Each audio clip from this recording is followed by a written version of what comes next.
The cry of a crane echoed in the distance, and Arwen hurriedly ran towards the balcony of her room. Her gaze locked on the black speck on the horizon that was slowly becoming bigger and bigger. As a high elf, Arwen was a very patient person due to her long lifespan. However, for some reason, she was feeling impatient. She wanted time to speed up a little faster, so that Skyla could arrive in front of her right this instant. The long and excruciating wait had ended when the crane finally landed on the balcony. Instead of greeting the crane, Arwen immediately untied the cylinder that was tied to her leg. Skyla started to peck Arwen's head in dissatisfaction because her friend didn't even greet her and just focused on the package that she had painstakingly brought with her from the southern continent. Ouch! Skyla, stop. I apologize for ignoring you. Please, stop pecking me. Arwen hurriedly apologized and did her best to pacify the disgruntled crane who had traveled a long distance to deliver her message and bring back her beloved son's reply to her letter. Kruku, after I delivered your letter for you, this is how you repay me. Sorry, it won't happen again. Kruku, it better not happen again or else I won't deliver your letter next time. Skyla is the best, as expected of a royal silver moon crane, who is prided for their elegance, beauty, and kind heart. Fool, your flattery won't get you anywhere. After 10 minutes of coaxing and a gracious serving of silver moon milk fish, Skyla finally quieted down and closed her eyes to rest. Although traveling across continents wasn't difficult for her, a round trip from the Silver Moon continent and Southern continent was still an exhausting journey to say the least. Seeing that her best friend had finally calmed down, Arwen heaved a sigh of relief and sat on a chair to read her son's letter. To be honest, she was afraid to read William's reply. What if he wrote that he hated her? What if he wrote a letter of complaint for abandoning him? As these negative thoughts passed through her head, Arwen felt that the cylindrical package she was holding in her hands suddenly became heavy. Arwen took deep breaths in order to calm her restless heart. No matter what, she had to know what William thought of her. As she opened the cylinder, a folded scroll and a ring fell into her hand. Arwen took another round of deep breaths before she unhurriedly unrolled the scroll to read William's reply. To my beloved mother, who thinks of me every single day. Hello and good day to you, mother. To be perfectly honest, it took me more than 15 minutes to write that single sentence because I have no idea on how I should start my letter. I didn't know that writing a reply letter was going to be this hard. Arwen lightly giggled as she read her son's first sentences. She could understand that feeling because she had experienced the same when she decided to write a letter to him.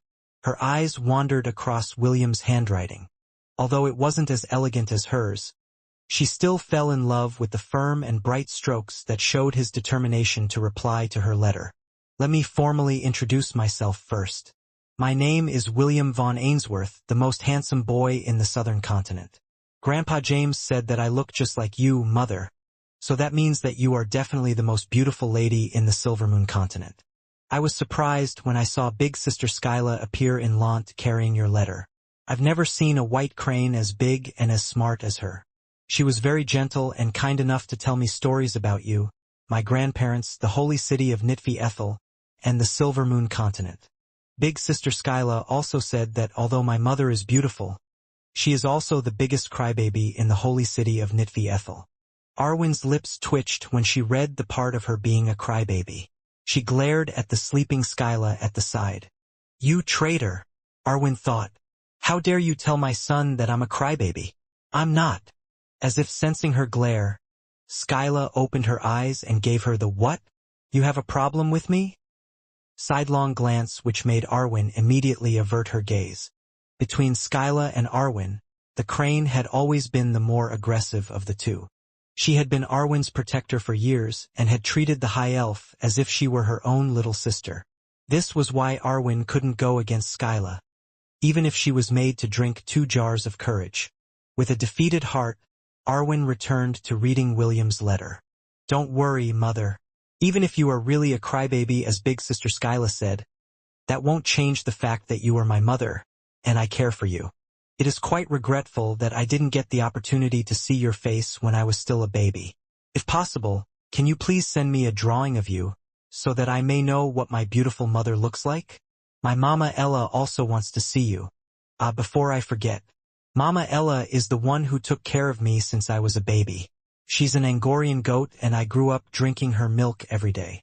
In my heart, she is my second mother who is just as irreplaceable as you. I hope there comes a day when you can meet each other. I love her very much. I wish to meet her too, Arwen muttered. She wanted to meet William's second mother who had been with him since he was a baby. Arwen also felt envious and jealous of Ella because she had witnessed William's growth in her place. She could feel, based on William's handwriting, that her son really loved Ella. She even felt worried that William loved Ella more than he loved her. Although she could understand William's feelings for Ella because the two of them had been together for many years, she still felt bitter in her heart. Arwen, too, wished that she could have stayed by William's side and see his growth from a baby who could barely crawl to a young boy who was as narcissistic as his grandfather's. Yes, James and the Odin were both narcissistic individuals. It seemed that both of their genes had been passed down to William. Mother, Lant may be the crudest place in the southern continent, but this small town where I grew up is very warm. The people here are lively and full of life. Uncle Mordred, Aunt Anna, Aunt Helen, Cousin Matthew, and Grandpa are very warm and loving people. I think of myself as a very fortunate person because every day is filled with love and happiness. That is why, Mother, you don't have to worry about my well-being. I am very happy right now, and I feel like I'm the luckiest boy in the world to be part of this loving family. There are many more things that I'd like to say, but I'm afraid that my tears will start to fall if I continue to put it into words. Perhaps, I also received some crybaby genes from you, Mother. Rest assured, although I can't put the rest of my thoughts into words, I will make up for it in the gifts that I will enclose along with this letter. I managed to pester Grandpa James and he agreed to open the storage house so that I can send you some of the specialties of Lant. I also added a few more gifts for my grandparents who I want to meet someday in Nitvi Ethel. I don't know if these gifts will be to their liking, but I hope that they will not turn them away. Lastly, Mother, even though this is the first time we've communicated with each other, know that I don't hate you. Although, I'm sad that we have to part from each other.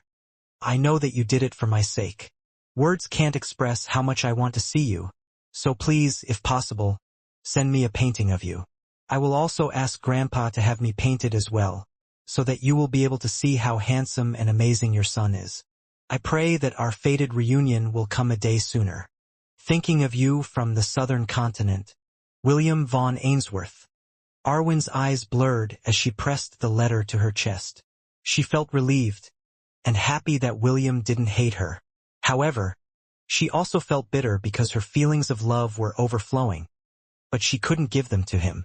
Arwen's tears streamed down the sides of her beautiful face, but she made no attempts to stop them. Skyla, who was resting at the side, opened her eyes for a brief moment before closing them again. Contrary to what Skyla had told William, Arwen was not a crybaby. As the saintess of the World Tree, it was impossible for her to show her emotional side to the public. Only when she was alone, and thinking of her departed husband, and their far-away son, does she allow the tears to fall from her eyes. She had to remain strong for both of their sakes, and Skyla understood this well. It was also for this reason that she was willing to undertake the long and dangerous journey to travel between continents to deliver Arwen's letter. If this was the only way to make her little Arwen happy, then Skyla would even face off against a dragon if it meant that she could bring William's message back to his loving mother's arms. That night, Arwen dreamed a happy dream. A dream where her beloved son was nestled inside her loving embrace, and no one in the world would separate the two of them ever again. When William returned to Celine's house, the beautiful lady was lying on the couch and taking a nap. Since she had accepted William as her disciple, it also meant that the boy would be staying in her house for the time being. This was how apprenticeship was done in their world. Gaining a disciple was similar to adopting a child. As a master, it was their responsibility to take care of their disciple till their apprenticeship was over. William and James had also discussed during lunch that a goat pen and goat shed should be built outside of Celine's house. The red-headed boy needed to take care of his herd as well, so bringing them to Celine's place was the ideal thing to do. 5 days later, A brand new goat pen and shed were constructed on the property of the dark sorceress. James paid for the labor and materials, and also made sure that the new goat shed would be comfortable enough for William and the rest of the goats to stay in. He knew that this was going to be William's secret base when he was going to head inside the Ring of Conquest. With that in mind, James asked the carpenters to make it relatively secure so that no one would be able to get in, unless they entered through the front entrance. After 2 weeks of torture, William and Ella had started to develop some resistance to the Berserk curse. Although they suffered, they had also gained a lot through the experience. Even though they had entered the Berserk state, there were times where they were able to retain their state of mind to a certain extent. Seeing that the training was quite effective, William pleaded with Celine to add Kronos, Aslan, and the rest of the goats in their training. Celine didn't particularly mind and even found the notion interesting. Oliver was still the one in charge of the training, so adding a few more goats into the mix wouldn't be a big deal. After 2 months of extensive training, William and his herd managed to clear the 14th floor with flying colors. On their first few tries, the goblin shaman was able to neutralize their party with blind and berserk spells. Although William and Ella had raised their immunity, the hobgoblin shaman was a master in dark magic. Aside from curses, it was also able to wield the power of darkness up to the 4th circle. What did that mean? It meant that William and Ella had to deal with a bona fide elemental mage, which was a very dangerous foe to face. A hobgoblin shaman was equivalent to William in terms of firepower. Even Ella in her war ibex form couldn't afford to take a direct hit from its elemental attacks. Fortunately, it only took 2 months before the group managed to overcome this obstacle. William, Ella, and the goats advanced steadily as they made their way towards the lower floors. The 15th floor was quite challenging because every group of hobgoblins had one hobgoblin leader and hobgoblin shaman in their ranks. Of course, after the goats had developed an immunity to certain spells, the battle didn't go as badly as before. William's battle style had also greatly improved and he had now become a pseudo-battle mage. Although he still hadn't polished his close combat skills, he was not helpless when fighting enemies at close quarters. Another month passed, and William managed to conquer the goblin crypt up to the 17th floor. He could still advance their exploration, but he decided to put it on hold, at least for the time being. The reason why he decided to stop their advance was because of the pending quest that he hadn't finished to go to a temple in order to talk to Gavin. Since the remnants of the beast tide had mostly been eradicated, it was now safe again to travel in the western region. All he needed to do was to gain permission from his master and his grandpa to leave Lant and finish his pending mission. "All right, I will approve of your request to visit the temple," Celine said in a lazy voice. "However, you must bring me a souvenir when you get back." "Thank you, master," William replied. "What kind of souvenir do you want?" "Any kind as long as it's good." "Understood." After getting his master's approval, William sought out his grandfather next. Visit the temple? James played with his beard for a while as he weighed the pros and cons of sending William outside of Lant. "Isn't it fine?" William insisted. "The beast tide is already dealt with and the roaming monsters are being hunted down. Besides, I am not going alone. Mama Ella and the other goats will accompany me in the journey." "Well, I guess you can go." James relented after his grandson's constant pleading. "But you must promise me one thing. If you face a monster that is impossible to beat, you must escape as fast as you can. Do I make myself clear?" "I promise." William nodded his head like a hen pecking rice. "Thank you, Grandpa. I will be careful." "Go and find Helen," James ordered. "She will help you prepare the things that you will need for your journey. According to my estimation, you will be able to reach the temple in 4 to 6 days. Tell her to give you enough supplies for 10 days. "Okay." William hurriedly left and went to look for his Aunt Helen. He was afraid that James would change his mind and prevent him from leaving Lant. The old man watched the young boy go with a chuckle. "Ezio," James said softly. A shadow appeared inside the room and a man wearing a black robe appeared in front of James. "Sir." Ezio bowed his head. "Watch my grandson from the shadows and ensure his safety." "I hear and obey, my liege." Ezio disappeared from the room. James looked outside the window and stared in the direction of the Holy Temple. He hoped that his grandson wouldn't encounter any mishaps on his first journey outside the borders of Lant. "Make sure to pay attention to your surroundings," Celine said as she stood at the north gate of Lant to bid William goodbye. "Also, if you encounter bandits along the way, just kill them. Killing them will ensure that the innocent don't have to suffer." Master, are you seriously asking a 10-year-old kid to kill people?" William asked with a pout. "I killed my first bandit when I was 8. Celine glared at him. "Are you a man? Why are you such a pussy?" "I killed my first bandit when I was 9, James commented. "As my grandson, you should do your best to kill these bastards at the first opportunity." How barbaric, William thought. Are the people of this world really this indifferent to killing? William came from Earth, so his mindset, when it came to killing people, was very different from the views of the inhabitants of Hestia. If possible, he didn't want to end the life of a human being. Killing monsters was fine because for him they were not human.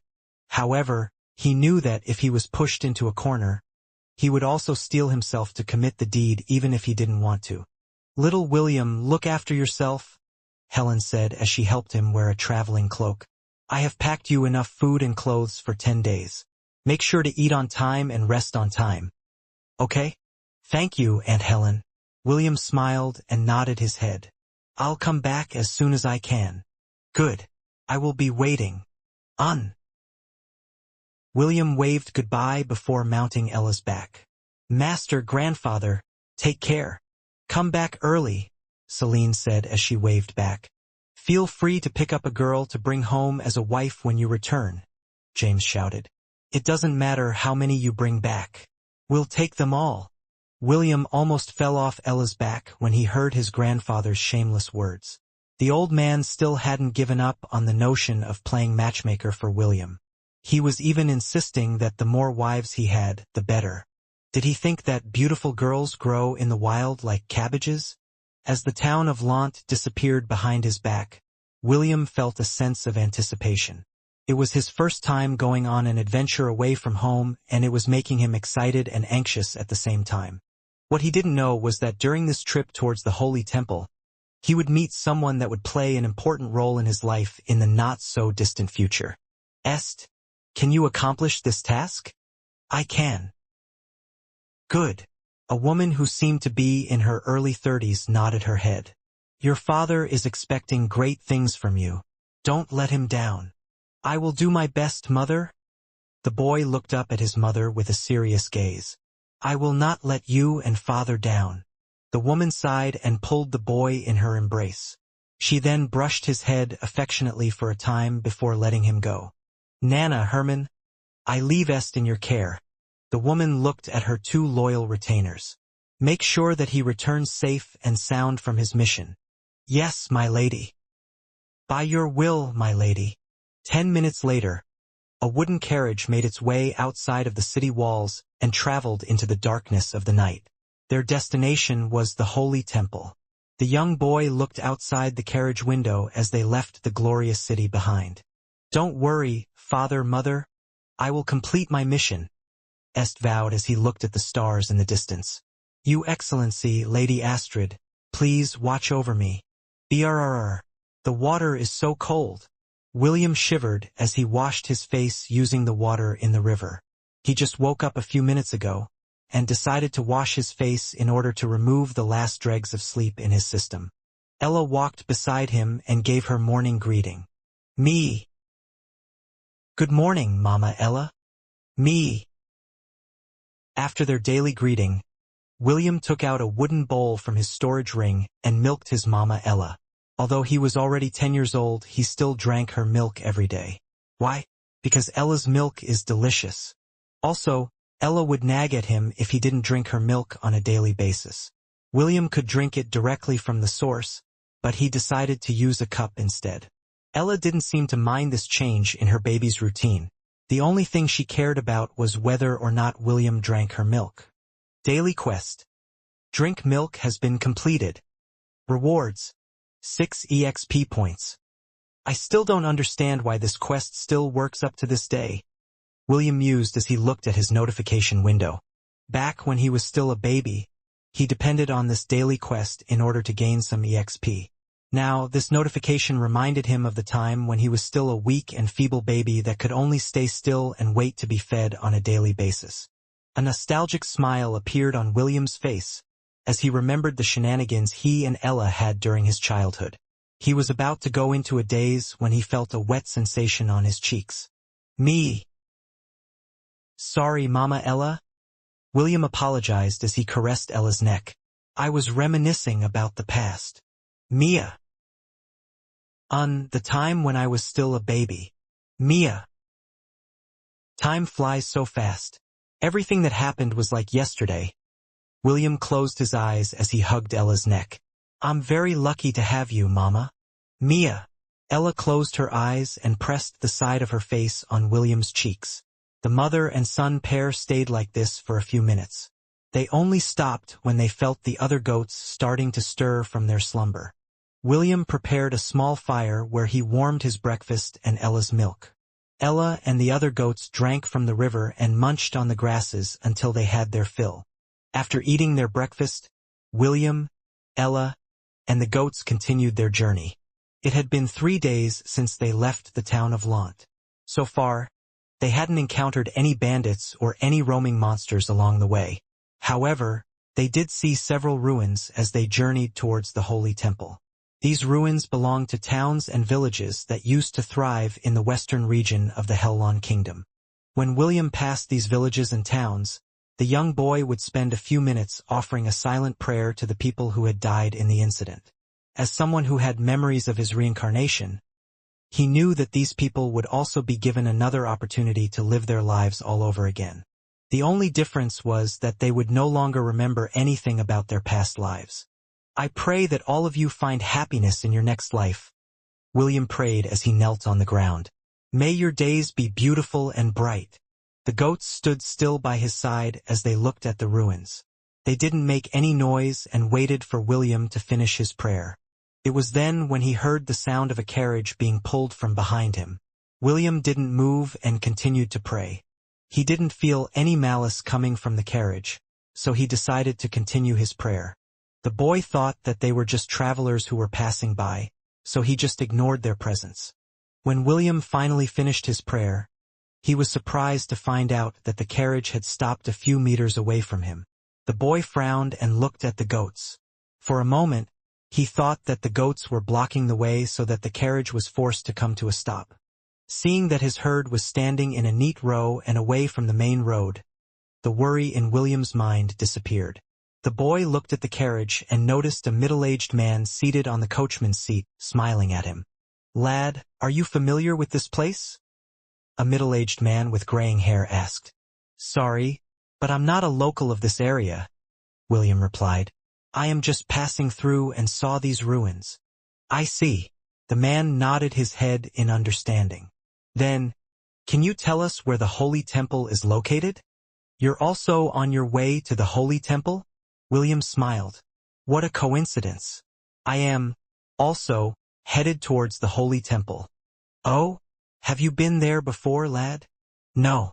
This is the first time I traveled outside of my hometown, but I have a map with me.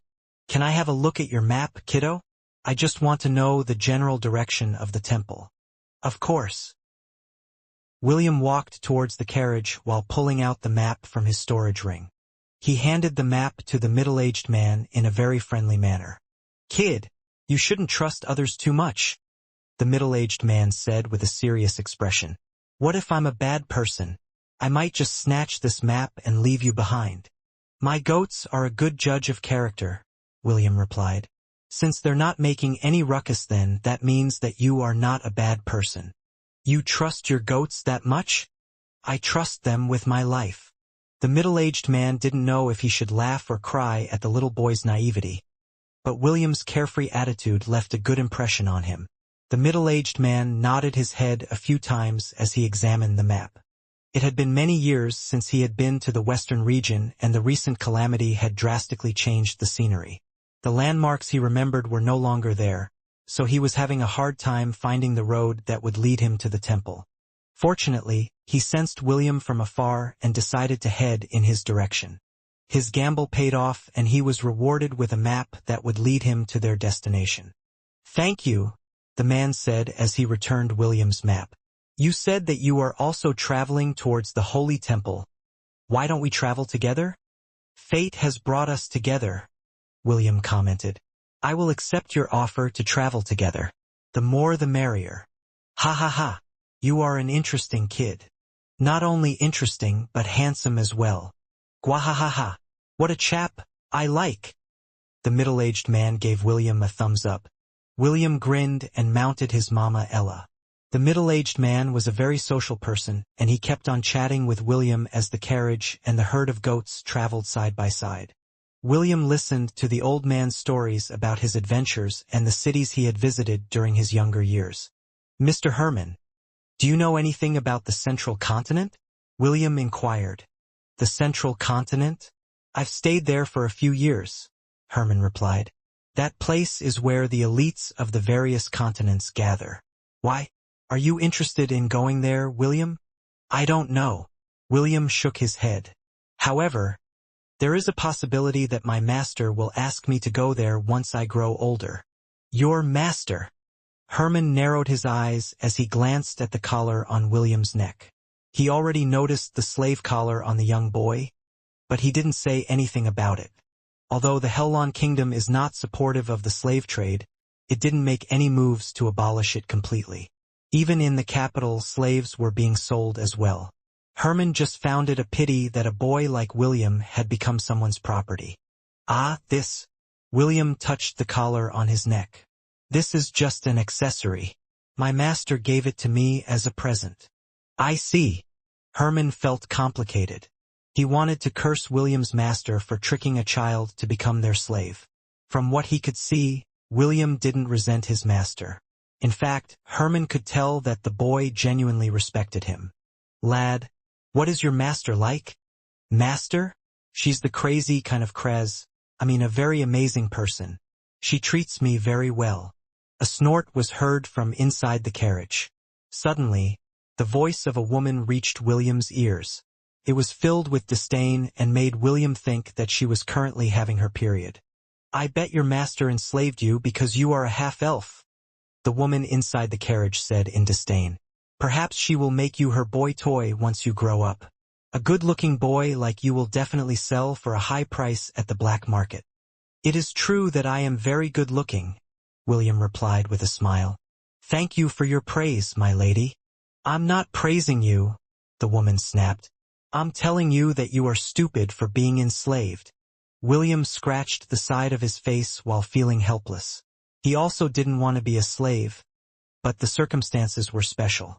As for becoming his master's boy toy, William gulped at the notion of Celine stepping on his back with her slender foot.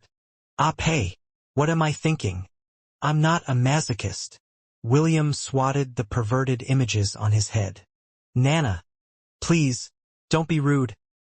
A voice that seemed to belong to a young boy reprimanded the woman. "Please, forgive her outburst. She's not a big fan of slavery." "I don't mind," William replied. "I'm also not a big fan of slavery."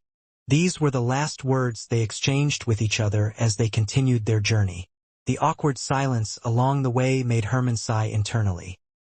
He still wanted to continue to talk to William, but he was embarrassed by his colleague's earlier outburst. "Me," Ella bleated as she told William her thoughts. "Oh, there's a clearing up ahead, Mama?" William asked. "Me." "Mr. Herman, there is a clearing up ahead," William said with a smile. "It is a good place to take a rest. How about we stay there for lunch?" "Sounds like a plan." Herman nodded his head. Half a minute later, they came to a clearing where a river flowed at the side. The goats happily trotted towards it to have a drink of water. William followed behind them and refilled his water skin.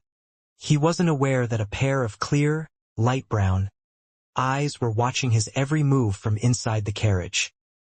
"He's an interesting boy," S said as he closed the partition on the carriage. "You're too hard on him, Nana." "I'm sorry, young master," Nana apologized. I'm just annoyed because those slave traders are getting out of hand. Even enslaving a child as young as him. Do you really think that is the case? Est asked. Young master. The collar on his neck was made of mithril. Don't you think that using pure mithril to make a slave collar is a waste? Now that you mention it, Nana had to admit that having a mithril collar was too luxurious for a slave. Even though William was a very good-looking half-elf, having a collar of that caliber was unheard of. In fact, this was the first time Nana had seen a collar made from pure mithril. The twin boys, Isaac and Ian, who were seated by S' side, looked at him in confusion. Young master, is there something unique about that slave collar? Young master, does a slave collar made from mithril have special characteristics? I don't know if the collar is special or not. S shook his head. All I know is that William's master may not be a simple person. This is the first time I've seen a slave collar made from mithril, and I can tell at a glance that it is of very high quality. Nana and the twins quieted down and observed William from the carriage's window. Herman had also gone to the river and was currently catching fish with his spear. The old fool took a liking to the boy. Nana snorted. He's really weak when dealing with kids that are the same age as his grandson. So you say, but haven't you taken a liking to him as well? S smirked. William is a good person. Even I feel attracted to him. Well, as long as he doesn't hinder us on our journey, I don't mind if he travels with us. Nana closed her eyes. She pretended that she didn't hear S' question. Suddenly, the carriage started to shake. An earthquake! Nana snapped her eyes open. Isaac, Ian, don't leave the young master's side. The twins nodded their head and unsheathed their daggers. Nana stepped out of the carriage in order to get a better idea of what was going on. Herman stood guard outside the carriage and gripped the spear in his hand firmly. The moment he felt the surroundings shake, he immediately ran towards the carriage in order to protect his young master. William, Ella, and the rest of the goats took a battle formation with William at its center. The young boy sat calmly on Ella's back as he focused his attention to his surroundings. It was then when two mountain trolls, the size of a small hill, appeared in the clearing. They were carrying tree trunks in their hands and brandishing them like weapons. Trolls! Nana narrowed her eyes. I'll take one, you deal with the other. Understood, Herman replied. Nana unsheathed her sword and charged towards one of the mountain trolls. Herman ran alongside her as both of them engaged the trolls to ensure that they stayed away from the carriage. The two mountain trolls were considered to be on the upper tier of level B threats, and they were very hard to kill. Their skin was as hard as rocks, and their incredible strength makes them very lethal juggernauts. Also, these particular mountain trolls also have an annoying regeneration ability that made fighting them a headache for most people. Also, Nana and Herman were getting headaches because they wouldn't be able to kill the trolls unless they used fire or acid. The only thing they could do was to hurt them until the monsters thought that fighting them was not worth it. While the battle was taking place, another troll burst out towards the clearing while letting out a mighty roar. It ran towards the carriage carrying its giant wooden club with the intention of smashing it into pieces. No! Young master! Young master! Nana and Herman lured the trolls away earlier in an attempt to prevent them from attacking the carriage. What they didn't know was that the trolls had the same strategy as well. They sensed the presence of the two powerful warriors, so they decided to split up and lead them away from their prey. The third mountain troll was only 5 meters away from its target, when the carriage door suddenly opened. 3 figures jumped off the carriage and ran towards William. Seeing its prey run away, the mountain troll decided to pursue. Its strides were larger and faster than the children, so it overtook them with ease. And the twins could only watch in horror as the monster slammed the giant wooden club towards them without any shred of mercy. Nana and Herman wanted to go back to save their young master, but the two trolls blocked their way. Young master! Nana screamed. She felt regret and helplessness as the monster bore down on her young master. I'm sorry, my lady. I'm sorry. Herman gritted his teeth and roared in anger. Desperation could be seen on his face as he watched the tragedy that was about to unfold. It was at that moment when a 2-meter-tall goat jumped over the 3 children. The large goat faced off against the giant club that was about to descend upon them. On her back was a boy with hair so red that it resembled a blazing fire. His wooden staff was poised to strike like a spearman riding his warhorse. Est's beautiful brown eyes watched as the small boy, who was the same age as him, created a miracle right before his very eyes. Est, remember this. You were born to do great things. Great things. Yes. The beautiful woman nodded her head as she lovingly brushed the young boy's hair. That's why you must become strong. Only by becoming strong will you be able to do great things. Then, what if I meet an enemy that is stronger than me? Est asked. What must I do then? Run, the woman answered. Run as fast as you can. Then what if I can't outrun it? What then? Then you just wait. The woman smiled as she stared at the young boy's face. Wait, Est tilted his head. Wait for what? Wait for a miracle to happen. A miracle? Yes, a miracle, the woman said with a smile. Est, when the sky falls down, there will always be people who will step up and carry its weight on their shoulders. Will I be able to meet such a person? Est asked. His face was half in doubt and half curious of the possibility of meeting someone who could create a miracle. Of course you will, the beautiful woman chuckled. If it's you, you are destined to meet such a person. Just know that if he really appears in your life, you'd better. When the 3rd mountain troll appeared, Isaac and Ian immediately grabbed Est and jumped out of the carriage. They were his retainers and their duty was to ensure his safety. Originally, they thought that the troll would focus on the carriage, but they had underestimated its intelligence. Not only did it ignore the carriage, it immediately pursued them without batting an eye. No good, we can't make it, Est thought as he gazed at the hulking monster that had already caught up with them. He could only watch helplessly as the mountain troll swung its giant wooden club with the intention to kill. Est knew that, the moment that wooden club hit its target, he, along with the twins, would be turned into meat paste. Then it happened. A 2-meter-tall Angorian war ibex jumped over their heads. Its horns and hooves had a silver-blue color that shone like crystals. On its back was a young boy with flaming red hair, carrying a wooden staff. Time seemed to move in slow motion as the mountain troll and the goat carrying the young boy clashed. William's confident and powerful voice reverberated in the air as he shouted, Magnum burst! Est's eyes widened as he saw the mountain troll get pushed back during the collision. The mountain troll had a confused look on its face as it looked at its weapon and the boy who was riding on top of the goat. It seemed that it couldn't believe the fact that a boy could fend off its weapon with ease. If Estate hadn't seen it firsthand, he too wouldn't have believed it. However, the evidence was right in front of his eyes and it made his heart beat wildly inside his chest. Mama Ella, let's go, William commanded as he jumped off her back. Me! Mass ice armor. Mass bestow. Leader of the herd. The young boy knew that his mama couldn't fight using her full power if he was to ride her into battle. Ella was currently in her war ibex form and William's buffs made her powerful. However, she was still weaker compared to the mountain troll who was at the upper tier of Class B monsters. Even so, she wasn't afraid because she was not fighting alone. William and the rest of the herd had already formed their battle formation. Ella was in the lead with William at the rear. They had already shared an understanding when it came to fighting stronger enemies, so they weren't worried even if the troll was bigger and stronger than them. Wild charge, William ordered. Mia! Ella charged like a raging bull to take the mountain troll head-on. Aslan and Kronos led their teams in order to attack the troll from all sides, creating a pincer attack. William watched the battle with a serious expression as he supported his herd from the rear. Every time the mountain troll attacked the goats, he would summon 3 layers of ice wall to block its attack. Nana and Herman were relieved when they saw that their young master was safe from harm.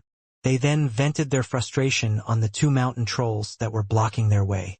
The 2 monsters suddenly felt extreme pressure as the 2 experts unleashed their powerful attacks without holding back. Mega kick! Me! Ella's kick connected and the giant troll was sent flying a few meters into the air. Glacial Lance. William fired off the strongest attack in his Ice Mage job class. The glacial lance pierced the mountain troll's eye, making it scream in pain. Another glacial lance flew in the air and stabbed itself on the mountain troll's other eye, blinding it completely. Aslan, Kronos, and the rest of their team impaled the mountain troll's body with their horns.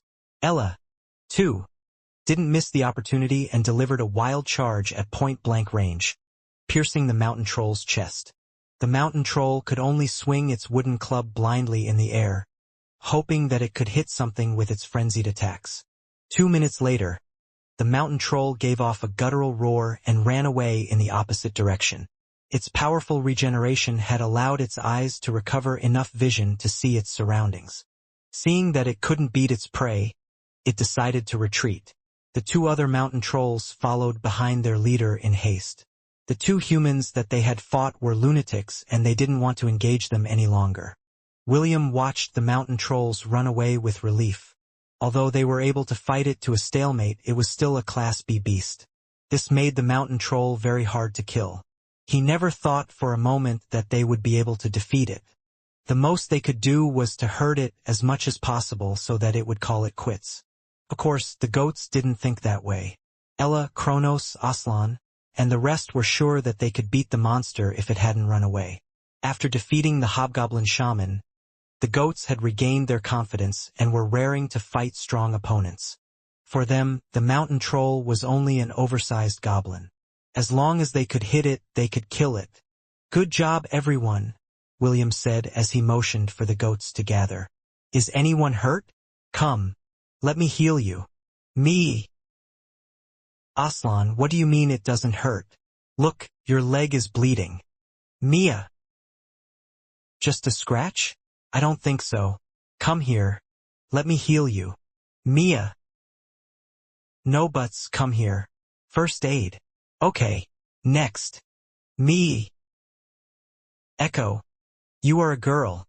You should take better care of yourself." "Mia." "First aid. Ah. All of you are so stubborn. Fine, have it your way. Mass first aid." William used mass first aid 3 times and healed the injuries of the goats. Although it was wasteful to use so much mana, he had no choice but to do it. The goats were still under the effect of their battle lust and were being very stubborn. Nana, Herman, Est, Isaac, and Ian watched as William nagged his goats with a fed-up expression. They found this scene quite funny, but none of them were laughing. They were still in a state of shock after witnessing William's unbelievable performance. "Here you go, William," Herman said as he gave the young boy a grilled fish. "Thank you, Uncle Herman," William replied as he gladly accepted the food that was offered to him. After the 3 mountain trolls left the clearing, the group decided to have lunch by the riverside. Est kept sneaking glances at William as the boy happily ate the grilled fish with relish. His eyes would often dart to the mithril collar that hung on the boy's neck from time to time. Naturally, William noticed his gaze, but he paid it no mind. Everyone in Lant had given him the same curious glances when they saw his slave collar for the first time. Contrary to William's expectations, no one made a big deal out of it in Lant.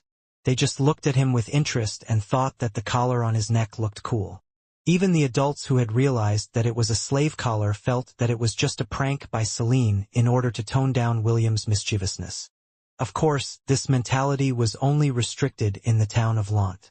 For people who were not in the know, they would just think that William was a pitiful half-elf that had been sold by slave traders. "By the way, William, thank you for saving us earlier," S said with a serious expression. "I swear on my name that I will repay this favor." "Just call me Will," William replied with a smile. "Also, you don't need to repay me. I only did what I thought was right. I'm sure that if you were the one in my shoes, you would have also done the same." "But." "No buts. You don't need a reason to help someone in need." Herman watched the 2 children's exchange and nodded his head in appreciation. He was very fond of William and felt regret that he didn't have a grandson like him. Est could tell that William was firm in not accepting any kind of reward from saving his life, so he decided to just repay him in the future whether his savior liked it or not. For the time being, he wanted to know more about this shepherd, who was giving him a mysterious, yet pleasant feeling. "You said that you are heading towards the Holy Temple, right?" Est inquired. "What is your reason for going there?" "I'm going to the Holy Temple to meet a god. I want to pray to the gods so that they will protect Lant and keep the townspeople safe from harm." William made up an excuse in order to cover up his earlier slip of the tongue. "Lant?" Est glanced at Herman. His eyes were clearly asking, "Do you know anything about Lant?" Herman closed his eyes and pondered for a bit. "If I remember correctly, Lant is a small town located at the edge of the western region." "Ah, are you perhaps related to that old bastard James?" William grinned and nodded his head. "My full name is William von Ainsworth. However, just call me Uncle Herman." "Ainsworth." Nana curled her lips. "So, that shameless old man is your grandfather." "Nana? Do you know William's grandfather?" Est asked. "Of course." Nana nodded his head. "He is the shameless bastard who took advantage of the chaos during the Battle of Windkeep Citadel. He and his companions were the ones who took down the Flood Dragon, Orubro, and the Amphisbana. That old man even had the nerve to announce to everyone on the battlefield that the combined forces of the Hellon Kingdom only won because he lured the Flood Dragon away and broke the monster army's chain of command. Right now, all the nobles in the capital are cursing his name. Even the king has a headache about how to best handle the aftermath of the battle because of his antics." Herman chuckled as he gazed at William. "Your grandpa was a very sly fellow. When all the forces of the kingdom were dealing with the monster army, he lured away the 3 big bosses and managed to subdue them. Basically, he used the alliance as cannon fodders in order to reap the greatest profit in that battle. That grandfather of yours sure has guts." William had already heard the story from his grandfather because the old man really liked to brag about his heroics. Even so, William was still very impressed by how their small group was able to become the big winners of the war against the monster army. Ian snorted when he heard Nana's and Herman's comments about William's grandfather. Although he managed to reap the most benefits in that battle, his grandson still became a slave, Ian sneered. "Isn't this what you call karma?" "Ian, don't be rude," Est reprimanded his retainer. "William, I apologize for my retainer's words. He's just a straightforward person." "It's fine," William sighed. "I guess you can also call it karma that this happened to me. My grandfather went bonkers when he found out that I became a slave after he returned to Lant." "Eh? He knows that you became a slave?" Isaac, Ian's twin, looked at William in surprise. Although no one was saying it out loud, they thought that William was one of those survivors of the Beast Tide calamity and had been sold to become a slave. Currently, there was an influx of slaves in the capital, and most of them were survivors from the villages and towns that had been ravaged by the monster army. Initially, they thought that William was one of those survivors. William nodded his head. "Then why didn't he buy you back?" Est asked. "He can't afford it." "Eh?" William caressed the mithril collar on his neck. "A half-elf that is as handsome and talented as me is worth an astronomical price. Even the gains that Grandpa acquired during his short expedition was not enough to buy me back my freedom." "Surely, you're exaggerating?" Este challenged. "Just how much did your grandpa need to pay in order to win back your freedom?" "Let's just say that even if the royal family of the Hellon Kingdom emptied their entire treasury, they would still not be able to afford me," William replied with a smug expression. "Even an emperor's ransom pales in comparison to my net worth." "Est? Nana? Herman? Isaac? Can I punch your face?" Ian asked. "My hands are feeling very itchy right now." The boy looked at William in contempt. Although half-elf slaves were expensive, they were worth 10 to 15,000 gold coins at most. Even if you killed him, he wouldn't believe that the shepherd in front of him was worth an emperor's ransom. "Your hands are feeling itchy? You must be suffering from athlete's foot," William sneered. "My condolences. I said hands, not foot. You're a fool? Congratulations. There's no cure for stupidity." "Why you?" Isaac hurriedly grabbed his twin because the latter was about to have a go with William. Nana and Herman exchanged a glance and shook their heads helplessly. William rolled his eyes at the pretty boy in front of him. He didn't lie when he said that an emperor's ransom paled in comparison to the ingredients that Celine had lost during her experiment. Some of the items she had lost couldn't be bought even if you had the money. That was how rare and precious those ingredients were. He just didn't understand why the boy named Ian was targeting him out of the blue. Could it be that he is jealous because I am 3 times more handsome than him? William thought. Being handsome is really a sin. If Ian could only hear William's thoughts, he might have fought tooth and nail with his twin in order to get a chance to beat him up to a pulp. How about all of you? Why go this far to visit the Holy Temple? William asked after he finished eating. Although your clothes don't look expensive, the designs are very different from the ones commonly worn in the Western region. Did all of you perhaps come from the capital? Nana's, Herman's, Ian's, and Isaac's gazes landed on Est. William noticed the subtle change in their expressions and looked expectantly at the delicate-looking boy with light brown hair and eyes. Our reasons for going to the temple are the same, Est answered. I am also going there to pray and ask the gods for their mercy. William gave a nod of understanding. Everyone visits the temple to pray to the gods, so Est's reason was not uncommon. After that, the group started to talk about random things which made the atmosphere more lively. Half an hour later, they left the clearing and continued their journey towards the Holy Temple. A day later, the group finally arrived at the Ellisfell Mountains where the Pantheon of Courage was located. They would need to travel for 4 more hours to arrive at the temple grounds that were located midway through the mountain. William, who was riding on Ella's back, took the lead in order to check if there were any hidden dangers along their path. The goats walked behind him, forming 2 lines, while being vigilant of their surroundings. I've never seen Angorian goats this disciplined in my life, Nana said with admiration. If this was a week ago and someone were to tell me that Angorian goats could fend off a mountain troll, I would definitely spit on their face. Are Angorian goats really this fierce? Est inquired. After seeing William battle with his herd, he was very tempted to rear Angorian goats back at their estate.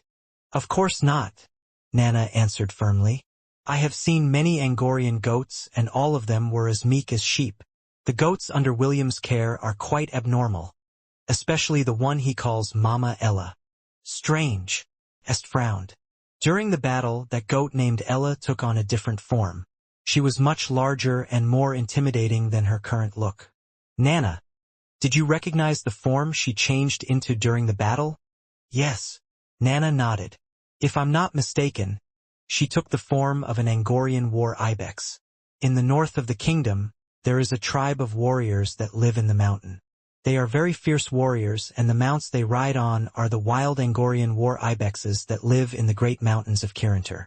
Those war ibexes are more fierce and more deadly than the war horses bred for war. Trying to conquer their lands by force will only lead to countless deaths. This is why the king decided to let the mountain tribe retain their autonomy in exchange for an alliance. You can't imagine how surprised I was when I saw an Angorian war ibex in the western region. Is it perhaps an evolved creature? Ian asked. I heard that some creatures can change their appearance once they raise their rank. The possibility exists. No, I think this is the only possibility, Nana agreed. From every angle, Ella looks like an ordinary Angorian goat. It is very possible that... Nana's eyes widened when a realization struck her. She was not the only one. Est, too, thought of the same possibility, and it made him look at Nana in disbelief. Don't tell me. Est swallowed hard. There's a possibility that those goats following William will also evolve into war ibexes. Ian and Isaac exchanged a glance. The battle that happened a day ago was still fresh in their minds. They could still remember how Ella fought the mountain troll on even grounds while the other goats attacked from the sides. The battle back then was a stalemate. However, if all of those goats were to evolve into war ibexes, then the mountain troll would have definitely perished then and there. Impossible, Ian immediately refuted. Very few creatures can evolve, and those goats are clearly domesticated animals. I've never heard of an Angorian goat evolving into a war ibex. Maybe Ella is a war ibex that was taken from the north. Since William's grandpa is a powerful person, getting one isn't out of the question. Isaac nodded at his brother's conclusion. Even Nana found this explanation very logical. If Angorian goats could easily evolve into war ibexes, then the Helon Kingdom would have already had a legion of war ibexes under its command. When we return to the estate, have someone visit Lant, Est ordered. We need to learn more about this town that has survived the beast tide. Understood. Nana nodded her head. Should I also dig into William's personal information? Yes, but be discreet when doing so. Also, I want you to find out more about William's master, the one whom he is bound to as a slave. Understood. For hours later, the carriage stopped before the gates of the Pantheon of Courage. The guardsmen guarding the gates told them to disembark because carriages were not allowed inside the temple grounds. William was worried that the guardsmen wouldn't allow his herd to enter. Fortunately, the guardsmen didn't seem to mind and even told the boy that the current head priestess that resided within the Pantheon of Courage was very fond of animals, especially goats. After doing some initial checks, the group was finally allowed to pass through the gates of the temple. It's bigger than I thought, William said as he gazed at the giant structure in front of him. Although the temple's design couldn't possibly compare to the buildings in the modern world, it still gave William a surreal feeling that made him look at it with admiration. Suddenly, the main entrance of the temple opened and several priestesses walked out to greet them. My name is Sarah, and the high priestess had asked me to welcome all of you. Guests that came from afar, Sarah said with a smile. All of you, except the goats, may follow me inside the temple. Est and his entourage followed Sarah as she walked back inside the temple. Another priestess walked towards William and offered to guide him to the stables where the goats could rest and feed while they waited for his return. Thank you, big sister. William bowed respectfully. I'll accept your offer. Such a cute child. The priestess smiled and lightly pinched William's cheeks. Follow me. When they arrived at the stables, William asked Ella to look after the goats while he went inside the temple. According to the priestess that guided the redhead boy to the stables, William must follow protocol and perform a cleansing ritual before he would be allowed to go into the inner temple to converse with the gods.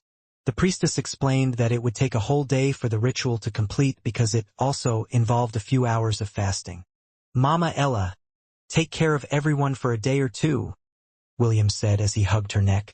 Make sure that they don't cause troubles for the priestesses of the temple. Me. All of you, make sure to behave, okay? Me. Me. Me. Me. After getting his herd's promise, William followed the priestess towards the temple. The priestess took him to a bathroom where he was supposed to properly clean his body. William took off his clothes and bathed properly. When he was finished, the priestess gave him a set of clean white robes to wear and guided him to the inner temple where he would begin his fasting. William sat on a prayer mat while looking at the marble statue of a beautiful knight holding a sword with both hands. Her long hair was tied in a ponytail, and her eyes were filled with mercy and compassion. William had only just kneeled on the prayer mat for 10 minutes when he suddenly felt very sleepy. He tried to fight off the drowsiness, but his eyes grew heavy with each passing second. I guess I'll take a nap first, William thought as he sleepily laid on the prayer mat. A minute later, the redhead boy was sound asleep. Yufufu, big brother. If you don't wake up soon, Lily is going to kiss you. Lily? William's hazy thoughts slowly cleared up as the familiar voice woke him up from his slumber. Big brother, you can keep on sleeping. I promise that Lily will make you feel really good. William opened his eyes just in time to see Lily about to give him a smooch on his lips. If not for the fact that he had seen her true form, he would have gladly accepted the kiss and might have even kissed her back in return. Unfortunately, what was seen couldn't be unseen, and William hurriedly used his hands to block the lowly's lips from touching his own. Lily, behave yourself, William said as he pushed the lowly goddess face away from him. Che, big brother is so mean, Lily pouted. Wait, Lily? William's eyes widened as he looked at the little goddess in front of him. "What are you doing here? Where am I?" William scanned his surroundings and found himself floating in space surrounded by countless stars. "This is the place where gods talk to their believers," Lily explained. "You can even say that this place is the boundary between life and death. I believe that you call this place limbo back on Earth." A place where gods talk to their believers. William frowned. "If that is the case, then why is Gavin not here?" Lily's pout increased by a notch and her fingers moved at lightning speed to pinch William's waist. William screamed like a little girl because Lily didn't hold back when she pinched him. It made the young boy realize that he wasn't dreaming and the lowly in front of his eyes was real. "Big brother, you're so mean. Does this mean you don't want to see Lily?" Lily narrowed her gaze. William could tell that if he gave her the wrong answer, another round of pinching would take place. "Oh, of course, I wanted to see you," William replied. William wasn't lying when he answered this question. Although Lily's true form looked like an old midget, the lowly goddess had treated him well during his stay at the Temple of 10,000 Gods. If William were to look past her appearance, Lily was someone whom he could get along with really well. "Really? You wanted to see Lily?" "Why, yes." "Yay!" The lowly goddess jumped and hugged William's waist. She then looked up at William with upturned eyes looking all cute and lovable. "Gavin will be here shortly. He is just handling a few matters with Issei and David, so they asked me to come and meet you here first." "I see." William sighed and steeled his heart. Deep inside, he wanted to accept Lily regardless of how she really looked.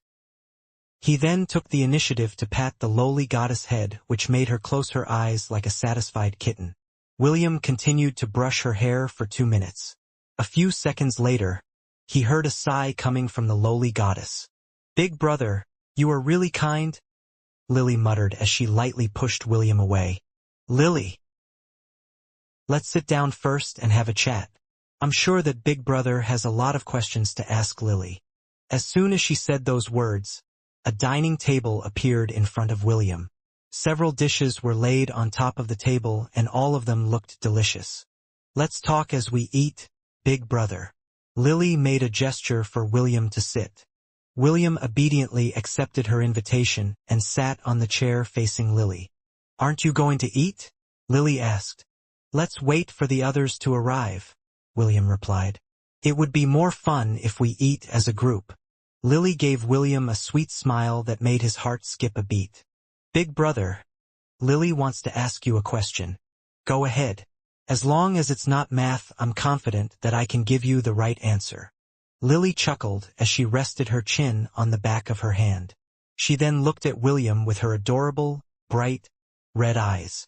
She wanted to ask him the question that had been plaguing her mind ever since William had accidentally entered the red portal due to Truckkuen's interference in the cycle of reincarnation. "Big brother, are you happy with your current life?" "Am I happy with my current life?" William closed his eyes and looked back at the 10 years that he had lived in the town of Lant. Every day was filled with warmth and love that sometimes he could feel his heart melting. His mama Ella would always be by his side to ensure that he would not suffer from any harm. His Aunt Anna would hum him songs while holding him in her loving embrace. His Uncle Mordred ensured that he was not lacking in food and clothes. His Aunt Helen would always find time to bake him desserts that he could bring to the valley while tending his goats. His big brother, Matthew, who loved reading books, would find time to read him stories about the southern continent. And his grandfather, James, always throws off his reminiscing and loved to brag about his adventures during his younger days. Those 10 years made William realize that even though this world didn't have the conveniences of the modern world, even though it didn't have electricity, television, radio, and the internet, he didn't find it boring. In fact, every night when he went to sleep, he would look forward to seeing the sun rise from the east, because he knew that another day filled with warmth and happiness was waiting for him. "I am very happy," William said softly. He then opened his eyes and looked at the adorable girl in front of him. "Although I don't know what kind of life I might have lived if I entered the silver portal back then, the life I have now is very precious. I'm glad I was born in the world I am living in." "I see," Lily replied with a beautiful smile. She could tell that William was being sincere, and he was indeed very happy with the life he had now. That's good to hear. William scratched his cheek in embarrassment. Well, I'm glad that you are living a happy life in that world. William, Gavin materialized out of thin air. He sat beside Lily, facing William. As expected of my sworn brother, Issei appeared as well and sat beside Gavin. You're just like me when I was younger, David chuckled as he appeared beside Lily. The four gods who had formed a connection with William had all arrived. They were all looking at him with smiling faces as if they were up to no good. William didn't feel that something was off and greeted them all with a smile. It's been a while, Gavin, Brother Issei, Sir David. Indeed, it has been a while, William. Gavin nodded his head.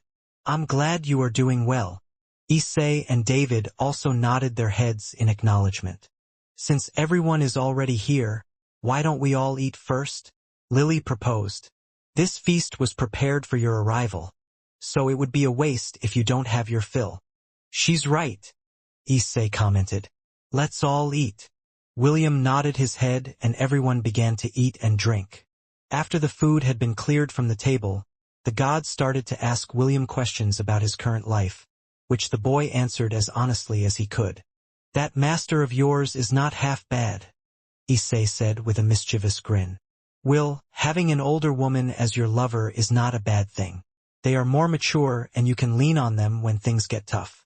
Also, your master had developed in all the right places. If you know what I mean. William flashed Issei a knowing smile. The two perverts stared at each other as lewd grins appeared on their faces. Lily clicked her tongue in annoyance, but didn't say anything else. David played with his beard as he looked at William with admiration. Although I gave you my staff, I didn't think that you would really use it so soon. Sir David, I am very thankful for the gift that you gave me. If it wasn't for your staff, I might have re-entered the cycle of reincarnation at the age of 1 year old. I guess you can call this fate. When I first saw you, I was reminded of my younger days. What younger days? Lily sneered. When you were born as a god, you were already old. How can you shamelessly say that William reminded you of your younger days? David pretended not to hear Lily's spiteful words and continued to play with his beard. Your mama Ella loves you a lot. Be sure to take good care of her. I will, William promised. I consider her as my second mother. For me, Mama Ella is family.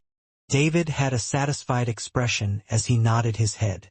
He was the god of shepherds and William indirectly became one of his followers when he became a shepherd in the world he was born in. Naturally, he was also aware of Ella and the other goats whose fates were now tied to William. Gavin, do you already know why I came to see you? William asked. Of course I know, Gavin replied. It's just that, I didn't expect you to see me this early. That wolf-tide sure brought you a lot of benefits. Gavin chuckled as he patted William's shoulder. Okay, let's now get down to business. Gavin's expression became serious as he crossed his arms over his chest. In order for your experience limiter to ascend to the next level, you need to finish a quest. A quest? William inquired. What kind of quest? Like those quests in the games I played back on Earth. Something like that. Gavin nodded his head. Once you clear this quest, another special feature of the CPU core will be unlocked. Special feature? Yes, you will start receiving special quests that will give you points called God points. God points. William tilted his head in confusion. Lily coughed lightly as she continued Gavin's explanation. God points are points that you can use to purchase items in the God shop. Our believers, who have received our blessings, are able to access this shop and buy items that can only be found in the God realm. All items in the God shop are made by the gods themselves, Issei said with a smile. Some of them are expensive, while others are very expensive. By the way, I'll give you a 50% discount on the first 3 items that you buy from my shop. Big brother, what kind of items do you sell in your shop? Aphrodisiacs? Candles? Whips? Bondage outfits? Bunny costumes? And many more exciting items that will make your nightlife extra exciting. William swallowed hard as he held Issei's hands. Do you also have sailor costumes? You bet I do, Issei answered with a lewd grin.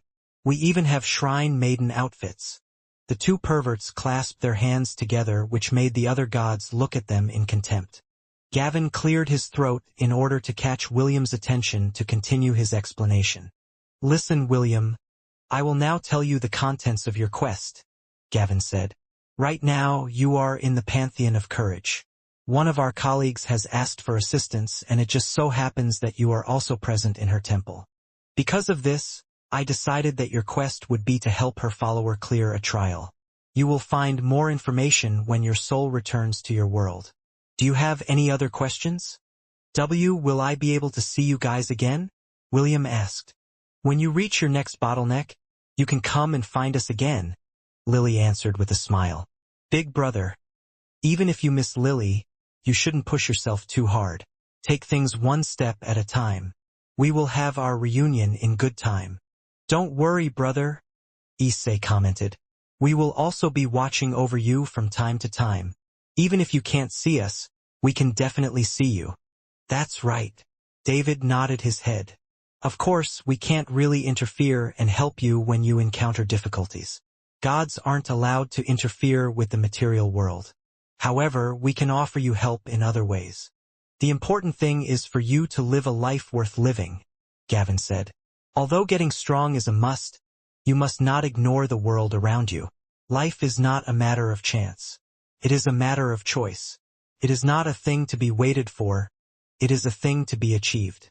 You will make a lot of choices in life. Some of them may not lead to the ending that you envisioned, but regardless of your choice, you must see them through to the end. The same can be said for the special quests that will give you God points. If you feel that the quest is absurd or goes against your morals, you don't have to do it. I can skip special quests, William asked. Yes, doing the special quests are not compulsory, Gavin answered while sneaking glances at Lily and Issei. Only do the things that you think are worth doing. Understood. William nodded his head. Issei and Lily both had mischievous smiles on their faces. Big brother. Let's see if you can resist the special quests that I will give you. Don't worry, brother. Your big brother will ensure that you interact with the ladies as often as possible. The two gods shared a knowing glance at each other before returning their attention to William. What William didn't know was that the ones who would be giving out the special quests were none other than the gods themselves. Est, my devout follower, are you prepared? A strong and steady feminine voice asked. Yes, my lady Astrid, Est replied as he knelt on one knee like a knight. This trial will be difficult, so I will allow you to bring a few helpers with you. Astrid, the goddess of female knights, said with a gentle gaze. Aside from your two retainers, another helper will be waiting for you on the trial grounds. Thank you for your magnanimity, my lady. The goddess nodded her head as she raised the sword in her hand. She then lightly tapped Est's shoulders with the sword blade before returning it to its sheath. Clear this trial, and I will fulfill the promise I made to your family many years before you were born, Astrid promised. However, if you fail, then the promise I made will become null and void. Do I make myself clear? Yes, my lady, Est answered. I will not fail you. I only look at the results, not the process. I understand. It's time for you to return, Astrid ordered. May the odds be in your favor. When Estate opened his eyes, he found himself in the sacred room of the inner temple. This room was dedicated to the devout followers of the goddess Astrid. As Estate shakily stood up from the prayer mat, the door of the sacred room opened and the high priestess entered, followed by two attendants. Have you received the word of Her Excellency? The high priestess asked. Yes, Est replied. Good. Is there anything else that we can do to help you? I need to go to the trial grounds. Can I ask for you to send someone to guide me? It is but a trivial thing, the high priestess answered. My two attendants will take you there after you have your breakfast. Your retainers are already waiting for you in the dining area. Thank you. It is my duty. There is no need for thanks. Est was led by the two attendants to the next room to change clothes. As he wore his clothes, the young boy thought about the discussion he had with the goddess Astrid. The goddess had explicitly told him that the trial was very hard. He was supposed to clear it when he was a bit older, but circumstances didn't allow the goddess to wait for him to grow up. The beast tide had thrown everything into disarray, and something must be done in order to re-establish the protection of the kingdom. For that, Est needed to clear the trial in order for the goddess Astrid to bestow her blessing on the Helon kingdom. This was also why failure was not an option. His father and mother had given him this mission, and Est was duty-bound to see it through. Father, mother, I will do my best, Est thought. No matter what it takes, I will succeed. Young master, are you sure that Mr. Herman and Ms. Nana cannot help us in clearing the trial? Isaac asked. There is an age limit for the trial ground, Est replied. Anyone above the age of 15 will be barred from entry. You can count on us, young master, Ian pledged. We will help you clear this trial with everything we have. Est was 10 years old, while Isaac and Ian were both 11 years old. The twins had been trained from a young age to become Est's retainers and help him unconditionally. Thank you, Est said with a smile. I'm counting on both of you. Yes, young master. The three walked towards a cave that would lead them to the trial grounds. After 10 minutes of walking, they exited the cave and found themselves in what seemed to be a garden filled with colorful flowers. An imposing gate made of bronze stood 100 meters away from them. It was over 10 meters tall and several runes were etched on its surface. Est's, Isaac's, and Ian's gazes landed on the herd of goats that was currently standing right in front of the bronze gate. All of them were looking up at it with determination. It was as if they were soldiers that were about to go to war for their motherland. A familiar boy with red hair sat on the back of the biggest goat among the herd. He was carrying a wooden staff in his hand and a carefree smile hung on his face. William waved at the three boys as he watched them walk in his direction. What are you doing here? Ian snorted.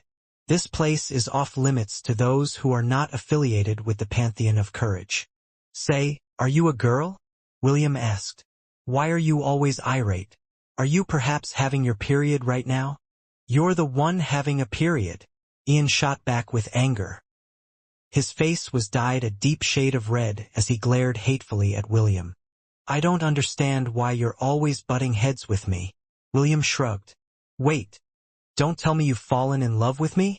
Sorry, but I don't swing that way. Black lines appeared on Ian's face as he stepped forward with the intention of bashing in William's smug expression.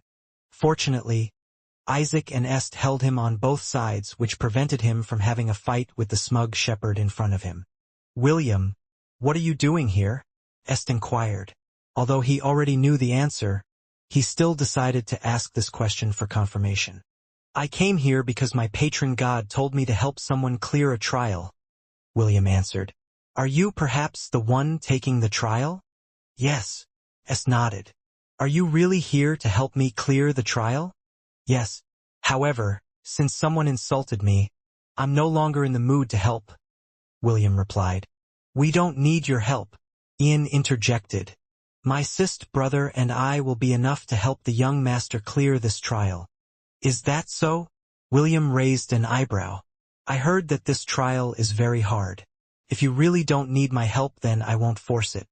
Besides, I don't want to be on the same team with a boy that is having his period.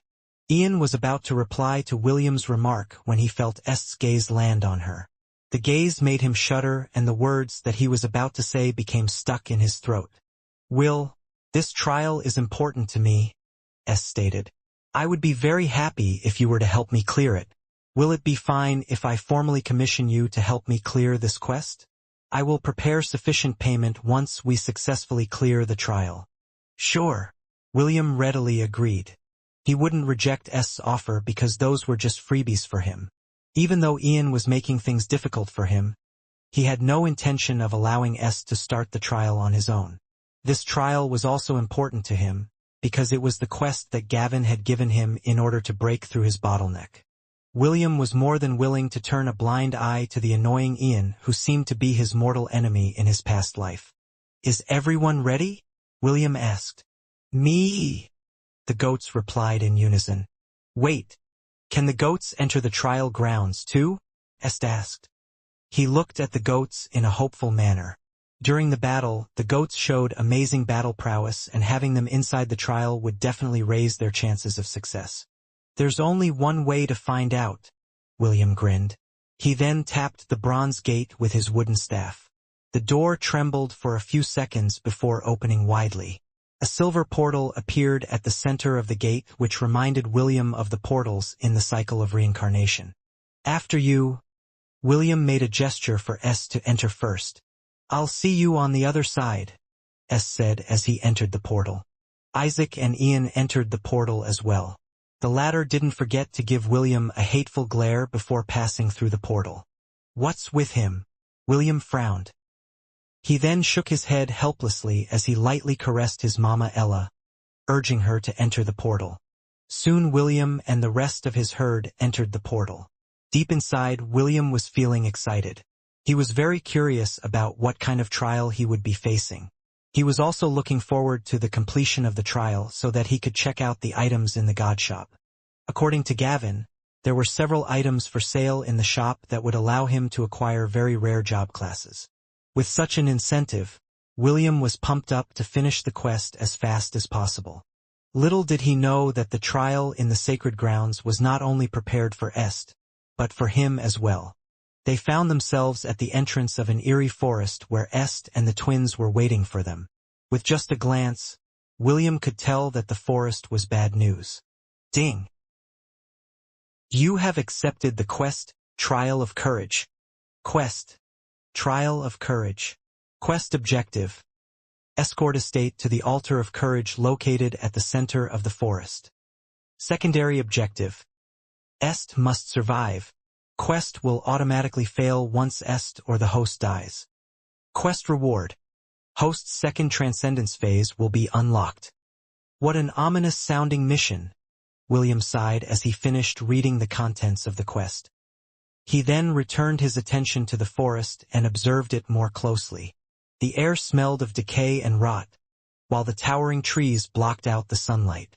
There was not a path to follow, meaning they would have to traverse the forest without any form of navigation. Of course, this doesn't apply to William because he had the system with him. Its mapping function sprang to life as it displayed William's current location on the map. According to his estimate, the forest extends for at least 3 miles in all directions. Fortunately, William saw a blinking gold dot at the center of the map. The redhead boy assumed that this was the place where they needed to go in order to clear the trial. There were also several ominous purple dots that were moving on the map, which gave William a sense of mortal danger. "I guess these purple dots are off limits," William thought. "They are probably monsters belonging to the centennial or millennial beast categories." Over 30 purple dots were scattered around the map, and they were all encircling the gold, which William labeled as their quest objective. Est, Ian, and Isaac thought that William was still in a daze because he was looking at the space in front of him. Ian didn't want to approach him because he felt like beating him up, while Isaac didn't want to offend his brother, so he remained by his side. As for Est, he was scanning the surroundings with a frown. He was quite sensitive to danger, and he could feel the telltale signs that the eerie forest housed many strong entities that could potentially kill them. "Est, come here for a moment," William said as he motioned for the young master to come closer. "Yes," Est replied as he stopped a meter away from William. "Did you get any information about this place from the High Priestess?" "No, but something is calling out to me from inside the forest. I believe that it is the place I have to go. Can you tell me which direction that feeling is coming from?" William inquired. Est closed his eyes and extended his senses outwards. He then pointed in the direction where the strong attraction was coming from. William nodded his head because Est had just confirmed his suspicion. The direction he was pointing at was exactly the place where the blinking gold dot was located. "Okay, listen up. Let's set some rules first before we enter the forest," William said with a serious expression. "I want to appoint myself as the leader of this expedition. Everyone must follow my order no matter how unreasonable it is." "And why should we follow you?" Ian snorted. We only obey the young master. That's right. Isaac supported his twin. We only follow the young master's order. William looked at Est and waited for his decision. He knew that Ian would definitely reject his proposal, and he was also expecting that Isaac would support his brother. However, they were not the ones calling the shots on this mission. As long as Est nodded his head, then the twins had no choice but to follow his orders. William, since you accepted this commission, that means that I am your employer. Est raised his head to look at the shepherd who was mounted on top of the Angorian goat. The employer has the right to order their subordinates during a mission. Est was a proud person. He had gotten used to the fact that everyone obeyed his every word. He thought that since William had decided to become part of his group, the shepherd would follow his orders. Who would have thought that the first thing that he would do was to take the role of the leader and ask them to follow his orders? This was something that Est wouldn't accept so easily. Is that so? William answered in a casual manner. Sorry, I didn't come here to play house with the three of you. If you want to do it your way, then you can do it alone. Why you? Are you disobeying me? For the first time in his life, Est felt that his authority was being challenged. Disobeying you? William snorted. Don't treat me as one of your servants. I have only one master and it's not you. Est gritted his teeth as he clenched his teeth in anger. So, you finally showed your true colors. Ian spat on the ground. I knew that you were a superficial person the moment I saw you. I guess I was right. William lazily laid down on Ella's back and propped his head on the palm of his hand. He then gave Ian a sidelong glance before giving a retort.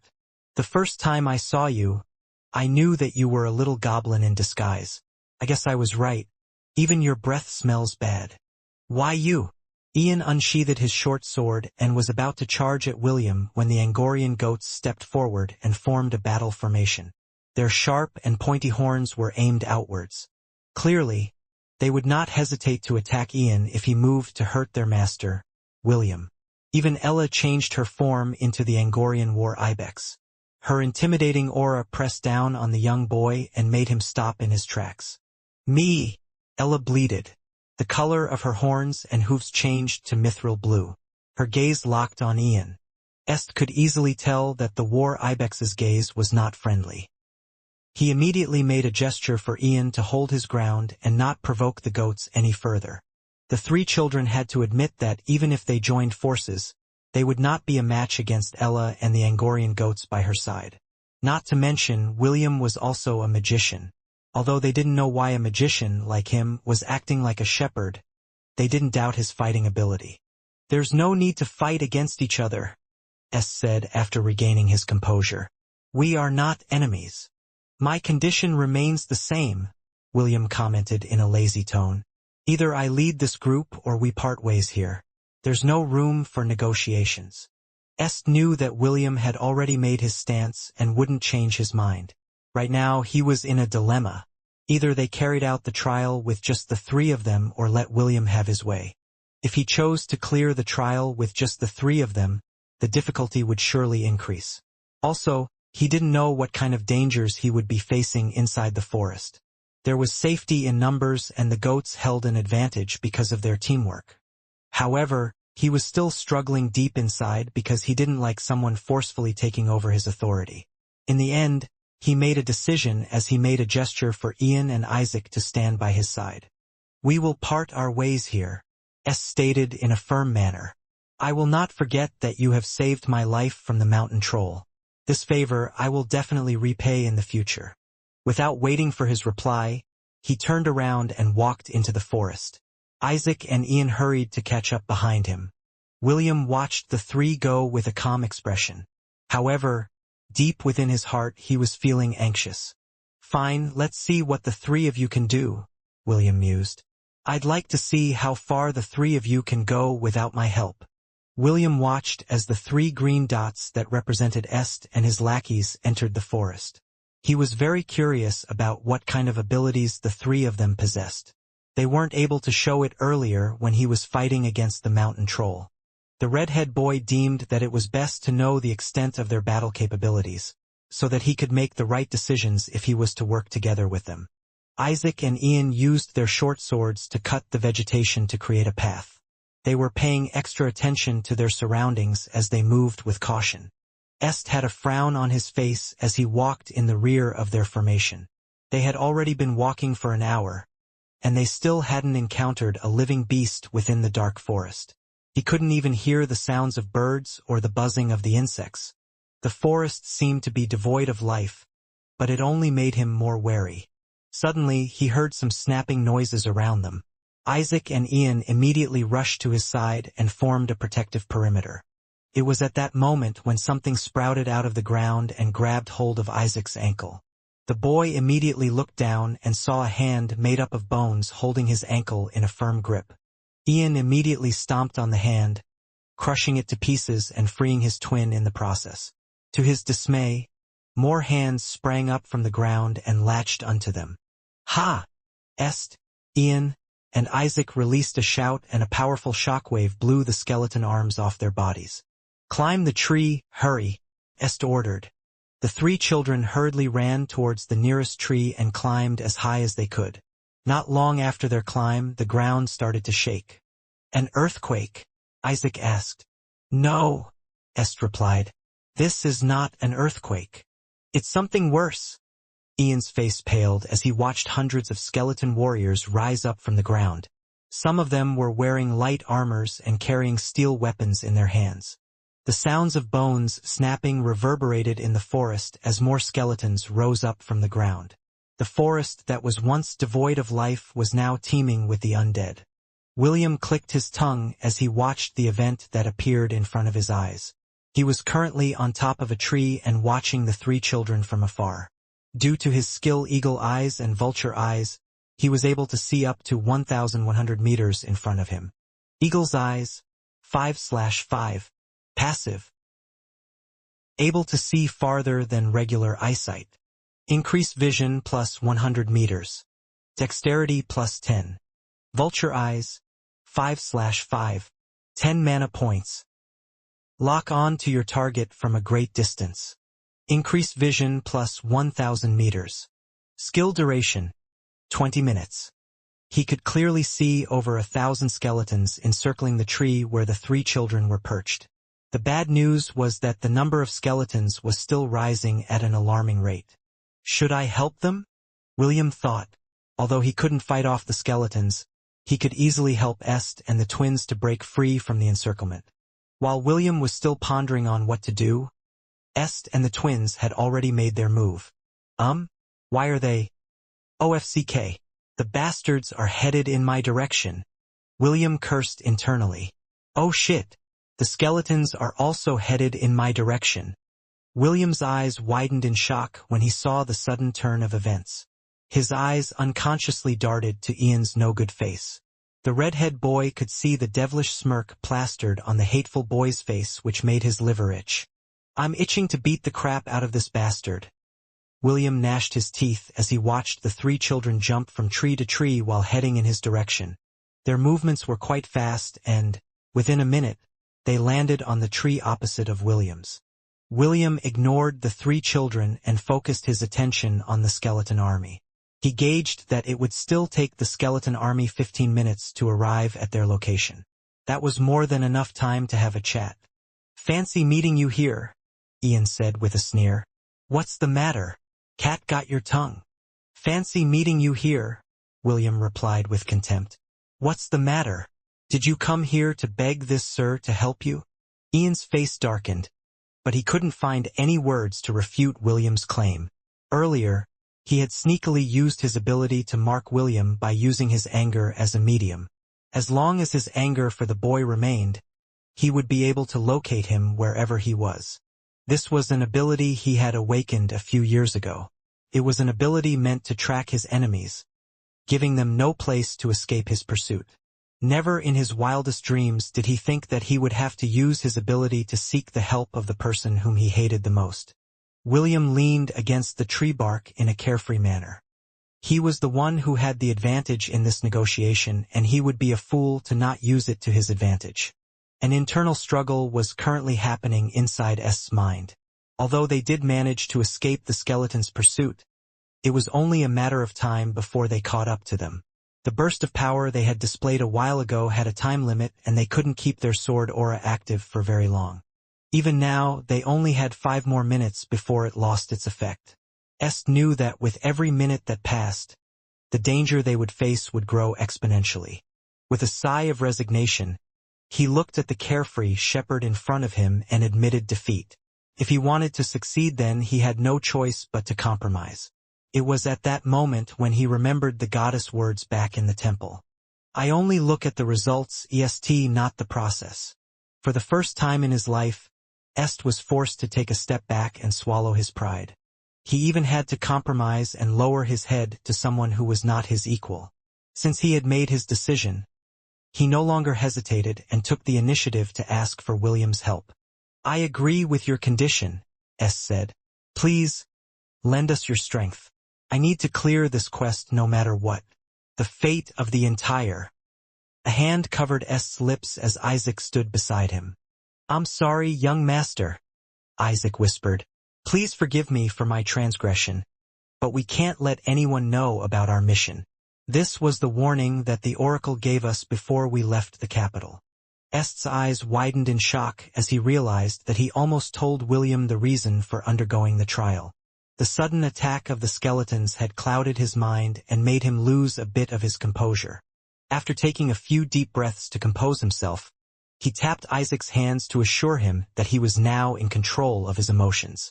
Isaac removed his hand from Est's lips and bowed his head in apology. You are not at fault, Est said as he addressed Isaac. I promise that I will be more careful in the future. As long as the young master understands, this servant is willing to be punished. There will be no punishment.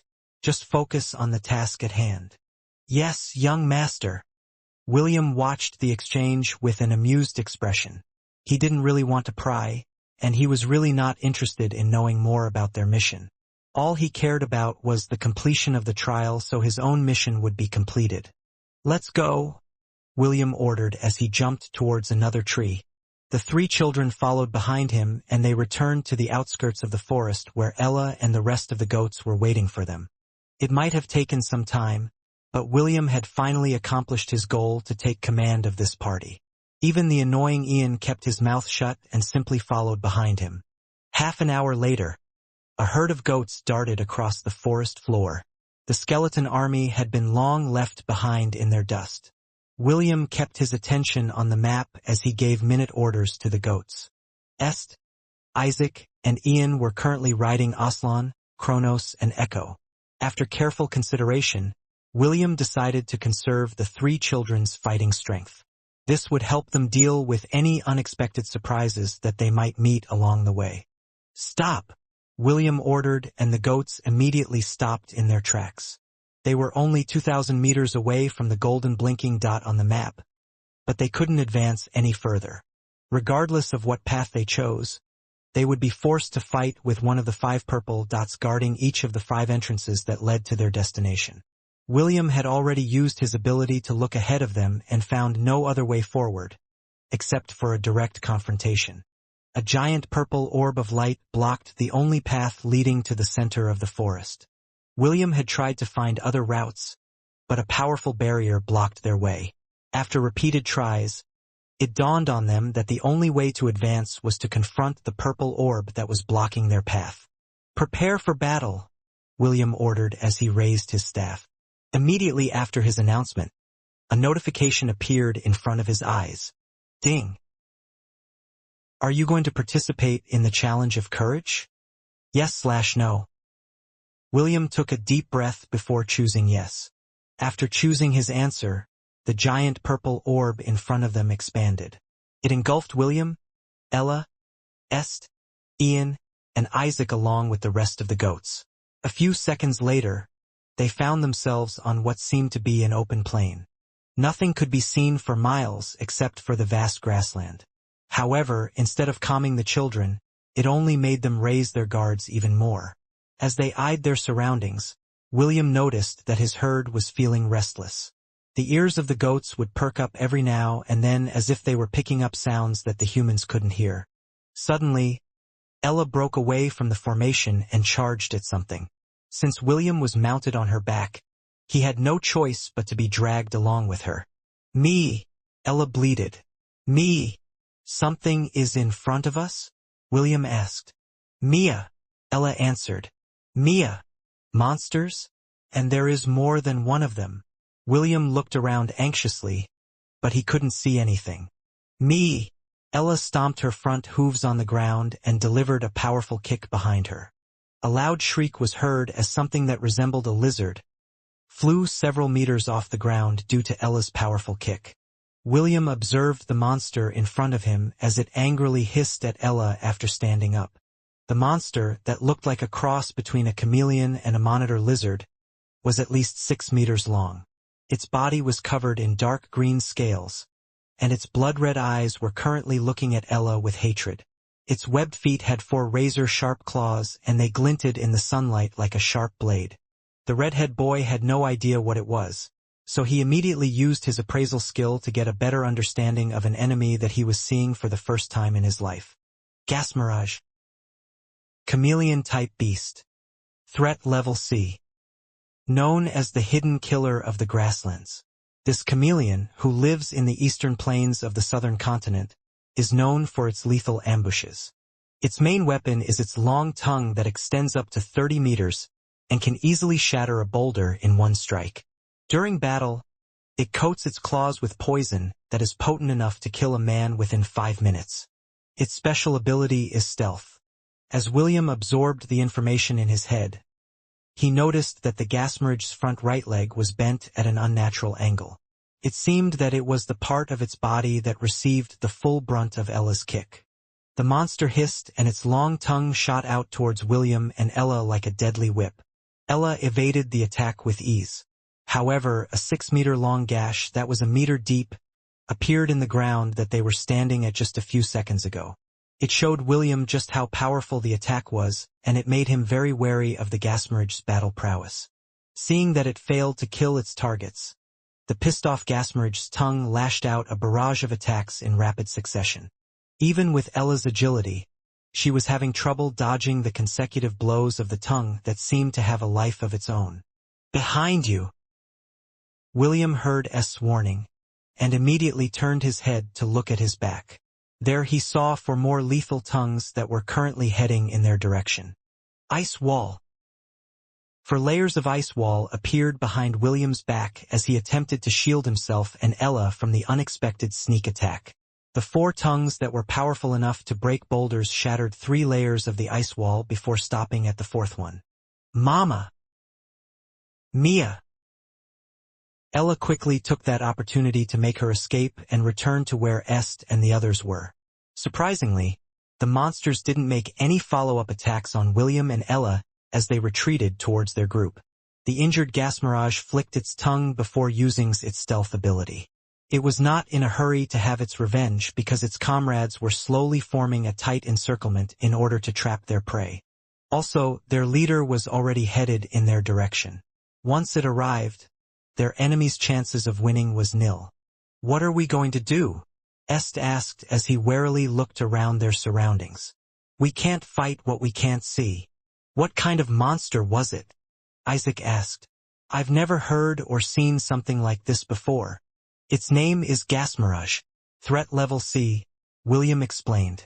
"Its main weapon is its tongue that extends up to 30 meters. Its claws also contain poison that can paralyze its prey. Make sure to avoid it at all costs." "Do you know their weakness?" Ian asked. "Also, how did you know about this creature?" "My master is a walking monster encyclopedia," William lied with a straight face. "I heard her talking about this monster in passing. This monster thrives within the eastern plains of the southern continent. As for their weakness, they don't have any." "Monster encyclopedia?" Est asked. "What's that?" "In short, she knows a lot about monsters," William answered in an awkward manner. "I see." Est nodded his head. Although he had a feeling that William wasn't telling him the truth, he knew that now was not the time to ask such questions. "Do you have a plan in mind?" Since he had already recognized him as the leader of the party, he decided to observe whether he really had the capabilities to lead them. There is a way, but... William looked at the three children with reluctance. You might not like it. What do you mean that we might not like it? Ian asked in a challenging tone. William didn't answer Ian's question. Instead, he glanced at the grasslands around them. If possible, he didn't want to use this ability because his master had repeatedly warned him not to use it in public. Remember this, William, Celine said with a serious expression. No matter how good or noble your intentions are, human prejudice is something that you must consider when using this power. Only use it as a last resort. While he was still having an internal debate whether he should use his power or not, the ground started to shake. A hulking giant that was at least 40 meters tall appeared in their vision. It had red skin and a single horn jutted out of its head. In its hand was a giant black steel hammer that was as dark as the night. The most notable feature of this monster was its single, large, red eye that seemed to pierce through their souls. The hairs on William's neck stood on end as he gazed upon the towering threat in front of him. The feeling that the monster gave him was similar to the Strathmore thunder-horned wolf and golden-scaled crocodile that he had faced many months ago. It was a presence that William could never hope to defeat with his current level of power. Terror Hand. Giant Race. Threat Level SS, Millennial Beast. Long ago, it was said that a race of Cyclops broke free from the control of the gods and started to slaughter everything in existence. They had incredible strength that was able to overpower most of the other giant races, which allowed them to roam unhindered for many years. The single eye on their head is able to shoot out a concentrated beam of light that is able to destroy fortress walls. They are able to control the metal element to a certain extent, which gives them the ability to make their bodies as hard as steel. They are weak against the holy element. Instead of hope, William found despair as he read the information of Terror Hand. Although it had a weakness, he didn't have any job classes in his possession with the holy element. His only hope was his companions, so he decided to ask if any of them could wield the power to slay the millennial beast in front of them. The name of this monster is Terror Hand, William said as he tried to suppress the despair in his voice. It is a millennial beast and its only weakness is the holy element. Do any of you possess the holy element? Isaac and Ian shook their heads before looking at their young master. Est bit his lip before reluctantly nodding his head. I don't have the power to use holy spells, but I do have a weapon that is imbued by the holy element. The handsome boy waved his hand and a sword appeared in front of him. The plain-looking sword didn't look special. In fact, it looked so normal that William was finding it hard to believe that it was imbued with the holy element. Because of his doubts, he decided to use his appraisal skill on the sword. Rhapsody. The Sword of Eternal Glory. The sword that was wielded by the hero Altera who protected the humans during the War of the Darkness. Its power will depend upon the belief of its user. The stronger their belief, the more powerful the sword becomes. Imbued with the holy element. This sword is indestructible. Can only be wielded by the devout followers of the goddess Astrid.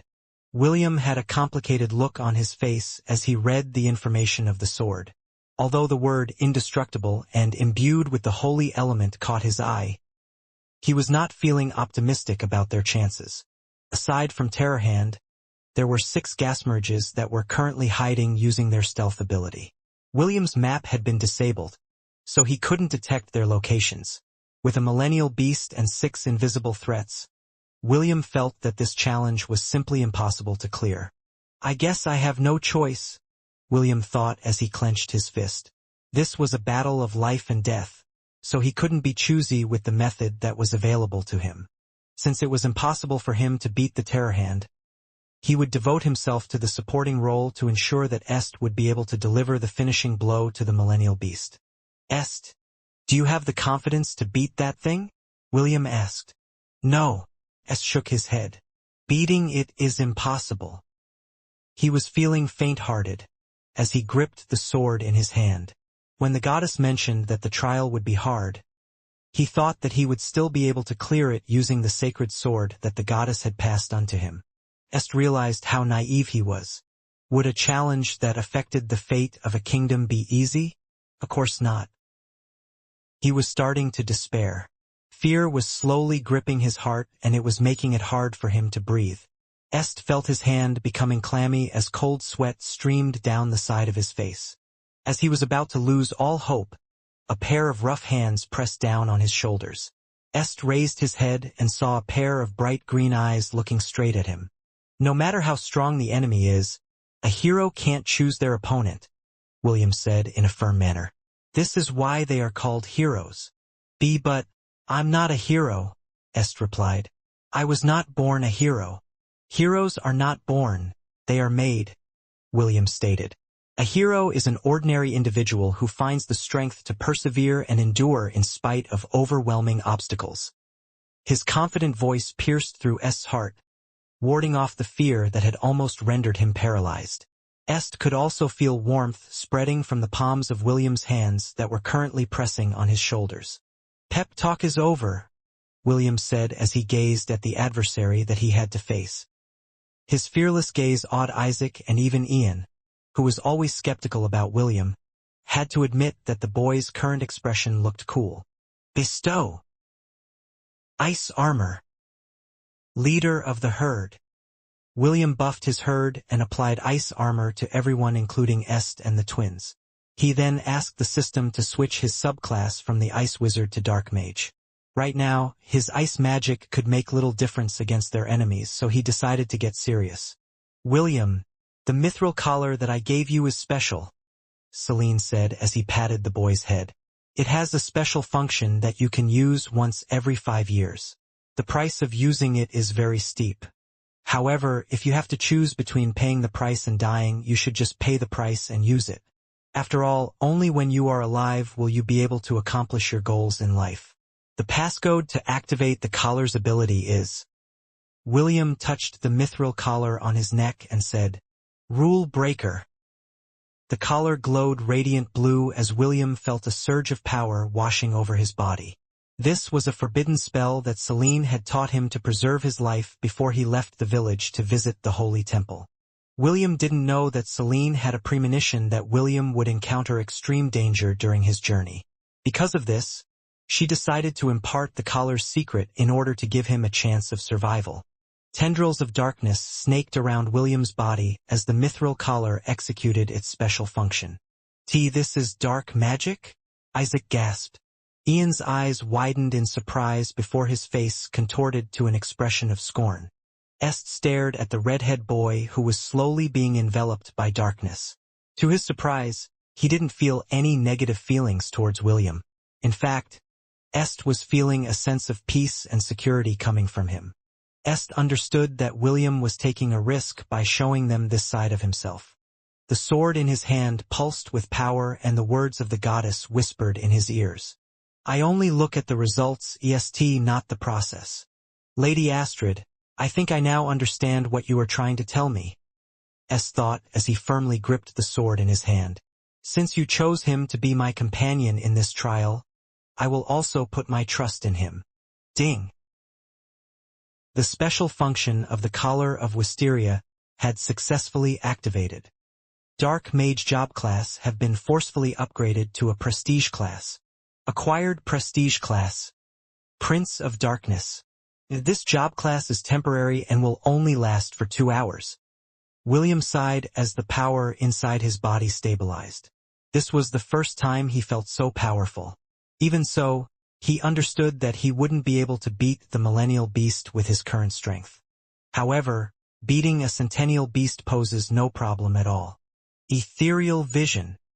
The corner of William's lips curled up into a smirk as the color of his eyes changed into a golden color. The hiding gasmerges were laid bare before his eyes, and he decided to deal with them first before fighting off against the Millennial Beast. Glorious Darkness, my Redeemer. I need you now in my time of need. Guide my hand so I might conquer your foes. Punish the fools who have forgotten your name, and doom them all to eternal darkness. Darkness Breaker. Over a dozen dark beams shot out from the sky and criss-crossed across the plains. The hiding monsters let out a shriek as their world descended into darkness. Dark mists oozed out of their eyes as their bodies rolled on the ground in pain. Mama Ella, I'll leave the small fries to you, William ordered. Est and your 2 sidekicks, we are going to deal with the terror hand. I'm going to say this now, but none of you are allowed to die. Do I make myself clear? Me. Understood. Est nodded his head. Okay, Isaac replied with a determined expression. I'll follow you just this once. Ian decided to focus on the task at hand for the time being. Even though he disliked William, there was no way he would allow his young master to face the Cyclops on his own. With a mighty roar, the battle officially began. Terror Hand was indeed a very formidable opponent. None of the children's attacks were dealing any damage to its body. Even Est's sword, Rhapsody, could at most open superficial wounds that would regenerate in an instant. Est, jump back, William ordered. Este didn't think twice and immediately obeyed William's order. A black whip made up of dark magic wrapped up around his waist. With a tug of William's hand, Est was pulled away from his location just in time to evade the red beam of light that shot out from the Cyclops' eye. The ground exploded, sending burning rocks in all directions. Isaac and Ian, who were near the area of explosion, distanced themselves while evading the dangerous projectiles that were flying all around them. We can't continue like this, William said as Est landed beside him. We need to end him in one strike. But how? Est asked. Suddenly a realization struck him. Don't tell me. Yes. William raised his head and looked at the Cyclops' only eye that was looking at them in disdain. We need to attack its eye. Saying it was one thing but actually doing the deed was another. The Cyclops towered above them. Fighting it at close range was very risky as well because it specialized in close combat. If not for their fast mobility, and William playing the supporting role, all of them would have already died by now. The ground trembled as the Cyclops used its hammer to smash Isaac and Ian, who were distracting it with their long-range magic attacks. Isaac's earth's magic and Ian's water magic worked hand in hand to fire projectiles at the Cyclops' eye.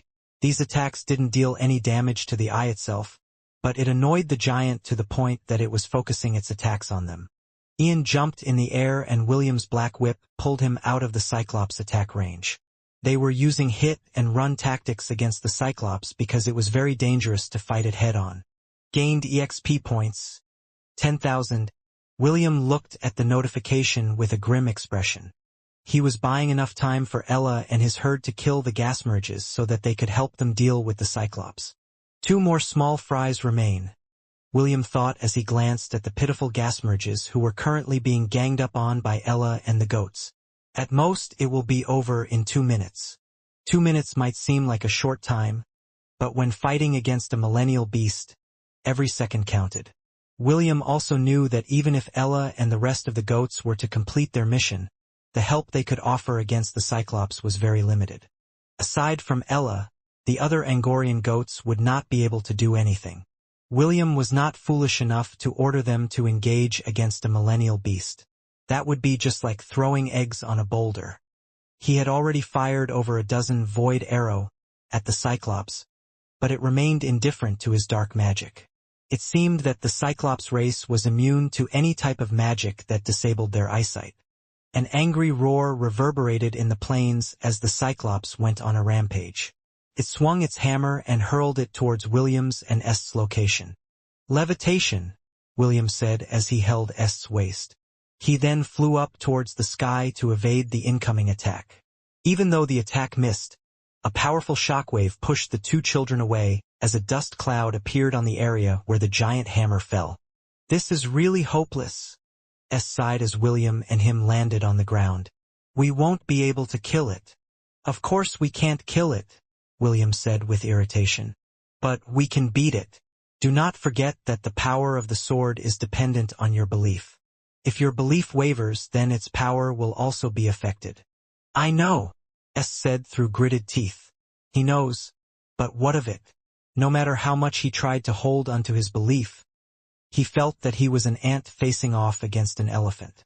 For him to be able to remain standing was already a feat in itself, but the more he fought against the Cyclops, the more he realized that this trial was impossible to clear. This trial is called the trial of courage, William reminded him. He could tell that Est was getting frustrated, and it would do him no good if he lost heart at this critical moment. It means that this trial will measure our courage. Perhaps, killing the Cyclops is not the goal of this trial. Then what is the goal of this trial? It is just a hunch, but I think that the goal is to have the courage to face off against an opponent that is impossible to defeat. William had encountered similar scenarios like this in games. There were bosses and characters who were invincible, and you will have to fight them in order to continue the storyline. When the protagonist was about to be defeated, something would happen that would make the invincible boss run away or end the battle immediately. We just need to find out what the requirement is to trigger that event. William thought as he racked his brains for any clues to tip the scales in their favor. The courage to face off against an opponent that you can't defeat, Est muttered. Perhaps you're right.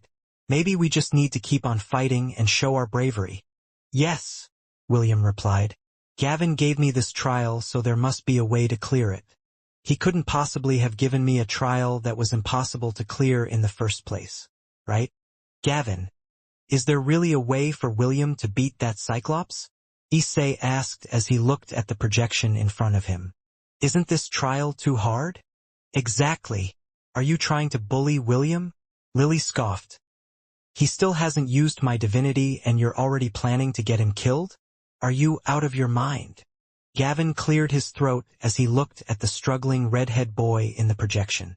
Actually, this was not the trial I intended for William. Astrid came to look for me earlier and asked if my follower could help her own devout believer clear a trial she prepared for him. So this is all that tomboy's doing? Lily pursed her lips. Since it's her believer's problem, why must she drag others into it? Because this is the only way for my believer to complete this mission. A beautiful lady wearing knight's armor appeared out of thin air. Her long black hair was tied in a ponytail and her eyes, that held unwavering determination, stared at the projection. She could tell that Est was on the verge of giving up.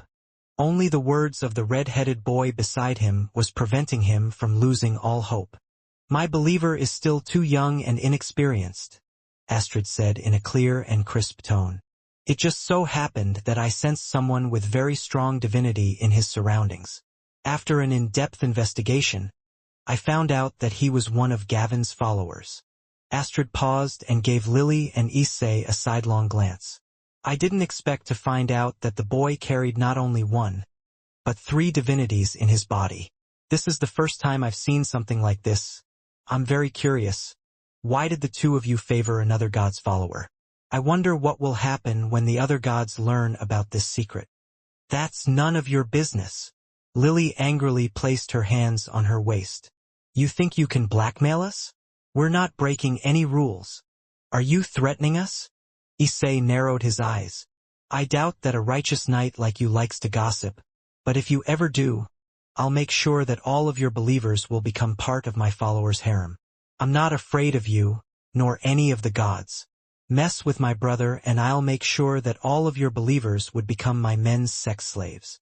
Astrid raised an eyebrow, but she didn't argue with Issei. Among the new generation gods, the harem god was someone who held absolute power. All of his believers were very influential people in the worlds they resided in. From the lowest commoners to the highest kings and emperors. His power couldn't be challenged and all the gods were wary of him. No one would want their devout followers to become mindless slaves who would wantonly fall into depravity. Be at peace, Astrid replied in a firm voice. I have no intention of telling this to anyone. Lily snorted and was about to nag the uptight tomboy when she saw Gavin shaking his head. She had no choice but to bottle up her retort inside her chest and return her attention to the ongoing battle at the plains. Well, so how will they be able to clear this mission? David asked as he played with his beard. Is this really just a trial of courage? How come I don't see any chances of winning? This trial wasn't supposed to be cleared in the first place, Astrid admitted. Huh? What did you say? Lily glared at the goddess of knights. Frankly, I don't want to honor the promise I made to the Hellon kingdom. Astrid looked at her devout follower with a gentle gaze. It's just that Est had made an oath to offer her everything to me in exchange for a chance. When I told her that I would give her a chance if she lived her life as a man forever, she didn't even bat an eye and said yes. I thought that she was just joking, but when I really turned her, and the two girls serving under her into boys, it was then that I realized that she was serious. Since that was the case, then I should at least give her a winning chance. But you said that this trial couldn't be cleared in the first place, Issei interjected. Doesn't this mean that you lied to your believer? It is true that Est wouldn't be able to clear the trial if she was alone, Astrid answered. That is why I asked Gavin for help. Astrid focused her attention on William, who was currently holding Est in the air. A flicker of expectation could be seen in her eyes. Perhaps someone who was favored by 3 gods. 4. David cut in. Not 3 but 4. The corner of Astrid's lips twitched as she looked at the shepherd god who was peacefully drinking his tea at the side. You're in on this too, David? Why not? David answered. William is a very interesting boy. He reminds me of when I was just born in this world. Since he is as handsome as me, he will definitely be able to find a way. Ah, that reminds me, there is a famous saying on his home planet that goes something along the lines of, if there's a will, there's a way. Astrid, if Will can really complete this mission, you are going to owe him a favor. The 4 gods looked at David in disdain. As handsome as you? Have you seen your reflection in the mirror? Pichui. I'll consider it, Astrid replied as she tried her best to keep the calm expression on her face. But first, he must show me what he can do. I really want to see if a boy that is favored by 4 gods can do the impossible. Gavin, Issei, Lily, and David looked at the struggling William in the projection. Although they favored him, they still couldn't think of a way for the boy to overcome the obstacle he was currently facing. Listen, I can't stay in this form forever, William explained as he used his dark magic to pull Est, Isaac, and Ian along with him as he evaded the attacks of the Cyclops. Since they were fighting on a plane, it gave him plenty of space to dodge its attacks. Although the Cyclops attacks were powerful, as long as they didn't hit, then they would be safe. I'm using a forbidden spell that allows me to become strong for a short period of time, William said with a serious expression. Once this magic runs out, I will not be able to use magic for 5 years. What? Est asked in surprise. You will not be able to use magic for 5 years? Yes, William replied. Not being able to use magic for 5 years is still better than dying here. Don't you agree? But still. Don't worry. I didn't do this only for you.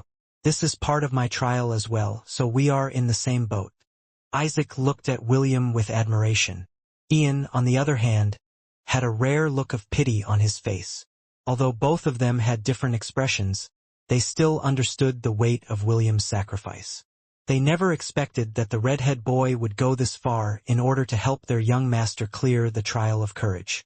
We can't afford to fail this trial, William stated. Since I decided to go all out, none of you are allowed to pull my leg.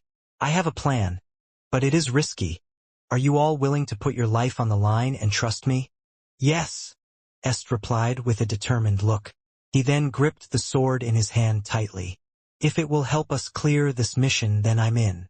Isaac and Ian exchanged a glance at each other before firmly nodding their heads. This time, both of them would not question William's orders and give him their full cooperation. We only have one chance to do this, so let's make it count. William then started to explain the plan he had in mind. Est's and the twins' expressions became very serious as they listened to his instructions. Any of you can still choose to back down, William sighed. However, after the time limit of my magic ends, we will just be waiting for our deaths. Since we don't have a choice, then let's just do it, Ian said as he looked at the Cyclops in the distance. I agree, Isaac voiced out his opinion. Est nodded his head in agreement. Very well, since all of you agreed, then we are all in this together, William said with a smile. Hold him off for 2 minutes. I need to make my preparations. Okay. William landed on the ground, but he kept the dark whips tied on the children's waists. That way, he could pull them away from danger if they were unable to evade the Cyclops attacks. Gained EXP points, 10,000. Good job, Mama Ella, William thought. Just one more.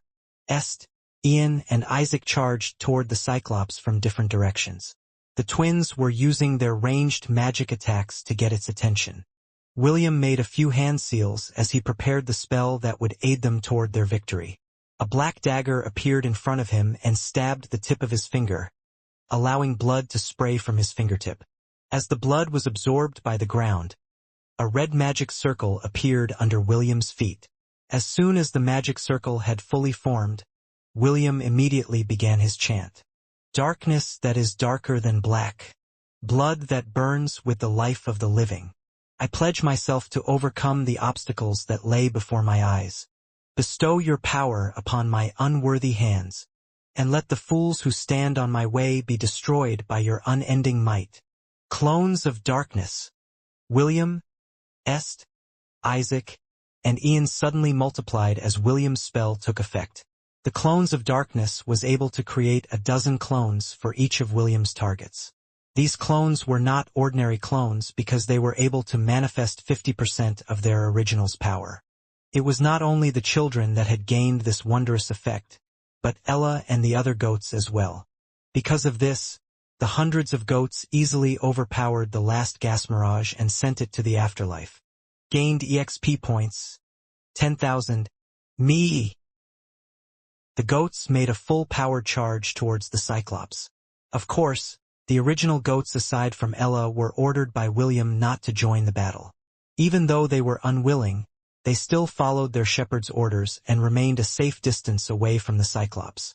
As the clones converged on their target, an all-out battle royale began with the Cyclops at the center. Clones wielded their swords and started to inflict wounds on the Cyclops' ankles and legs.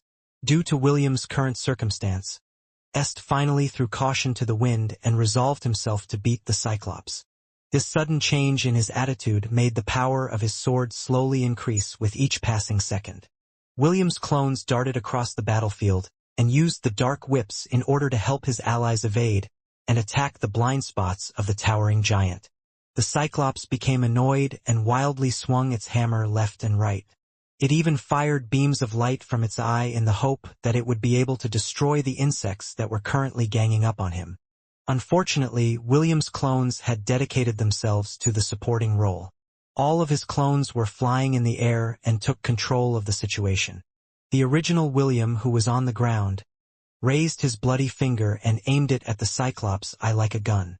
Lyra Wasniel Arian Tyriralriath, Mariath, Telendin, Talara, Nile, Ararasnal Trilinberdes, Mara Neil, Aerarilbras, Eloan, Thriasrilreal Rinalal Trilaren, Morellin, Neelan Bernil Arienas, Merlinian. An eerie red glow appeared on the tip of William's finger as he took aim. This spell only had a 1% chance of instantly killing a millennial beast, and Celine had used it on the golden-scaled crocodile back in Lant.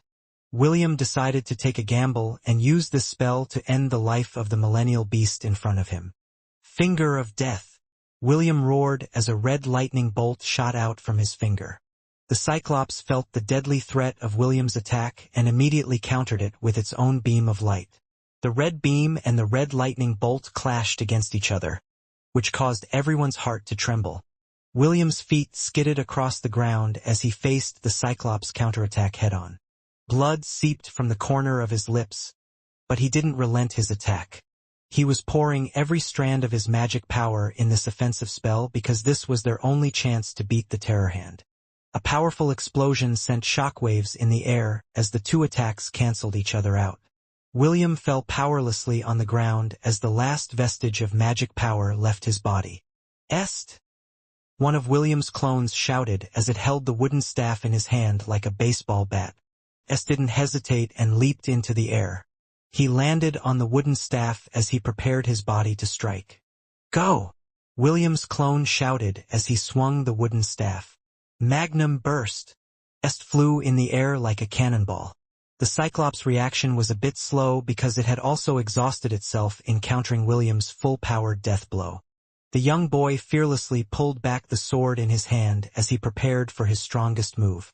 Light that shines upon the world, bathe us all in your eternal glory, shouted. He then stabbed the sword forward with all of his might. Grand Cross! A radiant light enveloped the holy sword as it pierced the center of the Cyclops' eye. The Cyclops didn't even get a chance to let out a scream as a cross made of holy light split its body into two halves. A black whip of darkness wrapped around Est's waist and pulled him away to safety. Not long after, the hulking giant fell on the ground with a resounding crash. Everyone in the battlefield looked at the giant's remains as William's clone gently landed on the ground, carrying Est in a princess carry. "Good job," the clone said as he helped the handsome boy stand on his feet. "Did we win?" Est asked. He was still half in doubt if they had really won against a millennial beast. "Yes," William's clone replied with a smile before vanishing into particles of light. For some reason, Est felt his heart skip a beat when he saw the smile of approval on the clone's face. A feeling that he had never felt before started to bloom inside his innocent heart. Surprisingly, he didn't dislike this feeling. When William opened his eyes, he found himself in an unfamiliar room. "Where am I?" William thought as he tried to move his body. To his surprise, no matter how much he tried to move his body, it was not responding. Heck, he couldn't even move his finger. What's this? Sleep paralysis. William had encountered this sensation when he was still back on Earth. This feeling was truly scary because you were clearly wide awake, and yet you were unable to move and even speak. The redhead boy tried to calm his panicking heart as he recalled the events that happened during the battle against the Cyclops. "The last thing that I remember is using the finger of death. After that I lost consciousness." William sighed internally. Suddenly, his heart was gripped by a scary thought. "Wait, don't tell me we actually lost? No way. Did I die again? Is this the afterlife?" As William was really starting to panic for real, the door of the room opened and a familiar handsome boy appeared in his line of sight. "William? Are you awake?" Est asked as he looked at the boy who was lying on the bed. He could see that his eyes were open and, for some reason, they were staring straight at him. Seeing that the redhead boy wasn't doing anything, Est sat beside the bed and frowned. "What's wrong?" "There's something wrong with my body, but how can I tell you?" William glared at Est out of frustration. "Young master, is he awake?" Isaac inquired as he walked to the room with his twin, Ian. "Oi, if you're already awake you should get up," Ian snorted. "Are you a pig? Do you like to lie down so much? You've already been sleeping for 2 days. 2 days? William gasped internally. "Wait, did we all die together? Damn, I can't confirm since I can't move or say anything." "Hey, are you really awake?" Est asked as he poked William's cheek. "You're clearly awake, but why aren't you moving?" Ian smirked and joined Est in poking William's face.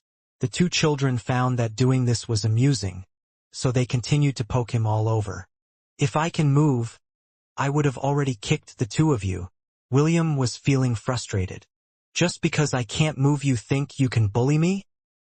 He was trying to use his annoyance to forcefully break through his paralysis, but it was to no avail. He could only glare helplessly at the two bullies and promised that he would beat them up as soon as his paralysis wore off.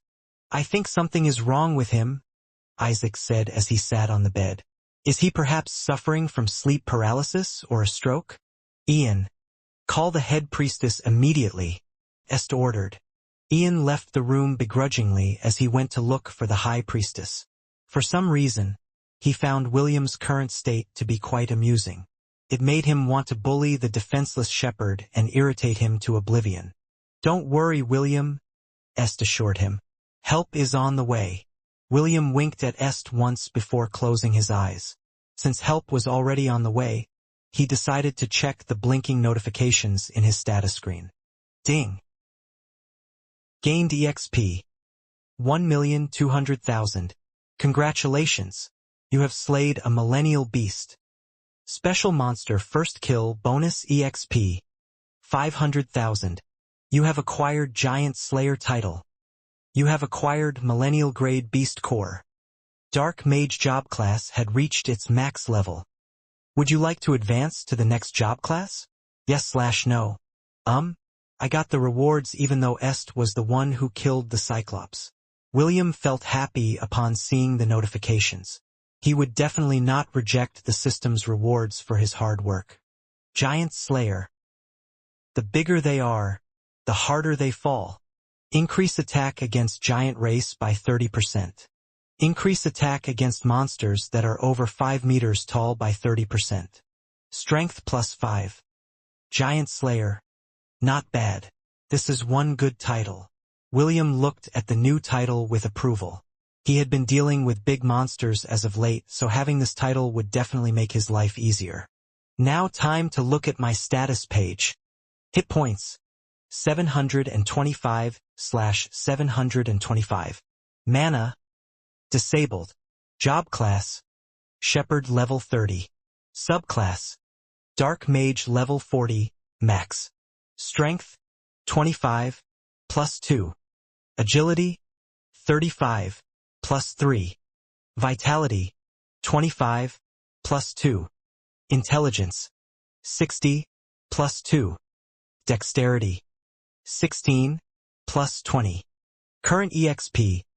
0/154,392. Dark Mage Max. Job EXP. 146,283/146,283. After checking his stats, he noticed that his mana was disabled for some reason. He immediately called the system to inquire what was happening to his status page. System, can you tell me why my mana is disabled? Host, this is the consequence for using the power of the Collar of Wisteria. You will be unable to use your mana for 5 years. What? I thought the effect of the collar would only prevent me from using the mage-type job classes. It also includes any skill that uses mana. Yes, any skill that relies on mana will no longer be usable for the next 5 years. Okay, let me get this straight. William was hoping that there was still a loophole that he could use in order to activate the skills he normally used in battle. You mean, I can't even use Bestow or First Aid? Host will be unable to use any skills that rely on mana. FCK. William cursed. Master. The last resort you gave me is too brutal. The happiness that William felt after getting the rewards of the trial was replaced by depression. He initially thought that his other job classes, that didn't rely on magic powers, would be unaffected by the backlash of the Collar of Wisteria. Never in his wildest dreams did he anticipate that the backlash would cripple him to this extent. Without the buffs, Ella's and the other goats' battle prowess would be reduced drastically. While William was feeling broken-hearted, the High Priestess finally arrived at the room. She placed her hand over William's head and used a diagnostic spell to check his condition. Full heal. The High Priestess chanted, and a layer of green light enveloped William's body. How are you feeling? Est asked with concern.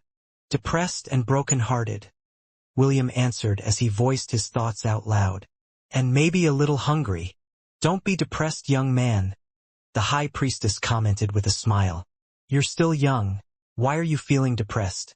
As for hunger, although we don't have much, we can let you have your fill of bread, cheese, and milk. Thank you, Head Priestess, William replied. I'll take you up on your offer. Very well. I'll ask one of my attendants to bring you food. The Head Priestess caressed the side of William's cheek before standing up. Your name is William, right? Make sure to visit your goats after you eat. They are feeling restless because they are unable to enter the temple to see you.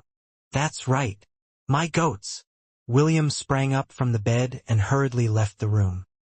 He had completely forgotten about his depression and immediately ran towards the stable to see them. Est, the High Priestess, and the twins watched him go with dumbfounded faces. Wasn't he just depressed a while ago? Why was he running away like his pants were on fire? Me. Sorry, Mama Ella, William said as he hugged her mama's head. I made you worry. Mia. I'm fine, William replied. How about you? Me. Don't worry, everyone. I'm fine. Sorry for making all of you worry. Me. This was the scene that Est and the twins saw when they arrived at the stable. The other goats circled around William and pressed their heads on his body. With just a glance, one could easily tell how much the goats cared about William. "He sure is loved by his herd," Ian commented with a smirk. "Ian, be more kind to William from now on," Est ordered. "He is our benefactor and he sacrificed a lot for us."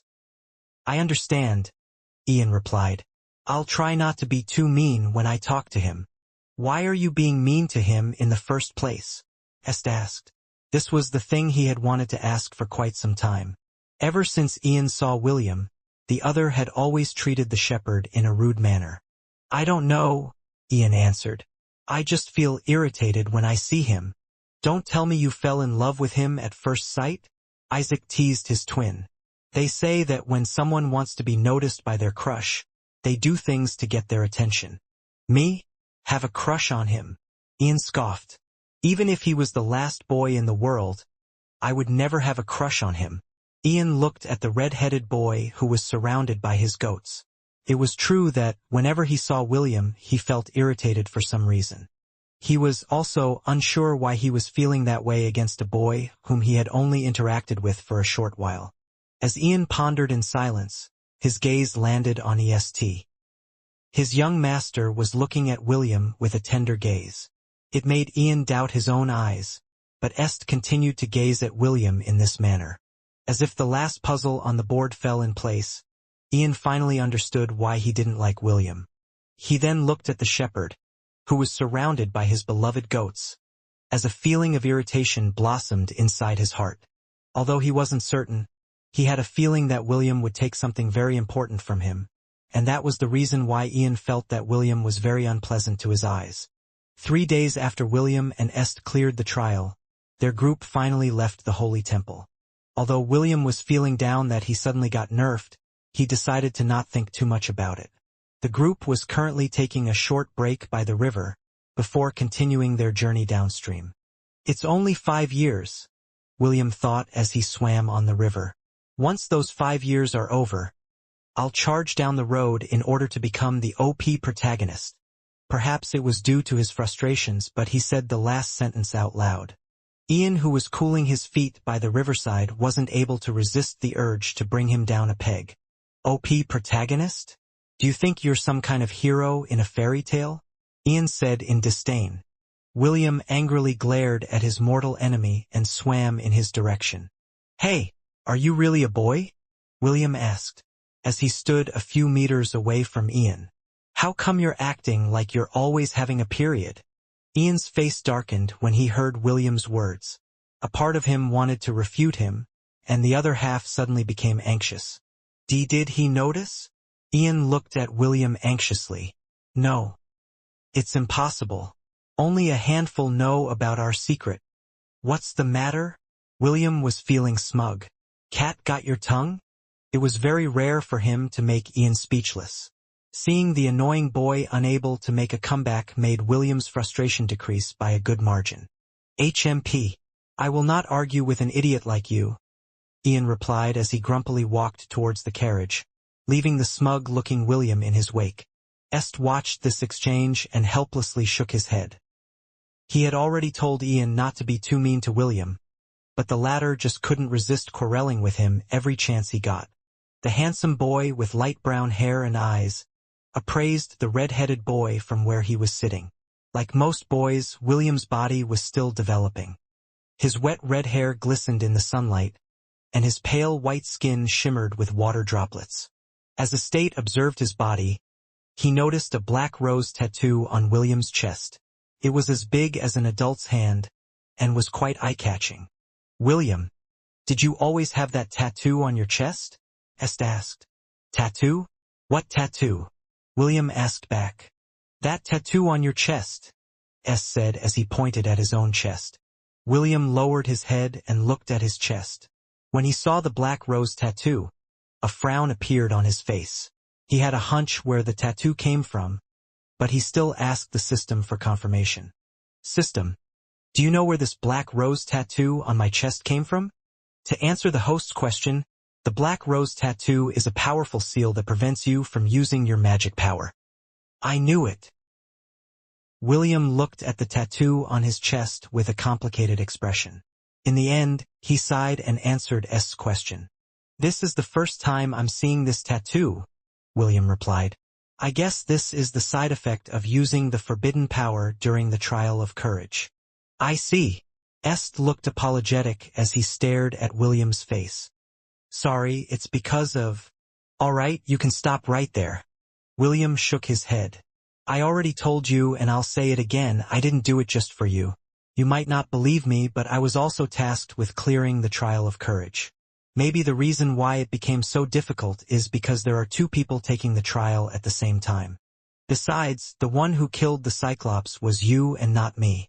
I should be the one thanking you for successfully completing the mission." Est knew that William would just keep downplaying the part he played during the Cyclops subjugation, so he decided to not pursue the topic any longer.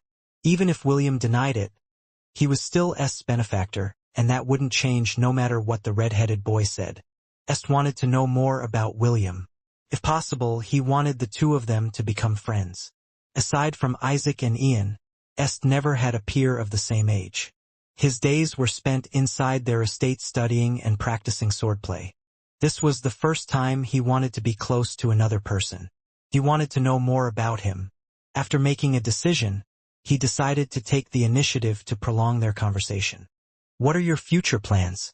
Est asked. "If you like, you can come with us to the capital. I still haven't rewarded you for saving my life. My only plan right now is to return to Lant and live a happy and peaceful life," William answered as he walked towards the side of the river. He was done swimming, and it was time for him to put on some clothes. "As for the reward that you want to give me, I'll pass on that. Receiving a reward from a friend feels awkward." Friend." Est's eyes widened. "Are we now friends? You don't want to be?"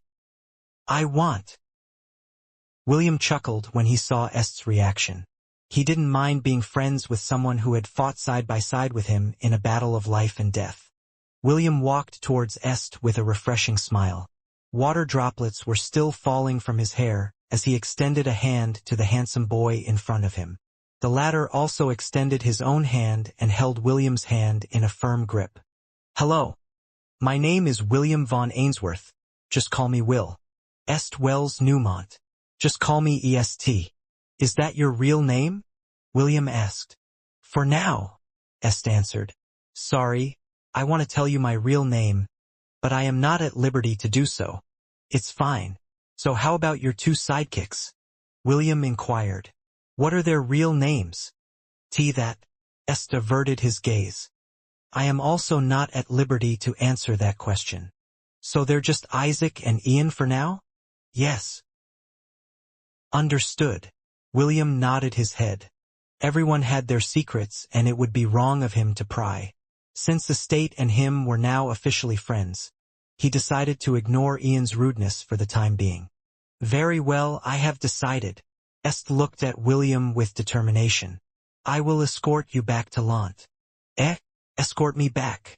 William tilted his head in confusion. "Why?" "Because it will be dangerous for you to travel alone," Est replied. "Since you can't use your magic power, I will ensure your safety." William could tell that Est was dead serious when he said that he wanted to escort him back to Lant. For a brief moment, he thought about rejecting his offer. However, the strong grip on his hand made him feel that Est wouldn't take no for an answer. "Thank you," William said with a smile. "We don't have any fancy food in Lant. However, if you don't mind eating porridge and drinking goat milk, then I'll be more than happy to become your host for a few days." "Deal," Est smiled. The two handsome boys looked at each other with a smile. "Hey, just how long are the two of you going to hold hands?" Ian asked in annoyance. "Also, redhead boy, are you an exhibitionist? Why are you still not wearing any clothes?" Est's face reddened as he unconsciously looked on William's body. He wasn't thinking about anything earlier, but Ian's comment made him realize that William still hadn't put any clothes on. William, on the other hand, just rolled his eyes as he walked towards his mama Ella. "I'm wearing pants, okay? Who are you calling an exhibitionist?" He wanted to say those words, but decided to just let it be. "I wonder how Grandpa and the rest will treat my new friends?" William mused as he thought about the loving family that was waiting for him back in Lant. "We're almost there," William said as he gazed at the familiar scenery in front of him. Me. Me. Me. Me. The goats bleated in excitement as they saw the familiar town in the distance. They had lived in Lant for many years, and this was the first time that they had been away far from home. Some of them were already feeling homesick from their long travel. Est, Ian, Isaac, Herman, and Nana froze in shock when they saw the golden ape, Orubro, seated near the entrance of Lant. They could see some kids climbing its arms, while others were playing tag near its feet. Is that the Orubro that was taken from the battlefield? Est stuttered. Although he had already heard from Nana that William's grandfather and his comrades managed to capture 3 millennial beasts from the battle on Windkeep Citadel, this was the first time he had seen something that was almost as big as the Cyclops that they had fought in the Trial of Courage. "Yes," William answered. "He is the newly appointed guardian of Lant. His name is Luffy the Monkey." "Luffy the Monkey," Herman gulped. "Such a domineering name." "I know, right?" William had raised his chin in an arrogant manner. "Why are you acting like you're the one who owns it?" Ian scoffed. "What a pretentious brat you are." "Mama Ella, did you hear someone talk?" William asked. Ella shook her head. "It must be one of those ghosts known as attention seekers." William sighed in an exaggerated manner. "Tisk. Just because I am handsome they decided to haunt me? Well, I don't mind if that attention seeker is a beauty. However, if it's just a snot-nosed pansy, then he could just roll over and suck an egg." "Who are you calling a snot-nosed pansy?" Ian asked. William turned his head to look at the enraged boy sitting on the carriage. "Why are you reacting? Are you a snot-nosed pansy? TSK, no wonder you're always irate. It must be nice having a period 24 hours a day, 7 days a week." "Why you?" Ian was about to jump off the carriage and beat William to a pulp when Isaac held on to him with all the strength he could muster. "Ian, behave yourself," Est ordered. "HMP." Ian averted his gaze in anger. As the group neared the entrance of Lant, some of the kids waved and called out to William. "You sure are popular," Est said with a smile. William nodded his head. "I don't want to brag, but I'm the most handsome boy in Lant. It's only natural that I became popular." After traveling with William for a few days, the group had grown accustomed to his narcissism. They often wondered where he was getting his confidence from. Of course, they had to admit that William was indeed very handsome. This was one of the advantages of being a half-elf. Although half-elves were shunned by the elven race for being not pure-blooded, no one could deny that the elven genes made the half-elves very pleasing to the eyes. "William! Oi! William!" Theo shouted as he ran towards his good friend. "You arrived at the right time. Your family has guests over and, from what I've heard, they came here to see you." "Guests that came to see me?" William pondered. The images of his previous guests appeared in his mind. It couldn't possibly be them again, right? William remembered Agatha, the mother of his ex-fiancée, Rebecca. If this was a week ago, William would definitely be thinking of finding a way to ask them to show him more rare weapons so he could unlock a few job classes. It was quite unfortunate that he was not in the mood to acquire any more job classes because he was unable to use them at this point in time. "Did you recognize them?" William asked.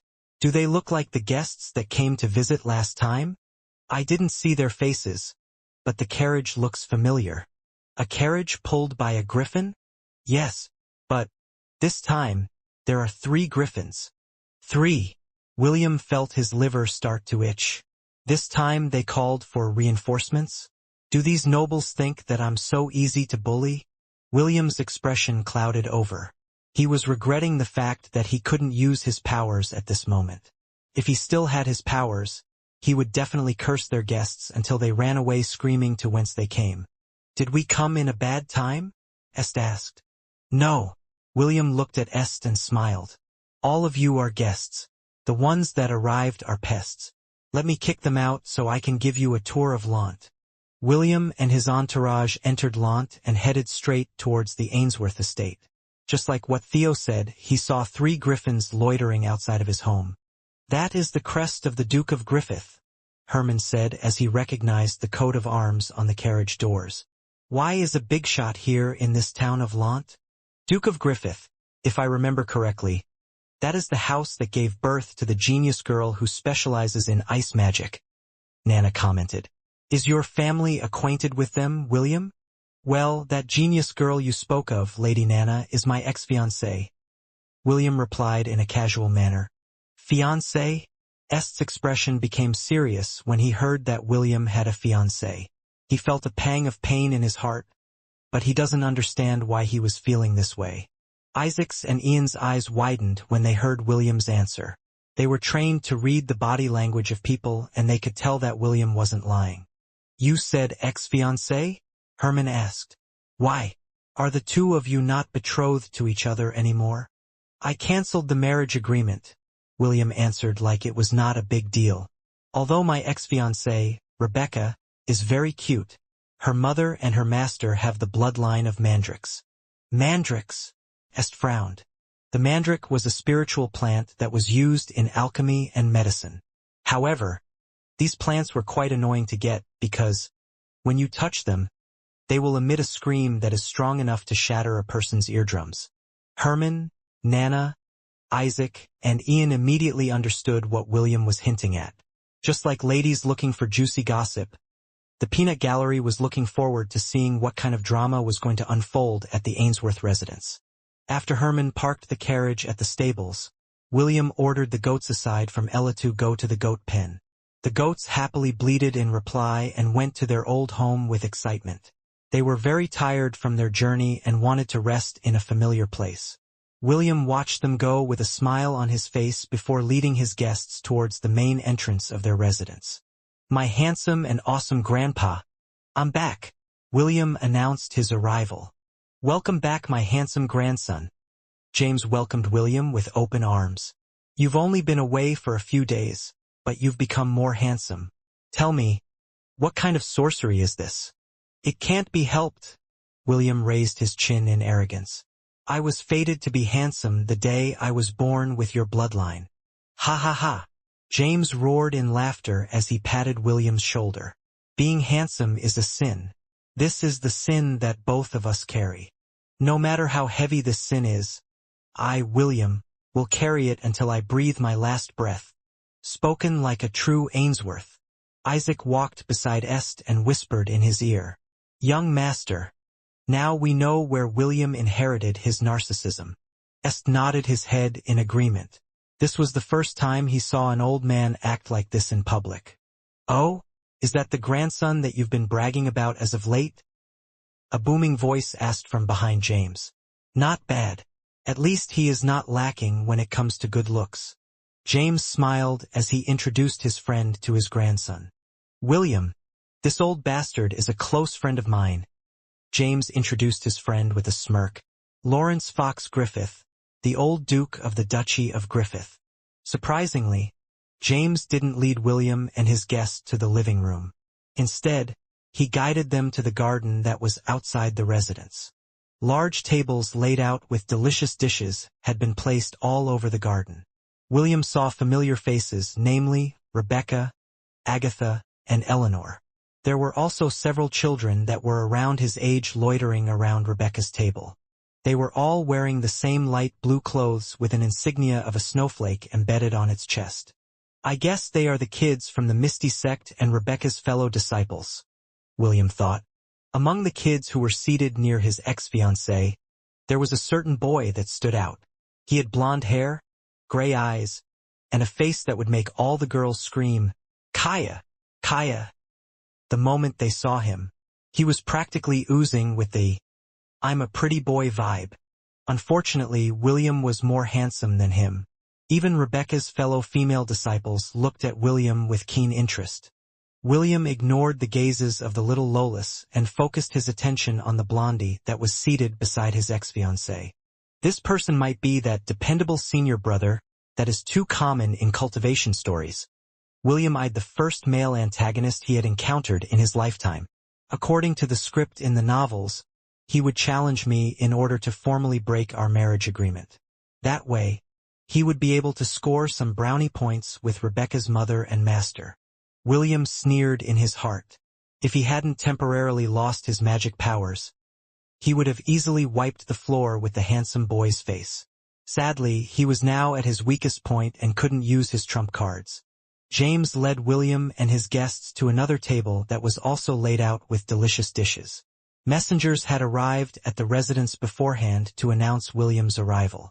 Because of this, the maids hurriedly added another table into the garden and prepared the food for their young master's arrival. "So, your name is Est?" James asked. "You have good eyes." Thank you," Est answered in confusion.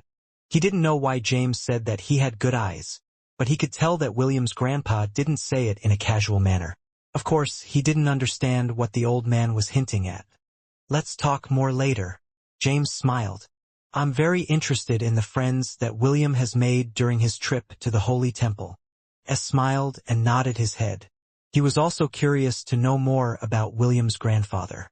As soon as William and his guests sat on the chairs provided to them, the drama finally started.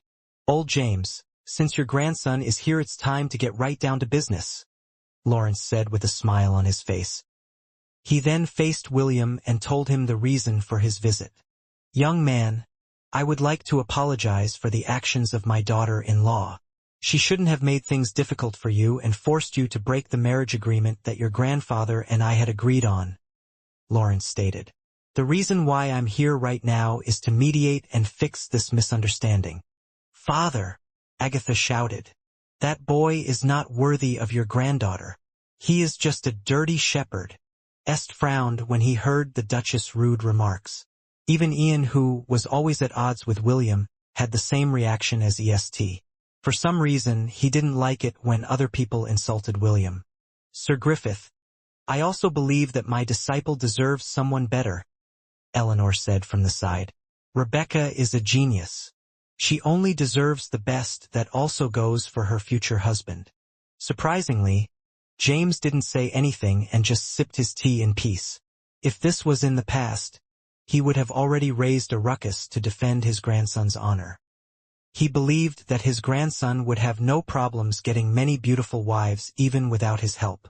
Since that was the case, why would he bother with this petty marriage agreement? Lawrence listened to Agatha's and Eleanor's words with a calm expression. He didn't rebuke them and allowed them to say their thoughts out loud. He was observing James and William's expressions to understand their thoughts about the matter.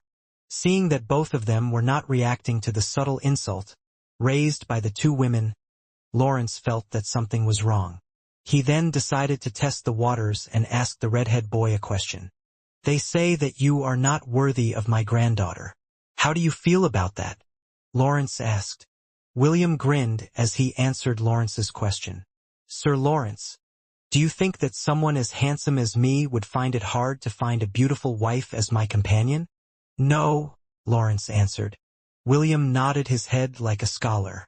"I don't want to brag, but aside from my grandfather, no one in the southern continent is more handsome than me. Since that is the case, why would I limit myself to marrying your granddaughter? Don't you think that this is being unfair to my handsome looks?" "Bravo!" James clapped his hands. "As expected of my grandson."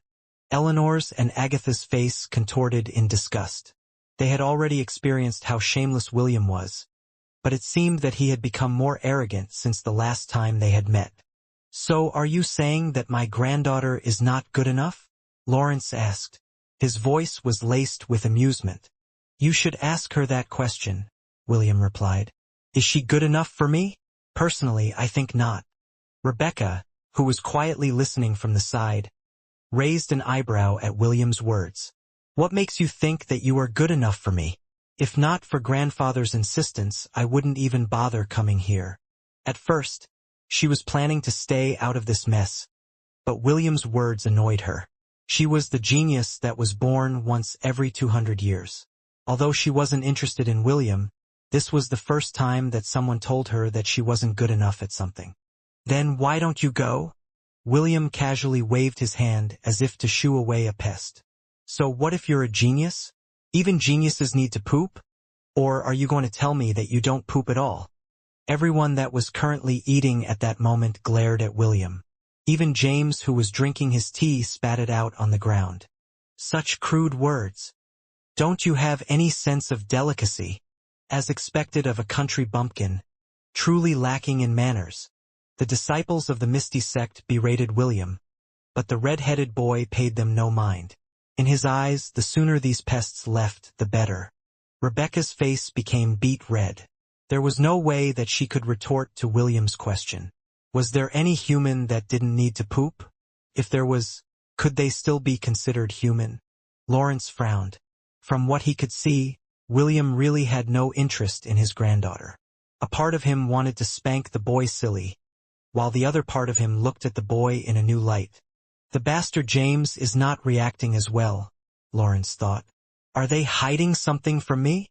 The one who initiated the matchmaking was James. Lawrence knew his personality, so it was impossible for James to renege on something that he had started. Naturally, this mess happened because his daughter-in-law took the opportunity while he was away to cancel the marriage agreement. Even so, he didn't believe that James would just sit idly by and let someone trample on the agreement that had been put in place because of his proposal. Est, who was watching from the side, secretly felt happy. He didn't understand why he felt happy, but he was feeling giddy watching William's arrogant performance. You peasant! How dare you tarnish the honor of my junior disciple? The handsome blondie stood up from his seat. I will only ask you one question. Are you going to free Rebecca from the marriage agreement or not? Ha? Did a donkey kick your head? William asked in disdain. Didn't I make it clear that I'm not interested in her? If you like, you can have her. I can tell from a glance that both of you are a perfect match for each other. Really? The blondie asked. Do you really think that we're a good match? The blondie gave Rebecca a sidelong glance as he waited for William's answer. Definitely. William nodded his head. A match made in heaven. May the two of you live a happy life together. HMP. At least you know your place. The blondie accepted William's words as if it was the most natural thing to do. He then sat down in a good mood. From the first time he saw Rebecca, he had already decided that she would be his lover. Not only was she beautiful, she was also a daughter of a duke. With beauty, riches, and influence on her side, she was the ideal candidate to become his wife and raise his rank within his family. Lawrence, it's not like I'm against your granddaughter marrying my grandson, James said after the quarrel had quieted down. It's just that your daughter-in-law thinks too highly of herself. Even though we're dirt poor, we won't allow our dignities to be trampled upon by other people. So, you also want to cancel this agreement? Lawrence asked. Be honest, old man. Who doesn't want to have a genius daughter-in-law marrying into the family? James answered. It's just that your family thinks differently from you. Lawrence sighed. He also thought that his son and daughter-in-law had become too pretentious after giving birth to Rebecca. After his granddaughter's talent was confirmed, Agatha acted like a queen and looked down on people a lot. His son, on the other hand, saw this as a chance to form strong connections with his peers. He was even thinking about using Rebecca as a bargaining chip to foster powerful alliances with other ducal families. The handsome blondie was the third son of the neighboring Duchy of Rhodes. Agatha was thinking that he would be a good partner for her daughter. Of course, he was only one of the candidates in Agatha's mind. As an ambitious woman, she was also interested in presenting Rebecca as a wife candidate to the crown prince of the Helwan kingdom. Naturally, her options were also not restricted within the boundaries of the kingdom. Marrying a prince from another kingdom was also one of the options that she had planned for her daughter. Lawrence had a good look at William and felt that the boy was very pleasing to the eyes. The old Duke of Griffith was a powerful archmage. He had already subtly used a diagnostic scan on William's body to see if he was capable of using magic. Unfortunately, the result he got was quite disappointing. Not only did the boy not have any magical affinities, he was also completely devoid of mana. What did this mean? It meant that William had no future in becoming a magician. Magicians were highly regarded in the southern continent. One magician was born out of every 5,000 children. However, not all magicians were born with high-grade talent. His granddaughter, Rebecca, was born with a perfect grade talent, so the Hellon Kingdom decided to cultivate her properly. This meant that all available resources to help her advance her rank would be given to her unconditionally. Lawrence wanted his granddaughter to be happy. He was also very worried about her future, so when his old friend, James, asked him to matchmake their grandkids, he immediately agreed. He had known James for a long time. With that said, he approved of William's background. However, since it had already come to this, he could only think of a way to delay the dissolution of the marriage agreement. "Rebecca, come here," Lawrence ordered. Rebecca stood up from her chair and walked obediently towards her grandpa. In their family, Lawrence spoiled her the most, and he was also an archmage. Naturally, Rebecca would listen to her grandfather more so than her own parents. "William, please, come here as well." Lawrence made a gesture for William to stand beside Rebecca. William frowned, but after seeing James's expression, he reluctantly stood up from the seat and stood beside his ex-fiancée. "Both of you are still young," Lawrence said with a smile. "No one knows what the future will hold. Although the two of you might not get along now, that might change in a few years." Lawrence paused and glanced at her granddaughter. "Rebecca, what are the qualities you like to see in your future husband?" "Grandfather, I think it's too early for me to answer this question. Indeed, you are still too young. But humor me. Tell me the qualities that you want your husband to have." "Well," Rebecca gave William a sidelong glance, while the latter crossed his arms over his chest and raised his chin in an arrogant manner. "First, he must be stronger than me," Rebecca stated. "This is acceptable," Lawrence agreed. Naturally, if he were to choose a partner for his granddaughter, it should be someone strong so that he could protect her. "Second, he must be good-looking, right?" William casually flipped his hair to the side. Clearly, he was confident in his looks. "Third, he must be someone with ambition. I don't like mediocrity," Rebecca added. "Is that all?" James asked. "There is one last condition," Rebecca said. "He must be in a position of power." Lawrence glanced at the red-headed boy who was currently looking at his fingernails. "How about you, William? What are you looking for in a wife?" James, Est, Ian, and Rebecca secretly perked up their ears to listen to William's answer. "First, she must be cupsy," William stated in an arrogant manner. "I will not accept anything smaller than that. Second, she must have a good head on her shoulders. Third, she must be loyal. Lastly, she must be a beauty that can bring the downfall of a nation. Only this kind of lady is deserving of my love and affection." Est and Ian looked down at their chests and grimaced. Both of them were currently boys, and it was impossible for them to meet William's first requirement. Est had a distraught look on his face, while Ian's was wondering why he was feeling that he needed to match William's requirement. "It's not like I'm interested in him or anything," Ian thought. "Why am I feeling bothered like this?" Lawrence lightly coughed as he gazed at his old friend who was chuckling by his side. James didn't say anything but gave 2 thumbs up to William in his heart. He was impressed by his grandson's high requirements, and it put him at ease. The old man was even looking forward to seeing William's children a few years from now. "It's good to have ambition," Lawrence said after he cleared his throat. "Then how about this?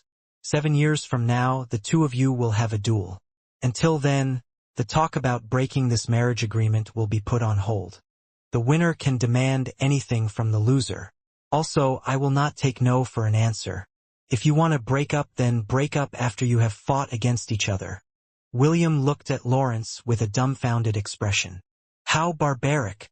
Why must we fight each other just to break this marriage agreement?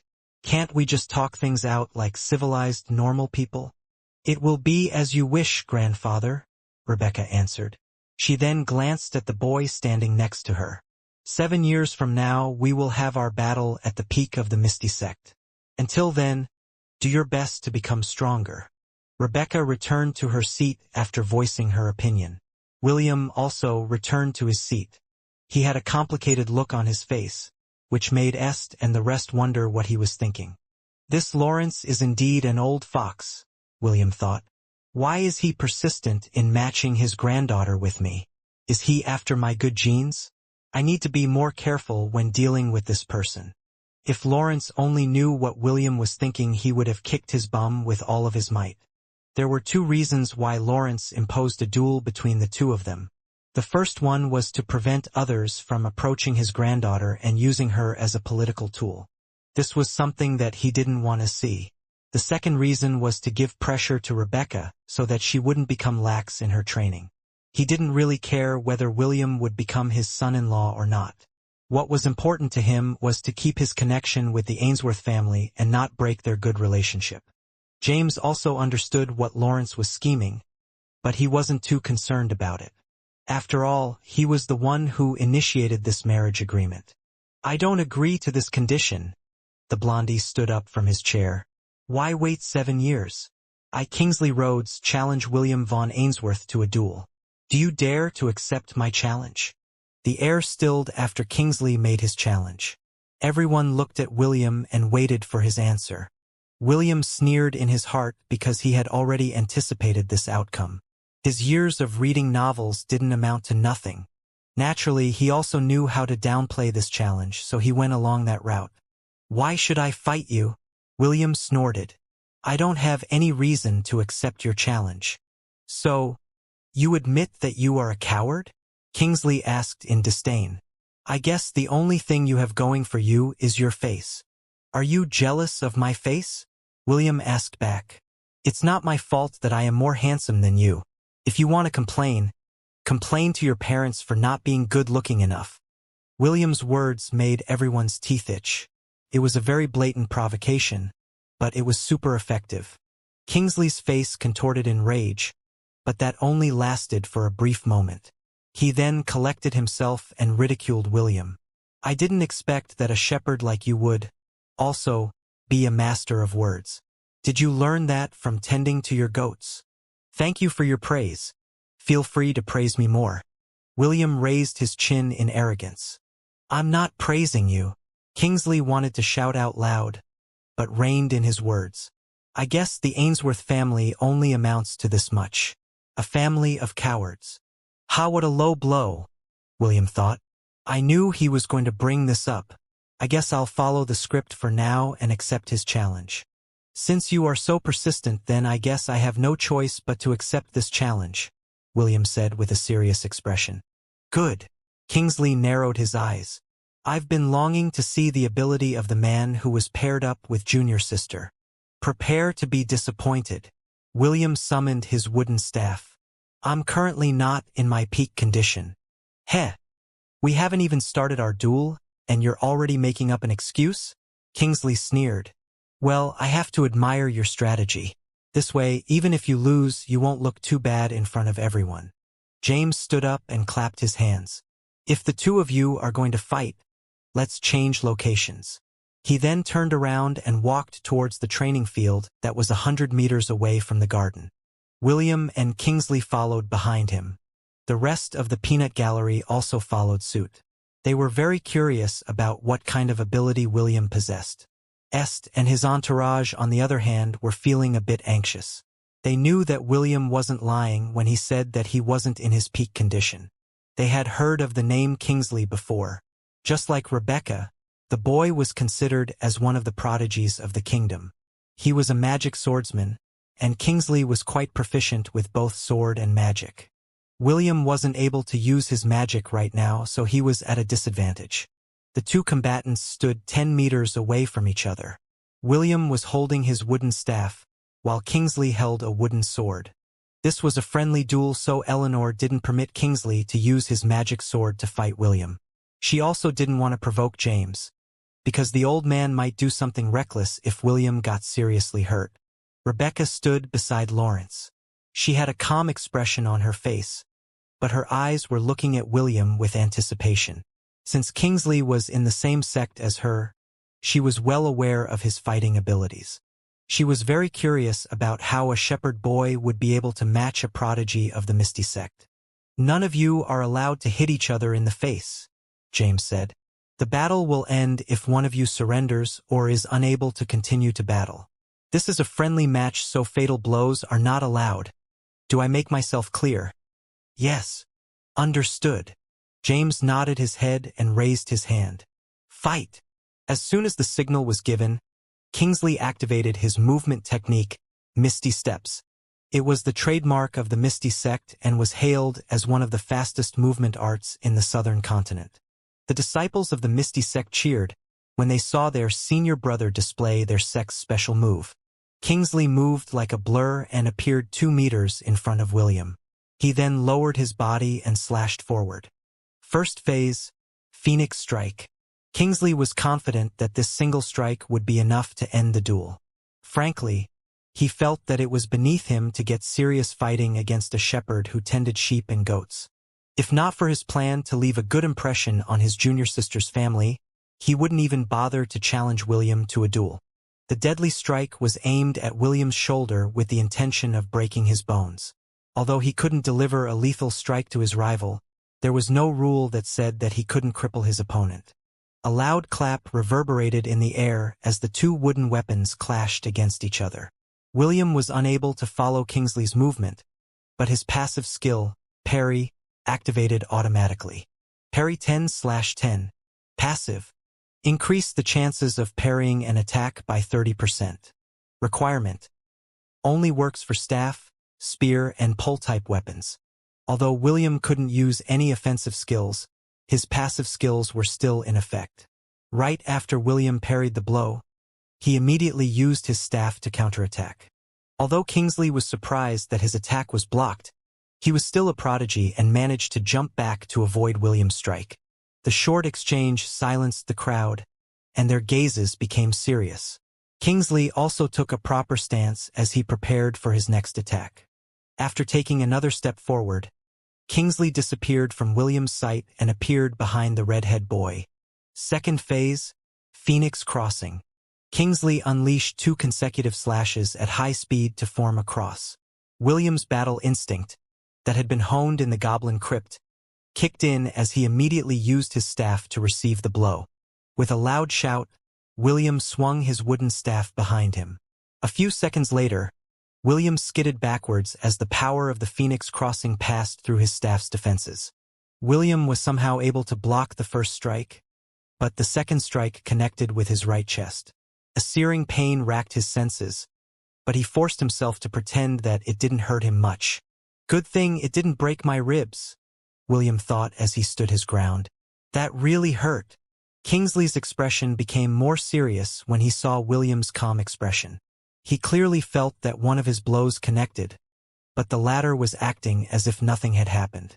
Both combatants glared at each other as they prepared for their next clash. Soon the 2 engaged in close-quarter combat. Kingsley's movement and attacks were graceful and deadly. Clearly, his technique had reached a high level while William had no technique at all. His battle style was crude and all over the place. One could easily tell the disparity between the 2 boys. The members of the Misty sect started cheering as they saw their senior brother getting the upper hand. Kingsley executed another killer move that was aimed at William's leg. However, the parry skill activated and blocked his attack. William's strategy was simple. He would hold his ground and defend. If the parry skill activated, he would immediately follow up with a counterattack. Although Kingsley was fast, Ella was faster when she used her quick attack. William was gradually able to follow his opponent's movements and block him at every turn. His strength stat allowed him to threaten Kingsley from time to time with a powerful blow. The only problem was that none of these blows connected. After their initial clash, Kingsley discovered that William was a level stronger than him, so he didn't dare to receive his blows and focused on dodging them. William's dexterity and agility stat coupled with the parry skill gave him the ability to swiftly block his opponent's attacks, which led to their current situation. The bruises on William's body were piling up because there were times when Kingsley's sharp attacks grazed him. I relied too much on magic and didn't focus on my foundations. William regretted that he hadn't paid any attention to learning any martial arts. He knew that it was only a matter of time before he got defeated. What William didn't know was that Kingsley was starting to feel anxious. His confidence at the beginning was being chipped away by William's uncanny ability to block his deadly strikes. This can't go on, Kingsley thought. I will have to resort to that. Kingsley took a deep breath as he charged towards William for the umpteenth time. First phase, Phoenix Strike. William's staff moved automatically as the parry skill activated.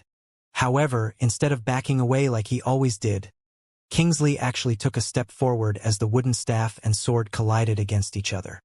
Ice bullet, Kingsley muttered as he fired an ice bullet at point-blank range. William's eyes widened because he didn't expect Kingsley to use magic. Eleanor had already mentioned that he wasn't allowed to use his magic in this duel. But Kingsley still used it. The concentrated bullet that was as large as a baseball ball connected squarely with William's chest. William felt that he was hit by a bowling ball that was thrown at full power. The impact took his breath away, which created an opening for Kingsley to unleash a powerful move. Second phase, Phoenix Crossing. A loud cracking sound was heard as Kingsley's attack connected with William's chest. The redhead boy spat a mouthful of blood as he was blown off his feet. Est covered his mouth as he watched William's body crash heavily on the ground. Kingsley stepped forward to deliver another strike at the fallen boy. He was determined to cripple William and make sure that he wouldn't even think about challenging Rebecca in the future. It was at that moment when he saw a white blur appear in front of his eyes. Me! Ella transformed into an Angorian war ibex and blocked Kingsley's path. Her horns and hooves shone in a blue light and her bloodshot eyes stared at the boy as if she was looking at something that was about to die. Kingsley's body uncontrollably shuddered the moment he laid his eyes on the beast in front of him. For the first time in his life, he felt the hands of death had firmly wrapped around his body and had no intention of letting go. His breathing became heavy as his instinct screamed for him to run away. However, there was no time to run away. Ella didn't give him that opportunity. With a shout of fury, Ella activated her quick attack. The only thing in her mind was to kill this boy who tried to hurt his baby. As the horns of death were about to impale the pitiful boy, James finally made his move. He casually grabbed the boy's collar and tossed him to the side. He then used his free hand to grab Ella's horn and held her in place. "Let's end it here, Ella," James said as he held the furious goat at bay. "What is more important, killing that brat or taking William to Owen's place?" Reason finally returned to the furious goat as she stopped her charge. Ella gave James an annoyed look, and the latter let go of her horn. "Helen, I'll leave William in your care," James ordered. "Yes, sir." Helen wrapped her threads around William and gently lifted him off the ground. Ella nudged her to hurry, and the maid of the Ainsworth family mounted the war ibex's back. As soon as Helen was firmly secured on her back, Ella immediately sprinted towards the house of the life magus. She decided to have her baby healed first before she returned to dispose of the brat that dared to harm William. Everyone watched the war ibex go with various expressions on their faces. Eleanor was checking Kingsley for injuries. She was responsible for the safety of the children, and Ella's sudden appearance gave her a scare. If not for James' timely assistance, the prodigy of the Misty sect would have been impaled by the war ibex and died a dog's death in a small town in the countryside. "Since when did you raise a war ibex?" Lawrence asked James, who was looking in the direction of Owen's house. "War ibex," James answered with a sidelong glance. "What war ibex? I don't know what you're talking about." Lawrence smiled in understanding. James sighed as he patted the shoulder of his good friend. "It would be best if you take that boy away from Lant. I'm afraid that Ella will immediately attempt to kill him again once she returns." "Fine," Lawrence agreed. "I'll come back at a later time to talk more about your grandson. Just make sure that you don't bring uninvited pests with you next time." James snorted. "I almost lost control and squashed that boy's head. Adults shouldn't interfere in the affairs of the young generation. This is the unwritten rule in our world." "No. It's fine if no one sees." James smiled. "Although this rule exists, you and I know that there are plenty of loopholes that people use to bypass this rule." "True," Lawrence admitted. He then looked at the members of the Misty sect and gave out an order. Return to the carriages in an orderly manner. We will be departing soon. Although he wanted to know more about William and the war ibex, Lawrence knew that now was not the time for it. He could only endure his curiosity as he led his entourage to where their carriages were waiting for them. "So, what do you think?" Lawrence asked his granddaughter, who was seated beside him in the carriage. They had just left Lant 5 minutes ago and were currently returning to their duties of surveying the destruction caused by the beast tide. "He lacks grace," Rebecca answered. "That's it? He lacks grace." Lawrence had a smile on his face as he looked at his beloved granddaughter. "Grandpa, I don't know what you're thinking, but I don't like him," Rebecca pouted. "I have no intention of marrying him." Lawrence chuckled but didn't say anything else. He was already looking forward to the duel that would happen 7 years in the future.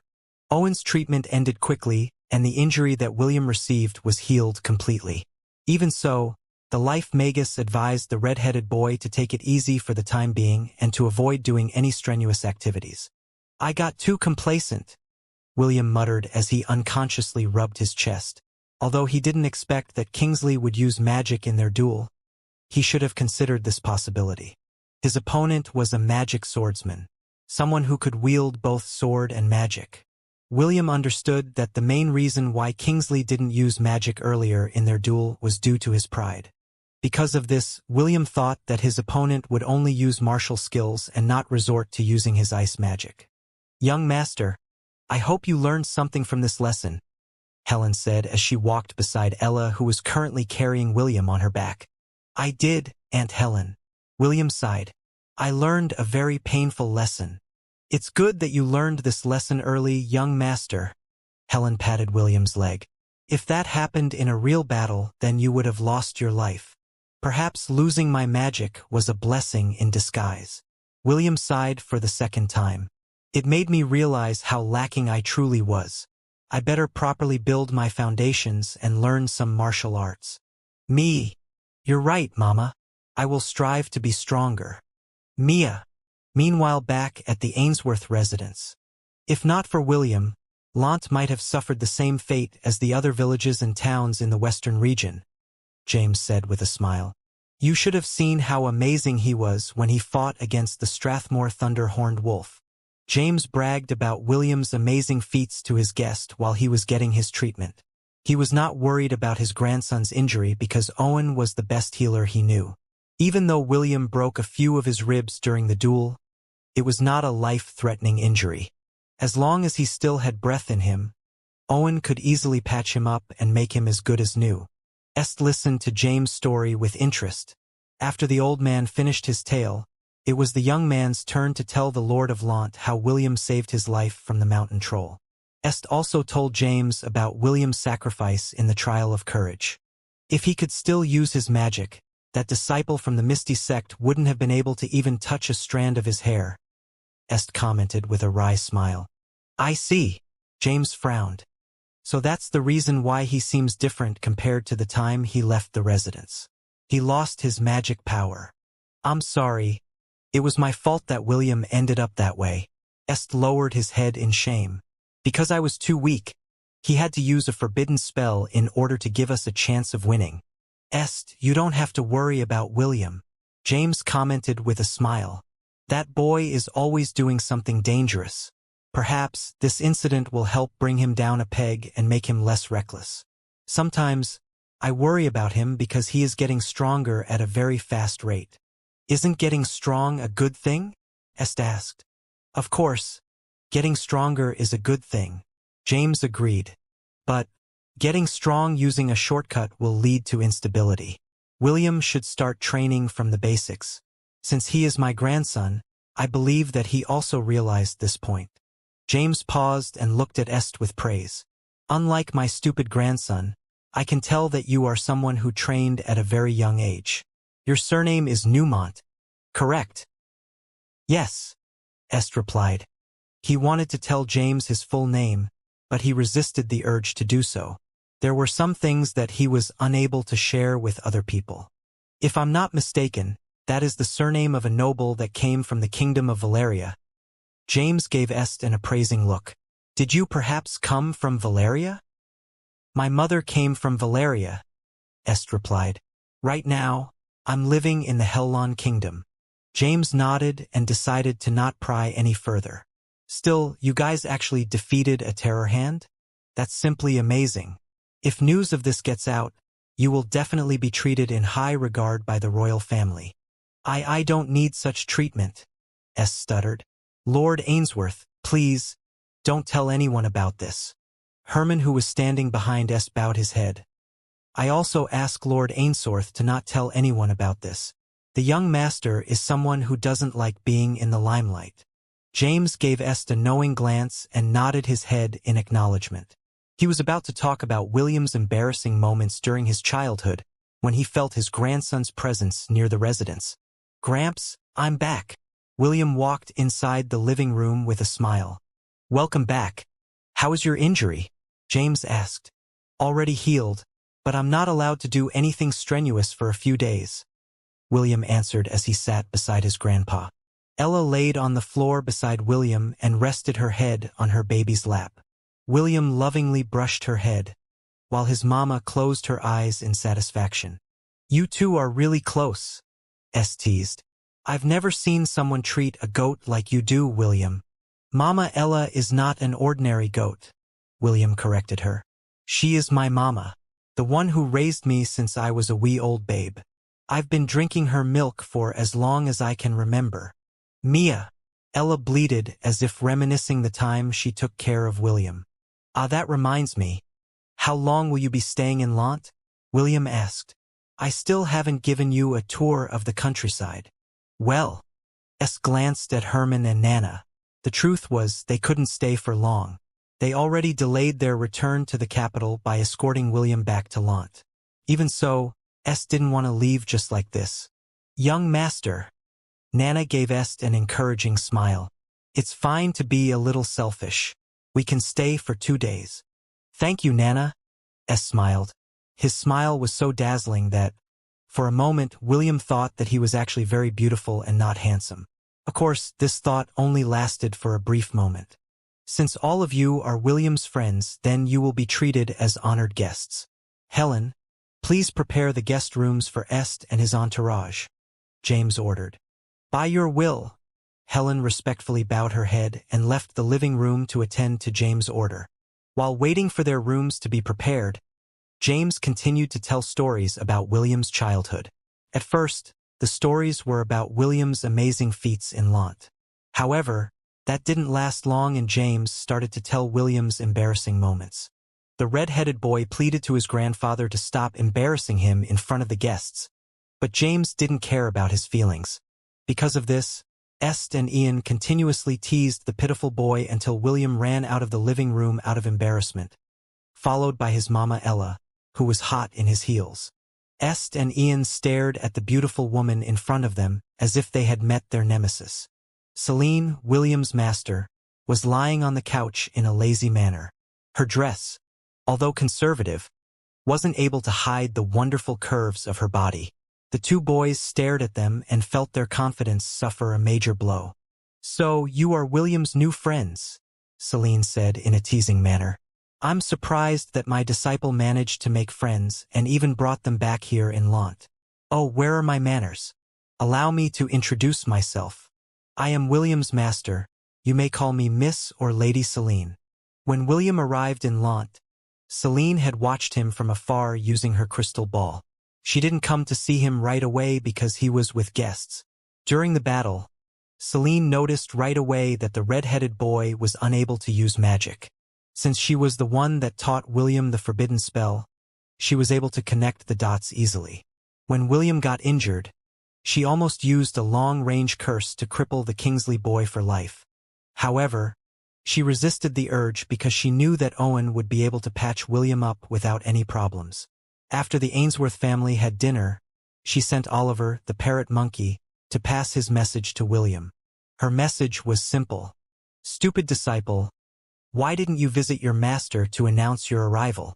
However, since I'm a kind and understanding lady, I will permit you to spend the night with your family.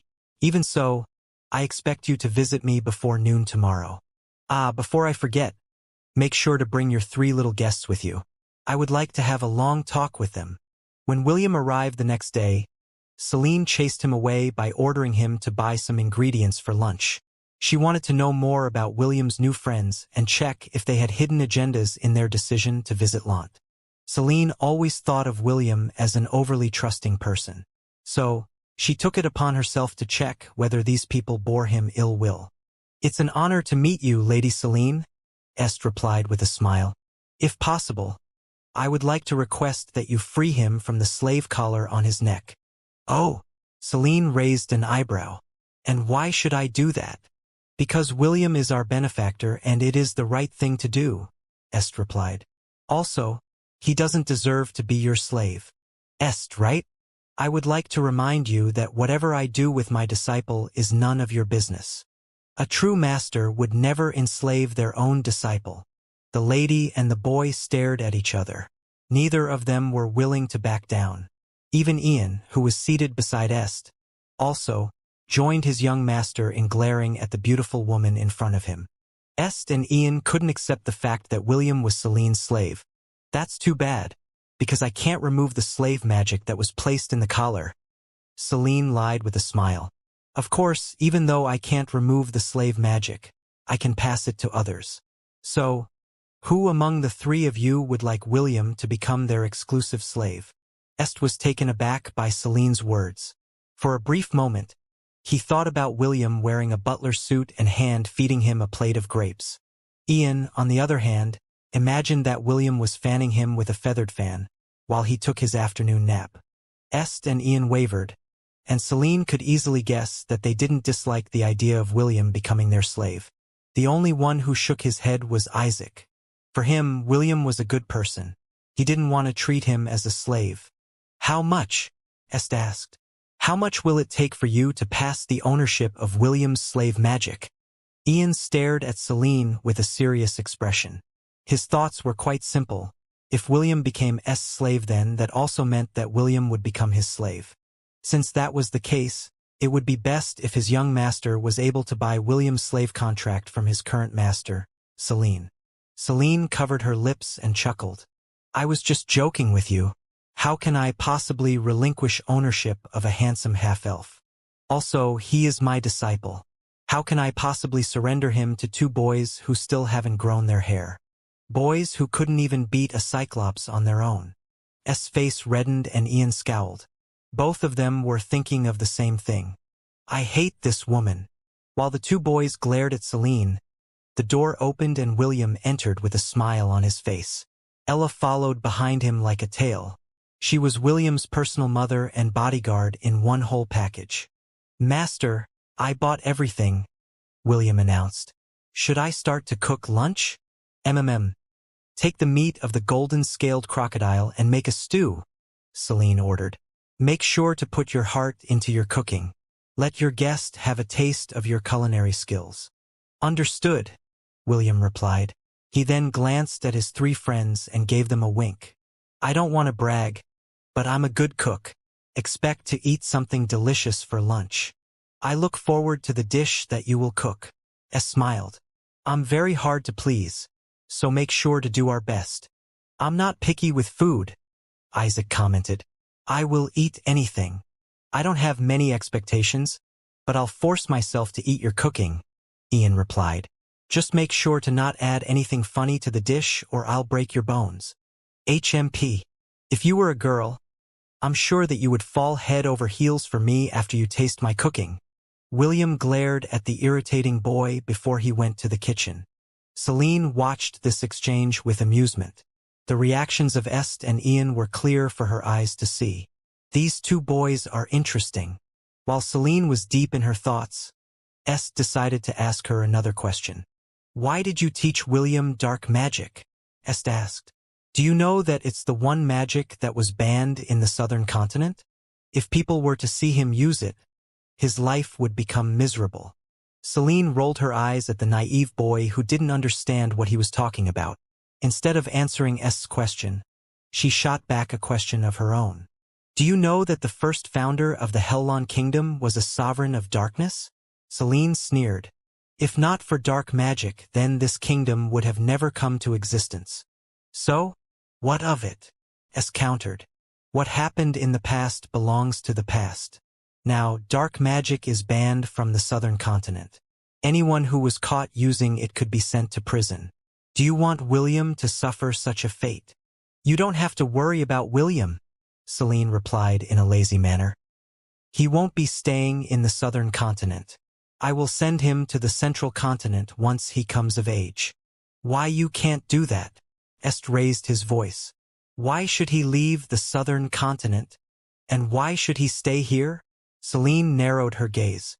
You already know that those who practice dark magic are not welcome here in the Hellon Kingdom. Since that is the case, the central continent is the only place for him to go. Est felt at a loss, but still decided to refute Celine's words. He still has ice magic. As long as he only uses ice magic, then no one will know that he also has an affinity for dark magic. Celine had confirmed that Est had really taken a liking to William.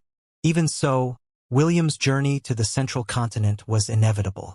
Just like the sun would rise from the east, the red-headed boy was bound to go to where the major powers of the world diverged. The corner of the beautiful woman's lips lifted into a smirk. Why are you acting like you are his wife? I'm very sure that William is a straight person. He only likes girls. I don't see anything wrong with William liking girls, S stated. Celine tilted her head as she eyed the handsome boy in front of her. Perhaps I'm overthinking things. The beautiful lady could tell that Est had a good relationship with William. However, she kept on thinking that something was off. In the end, she decided to ask for Est's opinion about William's fiancée, Rebecca. Have you seen William's fiancée? Celine inquired. I've heard that she was a born genius. She must be very pretty, no? She's just so-so, Est replied with a pout. Est felt uncomfortable whenever he remembered the genius girl that was forced to become William's fiancée. Although he could tell that William wasn't interested in Rebecca, the fact still remained that James and Lawrence recognized their arranged marriage. As long as the 7-year dual agreement existed, the chances of the two of them to really become a couple remained a possibility. Meetings and partings were both important cycles of life. 2 days had passed, and it was now time for Est and his entourage to return to the capital of the Hellon Kingdom. William, James, and Ella stood beside their carriage at the northern gate of Lant. Thank you for your hospitality, Est said with a sad smile. I wish I could stay longer, but I have important matters to attend to at the capital. Don't be sad, William replied as he held Est's hand. We're not parting forever. You can send me letters when you get back to the capital. Isn't that why Grandpa prepared a messenger hawk for you? Even if it's the capital, the hawk will always find its way back to Lant. Est nodded his head and faced the Lord of Lant, James. Thank you for the messenger hawk, Lord Ainsworth. If I get the opportunity, I will return to visit Lant. We will be waiting, James chuckled as he patted Est's shoulder. You and your entourage are always welcome here in Lant. Isaac, take care of Est, William said as he shook Isaac's hand. It is my duty to serve the young master, Isaac replied. If you have time, visit us in the capital. William nodded his head and shook hands with Herman and Nana. He completely ignored Ian, which made the latter look at him in disdain. Seeing that William was hell-bent on ignoring him, Ian decided to take a step back and compliment him. You are a good cook. The dishes you made were the most delicious foods that I tasted in my life. If you need to find a job, just visit the young master's residence in the capital. You will be paid generously to be our chief cook. Me? A chief cook? Sorry, but I only want to cook for beautiful girls. William raised his chin arrogantly. If you were a beautiful girl, then I might have considered it. However, since you're not, then you can only eat my cooking in your dreams. So, if I was a girl, you would cook for me? Ian asked. If you were a beautiful girl, then I will cook for you. William nodded his head. Why? You plan to change your gender? William crossed his arms over his chest and looked at Ian from head to toe. Well, since you're not half bad looking, maybe you can really become a beauty if you turned into a girl. However, since that's not happening, then don't even think about mooching off my cooking. How about me? Est inquired. Will you cook for me if I asked? Of course, William replied in a heartbeat. You're my friend, so it's only normal for me to let you have a taste. As for this snot-nosed pansy, he can just go ahead and suck an egg. Who are you calling snot-nosed pansy? Ian lunged at William. The two boys wrestled on the ground until their clothes were covered in dirt. Everyone pretended that they didn't know them and moved near the carriage. HMP. Without your magic, you're no match for me, Ian said in a triumphant manner as he sat on William's back. Just you wait until my power returns to me. I will let you know your place. William struggled to stand, but Ian had pinned him securely on the ground. Est lightly cleared his throat and Ian released William from his hold. The snot-nosed pansy returned to Est's side with a smug expression as he looked at the pitiful shepherd who was busy dusting his clothes. See you later, William. Est waved his hand as he entered the carriage. Yes, see you later. William smiled as he waved back. Nana, Isaac, and Ian boarded the carriage. Herman, on the other hand, gave William and Est a respectful bow before sitting in the coachman's seat. Let's meet again at the capital, little Will. Herman winked at him as he urged the horses to move forward. Mama Ella. Me.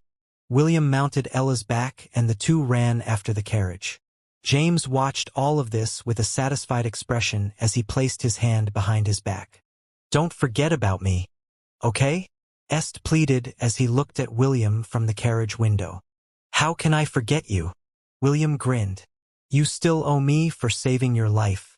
You better prepare the payment for the next time we see each other. Est smiled and nodded his head. William and Ella followed the carriage until they reached the border of Lant. With a final wave of his hand, he bid his newfound friends goodbye as they journeyed back to the capital of the Hellon Kingdom. After dinner, William went to see his master and told her everything that happened during his journey to the Holy Temple. Although Celine had already heard the simplified version of the story, she wanted to know the full details of the battle. The difficulty of the quest was truly hard. Celine had to admit that William had a close call when he fought against the Terror Hand. Even if Celine swapped places with William, the chances of victory were slim. The Cyclops only had one weakness, and that was holy magic. Even if Celine used her ultimate move, Finger of Death, the chances of killing the Cyclops was almost non-existent. It was truly a miracle that two children with different powers, one holy and one dark, were in the right place at the right time. If either one of them were not present inside the Trial of Courage, then it would have been a suicide mission instead of a trial. What are your plans now? Celine asked. She wanted to know how her disciple would act in this time now that he was at his weakest state. The battle against Kingsley taught me that I can't always rely on magic to fight against strong opponents, William answered. I need to build my foundation and learn from scratch. Celine was satisfied with William's answer, so she decided to end their meeting and allow William to think about which method he wanted to use in order to acquire martial techniques on which to build his foundation. She could tell that William already had a plan in mind, so it would only be a bother if she tried to spoon-feed him at this point in time. Celine was right. William already had a plan in mind and he immediately put it into action. After saying goodbye to his master, William headed to the goat pen that was just outside his master's manor. Kronos, Aslan, and the rest of the goats were already waiting for him. They had already properly rested and were looking forward to their dungeon expedition. System, change my subclass to Disciple of Thunder, William ordered. Subclass has been successfully changed. Should I also pool all experience points to this job class? Yes. Experience settings have been updated. Thank you. After thanking the system, William looked at his herd with a smile on his face. Are all of you ready? Me. Good. William nodded his head and activated the ring on his finger. Gate open. A few seconds passed, but nothing happened. William looked at his surroundings in surprise. I think I'm getting rusty. Okay, this time is the real deal. Gate open. William raised his hand as he tried to activate the Ring of Conquest. However, the ring remained dormant. System, what is going on? William asked anxiously. Why is the ring not working? Did it get damaged during the battle against the Cyclops? Host, please, wait a minute as I troubleshoot the problem. Identifying the root of the problem. Finding the root problem successful. William looked at the notifications with an anxious expression. He hoped that the system would find the problem and offer him a solution on how to fix it. To answer the host's question, there is no problem with the Ring of Conquest. It was undamaged during the fight against the Cyclops. No problem? Then how come I can't activate it? William asked. Host, did you forget? You are unable to use your mana. It is disabled right now. The Ring of Conquest can only be activated by using magic power. Since the host is unable to use even a drop of magic, the ring will not be able to take you to the Goblin Crypt. William swayed on his feet. He felt like fainting when he heard the system's report. If not for Ella supporting his body, he might have already collapsed on the ground due to the bad news he had just received. The Goblin Crypt was his main source of experience points. If he couldn't enter the dungeon, then what was he supposed to do to level up his job classes? System, is there really no other way? William asked. His heart was currently aching from the consecutive disappointments that he had encountered since his magic power had been sealed. Well, it's not like there isn't a way, but I'm not sure if it's going to work. Anything will do. Just make the ring work. Host, even if we do succeed in activating the Ring of Conquest, the default setting of the Goblin Crypt might get affected. Are you sure you wish to continue? What do you mean when you say that the default setting of the Goblin Crypt might get affected? William inquired. Is there even a default setting for the Goblin Crypt? The Ring of Conquest is a unique item that was forged by using the fires of the demonic lands and metal that came from another world. The techniques that were used in crafting it don't belong to this world. In order to make the ring work in this realm, it had to adhere to the laws of this world. System, can you simplify things in layman's terms? Host, in short, even if you manage to enter the Goblin Crypt, it might become bugged. William contemplated, but still decided to go ahead with the forceful activation of the Ring of Conquest. Even if it's bugged, go ahead and activate the ring. This is an order. Understood. Accepting the order, borrowing the powers of the three divinities present inside the host's soul. Ding! Congratulations! You are now able to activate the Ring of Conquest. Bugged version. Bugged version. William muttered. Well, as long as it's usable, then it's fine. System, are you sure that the ring is now usable? Yes, the ring is usable, but the settings of the dungeon might have changed. Host, please prepare yourself for the worst. Don't raise any flags. Ew. Just don't blame me later if anything happens. William breathed deeply in order to compose himself. He knew that the system was doing its best to help him, and he was truly thankful for its help. The only problem was that its ominous warning was giving him a feeling of restlessness. It's of no use worrying about this stuff, William thought as he clenched his fist. Gate open. A blinding flash of light enveloped everyone inside the goat shed. When William regained his vision, he found himself on the 11th floor of the Goblin Crypt. Good, it worked. William pumped his fist. He then immediately checked his herd to see if everyone had arrived safely. Is everyone here? Mia. Okay. Let's do a head count. Mia. Mia. Mia. The goats counted one by one, and William was relieved that everyone was present. Mama Ella, do you feel anything weird? Ella pondered for a while before shaking her head. How about you guys? Do you feel anything strange? Kronos, Aslan, and the other goats also shook their heads. William looked at them seriously as he gave out his instruction. There might be some changes inside the dungeon. Do not act recklessly and always follow your team leaders. Do I make myself clear? Me. Okay, let's go. 5 minutes later. EXP gained, 2. EXP gained, 2.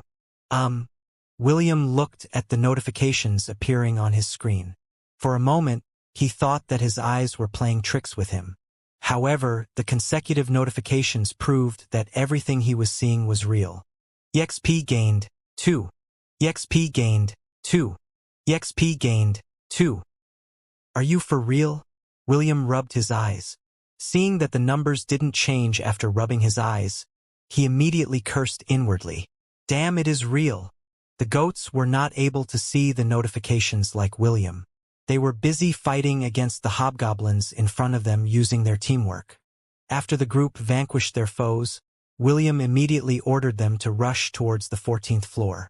He wanted to know if all the floors had been affected by this bug. Along the way, he discovered that the monster population inside the dungeon was denser than normal. It was as if the spawn rate of the dungeon had increased by 4 to 5 times the normal spawn rate. If this was during the time when the ring was still working perfectly, William would have laughed out loud because more monsters means more experience points. However, right now he didn't find the situation funny. Even if the number of monsters increased, so what? It wouldn't change the fact that the experience points he would gain from killing them was terrible. 10 minutes later, William watched as the hobgoblin shaman disappeared into particles of light after being defeated by Aslan and his team. The red-headed boy's eyes became as dead as a fish when saw the notification that appeared in front of him. EXP gained. 10. It's over, William thought as his suspicions were confirmed. The Ring of Conquest was working like it used to.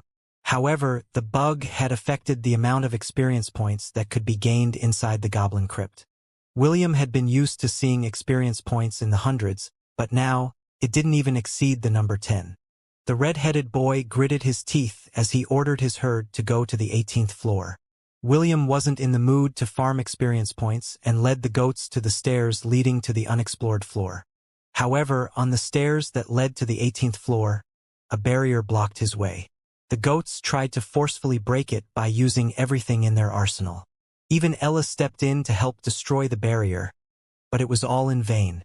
The barrier stood without a scratch as if mocking their forceful attempts to bypass the law of the dungeon. Enough, William ordered with a sigh. Let's go back. I need to think things through. William activated the Ring of Conquest and left the dungeon with his herd. The first thing he did when they returned to the real world was to get some fresh air. He went outside the goat shed while dragging a stack of hay. The red-headed boy laid down on top of it as he looked up in the heavens. While gazing at the countless stars that were shining in the sky, William finally regained his calm. Although he didn't show it, he felt really frustrated at the setbacks that he had encountered as of late. The loss of his magic power had crippled him in more ways than he imagined, and he was struggling to accept his new reality.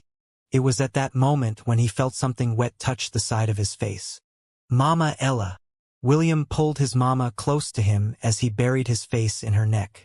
Ella felt something wet and warm soak her coat. Not long after, she heard William's choked sobs as his body shuddered from time to time. William had been bottling up the pain and frustration of his loss deep inside his heart. He thought that he would be able to endure it all, but the helplessness he felt inside the Goblin Crypt drove the last nail into the coffin. The negative feelings that he had been holding back inside his heart flowed like a raging river. The floodgates that had been holding it back had burst open and William's tears fell like rain. He felt despair. He felt helplessness, and most of all, he felt that he had lost all hope. Since he was someone who had been reincarnated in a new world, William hadn't had the chance to act his age. He was an 18-year-old boy stuck inside the body of a 10-year-old. Everyone said that he was mature for his age, but the truth was, he was still a kid at heart. He was not an adult. When he died, he was just a teenager that was suffering from a terminal disease. A teenager that had made a deal with the hospital director to donate his heart at the time of his death.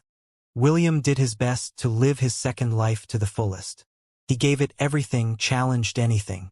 With 3 divinities, and a system that guaranteed that he would stand above the rest, William would be lying if he said that he didn't feel special. He would be lying if he said that he wasn't a chosen one. After receiving so many blessings, and a cheat that broke the balance of the world, how could he possibly fail? Yet, here he was crying his heart out, like a child who had lost his favorite toy. Ella closed her eyes and allowed William to vent out his pent-up feelings. William rarely cried. He cried when Ella almost died inside the dungeon. He cried when Celine made him her slave, and he cried more when they were being tortured with curses that almost drove him insane. Ella didn't know how long William cried that night, When she felt his body become lax, Ella instinctively knew that her baby had cried himself to sleep. She then helped him lay down in a more comfortable position, before looking for another stack of hay. Ella pushed the stack of hay beside the sleeping boy and lay down on top of it. She moved her body closer to her baby, and the latter instinctively positioned himself within her soft embrace. William's second mother looked down on her son with a gentle gaze. She only hoped for William to be happy. Ella knew that William was currently feeling frustrated, but she believed that he would be able to overcome this hurdle. After all, she was the one that raised him. She knew more than anyone else how amazing her little baby could be when he became serious. When William opened his eyes, he found himself buried within Ella's embrace. He felt so comfortable and warm that he didn't feel like getting up. Since that was the case, he decided to start the day like he always did. Daily quest. Drink milk has been completed. Rewards. 6 EXP points. Every day since he had arrived in Lant, he never failed to drink his mama's milk. It had already become a habit. After having his fill, Ella licked the side of his face like she always did to bid him a good morning. Good morning, Mama. Mia. William kissed the side of Ella's face as he reluctantly sat up. He then raised his hands to do a bit of stretching, before looking at the sunrise that was slowly basking the land with its light. After crying for an entire night, William felt lighter. Although the problem he was facing was still there, it didn't feel as heavy as it used to. William bid Ella goodbye as he entered his master's house.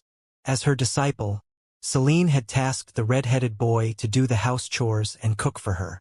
William didn't mind because he was used to doing these kinds of things. Back in the orphanage, he would also wake up early to help in the kitchen. He would assist the aunties in cooking breakfast for his little brothers and sisters because they were short-handed. An hour later, Celine lazily came down the stairs and plopped herself in a chair at the dining table. The smell of William's cooking had woken her up from her sleep. Breakfast will be ready in 5 minutes, master. Celine watched William as he busied himself in the kitchen. When she had just taken him as her disciple, she decided to ask him to cook for her because she was feeling lazy. She never thought that William's cooking was on such a high level. Since then, William had officially become her personal cook. The food that William made were dishes he was familiar with back on Earth. Although he was lacking in ingredients like soy sauce, vinegar, and other condiments, he was still able to bring out the delicious flavors on the food. Celine was even tempted to find an artifact that would help William gain a cooking job class. Her thoughts were quite simple. If William could already make something this delicious, wouldn't it become more delicious if he got some skills that would boost his culinary skills? Unfortunately, there was no such artifact in Lant, so Celine had to put her dreams of turning her disciple into a professional chef that would cook exclusively for her on hold. 5 minutes later, the table was filled with the dishes that William had cooked. Our breakfast for today is William's special fried rice, William's pancakes, William's sunny side up, William's sandwiches, and William's honey-cured bacon, William said with a smile. Master, what kind of accompanying drinks would you like to have? Coffee or tea? Just plain water will do, Celine replied as she piled up some bacon and eggs on her plate. Unlike other people, Celine liked to eat meat during breakfast. William nodded his head and fetched a glass and pitcher of water for Celine. After making sure that she had everything that she needed, William sat on his chair and began to eat as well. The two ate their meal in peace because Celine didn't like to talk while eating. When they finished their breakfast, Celine went back upstairs, while William cleaned up the table and washed the dishes. When his chores were done, he returned to the goat shed and took the goats to the river to take a bath.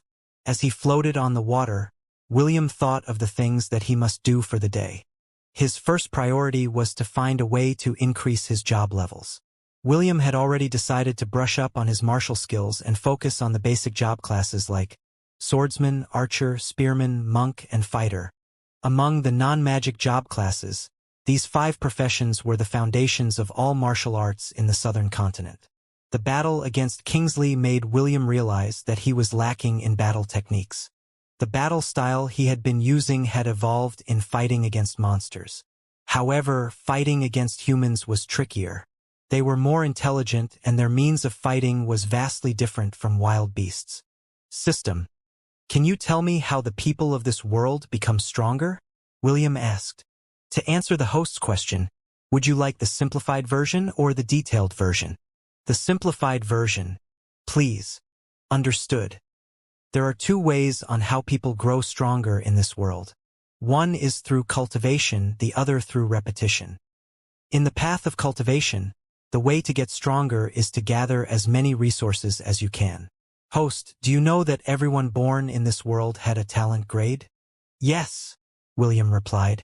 Talent grades are E, D, C, B, A, S, and perfect grade. Correct. I will be giving an example first. For a magician, the fastest way to raise their magic power is to use magic crystals. The power rankings of magicians are called circles. The lowest is the first circle, while the highest is the 10th circle. Each circle has 10 stages. Only after the magician has managed to break through to the 10th stage would they advance to a higher circle. Host, are you following me so far? Yes, William replied.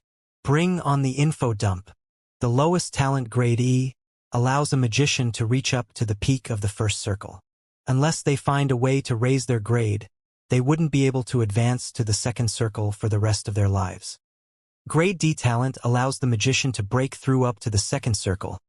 Grade C talent allows them to break through to the third circle. Grade B talent is a little different because it allows them to break through up to the fifth circle. Grade A gives them a chance to break through the seventh circle, while S allows them to reach up to the ninth circle. As for perfect grade talent allows them to break through to the 10th circle. Wow! Doesn't that make my ex-fiancée a lucky girl? William thought. Of course, the speed of breaking through the ranks will depend on resources. If you have a steady supply of high-grade magic crystals, then becoming a top-tier magician is within reach. Sadly, not everyone has this opportunity. Only the members of royal families, the nobility, and sects who have vast resources have the ability to groom future archmages and archons. Where do you get magic crystals? William asked. Magic crystals are mined from the earth. Some of these mines appear near ley lines where magic and spirit power are concentrated. Now let's talk about the basic job classes like swordsmen and archers. These job classes can also grow through cultivation, but they rely more on repetition. An archer will only become an expert if they practice shooting their arrows every day. As their experience accumulates, they also gain skills. These skills gain a level or improve the more the archer uses them. It is similar to gaining a higher proficiency as you master a skill or technique. Most martial classes get stronger in this manner. The same could be said for the swordsman. In order to become an expert, they needed to continuously hone their techniques and gain experience through battle in order to become stronger. Cultivation is more like a secondary support to them to make their bodies stronger. Unlike magicians, swordsmen and the other martial classes doesn't rely on magic crystals in order to strengthen their bodies. They rely on beast cores that are taken from the monsters that they have slain. Beast cores. William remembered the 2 millennial-grade beast cores in his possession after slaying the thunder-horned wolf and terrorhand. The power rankings for martial classes are different from magicians. Their ranks are measured by the Adventurers Guild, Hunters Guild, and other corresponding organizations like the Holy Temples scattered around the continent. The rankings for the martial classes are copper, bronze, silver, gold, platinum, mithril, adamantium, black, and saint. How do they determine the rankings? William asked. Do they increase their rank if they finish missions like the ones in games? Yes and no. Unlike magicians who have a proper measuring tool to check their magic power, the power level of martial classes varies from individual to individual. Just like the host, those who specialize in martial skills are able to upgrade their profession once they meet its requirement. For example, an archer could choose to become a ranger, hunter, or a sniper. In order to do so, they must undergo a trial in a temple like what the host experienced in the Pantheon of Courage. Only by succeeding will they be able to upgrade their professions. An archer of the gold rank would always be inferior to a sniper or ranger of the same rank. Host, do you know why this happens? Is it because of skills? Yes. Also, once a person decides to upgrade their profession, they have the option to choose a deity to follow. For example, a ranger that worship a deity would gain additional boost to their strength. They could either worship the god of the hunt, god of marksmanship, god of nature, and other gods that align with their profession. Each god has different blessings and specialties. So temples are also used as places to change someone's profession. Yes, some temples only worship a specific god, while others allow the worship of multiple gods. This is why there are several temples scattered not only in the Helon Kingdom, but in all continents of the world. However, there are some individuals that also chose not to worship any gods, and just advance their rank as they see fit. William wanted to know more about the world, so he decided to learn more information from the system. He believed that understanding how the professions work in this world would allow him to gain some insights on the path he had to choose. Okay, so martial job classes get stronger by repetition and cultivation. Can I also become proficient in a job class if I train myself like shooting arrows at a target? William asked. It's possible. If the host practice shooting arrows, then your shooting proficiency will increase. However, it would be much easier if the host just acquired the shooting proficiency skill. This is the difference between the host and other people. What others need to train for years, the host can easily learn in half a day. Isn't that cheating? Host, you have been cheating since day one. It's not cheating, it's called plot progression. Sure, whatever you say. Okay, let's go back a bit, William said as he tried to change the subject. You said martial job classes can get stronger by using beast cores. Can I also use them? Yes. Really? Definitely. If the host were to choose to consume the millennial grade beast core that you received from the Terror Hand, you will instantly gain 2 million experience points. If you choose to consume the millennial grade beast core from the Thunderhorned Wolf, you will get 1.2 million experience points. This is it. William became excited at the prospect of using beast cores to level up his job classes. Right now, he had 2 millennial grade beast cores in his possession. If he used it, he could easily raise his Disciple of Thunder to its max level. Can I use any kind of beast core? William was planning to ask his grandpa to help him find or purchase beast cores to level up his job classes. Yes. However, there is a restriction. Host can only consume the beast cores that you had personally acquired. The system will not accept beast cores that have been outsourced from other places. TSK. What is this discrimination? William nagged at the system. Why are you preventing me from cheating my way to get stronger? Whose side are you on? I will always be on the host's side. However, I must also follow the laws of this world. Host, just do your best to gather your own beast cores and grow stronger. William grumbled, but he still felt happy about the information he received from the system. Now he had more options to increase his job levels while waiting for the 5-year seal to disappear from his body. After returning to the goat shed, William meditated in order to clear his mind. He now had 2 options in front of him. The first one was to use the millennial grade beast cores to upgrade his prestige class, Disciple of Thunder. The second one was to just focus on the basic job classes and become proficient in them through repetition and training. Although the experience points he would gain from the Goblin Crypt was abysmal, it was still a good place to farm experience points. Even a mosquito has meat, William thought as he looked at his job classes. If I farmed experience points for a year, I can probably raise 1 job class to level 20. The system told William that the martial job classes he had acquired have their own war techniques that were tailor-made to match his proficiency. The good news was that, after learning them, the technique would be embedded in his memory permanently. The only thing he needed to do was to practice it regularly, or use it to battle to become proficient. His swordsman class had the skill, Swift Blade Sword Art, Basic. His archer class had the skill, Windbreaker Bow Art, Basic. His spearman class had the skill, Relentless Dragon Spear Art, Basic. His fighter class had the skill, Executioner War Art, Basic. His monk class had the skill, Crouching Tiger Hidden Dragon War Art, Basic. As William gazed at these martial arts, he felt that he was getting closer to becoming a jack of all trades, master of none. After a brief struggle, William opened his Disciple of Thunder skill tree and checked to see if this was a job class that heavily relied on mana. As expected, this job class relies heavily on magic power. William sighed as he read all the skills of the prestige class. Still, the passive skills it possesses are quite interesting. William's gaze landed on the 4 skills that belonged to the Disciple of Thunder that didn't require any mana. Lightning God War Art, Basic. Requires 10 skill points to unlock. The Martial Art of the God of Thunder. Very effective against demons, spirit beasts, elementals, evil spirits, undead, and devils. Lightning Reflexes 10/10.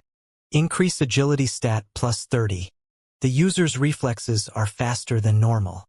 Increase reaction rate by 100%. Child of Thunder. Requires 5 skill points to unlock. Able to manipulate lightning from any source to do your bidding. Heavenly Phantasm Movement Technique, Basic. Requires 5 skill points to unlock. The movement technique of the God of Thunder.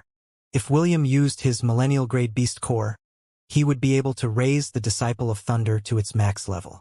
Although he wouldn't be able to use the powerful offensive skills of this job class, the 4 passive skills still caught William's interest. William was very keen in acquiring the Lightning God War Art and the Heavenly Phantasm Movement Technique. With these 2 skills in his possession, he would be able to raise their proficiency inside the Goblin Crypt until he mastered them to perfection. Even if he had to switch to other job classes, his mastery of these 2 skills would remain with him for life. Also, he could freely assign the skill Lightning Reflexes and Child of Thunder to his permanent skill slot. These 2 skills are interchangeable depending on the situation. The cool thing about the Child of Thunder was that William could harness the power of lightning using any source. What did this mean? It meant that he could manipulate a lightning storm and use it to hurl lightning bolts at his enemies. This was a very tempting opportunity for the pitiful William who had lost his magic powers. 3 hours passed before William finalized his decision. System, I would like to consume the Millennial Grade Beast Core of the Terrorhand. Place all experience points in the Disciple of Thunder. Acknowledged. Consuming Millennial Grade Beast Core. Transferring experience points. Ding. The Prestige Class Disciple of Thunder had reached its max level. Would you like to advance to the next job class? Yes/no. Advance to the next job class. William ordered. Ding. You had successfully ascended to Prince of Thunder. A prince that was born to wield the power of thunder and lightning. Lightning magic effectiveness increased by 50%. Host has learned skill. Thunder God's Wrath. William could immediately feel the effect of his ascension. The sensation felt so good that he couldn't help but close his eyes in order to immerse himself in that euphoric sensation. It was as if all the pain and frustration that were still lingering inside his heart were washed away by his newfound powers. When William opened his eyes, a lightning bolt flashed briefly inside his pupils. He was like a new person that had been baptized by the power of lightning. William laughed. He laughed out loud. Ella, who was standing by his side, looked at him with a gentle gaze.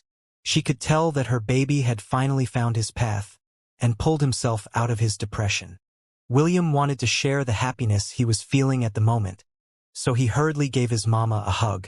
He then kissed her repeatedly on her cheeks before he ran towards the other goats to shower them with hugs and kisses. On that day, in the small town of Lant, William's true training was about to begin. "Gramps, I want to be stronger," William said with a serious expression. "Please help me." William had thought long and hard and finally came to the decision to ask James for help in order to build his foundations in martial combat. He believed that with the help of his passive skills, he would be able to fill the gap that was left when he lost his magic powers. "You want to be stronger?"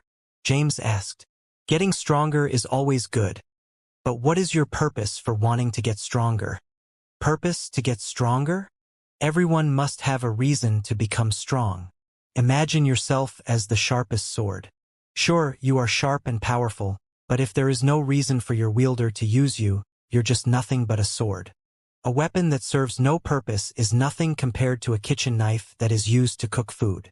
William was dumbfounded by his grandfather's explanation.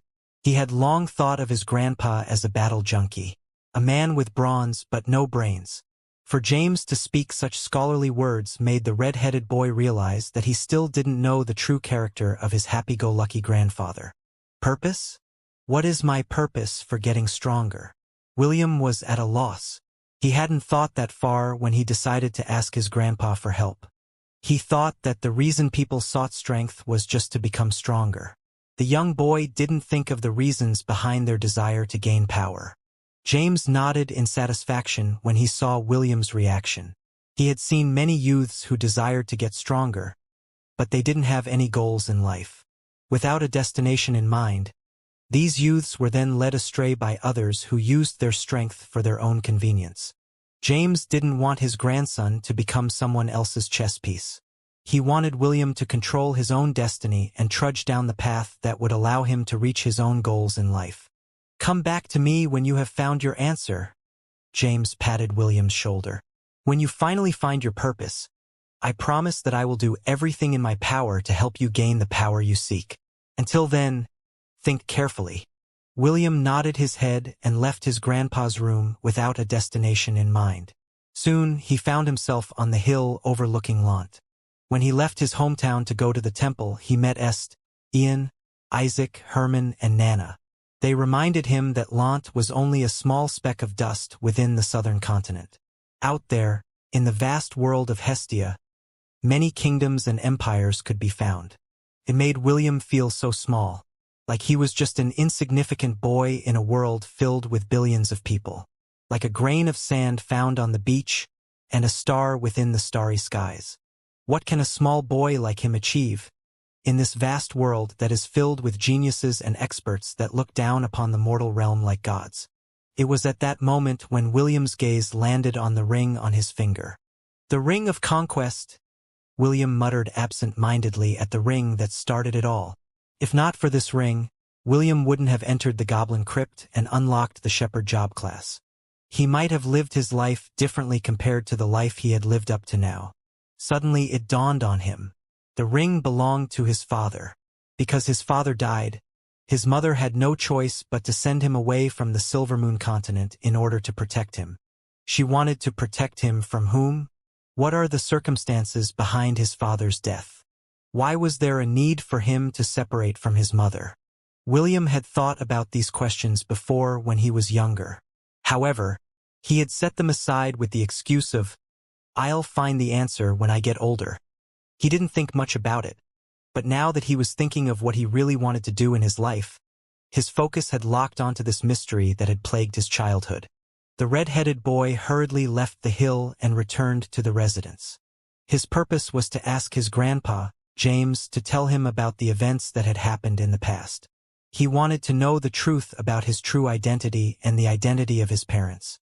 He went directly to his grandpa's room, but it was empty. "Will, are you looking for your grandpa?" Helen asked as she walked behind him, carrying a broom. "Aunt, do you know where Grandpa is?" William asked. "The master went to Owen's house to discuss a few things," Helen answered. "Thank you." William gave Helen a quick hug before heading towards Owen's house. Ella and the rest of William's herd were currently in the valley with the other goats and sheep of Lant. It had been a while since the goats had returned to their grazing area, and William decided to allow them to head to the valley to feed on the fresh grass that had grown in abundance since the time of the beast tide. Ella was there in order to supervise them, just in case something unexpected happened. Just as Helen told him, James was indeed inside Owen's house. The two old men were sharing a bottle of red wine that Owen had been keeping in his wine cellar for many years. William felt a bit awkward as he sat between the two men who were drinking red wine and munching on lamb sausages. "Have you found your purpose for getting stronger?" James asked. "You can talk freely. Owen is someone who knows how to keep secrets. Also, my purpose for coming here is to convince this old bugger to help with your training." "Who are you calling an old bugger?" Owen snapped. "You come here to drink my wine and eat my sausages, and you dare to call me old bugger? Do you want me to whack you?" James laughed awkwardly as he returned his attention to his grandson. William gave Owen a brief glance before clearing his throat. Gramps, I want to know the truth about me and my parents. The lively atmosphere in the room immediately cooled down as James and Owen stared at William with a serious expression. Should I leave? Owen asked. I think it is better if the two of you speak in private. Sorry for the trouble, James replied with an apologetic gaze. It's fine. Owen stood up and patted William's shoulder before leaving the room. He made sure to properly lock the door behind him and cast a soundproof barrier to ensure that his wife wouldn't accidentally overhear their conversation. The grandfather and grandson pair stared at each other for a few minutes before James sighed and broke the silence. I was planning to tell you this when you were a little older, but I guess now is also a good time for it, James said as he emptied the wine in his glass. Do you want the long version or the short version? The short version, please, William replied. James nodded his head. Your father, Maxwell, was a great man. Before you were born, he was hailed as the most powerful man in the southern continent. He rose up like a firework and burned brightly like a comet. James sighed as he remembered William's father. Your father was a dungeon conqueror. He had the ability to fuse the dungeon cores with his body. Once he conquered a dungeon, he could summon the monsters that belonged to that dungeon. Basically, he was a one-man army that has thousands of monsters under his command. Isn't that cool? That's so OP. William gulped. Op. It means overpowered. Gramps. Yes, your father was OP. James chuckled and nodded his head. Perhaps due to how strong his profession was, the gods themselves placed a limit on it. There can only exist one dungeon conqueror in every generation. As long as that person still lives, no one else can acquire this incredibly rare profession. William imagined himself sitting on the head of a dragon as legions of monsters conquered the land under his command. The sight was similar to the grand battles in the fantasy movies that he had watched on Earth. William was half tempted to ask the system about the requirements necessary in order to obtain the Dungeon Conqueror job class. James didn't know what William was thinking as he continued his tale. Your father was indeed very strong, but he has one weakness, and that was, he was very weak against beautiful women. Back then, the elves were losing the battle against the demon lord who was hell-bent on conquering the Silvermoon continent. Out of desperation, they conceived a plan in order to turn the tables. That plan was to use a honey trap in order to lure your father to the Silvermoon continent. James gave William a teasing grin as his eyes twinkled in delight. Guess who was the lady that they used to honey trap your father?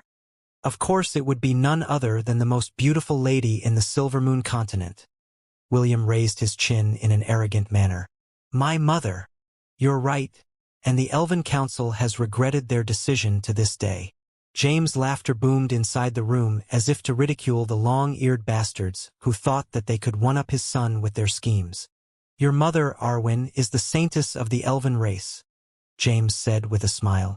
She is the guardian of the world tree and her authority is equal to the Elven Council's. When the council begged her to seduce your father, she agreed. However, Arwen had no intention of marrying your father. Their plan was to only use your father to resist the demon invasion, then give him ample rewards after the invaders were repelled from the Elven lands.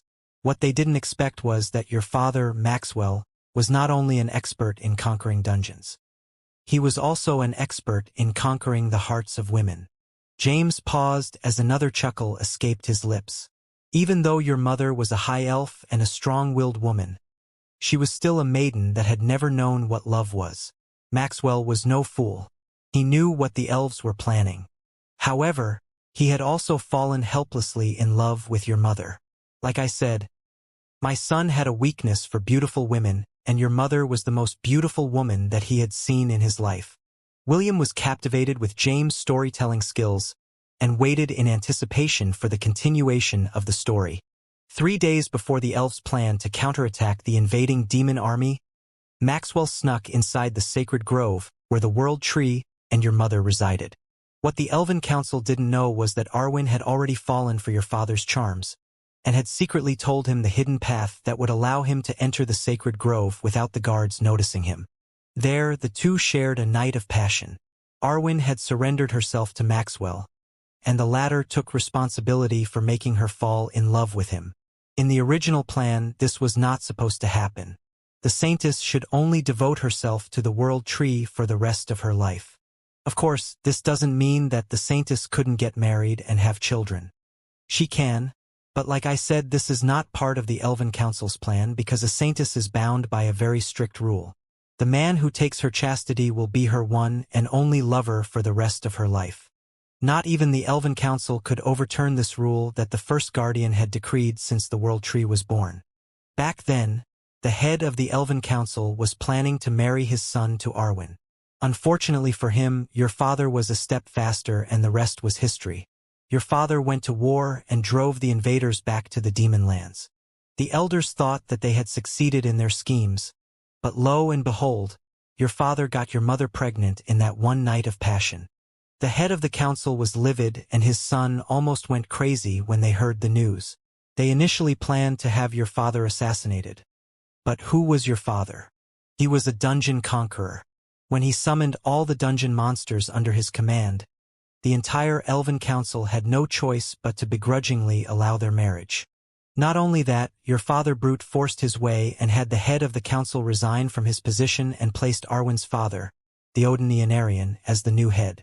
Naturally, the elves had no choice but to agree to his demand and thus, the bastard schemer was kicked out of his position. It was then when James heaved a long and deep sigh. I thought that your father and mother would have a happy ending, but it was just wishful thinking. The ex-head of the council, along with his entire clan, rebelled and concocted a plan to help the demon race bring their elite forces into the sacred grove by using long-distance teleportation. Their plan was to use the World Tree as a hostage in order to make the elves submit to the demon lord. Their plan succeeded, but the result was far from their expectations. Although the World Tree was sacred to the elves, it didn't mean anything to Maxwell. He summoned his army and fought the demon lords and his elite demons inside the sacred grove. The battle was so fierce that the demon lord was severely wounded and the World Tree was cut in half. It was also during this battle that your father acquired the Ring of Conquest from the demon lord's severed arm. If not for the sacrifices of his subordinates, the demon lord's life might have ended then and there. He managed to escape back to the demon realm, losing his army of elites and his arm in the process. The elders of the clan that had betrayed the elven race were executed, and the rest were exiled. Even so, one major problem still remained, and that was the World Tree.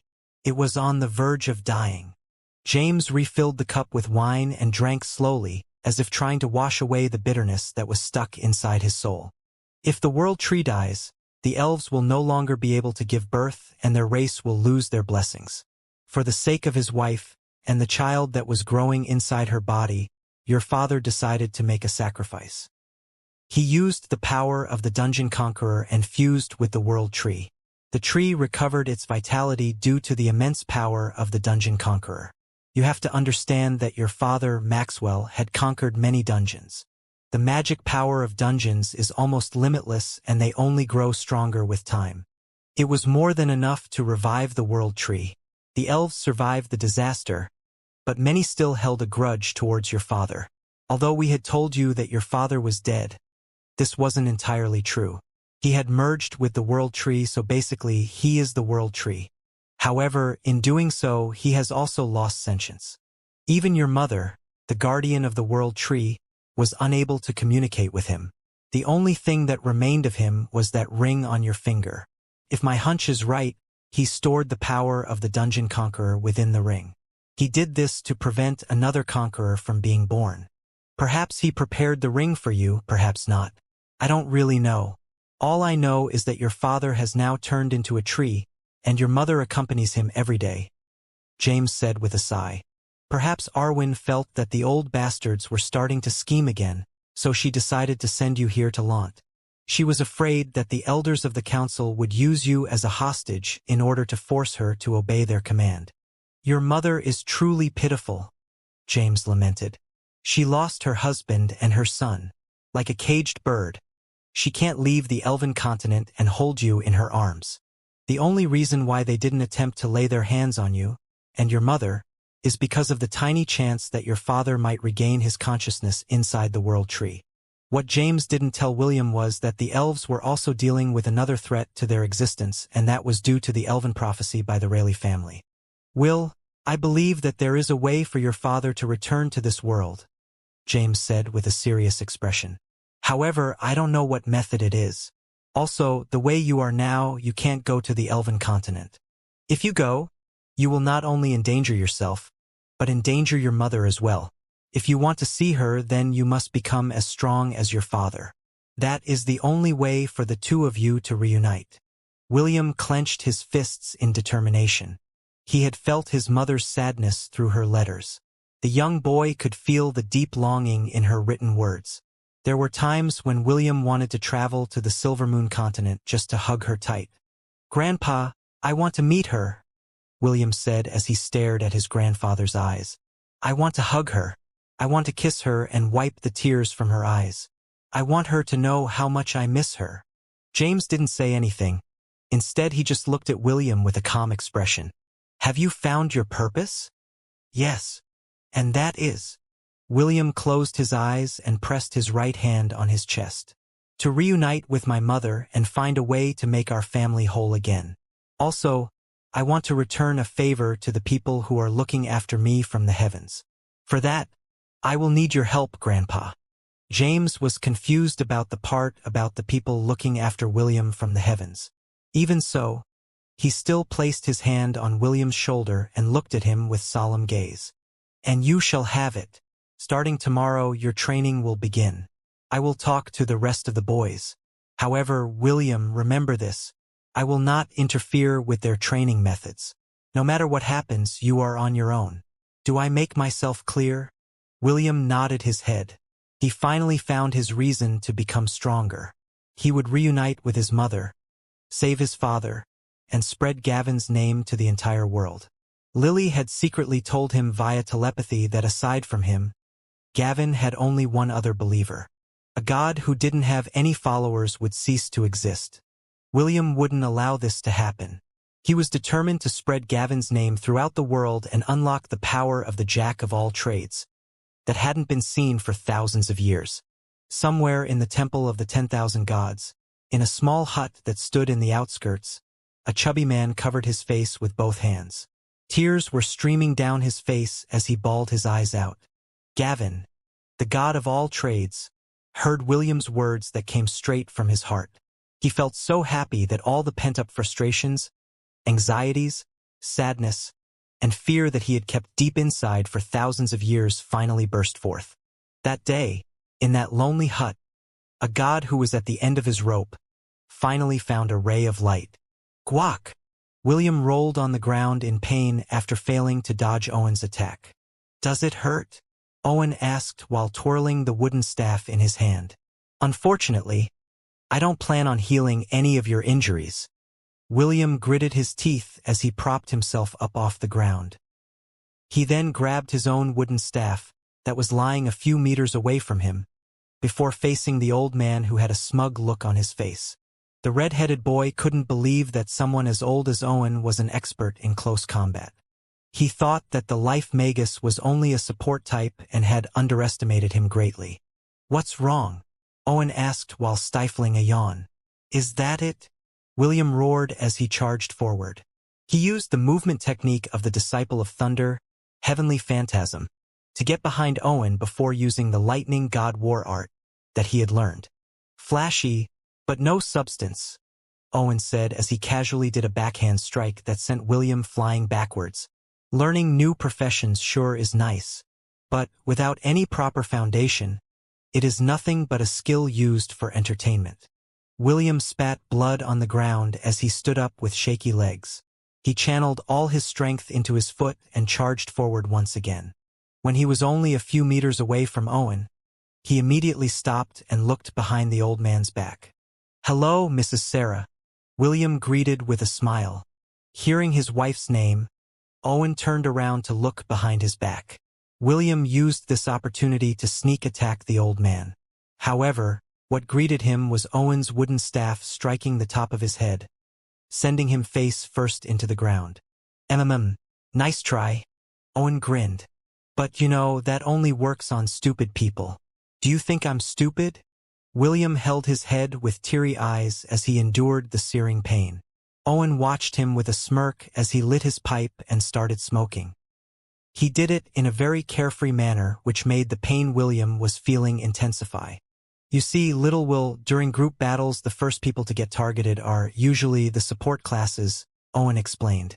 Most of the time they succeed in doing so because these professions are not proficient in protecting themselves.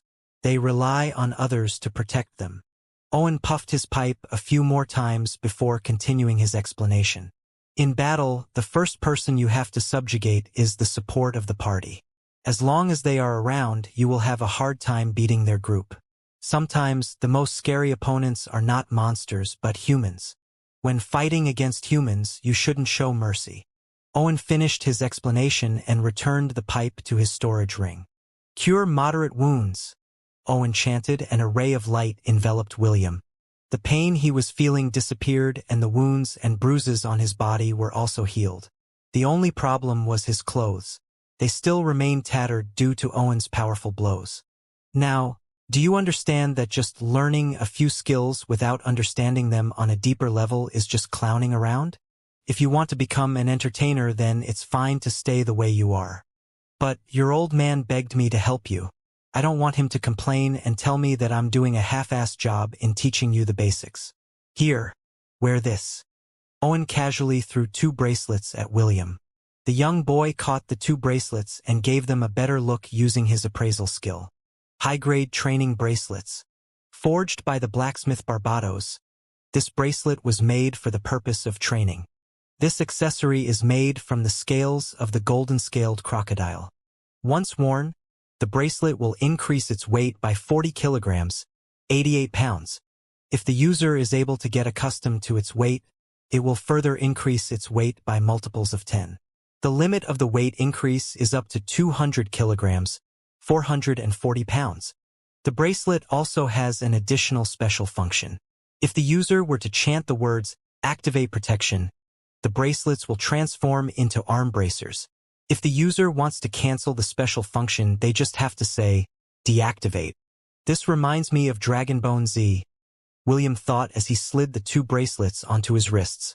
Immediately, the effects of the bracelet activated and increased its weight according to William's current strength level.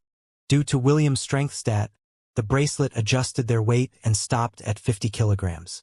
The boy immediately felt its effects and tried to move his arms up and down. Although he could move them, it was not as easy as when he was not wearing the bracelets.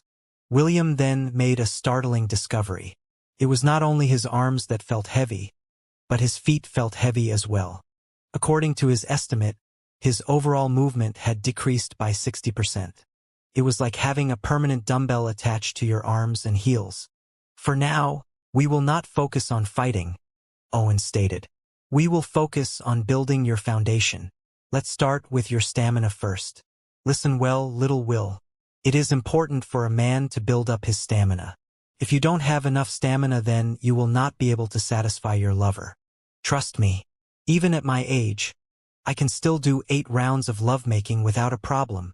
The corner of William's lips twitched after hearing Owen's shameless bragging. He somehow felt sorry for Sarah, Owen's wife, for having such a lewd old man as her husband. The easiest way to build your stamina is by running and swimming. We will alternate between the two depending on my mood. For now, run 10 laps around Lant. You may start now. William took a few deep breaths before he started to run. A minute later, his running decreased drastically and turned into a light jog. After another minute passed, he no longer jogged and resorted to brisk walking. 2 minutes later, he was just walking very slowly while panting heavily. I need to endure, William thought as he moved his body, 1 foot at a time. The next time I see that Kingsley boy, I'll swat him like a fly. William was the type that held grudges on those who had wronged him. Although he didn't say anything about the arrogant magic swordsman's actions, he was still itching to give him a good beating. Just you wait. William clenched his fist. When I go to meet Rebecca 7 years from now, I'll make sure to return the favor tenfold. James and Mordred watched William from the hill overlooking Lant. They could feel the boy's unyielding spirit, which made them very happy. It was James who asked Barbados to forge the bracelets a week after he returned from the battle at the Windkeep Citadel. He had a feeling that a time would come when William would ask him for help with his training.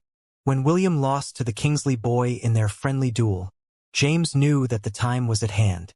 William had explained that he wouldn't be able to use magic for 5 years, and James thought that this was the perfect opportunity to help his grandson build up his foundations. In the past, he didn't insist on doing so because William was being trained in dark magic by Celine. "William, why are you so slow?" An 8-year-old girl walked beside the huffing and puffing William with a curious gaze. "Are you hurt somewhere?" "And no, I'm fine," William replied with ragged breaths. The children were so amused with William's slow walking that they thought he was playing a game. Soon, a crowd of children, less than 12-year-old, were walking beside William at a very slow pace. William could only smile helplessly at the kids, who reminded him of the little brothers and sisters he had left back on Earth. "I wonder how they are doing?" William thought. "Belle? Does she still think of me?" William sighed as he put these thoughts at the back of his mind. He needed to focus his attention on his training. And so the boy walked and walked and walked, while the children of Lant laughed beside him. "It seems that he's doing fine, mistress," Oliver said from his perch. "William is not as fragile as you think he is." "Of course he's not fragile," Celine replied. "Make sure to watch over him from time to time." "As you wish, mistress." Oliver nodded his head. Both of them knew that without his magic power, William would have to rely on his physical abilities in order to overcome the dangers that he would face over the next 5 years of his life. This was why Celine wanted Oliver to raise William's resistances to poisons, curses, and dark magic. Although dark magic was banned in the southern continent, that didn't mean that the dark mages had holed themselves up underground.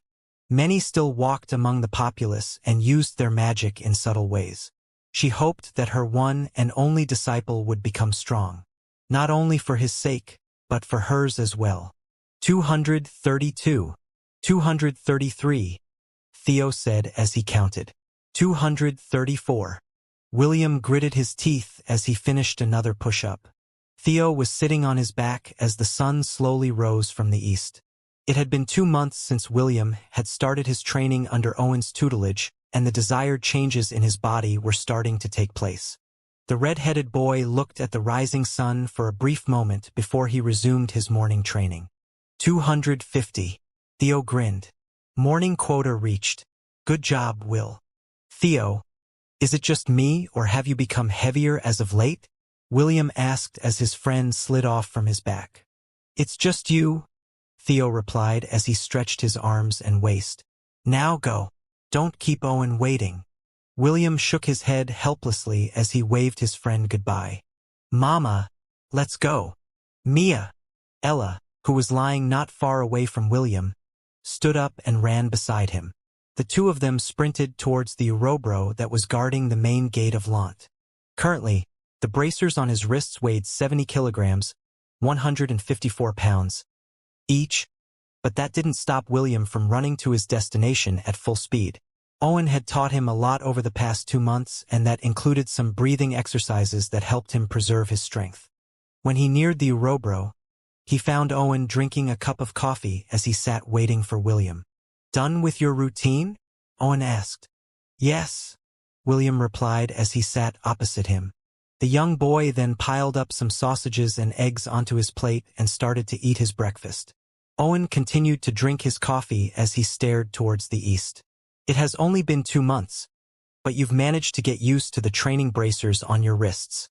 William listened to Owen's words and felt proud of his accomplishments. It had not been easy. Every day he felt as if he was carrying a full-grown bull on his shoulders. Owen had seen his progress and was quite satisfied with his performance.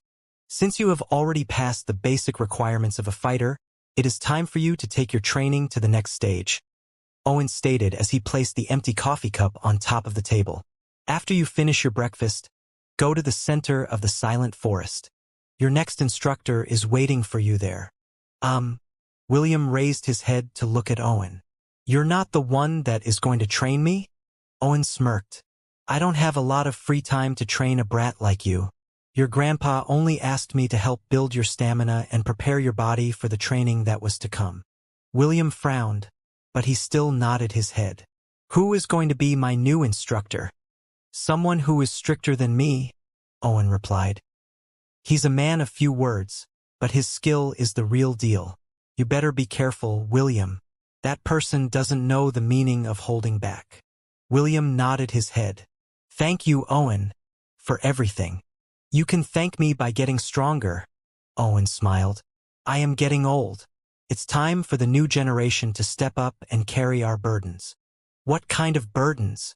William asked in curiosity. The burden of satisfying the beautiful young ladies, of course.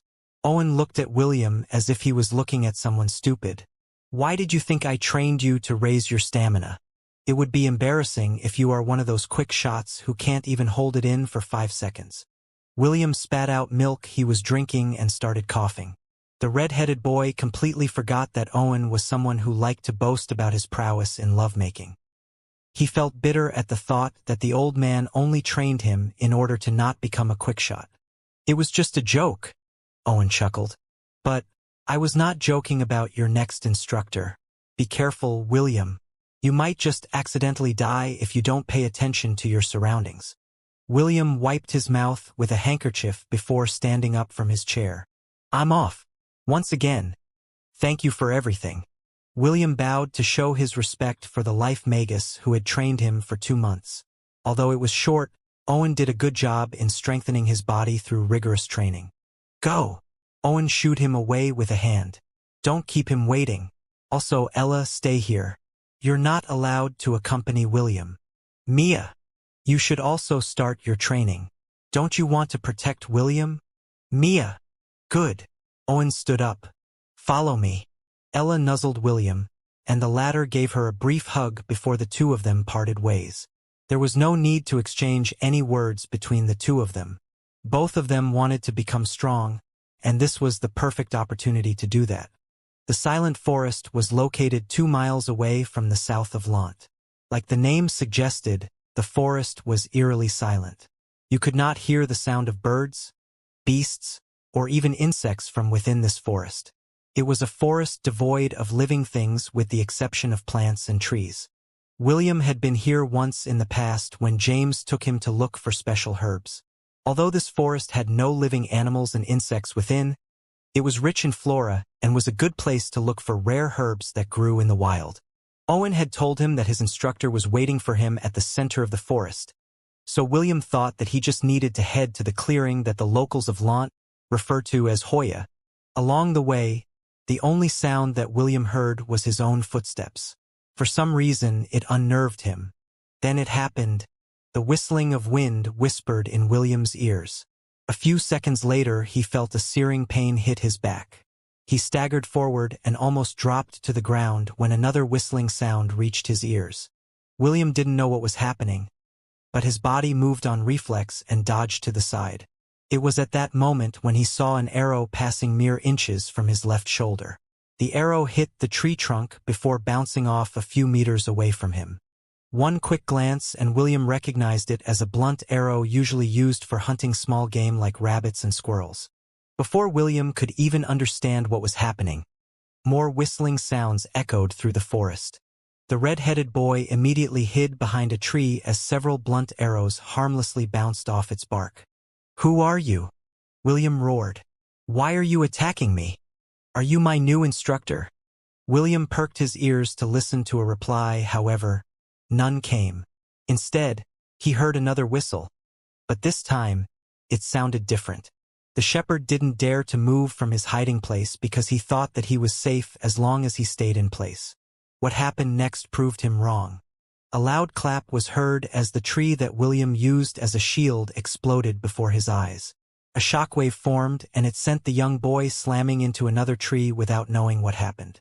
William felt his entire body aching, but his instinct screamed at him to run.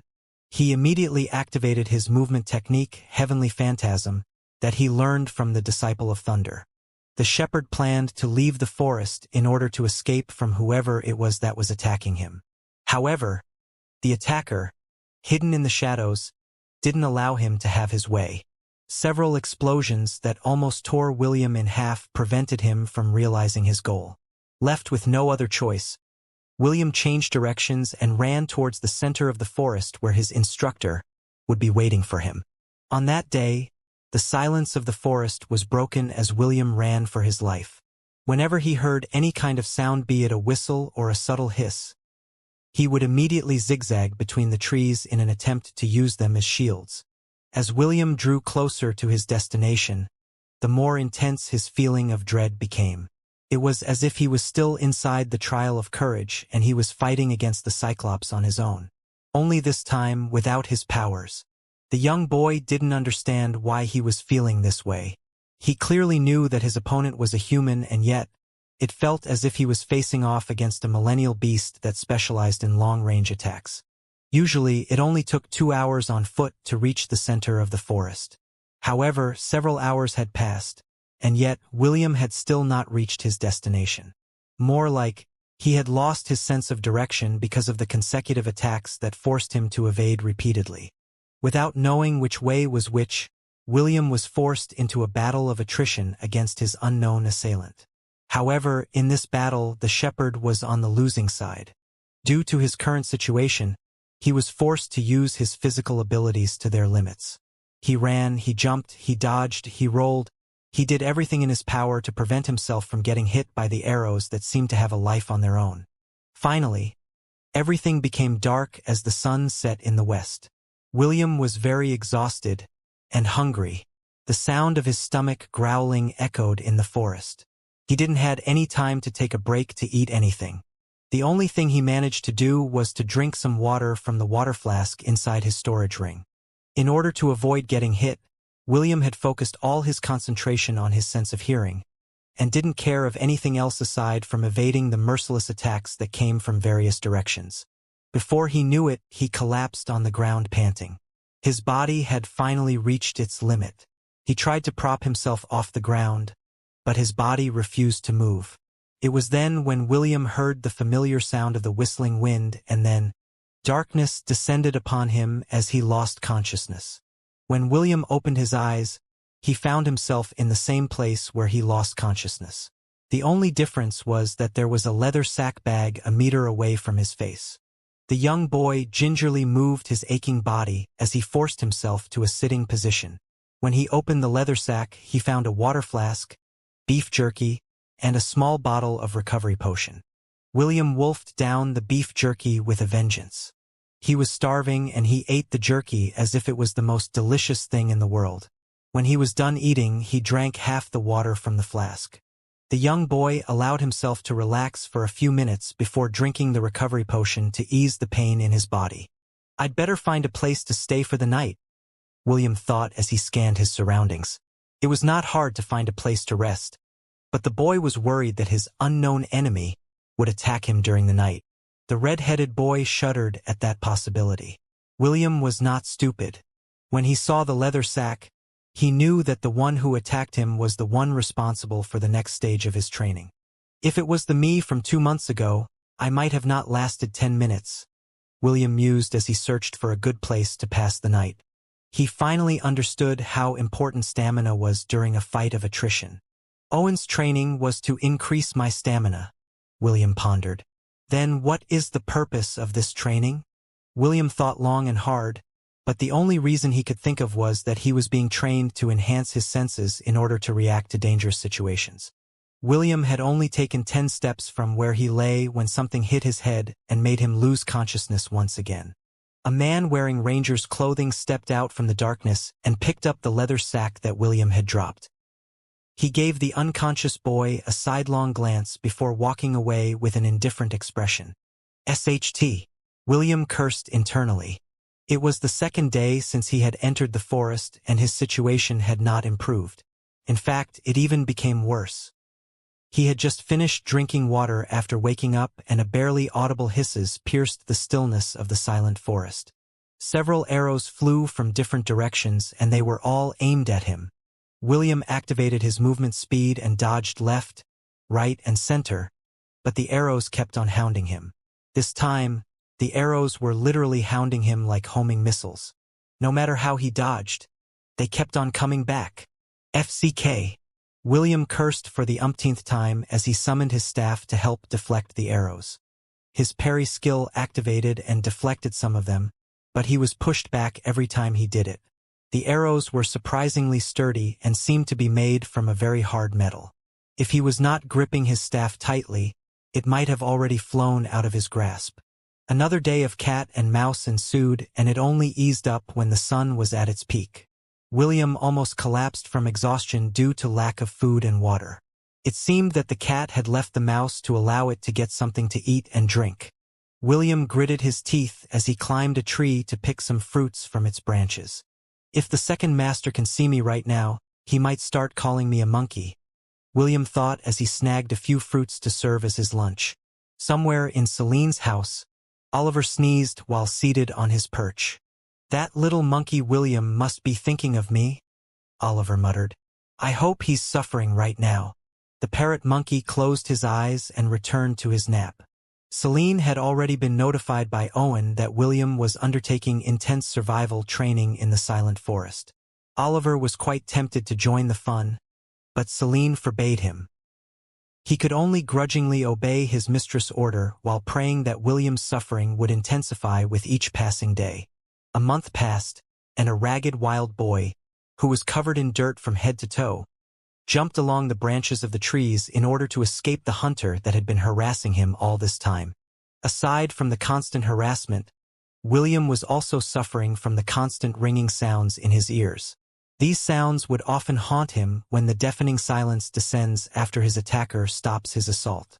Before, he thought that Owen's training had been harsh, but it couldn't compare to what he was experiencing right now. Aside from eating twice a day and getting forcefully knocked out at night, his day revolved around trying to escape whoever was bullying him. There were times when he had enough, and instead of running away, he charged in the direction where the arrows were coming from.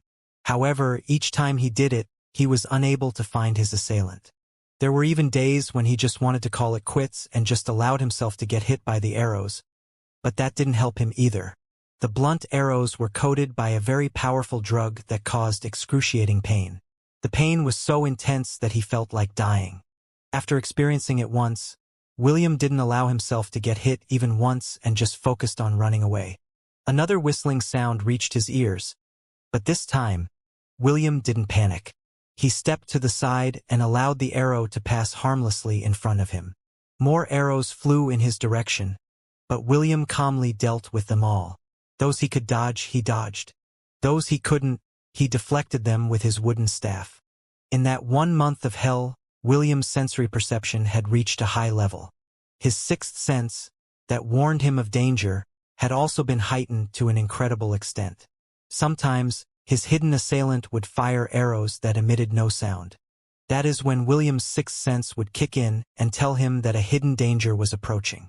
When the sun was about to set, William successfully deflected a silent arrow that was aimed at his head. After that, no more arrows flew in his direction. Instead, a loud thump was heard on the ground 3 meters away from him. The steel arrow that was stuck on the ground was a real arrow and not a blunt one. On its shaft, a piece of paper was tied. William didn't pick the arrow right away. Instead, he let his senses scan the surroundings to make sure that this was not another ploy from his hidden adversary. After making sure that there was no danger in his surroundings, William picked up the arrow and took out the written letter. After reading its contents, William sighed and sat beside a tree to rest. Soon, a loud snoring sound echoed inside the forest. William slept deeply without a care in the world. 1,000 meters away from the sleeping boy's location, a man stood on top of a tree branch. He was none other than Trent, the Sentinel of Lant. He was in charge of William's perception training. The Silent Forest was not a simple forest. It was the most appropriate place to train someone's perception. People thought that absolute silence didn't have a sound, but they were dead wrong in their assumption. When you were in a place that is totally deprived of sound, you experience an ear-deafening silence. Your ears would start to hurt because you would experience phantom noises, ringing sounds that wouldn't go away and would haunt your every waking second. In William's former world, these sounds were associated with tinnitus. Just like William's stamina training, the perception training also trained a person's willpower. Trent took his leave because his mission was over. It was now time for William to begin his martial arts training under another one of the experts of Lant.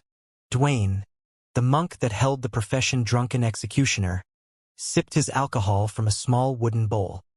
He had seen Trent's arrow flare rise above the canopy of the silent forest and knew that William's basic training was over. The monk sighed in satisfaction after emptying the wooden bowl filled with alcohol. "So, it's finally my turn," Dwayne said with a sinister smile. "It has been a while since I taught someone martial arts. I hope that the commander's grandson is better than the last student I taught." Dwayne could still remember that so-called genius that was raised by the monks of his order.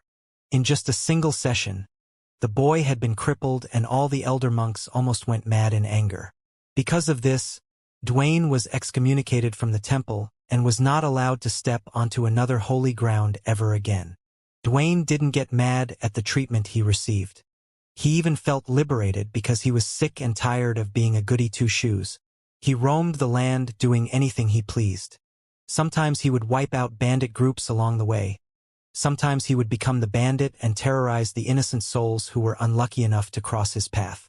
That was how he got his nickname, the Drunken Executioner, because he would always be seen carrying a jug of alcohol with him when he committed these nefarious acts. He only stopped his rampage because he had encountered James, who was guarding the merchant group that he had chosen to attack. With just a single slap from the old man, Dwayne and his short-lived tyranny came to a complete stop. James was supposed to bring him back to the authorities, but changed his mind halfway there. Since then, Dwayne had become James' loyal subordinate and followed him like a tail. He was someone who respected the strong, and James was by far the strongest person that he had met in his life. "Well, since you are Commander's grandson, I guess you will not break that easily," Dwayne muttered as he stared at the alcohol-filled bowl in his hands. The monk's eyes narrowed as he stared at the silent forest in the distance. He had always wondered what it felt like to have a disciple. Dwayne knew that William was already Celine's disciple, so he had already given up taking him in as his own. However, he was still itching to impart his knowledge to his commander's grandson. He had a feeling that William was going to accomplish something big in the future, and he wanted to be part of that future. William wandered around the silent forest in the dead of night. For him, there was not much difference between night and day since he had dark vision. His older cousin, Matthew, had taught him how to find the cardinal directions using the stars as a guide. His plan? To go to the center of the forest where he would meet his next instructor. In time, he arrived at the lake at the center of the forest. The young boy took off his tattered clothes and jumped into the water to clean off the grime that had accumulated on his body. The phantom noises kept ringing on his ears as the deafening silence held him in its embrace. After a month of staying in the forest, William had gotten used to the unbearable silence. However, as a half-elf, his sense of hearing was sharper compared to others. His current condition sometimes made him feel dizzy and nauseous. When he was being hunted by Trent, William had needed a few days to get used to the discomfort. The silence also made him feel unbalanced. It was as if he couldn't move his body properly. Taking into account the ever-increasing weight of the bracelets, William felt that he was always in a state of unbalance.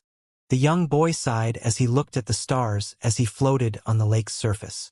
"The stars are really different from the ones I saw back on Earth," William thought. "Still, this world is beautiful." William looked at the two moons that hung in the heavens. The bigger of the two, Einar, had a bluish color. The other one, Artem, had a light purple color. According to Matthew, a great war between the gods of Hestia had ensued when the world was still young. The battle was so intense that many gods had fallen, including the sun god Lian. When the sun god died, the light of the world vanished and Hestia was enveloped in perpetual darkness. It was then that the gods realized their folly. After a truce, the war finally ended. But the damage was already done.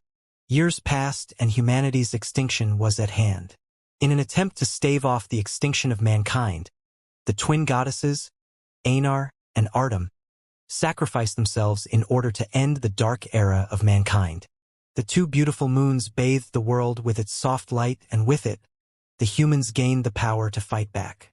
A few years later, the new god of the sun, Felix, was born. His light pierced the darkness of the night and illuminated the land with his radiance.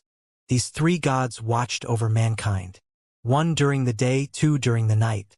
That was how the dark era ended, and humanity flourished once again. William sighed as he remembered the gods that had given him their blessing. Gavin, Issei, Lily, and David. As if waiting for that cue, he received a notification from the system. Ding! Congratulations! Host has received a 90% discount coupon. This coupon will give you a 90% discount on any item from the God Shop. Ding! Special quest acquired. Special quest. Birth of a warrior. This is a chain quest. The next quest will appear after the host clears the quest's condition. Complete the basic training for one job class. Reward 1,000 God points. Special quest. William frowned. It took him a few minutes to remember that he had indeed gained this new function after meeting the gods and clearing the trial of courage. William opened the God Shop and saw countless items for sale. It was very similar to an online shopping site where you could order anything and have it delivered straight to your doorstep with a click of a button. For a brief moment, the ringing in his ears disappeared, followed by a sense of excitement.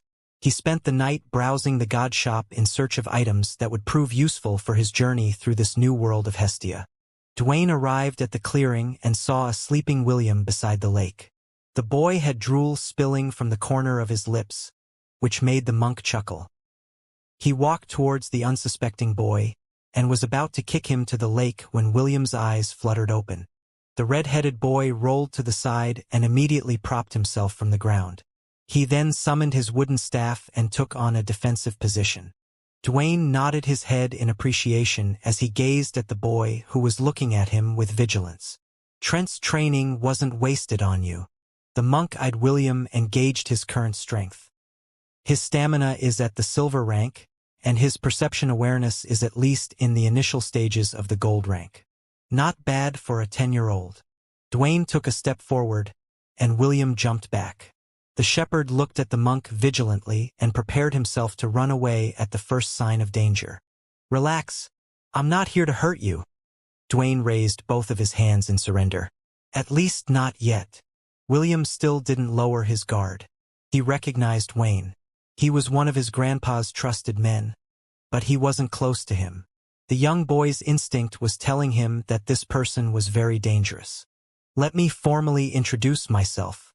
The name is Dwayne, Dwayne said with a smile. I am here to teach you the basics of martial arts.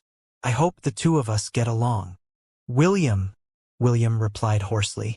I look forward to your teaching. Dwayne nodded his head. Now, for our first lesson, put away that stick in your hand. You won't be needing it. What I will be teaching you is unarmed combat. That means that you don't need any weapons. I will train your body to become a weapon.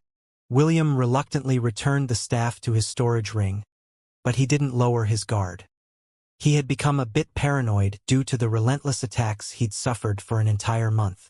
Okay, since we've finished our introductions, you will start calling me Master from now on, Dwayne stated. But I already have a master. Then you can call me Second Master. I already have a second master, William replied in an awkward manner. Oliver, the parrot monkey, had told him to call him Second Master during their training, and the half-elf had already gotten used to calling Oliver that. Dwayne waved his hand as if it was not a big deal. Then just call me Third Master. What I am about to teach you is the secret arts of my sect. The secret art of my ex-sect. Despite Dwayne having been excommunicated from the sect, he had already mastered everything he needed to learn while he was at the monk temple. William frowned, but still nodded his head. Oliver had already explained to him that there were times when a single disciple had several masters. This was not uncommon in Hestia. Also, Celine knew that William would only be restricted if she prevented him from studying from the masters in Lant. With the ability to learn any kind of profession, it was inevitable that William would have several masters in order to guide him along the right path. William greets third master. William placed his hand over his chest and bowed. Good. Dwayne laughed as he approached the boy. Don't worry. I'll make sure that you won't regret calling me your master. And so William's monk training started. Dwayne had jokingly told him that he should shave his head according to custom. However, William adamantly rejected this idea. He really liked his hair and didn't want to be bald like Dwayne. Okay. I want to assess your current level in martial combat. Dwayne stood 10 meters away from William. Come at me and don't hold back. William roared and charged at Dwayne using his movement technique. He circled around the monk and used his speed to his advantage. True to his word, the monk stood completely still and waited for William to initiate his attack. Seeing that the monk had no openings, William decided to take a chance and attacked the side of his body with a roundhouse kick. Surprisingly, Dwayne didn't block nor dodge his attack. His attack landed squarely on the monk's waist. Dwayne glanced at William and frowned. Is that your strongest attack?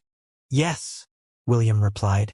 He looked at the monk to gauge whether or not he was just enduring the pain in his body. Although William wasn't that strong, his kick was strong enough to send a goblin skidding across the ground a few meters. This won't do. Dwayne scratched his bald head. You're too weak. Your attack is inefficient and there are so many wasted movements. This won't do. I need to really teach you the basics. William felt that he was a failure after seeing the monk's disappointed face.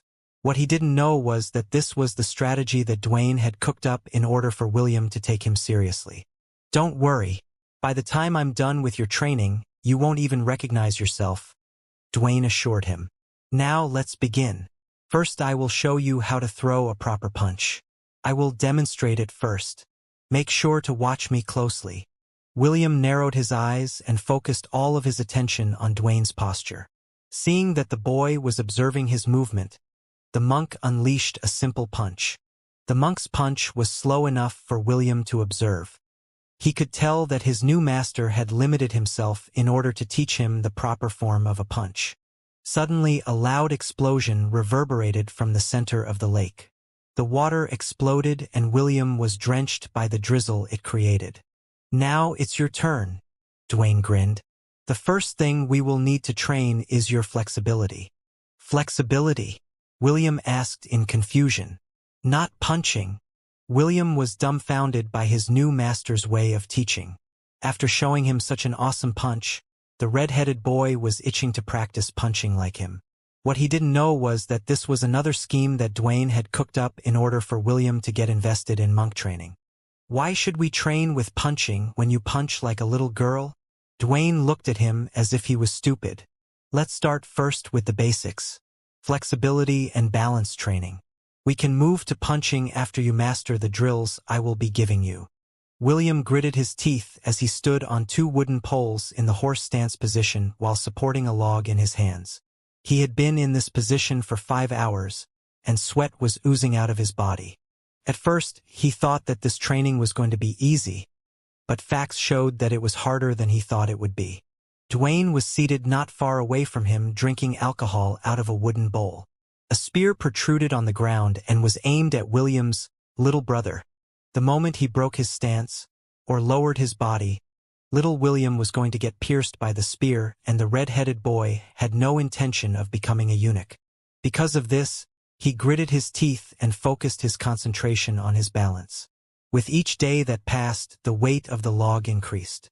Tears streamed down William's face as he endured each day of his training. He still wanted to have a girlfriend, so losing little William here was not an option. After 3 weeks, Dwayne thought that it was about time to move to the next phase of his training. The red-headed boy thought that his torture was over, but another round took its place. The monk ordered William to crawl 20 laps around the lake while he sat on his back. After yet another week, Dwayne changed his training routine again. This time he was told to do splits. William thought that he would just be doing splits on the ground, but Dwayne said that what he was thinking was for girls. The monk dragged William to the familiar wooden poles and asked him to do a split using the poles as support. Third Master, see, can you remove the spear? Cold sweat dripped from William's forehead as Dwayne placed the spear under his little brother. "Must we do it like this?" "It's fine," Dwayne assured him. "Don't worry. If your little brother gets stabbed, I will take you and run to Lant to have Owen take a look. Everything will be fine. Probably." William cursed the bald monk internally. If little William was injured and was unable to recover, he was prepared to fight Dwayne to his dying breath. 2 months of training passed and William felt his body became more flexible with each passing day. Today, he was told to do 10 laps around the lake while doing backflips. After he finished doing the flips, Dwayne told him to do 1 lap doing head flips. William looked at his master with the "Are you kidding me?" and the latter gave him the "Do I look like I'm kidding you?" stare. Dwayne asked him to do it with his palms pressed together while crouching. William had never thought that there would be a day in his life where he would literally use his head to travel. The monk chuckled as he watched his new disciple do head flips while leaning against a tree. More days passed as William suffered incredible torture under the hands of the monk. For months after he accepted Dwayne as his master, William found himself staring at a steel barrel that was usually used to store wine. His third master explained that the steel barrel was an artifact that could produce ice-cold water. William thought that his master was going to ask him to go inside the tub to do some endurance training, but Dwayne's next order made him look at the barrel seriously. "I want you to punch the water 10,000 times, Dwayne ordered. "You will not eat, drink, or sleep until you finish your quota. You can start now." William felt a bit more confident with this training because it was just throwing a punch. However, it didn't take him long to realize that Dwayne would never ask him to do anything simple. As he continued to punch the ice-cold water, he could feel his hands going numb. Half a day later, he could no longer feel his hands, but a searing pain was starting to replace the numbness. When William finished his quota, Dwayne observed his hands with an indifferent expression. The next day, the same training took place. This continued for 4 consecutive days before Dwayne changed the training routine once again. Instead of punching water, William was asked to punch the ground 10,000 times. William punched and punched and punched until he could punch no more. Just like the boy expected, the day ended with him having bloody hands. He didn't complain even though he could tell that some of his fingers had broken. I thought you'd quit halfway," Dwayne said as he looked at his temporary disciple's bloody hands. He then took out a red potion from his storage ring and sprinkled half of it on William's hands. "Drink the rest, then eat dinner. We will resume your training tomorrow." This training continued for a week before the monk took William out of the forest. The monk and the boy headed to the nearest mountain in Lant. The locals called this place Woodlow Mountain. The Rocky Mountains were filled with giant boulders. The two walked casually until they came upon a boulder that was over 5 meters tall. Just like William expected, Dwayne asked him to punch the boulder. This time, he didn't give him a quota. Instead, the monk told him to punch the boulder until sunset. William obeyed and punched the boulder using the monk strikes that Dwayne had imparted to him when he started his punching training. Gained EXP, 5. Gained EXP, 5. Gained EXP, 5. Gained EXP, 5. The reason why William endured punching the ground and punching the boulder was because he realized that he could gain experience points while doing these training exercises if he used the appropriate job class for it. The one who gave him this advice was the system, and William became more motivated with each punch he delivered. He no longer cared if he bled or broke his bones, because he knew that Dwayne wouldn't allow him to become crippled. Besides, his fists were now stronger compared to when he started his training. William was sure that he would gain a lot of experience points before they passed their breaking point. The first few experience points he gained were all allocated to the skill Unarmed Mastery. Unarmed Mastery 10/10. You are skilled at fighting while unarmed. Adds +20 enhancement bonus to strength. Increase unarmed damage by 20%. Of course, as William gained more experience points, his list of passive abilities for the monk class also increased. Stunning Fist 10/10. Adds +10 enhancement bonus to dexterity. Each unarmed strike has a 5% chance to stun your opponent. Crane Stance Mastery 5/5. While using this style, you gain +10 enhancement bonus on vitality. You mimic the stance of a crane, holding your arms in an imitation of a crane's wings and using flowing, defensive motions that are perfect for counterattacking your enemy.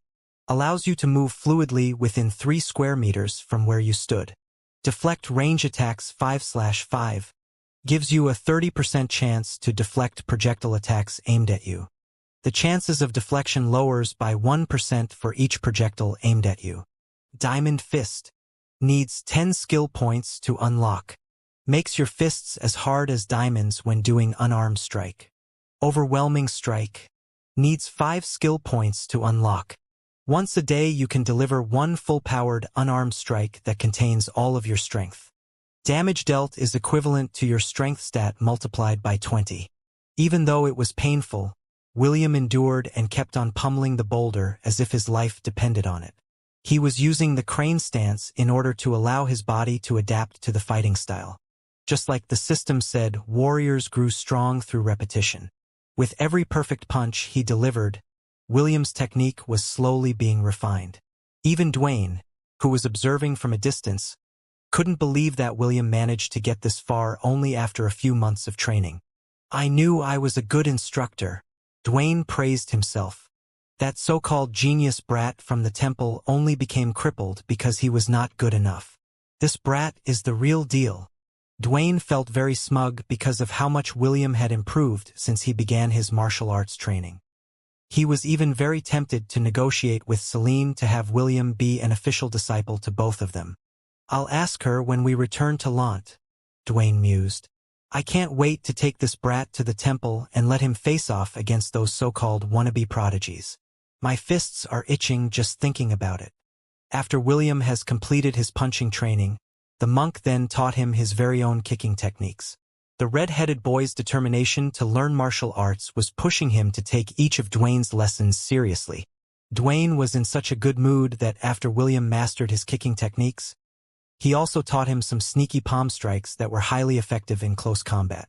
After finishing William's basic training, he taught him the monkey staff martial style as a freebie. This technique looked like one was clowning around and only trying to provide a means of entertainment. However, when put to the test, it allowed William to do stunts with his wooden staff that could deal serious injury to his enemies when they least expected it. Ha! With a shout, William used a side kick in order to break Dwayne's balance. However, the latter simply used his foot to neutralize the boy's attack. Pressing both of his palms on the ground, William unleashed a flurry of kicks that forced Dwayne to back off. When William completed his training regimen, Dwayne decided that the boy was now ready for actual combat. Using several artifacts to lower his rank and physical prowess, Dwayne sparred with William to develop his disciple's battle sense. Right now, Dwayne's physical strength was in the initial stages of the silver rank. Ironically, William's combat prowess was already in the initial stages of the gold rank. Although William was a realm higher than Dwayne in their duel, the boy lacked Dwayne's battle experience to get the upper hand. With a simple palm strike, Dwayne sent William flying a few meters from where he stood. He didn't do any follow-up attacks and waited for the boy to recover his bearings. The crane style is a defensive style, not an offensive one, Dwayne reminded. Although it can be used offensively, when dealing with a foe stronger than you, it would be best to stick to what the style is capable of. Yes, third master, William replied as he executed the crane stance. I will remember your teachings. Dwayne smiled and took the role of the aggressor. The two once again collided in a flurry of punches, kicks, and palm strikes. William got pushed back again and again, but he would always stand up each time he fell. As days turned into weeks, and weeks turned into months, William's battle style had finally taken form. Dwayne felt proud because the young boy had surpassed his expectations. It made him realize that having a disciple wasn't such a bad idea. The only problem was, there were not many children who were as capable as William. I hope Celine will agree to my request, Dwayne sighed. Maybe I can bribe her with artifacts or treasures. I really want William to become my official disciple. It's not unheard of for a disciple to have 2, or even several, masters.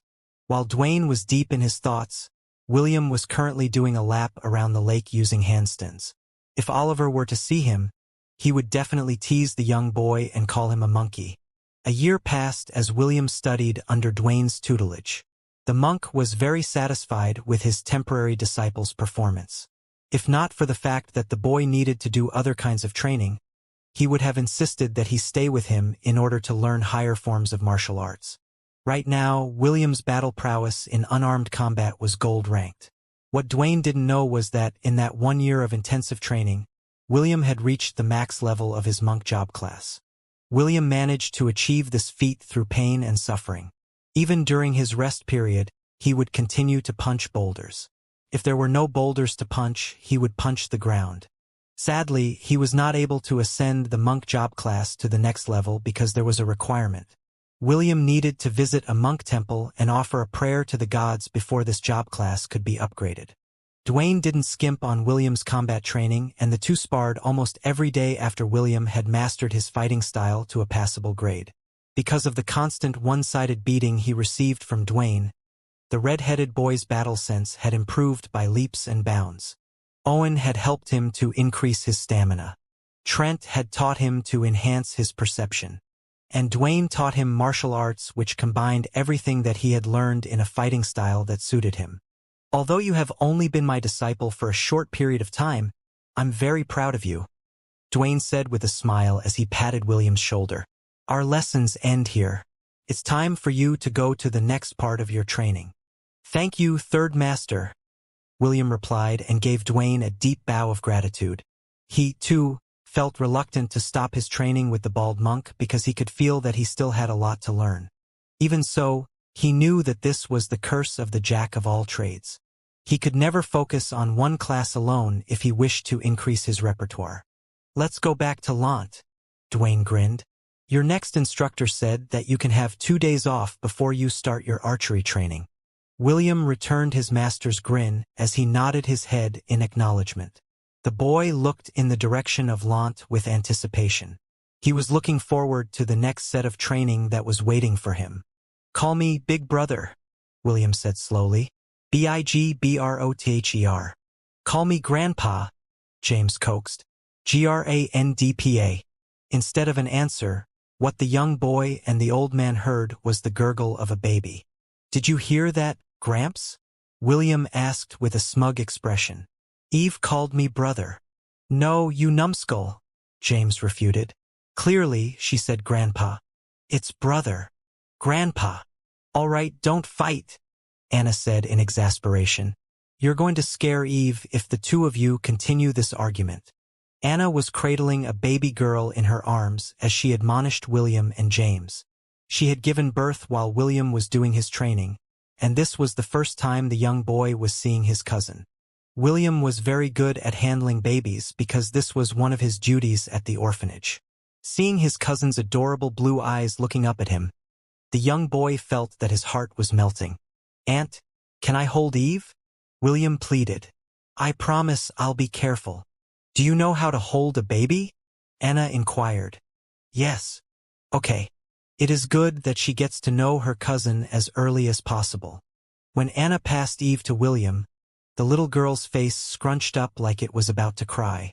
Fortunately, the red-headed boy had already anticipated this scenario and lightly rocked the baby in his arms while humming a tune. Eve looked up at her older cousin and started making gurgling sounds. William wasn't able to stop himself from kissing the baby on her forehead. He then lightly swayed from side to side as he continued humming a tune. Soon, Eve was fast asleep in William's embrace, which surprised Anna and James. I didn't know that you were so good at handling babies, Anna said with a smile. William only returned the smile as he handed Eve back to his aunt. He couldn't possibly tell her that he had a lifetime's worth of experience when it comes to handling babies and little children. I'll come back again to play with you after I finish my training, Eve. William kissed the baby's cheek before bidding his grandpa and aunt goodbye. Today was the day where he would meet his next instructor, and he was told to go to the valley where the goats usually went to graze. When he arrived at his destination, a familiar scene appeared in front of his eyes. Hundreds of sheep and goats grazed within the pasture as the shepherds watched over them. His gaze automatically sought out his herd, but he didn't see any of them. They were not around in their usual place, and William couldn't find them anywhere. "Are you looking for your herd?" John approached him with a smile. "Yes," William answered. "Uncle John, where are they?" "They are undergoing training right now." John smirked. "So, are you ready to go?" William nodded his head in understanding. "I look forward to our lessons, Uncle John." "Me too." John chuckled as he patted William's shoulder. He then looked up in the sky where a hawk could be seen circling around them. "Blitz, let's go." A sharp screech pierced the air as the hawk grew in size and flew towards the ground. "Hang on tight," John said as he grabbed William's waist and jumped into the air. They landed perfectly on the hawk's back. William had never ridden a flying beast before, and it made him feel slightly anxious. Seeing his reaction, John didn't say anything and simply supported the young boy's body as the hawk flapped its powerful wings to fly high into the sky. "Do you know what your next lesson is?" John asked in a teasing tone. "No," William answered nervously. "Does it have something to do with flying?" "Well, not exactly. It's more about falling." John grinned. William's body shuddered, and he immediately clung to John's body like a leech that was unwilling to let go. John laughed as he patted the boy's head. "I was just joking. It was just a joke." "Uncle, please don't make those kinds of jokes," William pleaded. John nodded and didn't say anything else along their journey. The two traveled for an hour before Blitz landed in a place that William had never visited before. The place somehow reminded him of the Silent Forest, but there was one big difference. This place was teeming with life, and the roars of various beasts could be heard from within the forest. "Uncle John, where are we?" William asked. The vast expanse of forest was making him uneasy. Due to his perception training, he could tell that the forest in front of them was a very dangerous place to be. "This is the outer perimeter of the Strathmore Forest," John answered.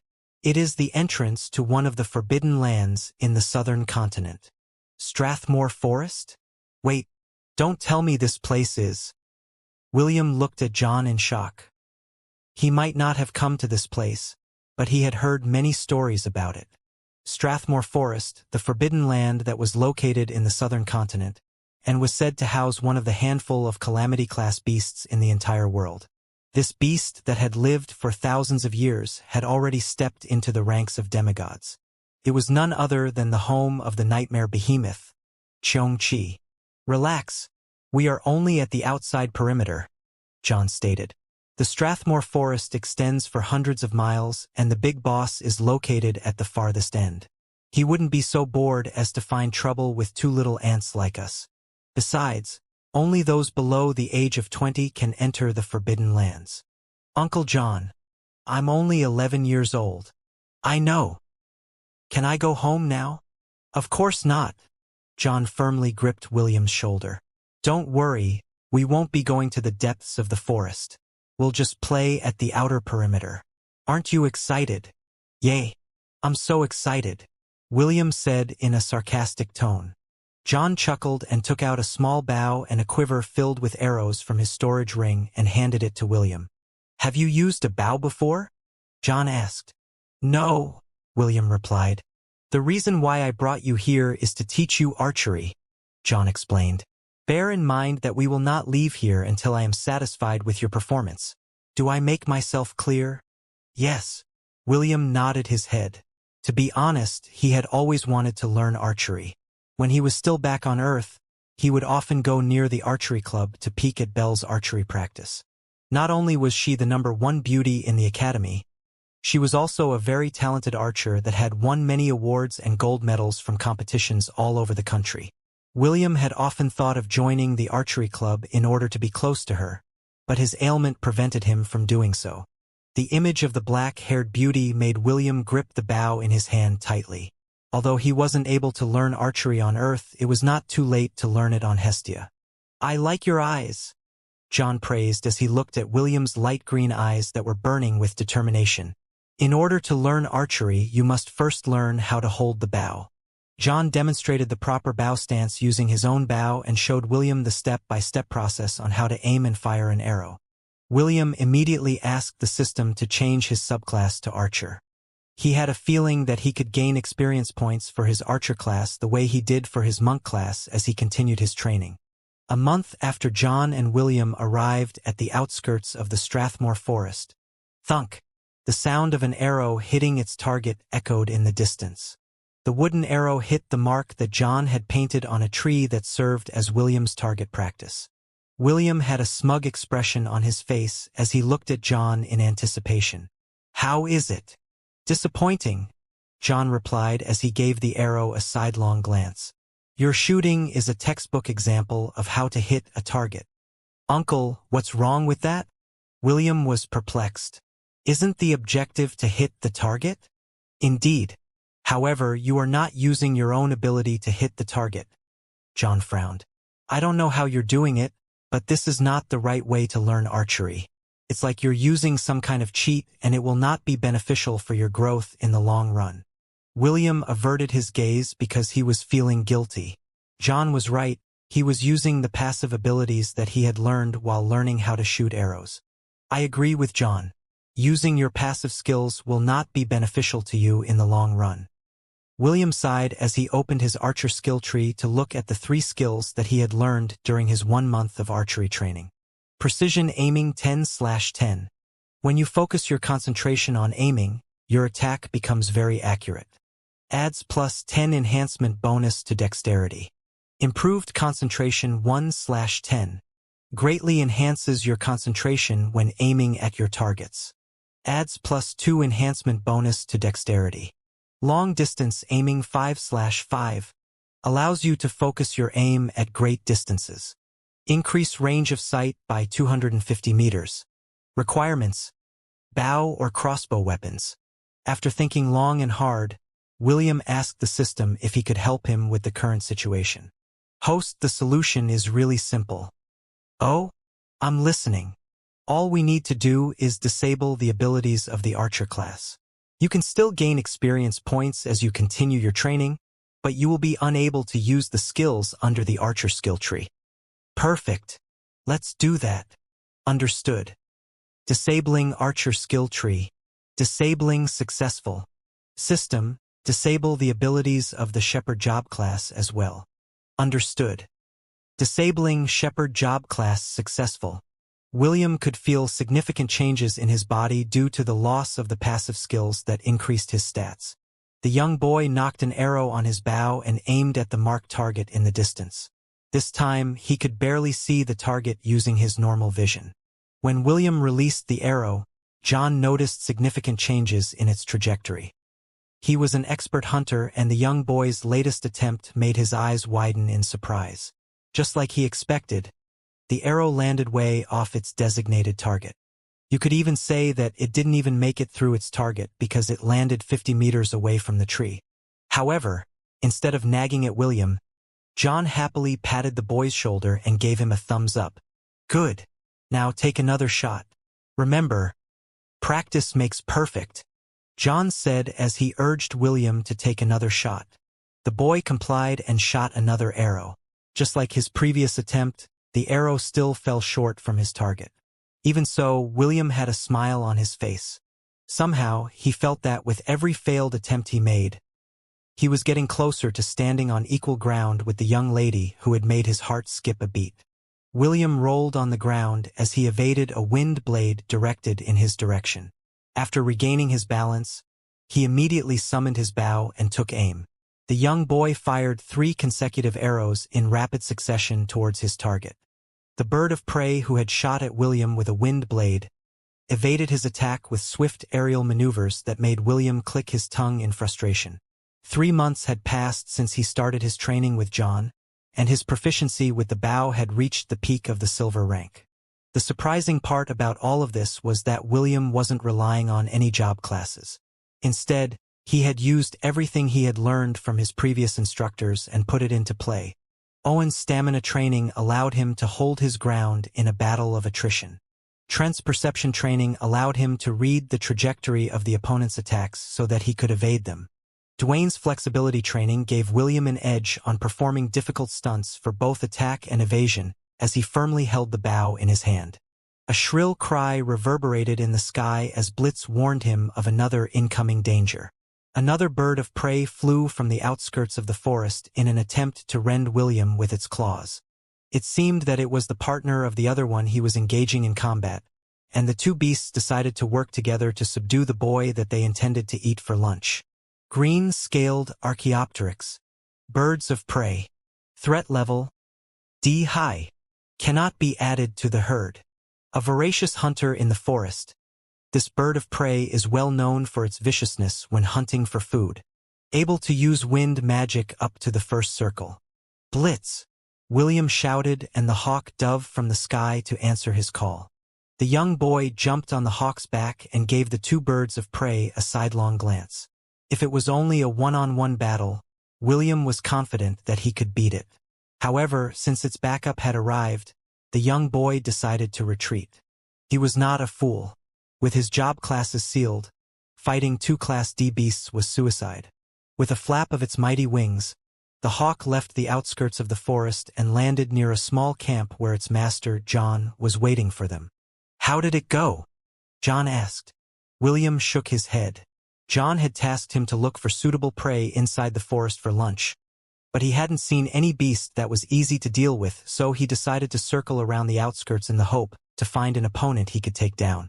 After an hour of searching, he finally found a horned rabbit digging into the ground.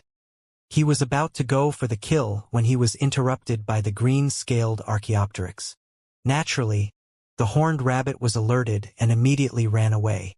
William, on the other hand, engaged the bird of prey because he felt that he could beat it. Unfortunately, the Archaeopteryx was one tough cookie. The two battled for a quarter of an hour before its partner came to its aid, leaving William no choice but to retreat. "I guess we'll be having boiled potatoes for lunch." John grinned as he took out 4 potatoes from his storage ring. William sighed because it was their third day of eating boiled potatoes in a row. Blitz left them in order to hunt for his own lunch. He was the type of bird that didn't like to share his spoils with other people. "What's wrong?"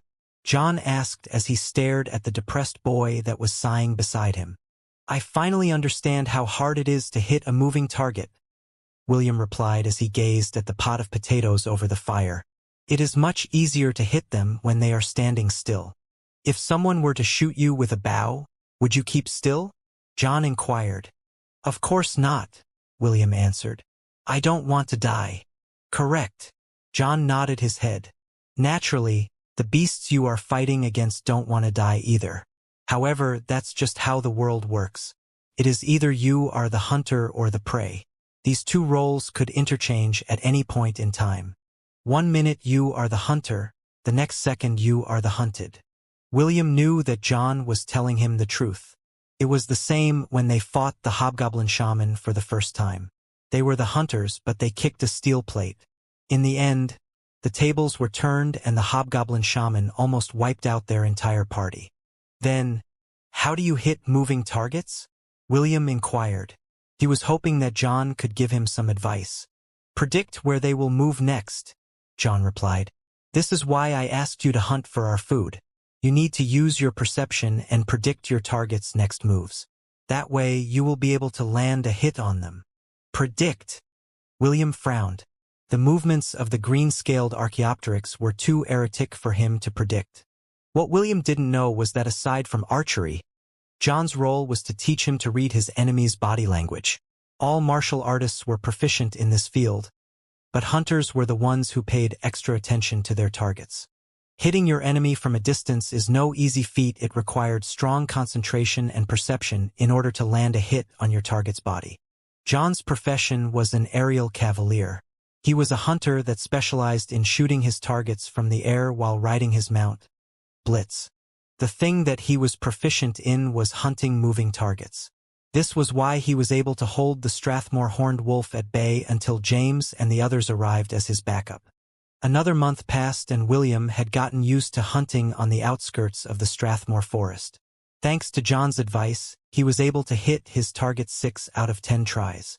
Although the hit rate was just barely passable, it was a great improvement in William's archery skills. He had just killed a wild boar when he heard the cries of birds in the forest. William's sixth sense warned him that danger was approaching. The young boy didn't even think twice and ran towards the exit for the forest. Although he felt regret for needing to leave the wild boar behind, his life was more important. He had just traveled a mere 20 meters when a black-winged panther lunged at him from the side. William had already jumped to his left, but the panther's claws still managed to land a scratch on his chest. Fortunately, it wasn't too deep, but it still dyed William's clothes with his blood. William looked at his assailant with dread as his appraisal skill identified the creature in front of him. Shadow Fong. Winged Black Panther. Threat level C mid. Cannot be added to the herd. A panther that liked to stalk its prey from behind before delivering a fatal strike. Beautiful, yet ferocious.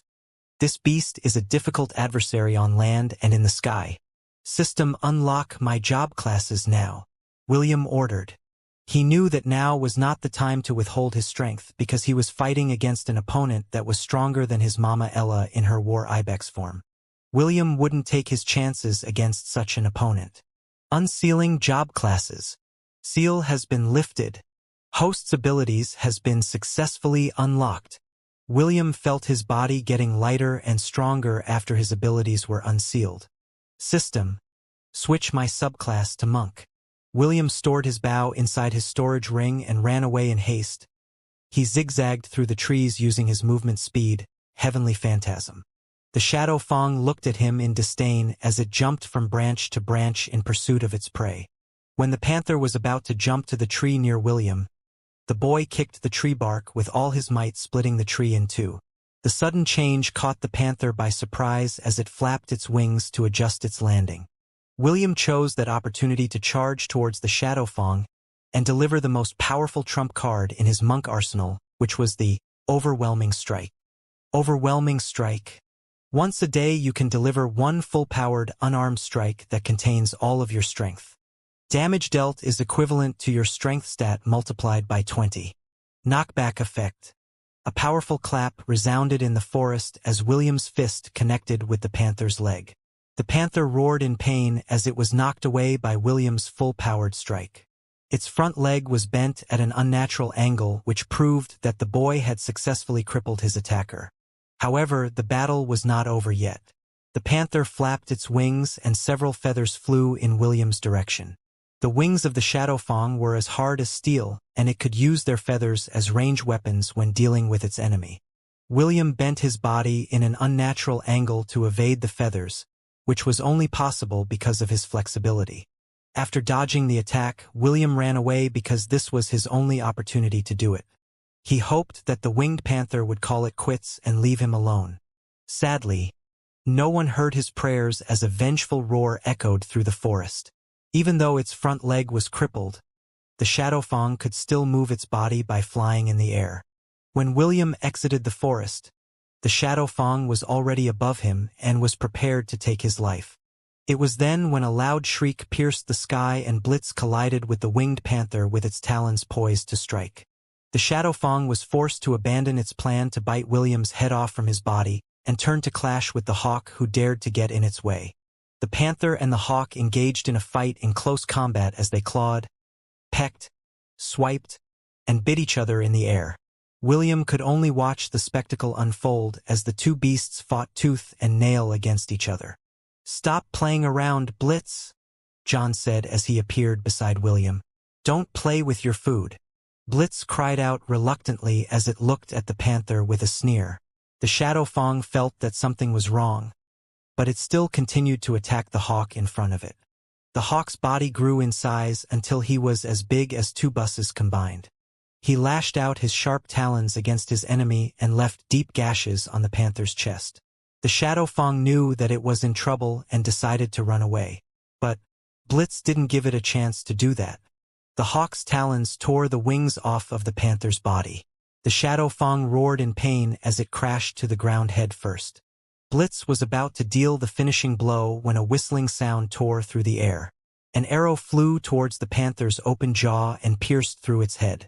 Seeing that its enemy died before its eyes, the hawk gave William the "Da fuck are you doing, bro?" stare. Clearly, Blitz didn't like its prey getting kill-stealed by someone else. William, on the other hand, had a smug look on his face as he landed the killing blow to the beast who almost took his life earlier. Gained EXP. 10,000. Uncle John, so this is what it's like to predict your enemy's movements, William said with a smug expression. Everything went according to my plan. The corner of John's lips twitched as he looked at the shameless boy beside him. Just which part of what happened was part of your plan? This was what Blitz and John wanted to ask the smug-faced boy, who was looking at the panther's corpse with greedy eyes. For a brief moment his gaze reminded them of what James looked like when he was about to rob a bandit's camp of their treasures. William was hunting as usual when two green-scaled Archaeopteryx attacked him from his left and right side. When their sneak attack missed, the two birds of prey circled around the boy using their erratic movements with the intention of confusing him. The red-headed boy calmly nocked an arrow on his bow and pulled the string as far as he could. He didn't even bother to look at the Archaeopteryx that was about to peck him from behind. Instead, he stepped aside and bent his body in an angle that allowed the beast to pass harmlessly by the right side of his body. It was then when William released the string and the arrow embedded itself on the Archaeopteryx's back. The beast cried out in pain, but it didn't last long because another arrow had embedded itself in its head, causing it to fall on the ground, dead. This time, the boy wasn't using a normal arrow. It was a steel arrow forged from the steel wings of the winged panther. The bow in his hand was also different from the one he used in the past. It was a special bow that Barbados had made for him while he was busy training his archery skills. The difference between his old weapon and his new one was like comparing a flintlock with an automatic shotgun. The penetrating power of both ammunition and weapons were miles apart. The other Archaeopteryx shrieked in anger when it saw that its partner had died. It flapped its wings in a flurry as it shot several wind blades in the boy's direction. William calmly dodged these attacks as he knocked another arrow on his bow. The boy pulled the string of the bow and grinned evilly. This is payback for the time the two of you bullied me. The moment William released the string, the fate of the Archaeopteryx was sealed. The arrow flew straight and true, piercing the beast's head and ending its life. The bird of prey became an easy target because it had lost all reason and attacked the red-headed boy directly due to anger. Looks like we're having roasted birds tonight, William muttered as he pressed two fingers over his lips and whistled. A shrill screech answered back and Blitz scooped the two corpses off the ground. The hawk circled one more time and William jumped on its back. Both boy and hawk left the forest and returned to their encampment where John was waiting for them. Just 7 months and you managed to reach the initial stages of the gold rank for archers, John said as he propped his chin with his fingers. I'm really a good teacher. Yes, you are a good teacher, Uncle John. William nodded his head in agreement. Oh, this is a surprise. I thought you're going to say that it's not that I am a good teacher, but that you are just a genius. No, William shook his head. I'm not a genius. I'm just handsome. Get your facts straight, Uncle John. You and your narcissism. John covered his face with his hand. Still, your training ended shorter than my initial estimate. Is it due to you being a half-elf? I've heard that they were natural archers, but seeing is believing. That's a possibility, William agreed. It also surprised him how easy it was for him to learn how to use the bow in such a short period of time. It was as if he was born to hold a bow. Maybe it is due to my elven ancestry, William thought as he added chopped wood to their campfire. In any case, we are going to return to Lant tomorrow. John yawned. Time for you to meet your next instructor. William smiled and nodded his head. It was at that moment when a familiar notification sound was heard inside his mind. Ding. Special quest. Birth of a Warrior. 2 completed. Reward 1,000 God points. Ding. Chain quest activated. Special quest. Birth of a Warrior 3. Complete the basic training for 1 job class. Reward 2,000 God points. 2,000 God points. William blinked. It increased? Well, I'm not going to complain. The more the merrier. The young boy sighed as he looked at the 2,000 God points that he had earned after finishing his monk and archer training. The items in the God shop were too expensive and William couldn't buy anything of value. He already asked the system for a recommendation, and the latter showed him a weapon that made him gulp in anticipation. However, it was priced at 50,000 God points. With the 90% coupon that he had received earlier, he would need 3,000 more God points in order to purchase it from the shop. William was now more pumped than ever to gather enough God points to buy the weapon that the system had recommended to him. "Uncle, I don't want any suspense. Just tell me who the next instructor is going to be," William pleaded. "Don't worry. It is someone you know very well," John replied with a grin.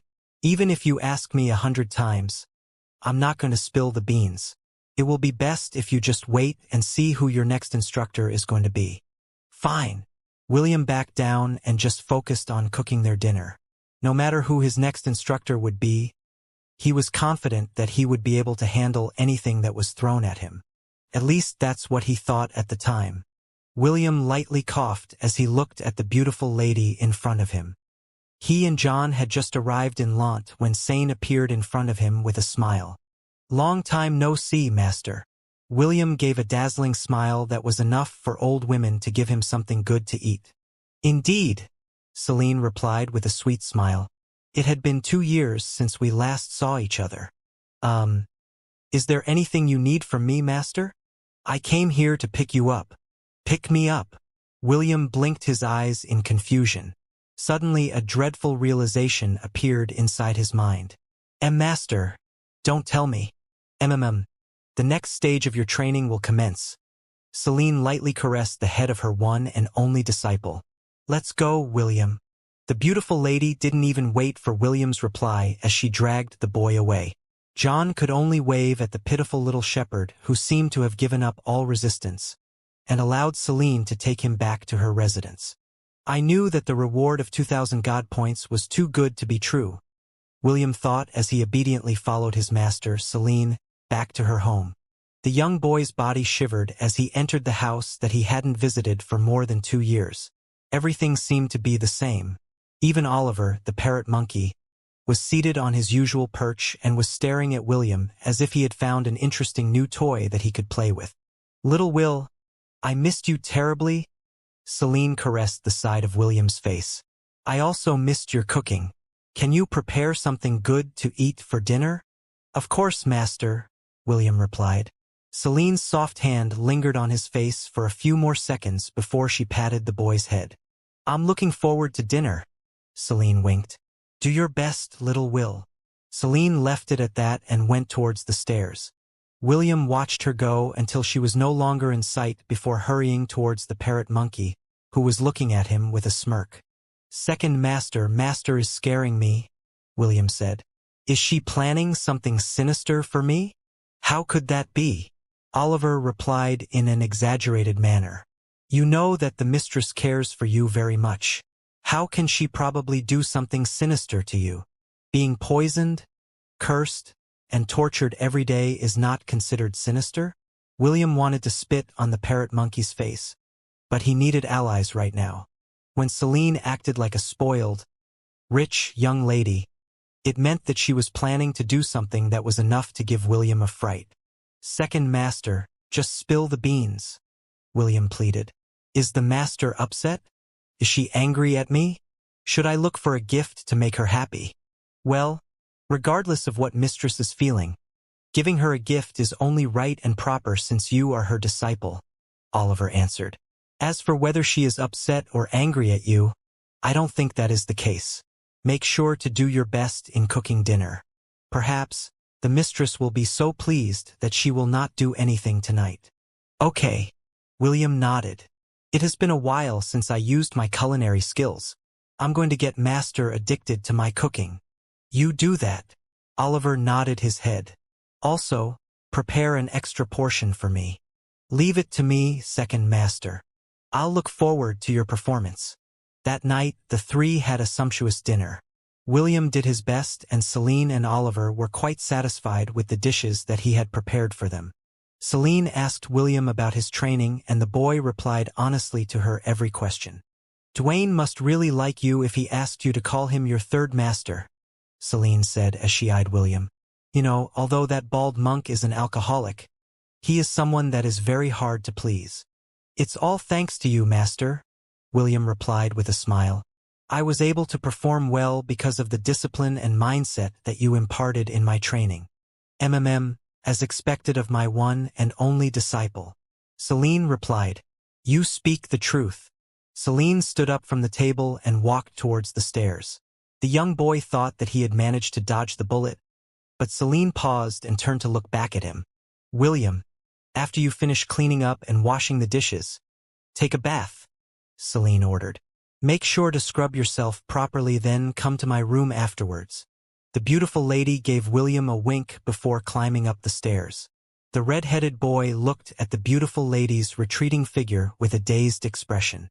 "She wants me to take a bath and go to her room later?" William's heart started to beat faster. Is this one of those special events where the protagonist is able to climb the stairs of adulthood thanks to their master? Is this what Siu Chulin experienced when he made Scathach his master? William's mind wandered as he completely forgot that he was currently only 12 years old. Although his mind was that of a teenager, his body was still that of a child. Oliver, who was watching the boy, smirked in understanding. He already knew that William's mental age didn't match his physical age, so he was quite amused by the young boy's reaction. "You better hurry up, kid." Oliver decided to fan the flames. "Make sure to clean yourself properly. Don't keep the mistress waiting." "Yes, I will clean myself properly." William hurriedly wiped the table and went to wash the dishes. His current state of mind was in chaos because he was too caught up in his fantasies. William bathed himself using cold water from the well in order to calm his wildly beating heart. After making sure that he had scrubbed every nook and cranny of his body, he washed it one more time before drying himself with a bath towel. He then wore the cleanest night shirt that he could find from his storage ring and combed his hair properly. Of course, he didn't forget to brush his teeth. Not once, but thrice. An hour later, he was finally standing in front of his master's door. William took deep breaths before knocking on it to announce his presence. "Come in." A soft and silky voice came from inside the room. When William opened the door, he saw Celine lying on the bed, wearing a black one-piece night dress. The young boy gulped as he walked inside the room, closing the door behind him. Afterward, he stood there in a daze, not knowing what to do. "What are you standing there for?" Celine asked in a teasing tone. The beautiful lady patted the side of her bed in invitation. "Come here." "Yes, master," William replied as he stiffly walked towards the bed with mechanical movements. William sat on the bed with his back turned towards Celine. His face was already beet red from the stimulation. "Don't be afraid," Celine said as she slowly guided William to lie on the bed. "It will hurt at first, but then you will get used to it." Master, it's my first time," William stuttered. "Please be gentle." Celine chuckled. Her laugh was like the pealing of bells which made William's heart tremble. "I can't promise that I will be gentle," Celine stated as she held the side of William's face with her soft and delicate hands. "But I can promise you one thing. This will be a night you will not forget in your lifetime." Celine bent her head until her forehead came very close to William's. A flowery fragrance assaulted the boy's senses, and it made his already flushed face a shade redder. "William, do you trust me?" Celine asked. Her lips were merely 2 inches away from his. "Not really," William replied. "But this time, I'll choose to trust you, master." "Very well, now close your eyes," Celine said softly. She chose to ignore William's earlier reply. "Just relax and let me take the lead. Surrender yourself to the feeling until both of us become one." "Why yes, I will surrender myself to master and let her take the lead." "Good boy." William closed his eyes and relaxed his body. However, he still puckered his lips and waited for Celine's next move. The beautiful lady saw his expression and almost laughed out loud. She just calmly placed 2 slender fingers to block the boy's lips as she pressed her forehead against his. "Synchronization," Celine muttered. William felt his body shudder as he lost consciousness. However, at the very last second, before his senses faded, he felt something soft and warm touch his lips. This was the last thing William remembered before his world was suddenly engulfed in darkness. When William opened his eyes, he found himself staring at a sea of stars. He blinked once then twice as the gears inside his mind started to turn. I was in Master's room, William thought as he tried to remember the sequence of events that happened before he lost consciousness. Master made me lie on the bed, then she asked me to close my eyes. After that I felt something soft touch my lips, and then I found myself here. The young boy's thoughts didn't continue past that point because a familiar voice whispered in his ears.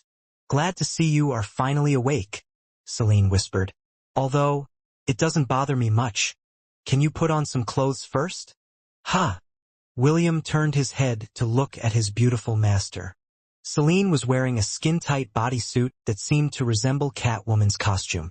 The corner of Celine's lips was curled up into a teasing smile as she looked at William's lower half. How cute, Celine teased. William lowered his head to look at what Celine was staring at.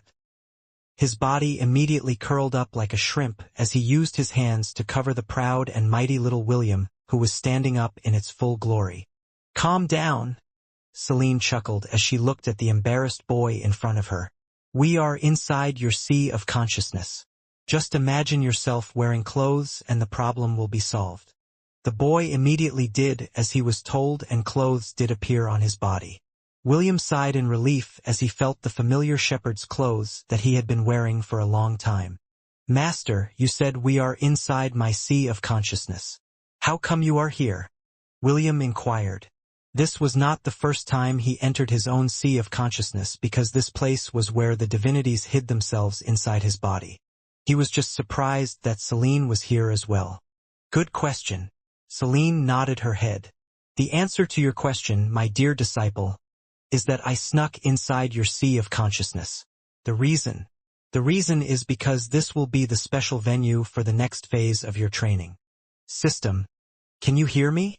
William whispered in his mind. Yes.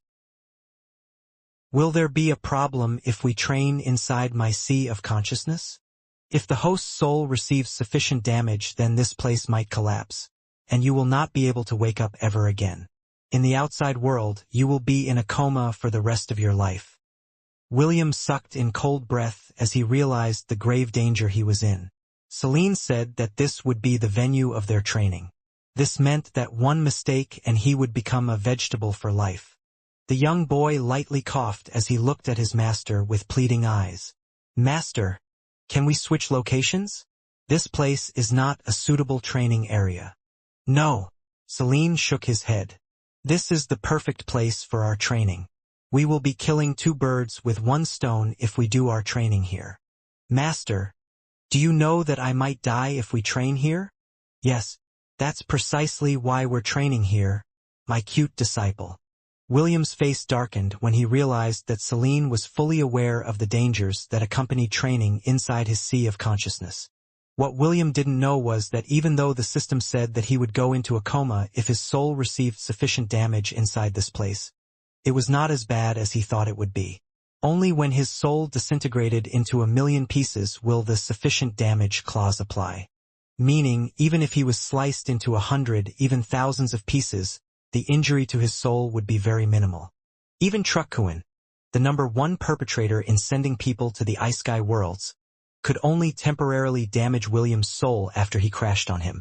Simply put, it would take an extremely powerful attack to damage a soul beyond repair. Don't worry. At most you will be unable to move your body for a few days, Celine assured him. However, this training will be very beneficial to you. How can this training be beneficial to me, Master? William inquired. Can't we just do regular training? Celine sighed as she tucked her long, silky, purple hair behind her elven ears. Your grandfather told me that the reason behind why you want to get stronger is because you wanted to go to the Silver Moon continent. You wanted to meet your mother and find a way to save your father. Correct?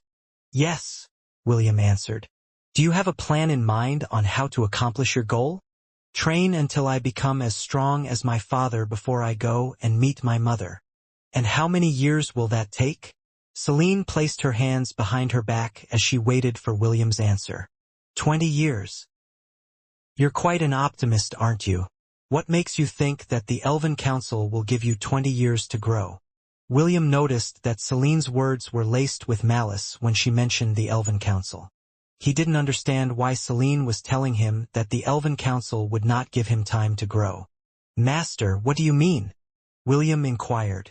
Why would the Elven Council target me? Do you really not know the answer? Or are you just playing dumb? Celine looked at William with contempt. Master, I don't really understand what you're talking about. Ignorance is really bliss. Celine shook her head as if she was disappointed with William's answer. Enough. Celine raised her hand and a black spear that glinted with the power of darkness appeared in the air above her.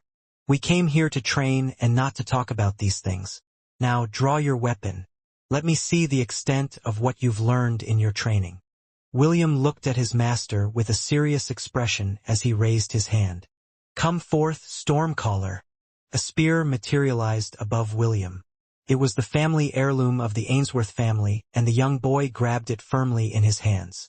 Tendrils of lightning snaked around the spear's body as its blade glowed with a purple light. Good stance, Celine praised. Let's see if it has substance. She took a step forward and disappeared from where she stood. A second later, she reappeared in front of William with her spear poised to strike. Although William wasn't able to follow her movements, his perception had alerted him of the danger in front of him. The two spears collided, but the one that was blown away was William's. Celine took another step forward and turned into a dark mist.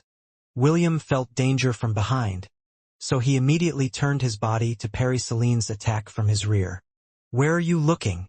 A teasing voice whispered in his ears. Before the young boy could do anything, his head was grabbed and slammed into the ground. Celine didn't stop her attack and kept on slamming William's face to the ground until the boy's face was smashed to a pulp. Master, you're so brutal, William said as his face automatically healed itself. Once Celine had stopped her attacks and given him a moment to recover. Isn't it fine? Celine grinned as she twirled the spear in her hand. Inside this place, even if you die 1,000 times, you'll still be alive and kicking in the real world. William narrowed his gaze as he took a fighting stance to resume their battle. He knew that talking with Celine was pointless because the other was hell-bent to make him suffer. Since that was the case, he would do everything in his power to teach her a lesson as well. Master, I was holding back earlier, William stated in an arrogant manner. This time I won't hold back. I apologize in advance if I hurt you. The young boy channeled all of his strength inside his body and prepared to give Celine a good beating. 5 minutes later. Master, it hurts. Please stop. Forgive me. William cried out like a pig being slaughtered as Celine continuously spanked his butt using the flat edge of the blade on her spear. You were acting so sure of yourself earlier, and now you're begging for forgiveness? Celine sneered. I wonder where that confidence of yours is coming from. Earlier, William had unleashed his full power and fought with everything he had. Things were going well in the first few minutes, but the balance was broken when Celine executed an aggressive battle style that cut off William's limbs one after the other. As the limbless boy fell on the ground, Celine kicked his body until his face was facing the floor. Seeing his defenseless state, Celine felt mischievous and began spanking William's bum with the spearhead's flat edge. After having her fill, Celine stopped spanking the boy and allowed William to regrow his arms and legs. I have to admit that you've grown quite a bit in your absence these last 2 years, Celine said with praise. Compared to that simpering 10-year-old boy that arrived on my doorstep, you've come a long way. Really, Master? William asked with a smug expression on his face. Yes, but it is still far from being able to beat the geniuses of the elven race. At most, you will only last a minute in a direct confrontation with one of them. William frowned. He didn't want to believe that he wasn't a match for any of the geniuses of the elven race. With his current power, he was very confident that no one of the same age as him would be able to beat him in a one-on-one battle. You think a half-baked boy like you can fight against geniuses that have trained since they were young? Celine asked in contempt. You think that having a crash course of a year in monk training and 7 months of archer training is enough for you to beat an elven prodigy? You're far too naive, boy. Elves inherit the blessing of the world tree. When they reach the age of 6, their physical abilities are already comparable to silver-ranked fighters. Compared to the starting point of human children, the elves are much more superior. William snorted. If the elves were so strong and superior, then why did they have to ask for a mere human to help them to fight against the demon race? If they were so strong, then why did they almost become slaves to the demons? Master, your elven race is not as strong as you think it is. William thought that Celine would be angered and lash out at him, so he was surprised when the latter only smiled and nodded her head. Yes, Celine replied. Back then, the elves had no choice but to lower their heads and dignity to ask others for help. Do you know the reason why? I don't. Well then, little Will, allow me to tell you the reason why the elven race almost lost the war a year before you were born. The reason why they had to humble themselves during that time is because the world tree was dying. The proud and arrogant race had lost the blessing of the world tree and their power had been greatly weakened. When the demon race got wind of this, they immediately launched their invasion to conquer the Silvermoon continent while the elves were at their weakest. William listened seriously to Celine's story because he wanted to know everything about the Silvermoon continent, the place where his mother and father were currently staying. The funny thing about this whole event was that due to your father's sacrifice, the dying world tree became healthy again. I'm sure that the Elven Council didn't expect such a boon to happen when they invited your father to help them fight against the demon race. Naturally, they also didn't know your father was so good at conquering women that the saint had fallen head over heels for him. Both were unexpected outcomes, but for the elves, the world tree was more important than their saint.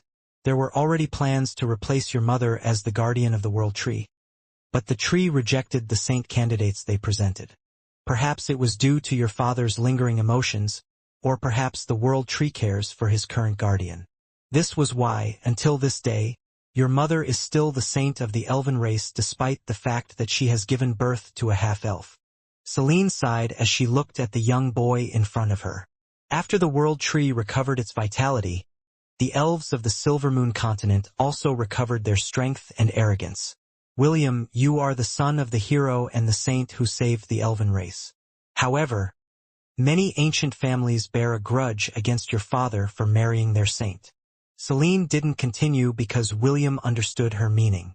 Since they couldn't do anything to his mother, they would shift their attention to him. This was why his beautiful master told him that the Elven Council wouldn't give him time to grow up. They were afraid that he would become just like his father, someone with domineering strength that could threaten their existence. Of course, the majority of elves treated William's father, Maxwell, as a hero and idolized him. The same could be said for his mother, Arwen. However, the elves who were greedy for power and position hated them for their influence. Even though the Inarian family was the current head of the council, there were still many elders who were dissatisfied with the current status quo. William, if you don't want to die, become stronger than your father, Celine said. Surpass him and the elven race will have no choice but to listen to your demands. That is the way of this world. The strong will always have the last say in every matter. Pep talk is over. Let's fight. William was also not in the mood to talk after realizing that the Elven Council was a bunch of hypocrites. The only thing on his mind was to become strong. Strong enough to ensure that his fated reunion with his mother and father would not be a pipe dream. When William opened his eyes, he found himself alone on Celine's bed. The things that had happened inside his sea of consciousness were still fresh on his mind. The young boy sighed in his heart because his master's training regimen was still as brutal as always. He was about to get off the bed when he realized one important thing, and that was, he couldn't move his body. William had experienced a similar feeling when he was still in the temple after clearing the trial of courage. So he didn't panic and handled the situation calmly. System, can you analyze my current condition?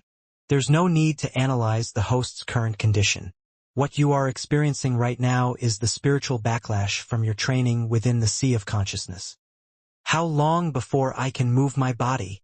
2 hours, 40 minutes, and 21 seconds. William sighed internally. Celine had already told him the purpose of his training. It was to develop his fighting style with his spear and to strengthen his soul against spiritual attacks. The beautiful elf reminded him that there were spiritual masters that could bypass the defenses of the body so they could just focus on attacking a person's soul. Celine was training William to resist such attacks and allow him a chance of survival if his sea of consciousness were invaded by spirits who wanted to corrupt his soul. While the boy was thinking of ways to pass his time, the door of the room opened and Celine entered with a mischievous smile on her face. She was carrying a few tools in her hand, and William could tell with a glance that his beautiful master was up to no good. Master, what are you doing? Writing. Writing what exactly? Make a wild guess, Celine said as she used a brush to write runic characters on William's arm. The boy was currently in a state of paralysis and only his head could move. Perhaps Celine had known this would happen, so she decided to take this opportunity to practice her runic calligraphy on a living, breathing canvas. After finishing the runic writing on William's arms, Celine proceeded to write on William's chest. The black rose tattoo in the center of the boy's chest served as the centerpiece of the beautiful elf's runic writing. Celine's brush strokes sent a tingling sensation down William's spine. It was as if every stroke contained some kind of ancient power that was slowly being embedded inside his body.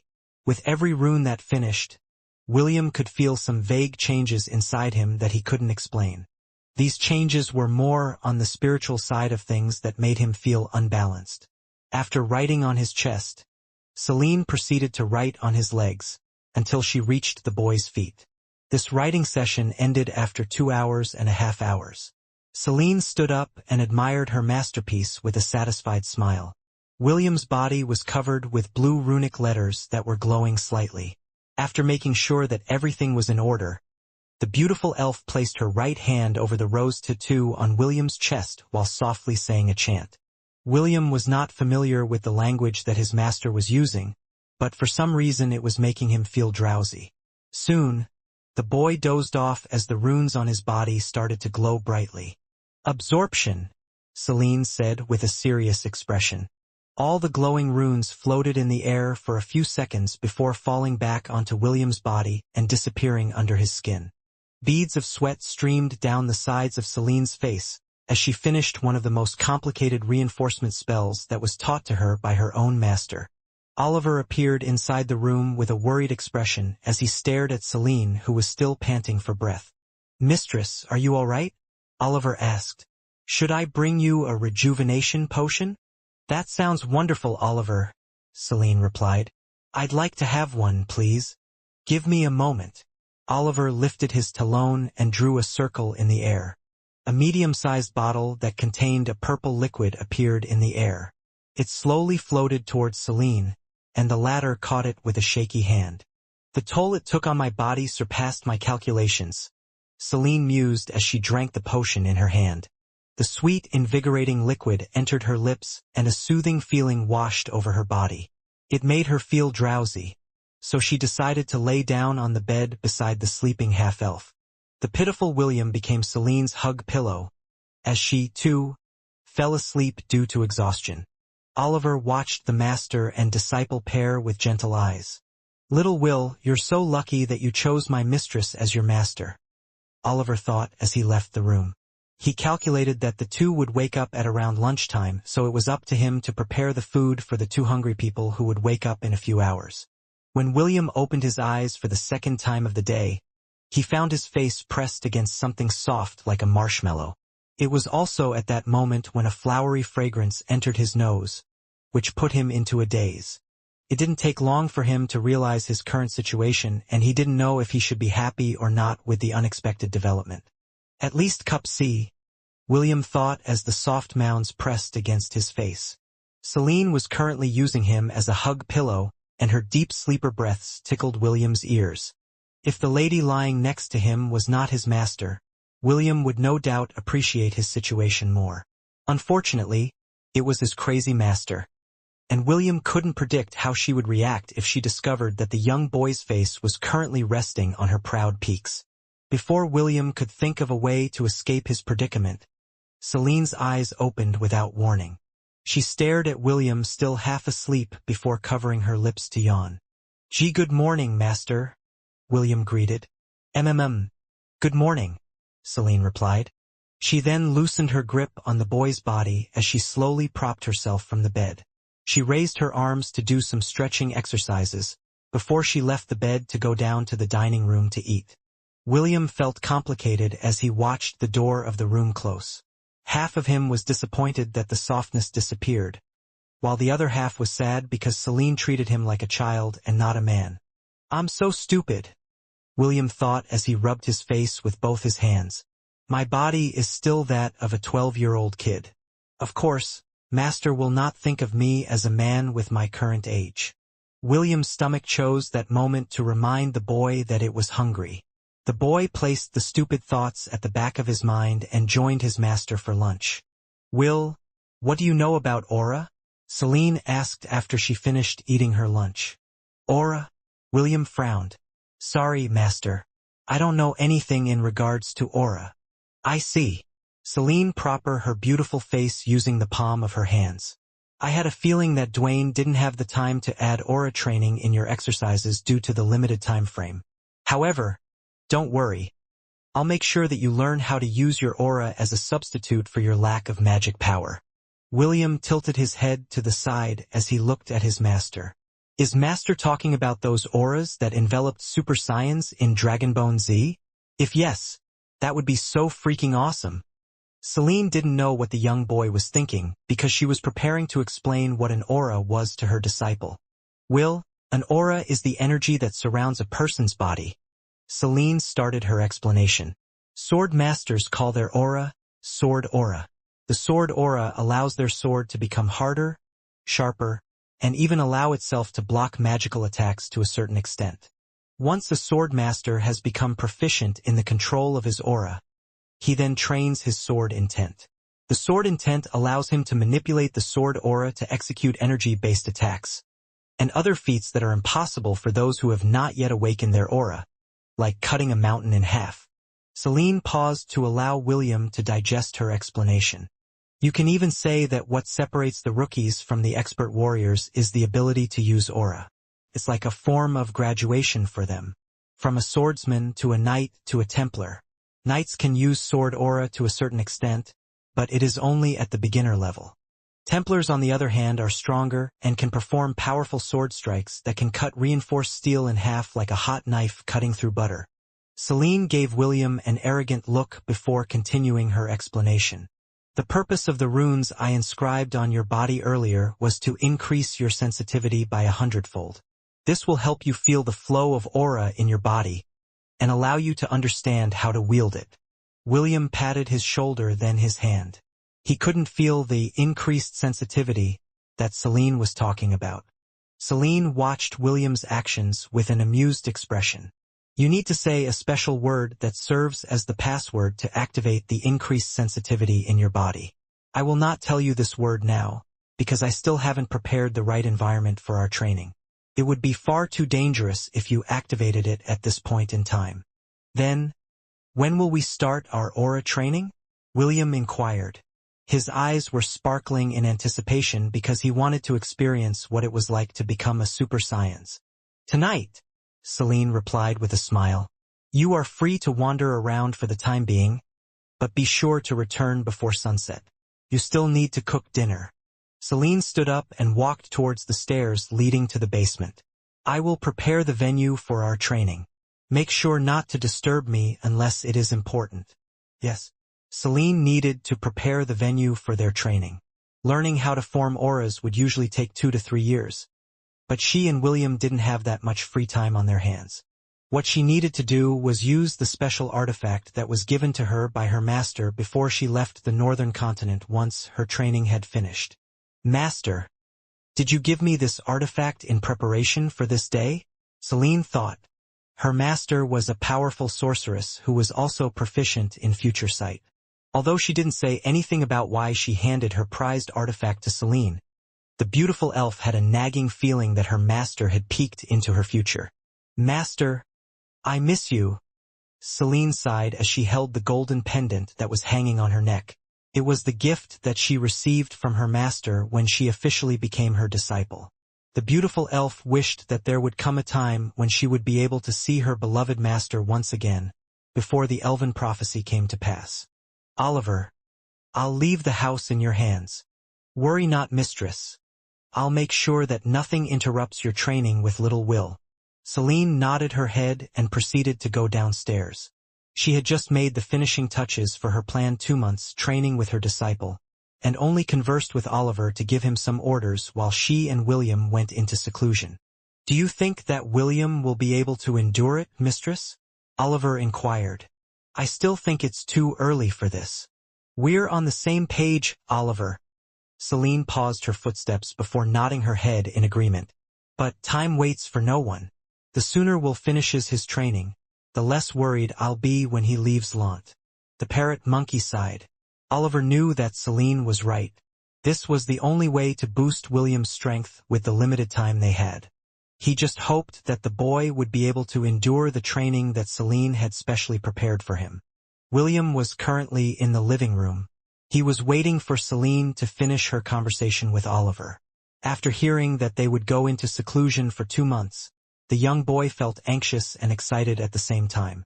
Due to his uneasiness, he paced around the room in order to calm his nerves for the training that was about to come.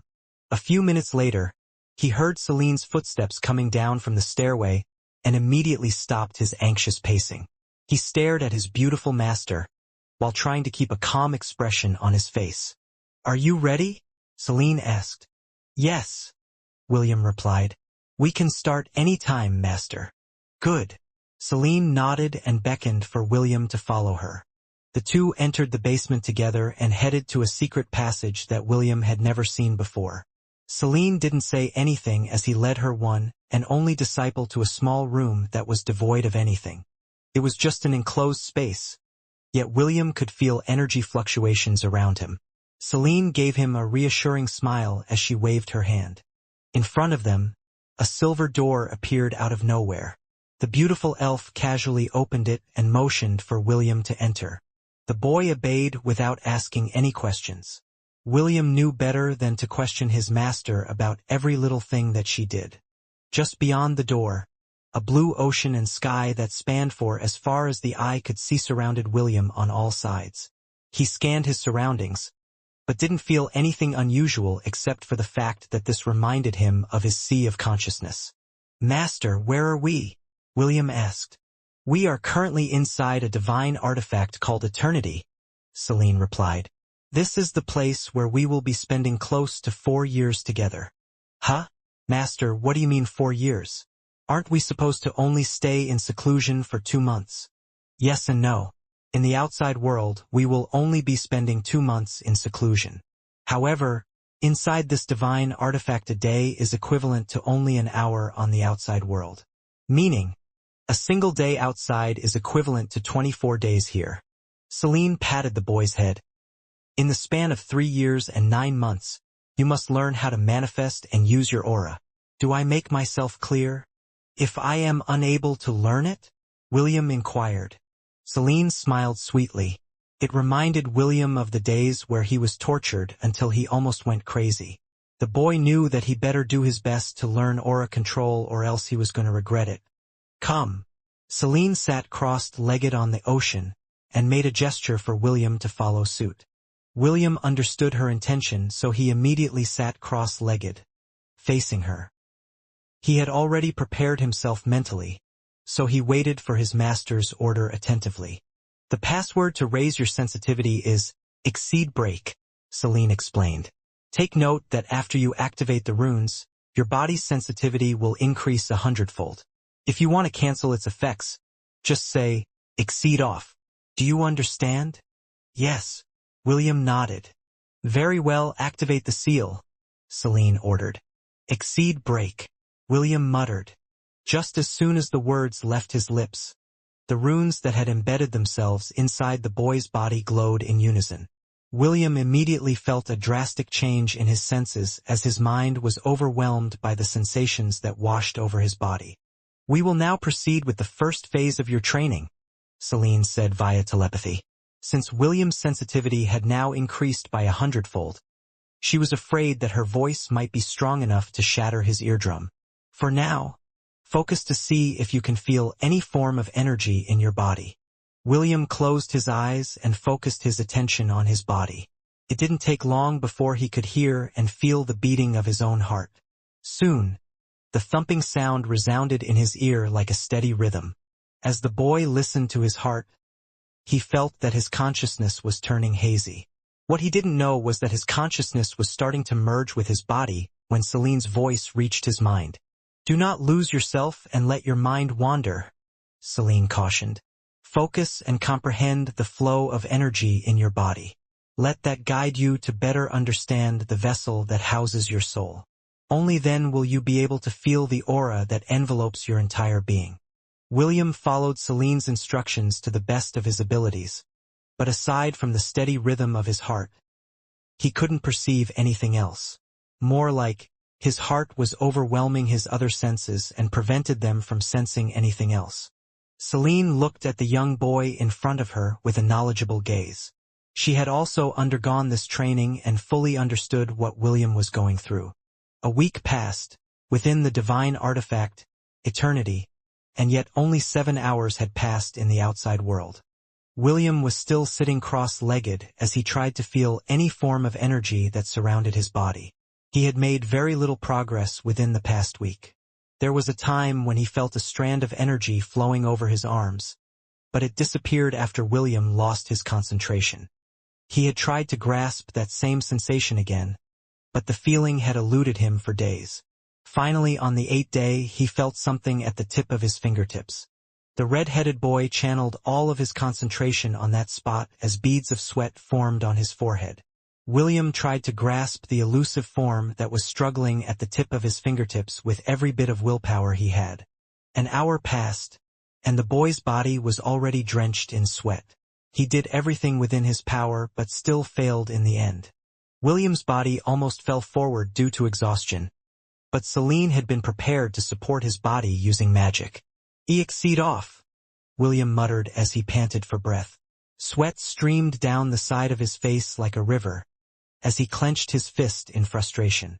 "Let's take a break first," Celine said as she placed an orange potion in front of William. "Here, take this nourishing supplement." William thanked Celine and slowly drank the potion. This potion was a nutritional potion that Owen had made for the two of them. Its purpose was to prevent the two of them from feeling hungry for a week, while still gaining sufficient nutrients to allow their body to function properly. "Master, how long did it take you to feel the aura in your body?" William inquired. 5 days, Celine answered. 5 days. William felt depressed. It had already been more than a week and he could only barely feel the aura in his body.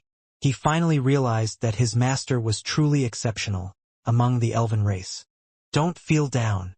Seeing William's expression, Celine decided to encourage him. "The only reason why I was able to learn it that fast was because I was born a genius. For ordinary elves, it takes them at least a month or two before they succeed in understanding the flow of their aura. But I believe that you can learn it faster. After all, you are my disciple." "Master, is there another way?" William inquired. "If there is, even though it will be painful, I am willing to do it."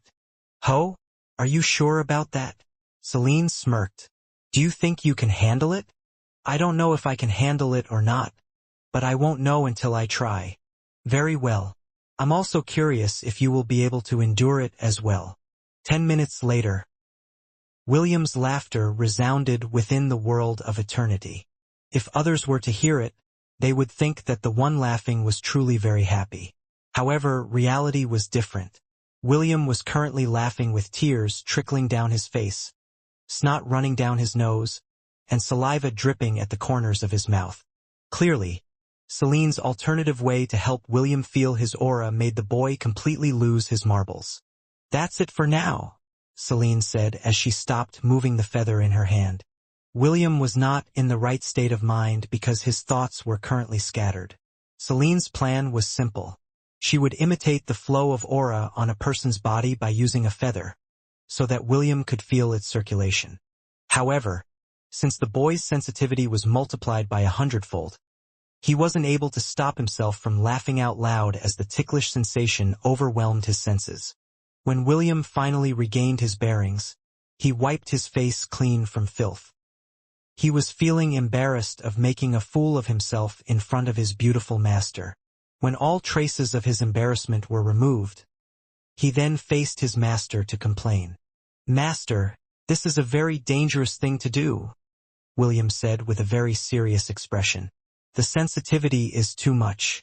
I can still feel the lingering traces of the feather on my skin, and it makes my heart tremble." "Very well. I will use this as a means in the future to interrogate you." "It seems very effective," Celine said in a teasing tone. "But joke aside, why don't you use that lingering feeling to feel the flow of aura?" William paused before saying "exceed break" in order to feel his body. Like he said earlier, the traces of Celine's feather experiment were still gnawing on his skin. It made the boy realize that by using those lingering feelings, he was able to finally feel the elusive sensation that he had been grasping for a week.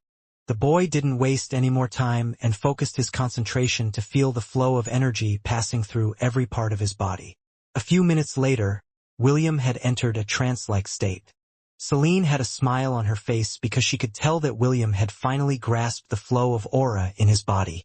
A year passed and the sound of weapons clashing echoed within William's sea of consciousness. After the half-elf had learned to channel the aura in his body to his weapon, Celine decided to go to the next phase of their training. Although William could empower his weapon with his aura, it was only at a very basic level. What Celine was currently trying to teach him was the way to manipulate the aura into a form that would suit his battle style. Celine teleported in front of William and thrust her spear forward. The boy bent his neck to the side to allow the spear to pass by. He thought that it was enough to neutralize her attack, but the beautiful elf only smiled at him. "Little Will, you're still too green," Celine teased as she pulled her weapon back. The two parted a few meters away from each other as William looked at his master with a serious expression. He felt that something was wrong, but he couldn't put his finger to it. Suddenly, his vision tilted to the side as his head slid off his neck. A few minutes later, William stared at his master in disbelief. The spear in Celine's hand had turned into a death scythe, and was the main culprit why his head was cut off earlier. "You can also use your aura to change the form of your weapon at will," Celine explained. "What you saw was only a simple application of aura intent. As long as you master aura and aura intent, you will be able to fight even when you find yourself without any weapons." Celine tucked the hair blocking her face behind the back of her ear as she continued her explanation. "It's a shame that Dwayne wasn't able to show you how he manipulates his aura. That bald monk has one of the scariest martial intents that I have seen in the southern continent." "Third Master?" William frowned. "What kind of martial intent does the Third Master have?" Celine raised an eyebrow. "Well, I guess I can allow you to call him Third Master, since he taught you quite well in the year that the two of you were together. As for what kind of martial intent he has, you should ask him this question yourself." "How about you, Master?" William inquired. "What kind of martial intent do you have? Do you want to see it?" Celine grinned. "I can show it to you, but it will be a very, very painful experience. Are you sure you still want to see it?" "Forget that I asked, Master." "Good choice."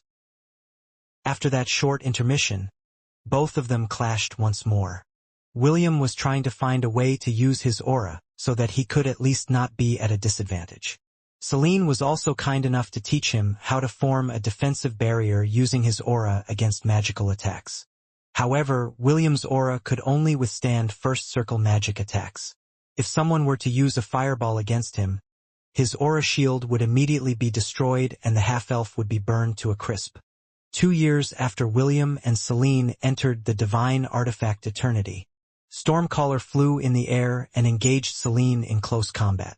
As Celine was trying to fend off the lightning-imbued spear, several whistling sounds reached her ear. The beautiful elf kicked Stormcaller aside and twirled her spear behind her in order to deflect the arrows that William had shot at her from her rear. A mischievous smile appeared on Celine's face as she took a step forward towards the half-elf who was about to shoot another arrow in her direction. William's perception had warned him about Celine's arrival, so he immediately released the arrow before jumping backwards. Celine reappeared just in time to bend her head to the side to allow the arrow to pass harmlessly at the side of her neck. The next second she was already behind William, and delivered a powerful kick on the boy's back without any shred of mercy. Sounds of bones breaking were heard as Celine broke the boy's spine in half.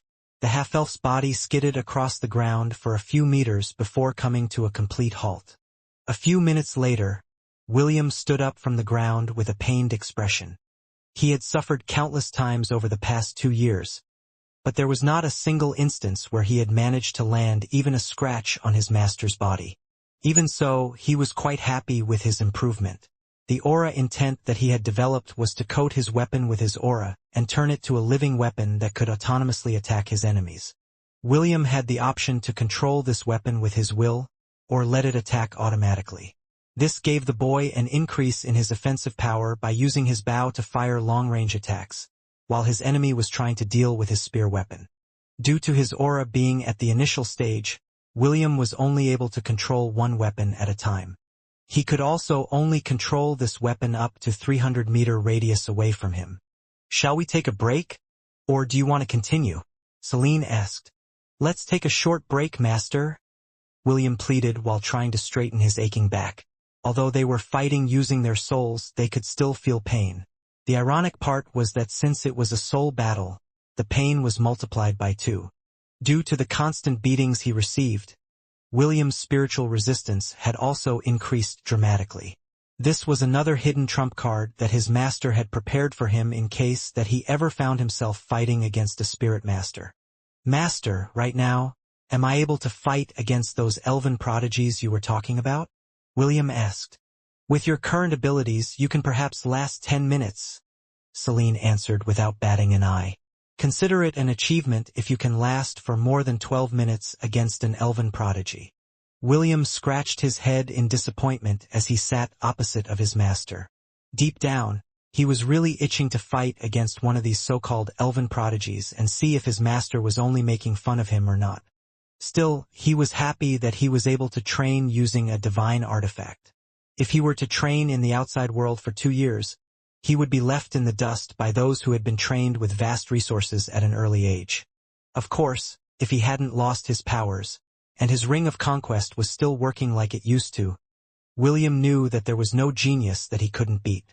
In the games that he had played, William usually beat every boss because of the massive level difference.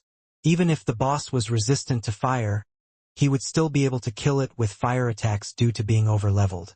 It was a strategy that some gamers used in order to beat down an opponent that was stronger than them. Unfortunately for William, his magic power and dungeon was out of commission. Even so, for the red-headed boy, it was a blessing in disguise. If he hadn't lost his magic power and his ability to gain massive experience in the dungeon, he wouldn't have had the opportunity to train his martial skills. If William were given a chance to return to the past, he would have done the same thing all over again. For he knew that at the end of the day, without a good foundation, he was just like a tall building that was built using cheap materials. A building that could collapse anytime without any warnings whatsoever. William and Celine had been inside the divine artifact for 3 years and 2 months. The half-elf had spent the first 2 years awakening his aura and forming his own aura intent. After he managed to infuse his aura on his spear, Celine had focused on honing his ability to keep his aura in battle for as long as possible. Celine was amused at William's resourcefulness and even praised him for being able to accomplish such a feat. After 2 years of aura training, William finally focused on his spearmanship training. "The spear's primary attack is the thrust," Celine explained as she thrust her spear straight at William's face, stopping 2 inches away from his nose. "The spear's main advantage is its long reach. If you were to use it to slash at people, then you're better off using a sword. Remember, thrust first, slash later. Thrust first, slash later," William repeated as he nodded his head in acknowledgement. "When you aim your spear at your enemy, aim it at their face.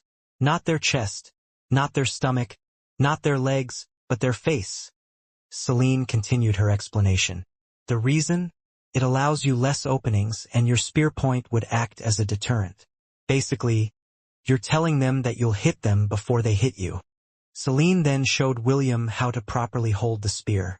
Her right hand was holding the rear end of the spear, while her left hand firmly held the middle of the handle. The basic attack of the spear is the short thrust. Celine demonstrated a short thrust for William to see. When you pull back the spear, do not lower the spearhead because it creates an opening. It must remain pointing at your opponent's face at all times. She repeated the move a few more times and asked William to do his own short spear thrusts. I've noticed that when you use your spear, you make wide slashes, which is not really the way to properly use it. In close quarters, the short thrust will be your friend. All you need to do is match it with good footwork, and your opponent will definitely get a headache when they fight against you. The next thing you need to learn is the long-range thrust. When you extend your thrust, your right hand needs to move up to underneath your armpit. Same rules apply when you pull your spear back. It should still be pointing at your enemy's face. Remember, the spear is made to thrust, not to slash. Your primary objective should be to poke your target to death and not use wide swings that leave your body open for counterattacks. Even in mounted combat, you will still use the thrust more than the slash. William raised his hand to ask a question. Master, then when do we slash our opponents? Good question. Celine smiled.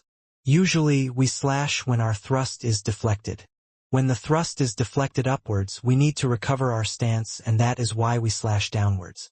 Of course, we can also initiate a slashing attack if we want to, but there are two things that you have to keep in mind when you do a slash. The first thing you need to remember is that when you slash, your slash shouldn't go past the center of your body. What does that mean? It meant that your spear blade should never point downwards. You mustn't slash your spear all the way to the ground, because that is not how spears are used. Those who do that are amateurs. She then showed William how a slash was made. After that, she showed him a combination of slashes and thrusts in rapid succession.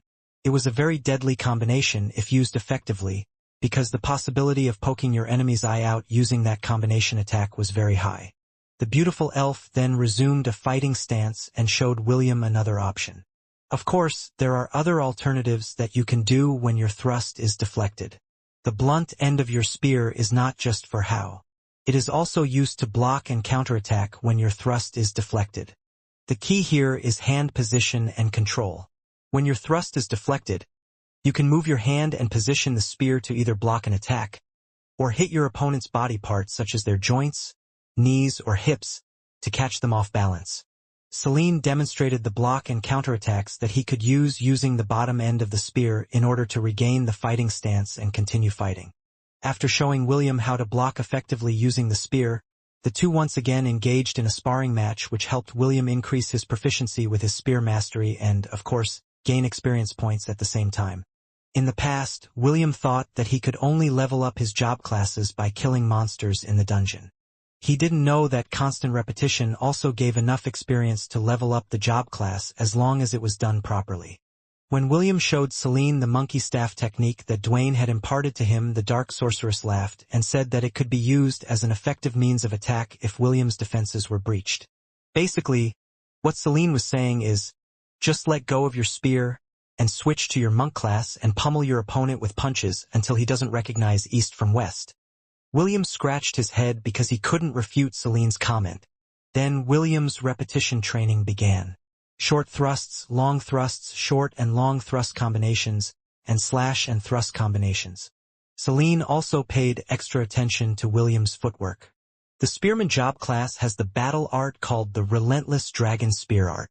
William was quite fascinated with the spear art because, unlike the Prince of Thunder's Lightning God War art that focused on killing strikes, the Relentless Dragon Spear art focused on close combat spear techniques and cavalier spear techniques. It was a spear art that was commonly used by dragoons and Templars in the Central Continent. The young boy's main weapon was the wooden staff, so learning this war art was a good option for him. He would only use the Lightning God War art as killing blows because most of them were one-shot techniques. William spent his remaining time inside the Divine Artifact Eternity, perfecting his spear art until his spearman job class reached its max level. Celine also made sure that he didn't slack off in the rest of his training. Their routine was simple. spear training during the day, and dark magic resistance training during the night. It wouldn't be an exaggeration to call it hellish training by normal standards.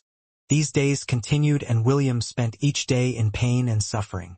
Then, the day that William had been waiting for finally arrived. Celine finally gave him the nod of approval to end their almost 4 years of training. If they were to add all the years he had spent inside eternity, then the red-headed boy would already be 16 years of age. However, no changes could be seen in his face or body. Celine was the same, and she was still as young and beautiful as the day she had stepped inside the basement of her house. "Master, thank you for everything." William gave Celine a very respectful bow. "It is my duty as your master to supervise your training," Celine replied with a calm expression. "Go and stay with your family for a few days, because your next instructor will be arriving shortly." I have more training to do." William blinked in confusion. "How come?" Celine cupped the boy's face as she looked at him with a serious expression. "I don't know if your grandfather is right or wrong about his decision to ask that man to become your instructor. However, I do think that you need his teaching in order to survive in this world." The beautiful elf lightly pinches William's cheeks before letting go. "I just hope that you will still retain some of your innocence when his lessons are done. Although I want you to become strong and powerful, I don't want you to become cold and indifferent. I still prefer this stupid version of you." William massaged his cheeks as he looked up to his master with a frown. "Master, I'm not stupid. It's just a figure of speech," Celine snorted. "Go.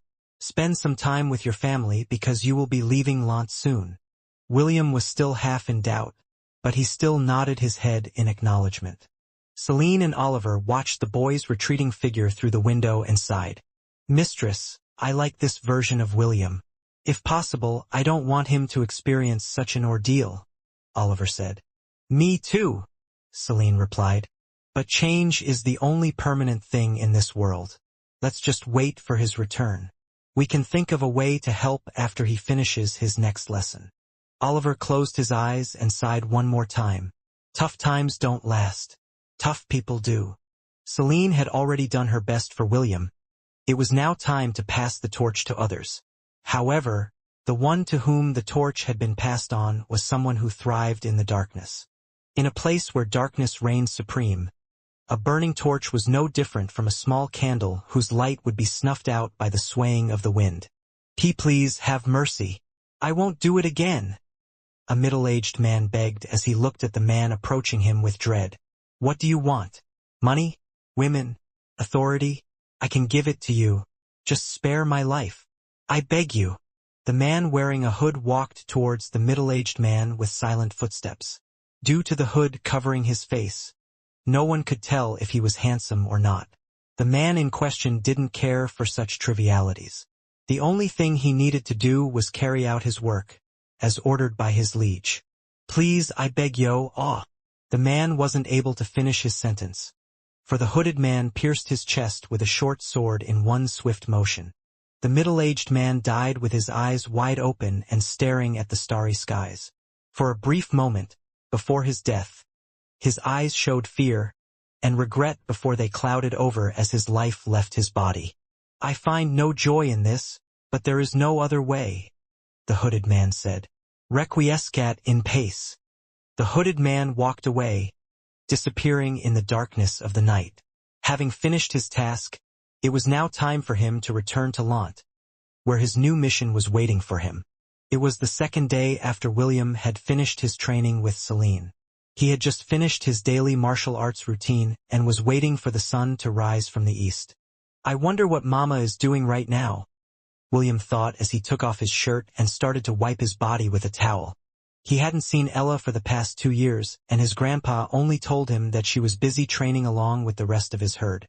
After he finished drying himself off, William sat on the hill as the first rays of sunlight peeked from behind the hill to the east. Watching the sunrise and sunset had become a habit in this lifetime. It reminded him of the days back on Earth when he had missed many beautiful opportunities because of his illness. While gazing at the sunrise, he heard the familiar sound of receiving a notification from the system. Ding! You've received mail from the god shop. Mail? William muttered as he opened his inbox from his god shop. This was the very first time he had received mail from the system, and he was very curious about its contents.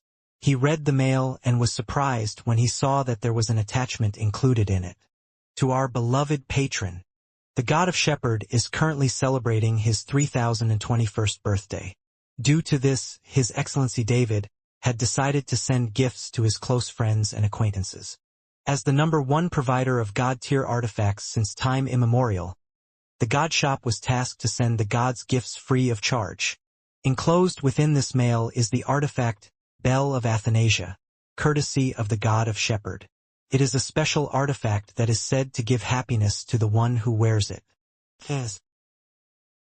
All goods delivered by the God Shop are in perfect condition. We will not accept claims and refunds for any damaged or defective goods. We don't handle that shit. Did you like our services? Please leave us a review on our website. We will automatically delete 3 stars reviews and below. Anyone who dares to leave bad reviews will be cursed with not being able to raise their PPs ever again. Yours truly, God Shop Manager. Serving you since time immemorial. Bell of Athanasia? William summoned the bell from the God Shop and used his appraisal skill to check its information. The Bell of Athanasia. This bell used to belong to Amalthea, who was sometimes called the Tender Goddess. She left the bell in the care of the God of Shepherds when she rose to the starry skies to become a constellation. Grants +10 enhancement bonus to all stats. Nourishes the wearer's body to always keep it healthy. Grants immunity to poison. Enhances the effect of all nurturing skills. Grants? Form. William read the information and agreed that it was a very good artifact. However, there were some question marks included in the information and he had no idea what it meant. System. Is there something wrong with my appraisal skill? To answer the host's question, the level of the appraisal skill you currently possess is unable to translate the information of the artifact completely. This is a very normal thing, especially for sacred or divine artifacts that belong to deities and gods. I see. William nodded his head in understanding. I'm sure that Sir David would not do something detrimental to me. I forgot. I need to greet him with a happy birthday as well. William replied to the mail of the manager of the God Shop and respectfully asked him to pass a message to the God of Shepherds. William thanked David in his letter and greeted him with a happy birthday. He also apologized and promised to make an offering the next time he went to a temple as thanks for David's generosity. After sending his reply, he once again looked at the bell in his hand. From all angles, it looked like an ordinary silver bell with no special features. If not for the information he got from the appraisal skill, William would think that he was pranked by the God Shop. Me! A familiar greeting reverberated in the air and William hurriedly stood and looked at the direction where the call came from. There he saw Ella running towards him in haste. William grinned and ran towards his mama, and the two were finally reunited after 2 years of separation. Mama! I missed you. Mia! How have you been? Mia! The two chatted for a long time as they asked each other what they had been doing for the past 2 years that they were not together. Ella told him that she and the other goats trained with Marcus and Thunder in the northern part of the Hellon Kingdom. She added that there were also many Angorian war ibexes in the place where they trained. William listened to Ella's story and frowned when he heard that they were treated as outsiders in the beginning. She even complained that they were attacked a couple of times by the leader of the herd of the ibexes who demanded that they submit to him. Naturally, none of the goats agreed to its demands because they already belonged to William's herd. That was where the problem started, and they were continuously harassed during their training. Not only by the goats but the tribes who lived in that region as well. Of course, Ella and the other goats tried to fight back, but they were severely outnumbered. There were only 14 of them, and their enemies numbered in the thousands. How could they possibly win? Fortunately, Marcus was with them, and Ella told the red-headed boy that the senior shepherd of Lant had a long talk with the chief of the tribe. After their talk, none of the war ibexes and the members of the tribe harassed them ever again. This allowed the goats to train in the harsh environment of the northern region where blizzards and hailstorms happened on a regular basis. In turn, William told Ella his training with Owen, Trent, Dwayne, and Celine. Naturally, he downplayed the harshness of the training in order to not make Ella upset. The two talked for a long time until it was almost lunchtime. "Mama, I have something for you." "Mia. This is a divine artifact and I want you to have it, Mama." William presented the silver bell to Ella and rang it a few times. "Mia." Ella bleated softly when she saw the bell. Her instinct was telling her that it was a very precious object, and she felt touched that William was planning to give it to her. The bell was attached to a silver collar that automatically adjusted its size to accommodate its wearer. William lovingly adjusted the collar on Ella's neck and secured it in place. "Mama, do you feel any discomfort?" Ella shook her head and licked William's cheeks in reply. "I need to go back to Master's house to cook her lunch. How about you, Mama?" "Me." "All right, let's meet later this afternoon." William nodded. Ella told him that she would go and look after the other members of William's herd who were currently grazing in the valley near Lant. She was the only one who returned to the town because she wanted to see how William was doing. William gave Ella one last hug before he went to Celine's house. Ella, on the other hand, looked at William's retreating back with gentle eyes. She bleated softly to say her thank you, not to William, but to David, who had made her remember the things that had happened in the distant past. A past when the gods and mortals worked hand in hand to build a paradise that she thought would last till the end of time. Somewhere in the temple of the gods. 3021st birthday? Lily snorted. What a load of crap. Can't you just be honest and say that you wanted to give him a gift? Why do things in a roundabout manner? The lowly goddess was complaining because David had tricked William in believing that it was his birthday. Unfortunately, William had also forgotten that there were no birthday celebrants that sent gifts to other people during their birthdays. Usually, the ones that would be receiving gifts were the birthday celebrants and not the other way around. "Lily, you are a new generation goddess. Don't you understand the concept of paying it forward?" David asked. "HMP, paying it forward? Do you really think that I'm a gullible child?" Lily answered in disdain. "I know you're up to something. An old schemer like you doesn't do things without a reason." David played with his beard and grinned. "You think too much, Lily. It was just a gift." "So you say, but I still smell something fishy." Lily narrowed her eyes. David chuckled and walked away from the lowly goddess in order to escape her interrogation. Truth be told, the god of shepherds was only keeping the promise he made to his old friend, Amalthea.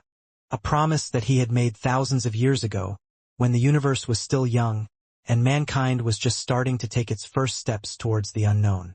A hooded man walked through the countryside until he arrived at a valley overlooking the town of Lant. The sun was just about to set, and the sky was dyed in an orange hue. The man paused to admire the setting sun for a full minute before continuing his journey. As he neared Lant, the Urobro sensed his presence, but it turned a blind eye to the approaching man. He had already seen him countless times before, and he remembered his scent well. This hooded man would leave Lant for long periods of time, but whenever he returned, he would carry with him a strong scent of blood. Ezio gave the golden ape a brief nod before melding into the shadows. He made his way to the Ainsworth residence like a silent specter, disturbing no one in his wake. When he reached the living room, he heard the giggle of a baby.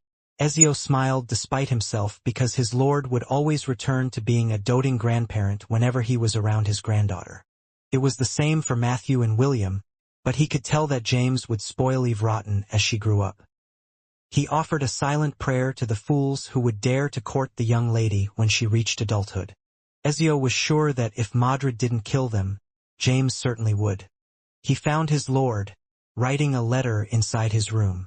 Like always, Ezio would wait until James was finished with his task. He was not in a hurry and decided to meditate for the time being. A few minutes later, James finally finished his letter and called out to him. "How did it go?" James inquired. "The right hand of the minister will no longer bother us," Ezio reported. If the minister is not a fool, then he will know what to do. Well done. James nodded his head in approval. Rest for 2 days before you start your new assignment. I'm sure that you already know what it is. Yes. Ezio nodded his head. If that is your will, my lord. Aren't you going to ask me why? No. I believe in the Lord's judgment. James tapped the armchair with a finger as he gazed at the hooded man who was kneeling in front of him. Show him the filth of humanity, James ordered. But do not tell him what to do. Let him make his own decisions. Whether he does or does not is all up to him. I hear and obey, Ezio replied. You may go now. By your will. After leaving the Ainsworth residence, Ezio made his way towards the one and only tavern in Lant, the Sleeping Forest. He removed his hood before walking inside the tavern. Ezio was now off duty, so there was no need for him to follow the strict creed that he had imposed upon himself. As always, he walked to the farthest stool at the bar and waited for the bartender to take his order. Will you be having the usual? The bartender of the Sleeping Forest, Ryan, asked as he wiped the glass cup in his hands. Yes, Ezio replied without even looking at him. Ryan nodded and took out a few bottles from the cabinet. A few seconds later, he was expertly mixing a cocktail. This was a special blend that was not served to the other customers in the tavern. The reason? None of them were strong enough to finish the drink. Only a handful of people in Lant appreciated this drink, and Ezio was one of them. Ryan placed the cup in front of Ezio with a wink before returning to his station. Ezio muttered a word of thanks before taking a sip from the glass. The brown-haired man closed his eyes as he savored the burning sensation that spread inside his mouth, down his throat, and into his body. He wasn't able to stop the soft sigh of pleasure from escaping his lips as he bathed in the afterglow of his drink. Ezio stayed inside the tavern for an hour before walking out into the night. Like always, he strolled around the town of Lant without any destination in mind. For some reason, he found himself walking towards the south of Lant. It was a place he rarely visited, for he had no reason to go there. However, for some reason, something was pulling him to go in that direction. It was then when he saw him. A young boy was lying on a stack of hay while looking at the stars in the sky. Beside him was an Angorian goat whose head was resting on his chest. Ezio recognized him right away, because very few kids in Lant treated a goat in this manner. In his eyes, the boy was like a burning candle light in the darkness. A fragile light that could go out at any moment if the wind were to blow in its direction. Although he didn't question his lord's order, Ezio wondered what would happen if the boy's light were to suddenly disappear and be replaced by darkness. Would he still be the same carefree boy that laughed happily? The same boy that sang songs as he led his goats towards the valley to graze? Would he still look at the world with those clear, green eyes that shone like emeralds? Or would their radiance fade and be clouded by a haze as he lost his faith in humanity? Ezio wanted to know. He was dying to know. 1 month, Ezio thought. I will know the answer after a month. The brown-haired man retraced his steps and wandered through the night. His lord ordered him to rest, and that is what he was going to do. 2 days later, William stood inside the conference room with a serious expression plastered on his face. James had told him yesterday that his instructor had already arrived in Lant, and he was to go to the conference at midnight the next day to meet him. William's new instructor was currently standing in the corner of the room, dressed in black and wearing a hood. He was giving off the assassin vibe, and it was making the young boy feel very uncomfortable. Will, I would like to introduce you to your new instructor, Ezio, James said as he made a gesture to the man standing at the corner of the room. Ezio, you already know who William is. I hope the two of you get along from now on. Nice to meet you, Sir Ezio, William said with a smile. Likewise, Ezio replied. James patted William's shoulder with a serious expression. You will accompany Ezio as he completes his missions outside of Lant. You are free to act however you please, but you are not allowed to interfere with his work. Do I make myself clear? Yes, William nodded. Ezio, look after my grandson, James ordered. You already know what he's like. I'm sure that you're going to suffer a few headaches, but be more tolerant of him. As you command, my lord. Ezio gave James a respectful bow before turning towards William. Let's go, William. Time for you to start your training. Yes, Sir Ezio, William replied. The two left the residence under the cover of darkness. William had already said his goodbyes to his master, his Mama Ella, his Uncle Mordred, Aunt Anna, Aunt Helen, and his cute cousin Eve. The two had just left the town of Lant when Ezio initiated a conversation. You have already trained under several masters, and I can tell that your overall fighting ability has reached the initial stages of gold rank, Ezio said as he continued to walk. Class D beasts pose no threat to you, and to a certain extent you will be able to handle normal Class C beasts on your own. Ezio paused for a while before continuing his explanation. However, the greatest threat to you right now are humans, not monsters. Although I was supposed to be your instructor, I will not teach you anything unless you have fully committed yourself to take that next step. Until then, you will just observe on the sidelines. You are free to do anything you want as long as you don't get in the way of my mission. Do you understand? Yes, William replied. The boy had a vague idea what his new instructor was hinting at, and it was already making his stomach churn. He hoped beyond hope that he was only overthinking things. Unfortunately for William, that small hope in his heart disappeared completely as his world was dyed red. The thick scent of fear, despair, helplessness, and pain permeated the air as William looked at his blood-stained hands. Everything around him had fallen into chaos, and fires ravaged every tent as far as the eyes could see.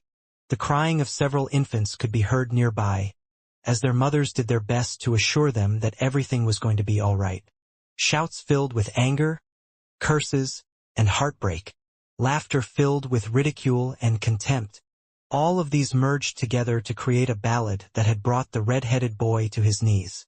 Overwhelmed with lightheadedness and nausea, William tried to wipe away the blood that had stained his hands, but instead of removing them, he only spread them further. Gwark!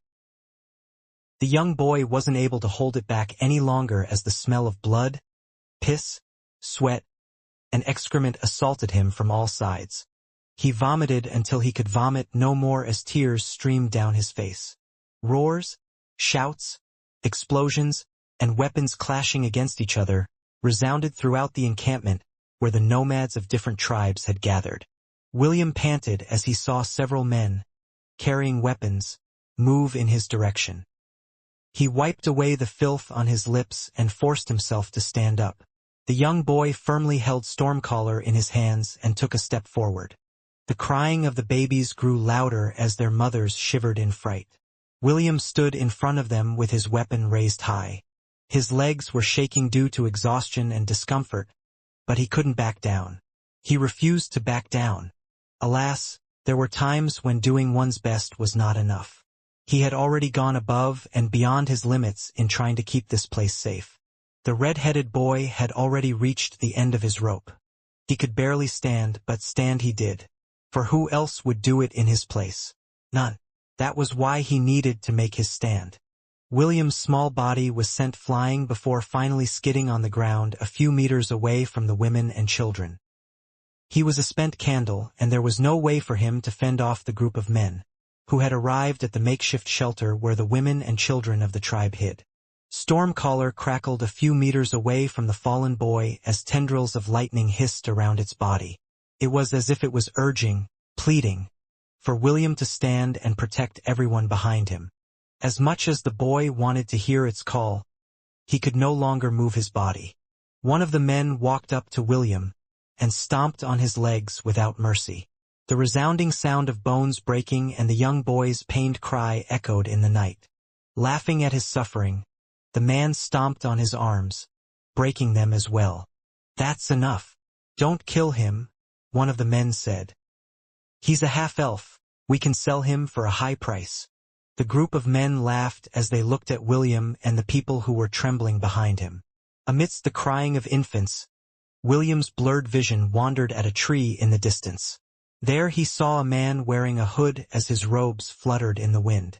The hooded man walked towards the group of men with even steps, and yet, No footsteps could be heard.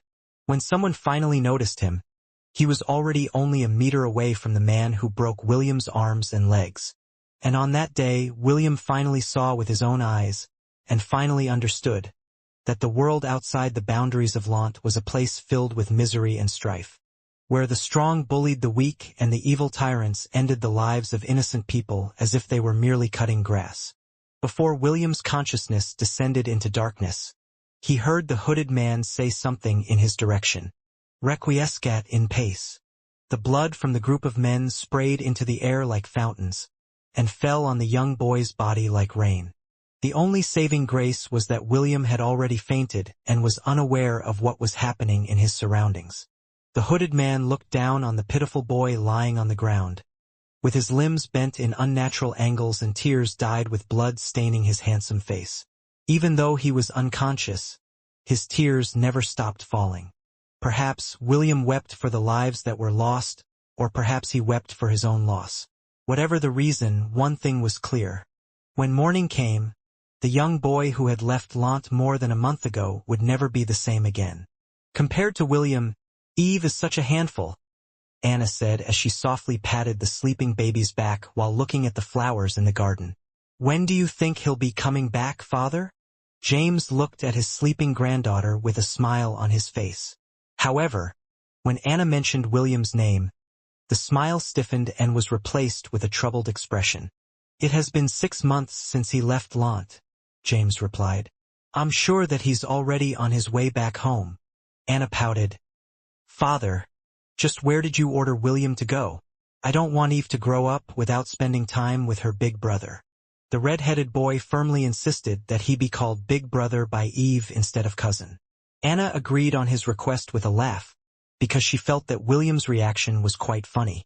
She was not aware that James had sent the poor boy to a mission that would cause him to become. Suddenly, James raised his head to look in the direction of the northern gate of Lant because he had received a hidden message from Ezio. He hurriedly took his leave from the garden and headed north. When he arrived at the gate, he saw 2 hooded people. One tall, one small, and both wearing hooded robes. James had recognized both of them right away. The Lord of Lant had a calm expression on his face as he waited for the 2 people to arrive in front of him. I have returned, my lord. Ezio placed his hand over his chest in greeting. Welcome back. James briefly nodded his head before turning at the young boy whose face he couldn't see. Welcome back, William. The boy only gave a brief nod in acknowledgement and did nothing else. William simply stood there as his robes swayed in the wind. James sighed internally as he looked at his beloved grandson. He could immediately tell that the boy was not in the mood for emotional reunions. Both of you must be tired from your journey, James said.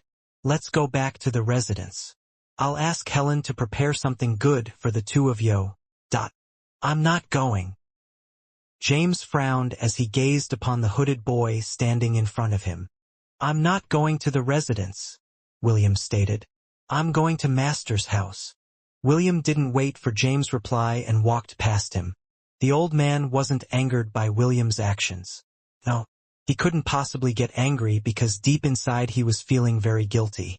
James could only look at his grandson's retreating back as he walked towards the south of Lant where Celine's residence was located. Sighing for the second time, he motioned for Ezio to follow him back to the residence.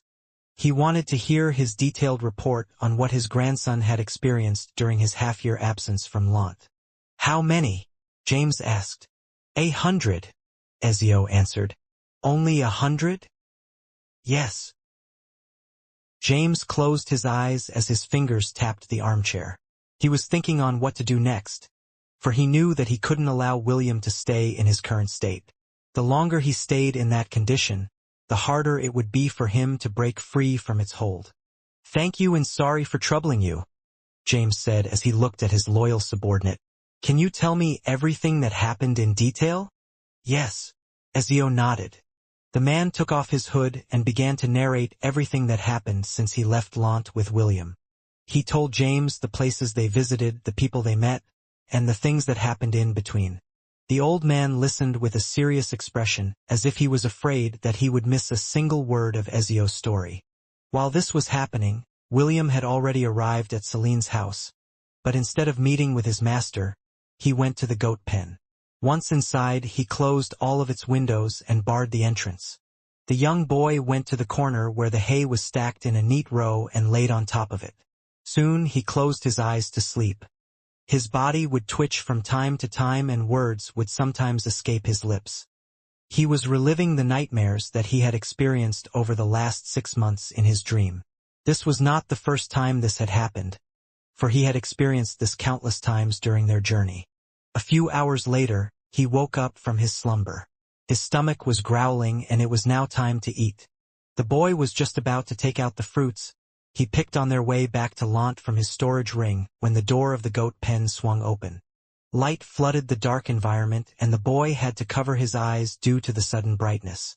"Stupid disciple, why didn't you come and greet me first?" A sweet and silky voice reached his ears. William looked at the beautiful woman who was walking towards him. If this was in the past, he might have already backed away in fear, but the current him only looked at Celine with an apathetic gaze. "Disciple greets master," William said with a brief nod. "I have returned." "That's it." Celine placed her hands on her waist. "No souvenirs? Or gifts?" "There was no opportunity to find any gifts suitable for the master," William answered. "Disciple will do better next time." Celine clicked her tongue in irritation. She wasn't liking the current William and it was pissing her off. "Go to the house and cook me an early dinner," Celine ordered. "Make sure to put your heart into it." "Okay." William nodded as he stood up from the haystack. He didn't question why his master wanted dinner at 3 in the afternoon, nor did he have any intention of asking. The boy simply followed Celine back to the house and headed straight towards the kitchen. Oliver, who was seated on his perch, observed the young boy as he prepared the food for Celine. William had left Lant for a little over 6 months and, when he had returned, he had become like this. The parrot monkey had figured that this was bound to happen. However, seeing the mischievous William turn into an emotionless brat still ruffled his feathers. An hour later, Celine sat at the dining table facing William. The corner of her lips were twitching as she tried to maintain a smile on her beautiful face. "William, what are these?" Celine asked. "Master, this is a vegetable and fruit salad," William answered. "You know I like to eat meat, right?" "Yes." "Then why didn't you prepare any meat dishes?" Celine inquired. "Although salad is good, this only serves as a side dish for the main dish." "I don't like the smell of meat," William replied as he casually filled his plate with salad. He was taking the eat if you want and don't eat if you don't want stance, which made Celine frown. The old William would never disobey nor argue with her when it came to her requests, especially food. The red-headed boy would even do his best to impress Celine with his cooking in order to be praised by her. However, this boy in front of her didn't care whether she wanted to eat or not, which was giving her a headache. The beautiful elf grudgingly ate the dishes that William had prepared for her. Although they tasted good, she was someone who liked to eat meat for breakfast, lunch, and dinner. She was cursing James internally for doing this to her disciple. Celine was regretting the fact that she had agreed to the old man's suggestion to have William accompany Ezio on some of his missions.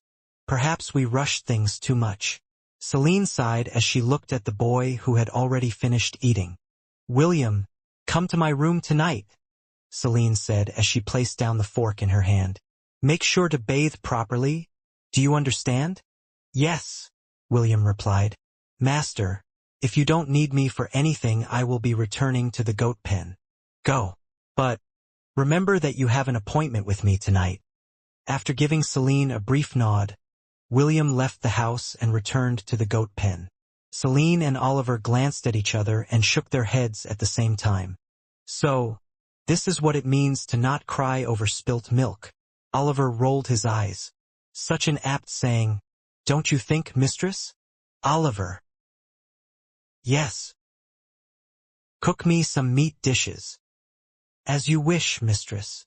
3 hours after sunset, William knocked on Celine's bedroom door. He was wearing a plain robe used for sleeping and his body had a subtle fragrance of soap. "Come in." "Yes."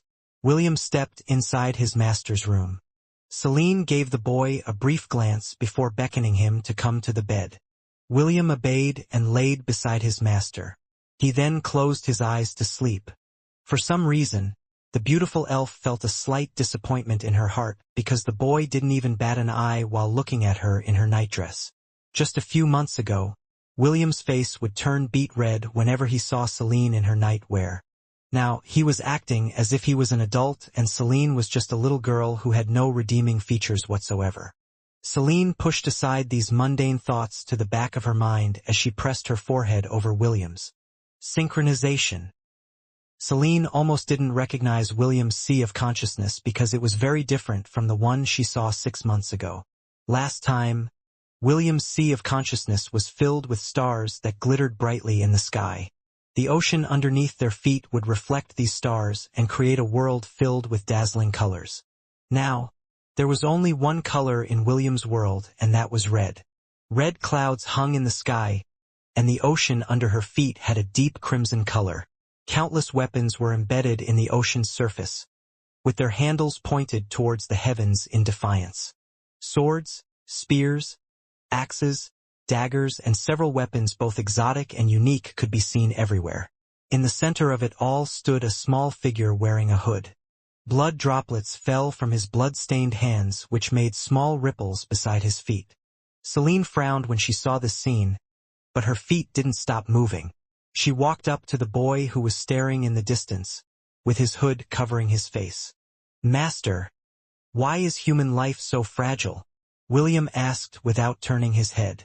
"Why do the innocent always have to be the ones to suffer? If showing goodwill to other people is repaid with a stab in the back, then what is the point of kindness?" William finally turned his head to look at the beautiful woman who had tortured him countless times in the past.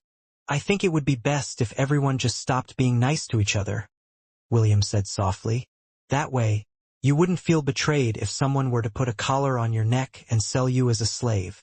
Celine took a step forward, then gently held the back of William's head. She then pulled him close to her chest, giving him a tight hug. William felt his master's warmth and softness, as well as the familiar fragrance that was coming from her body. However, it didn't have the same meaning as it did in the past. Nothing mattered to him anymore. He even missed Celine's torturous lessons.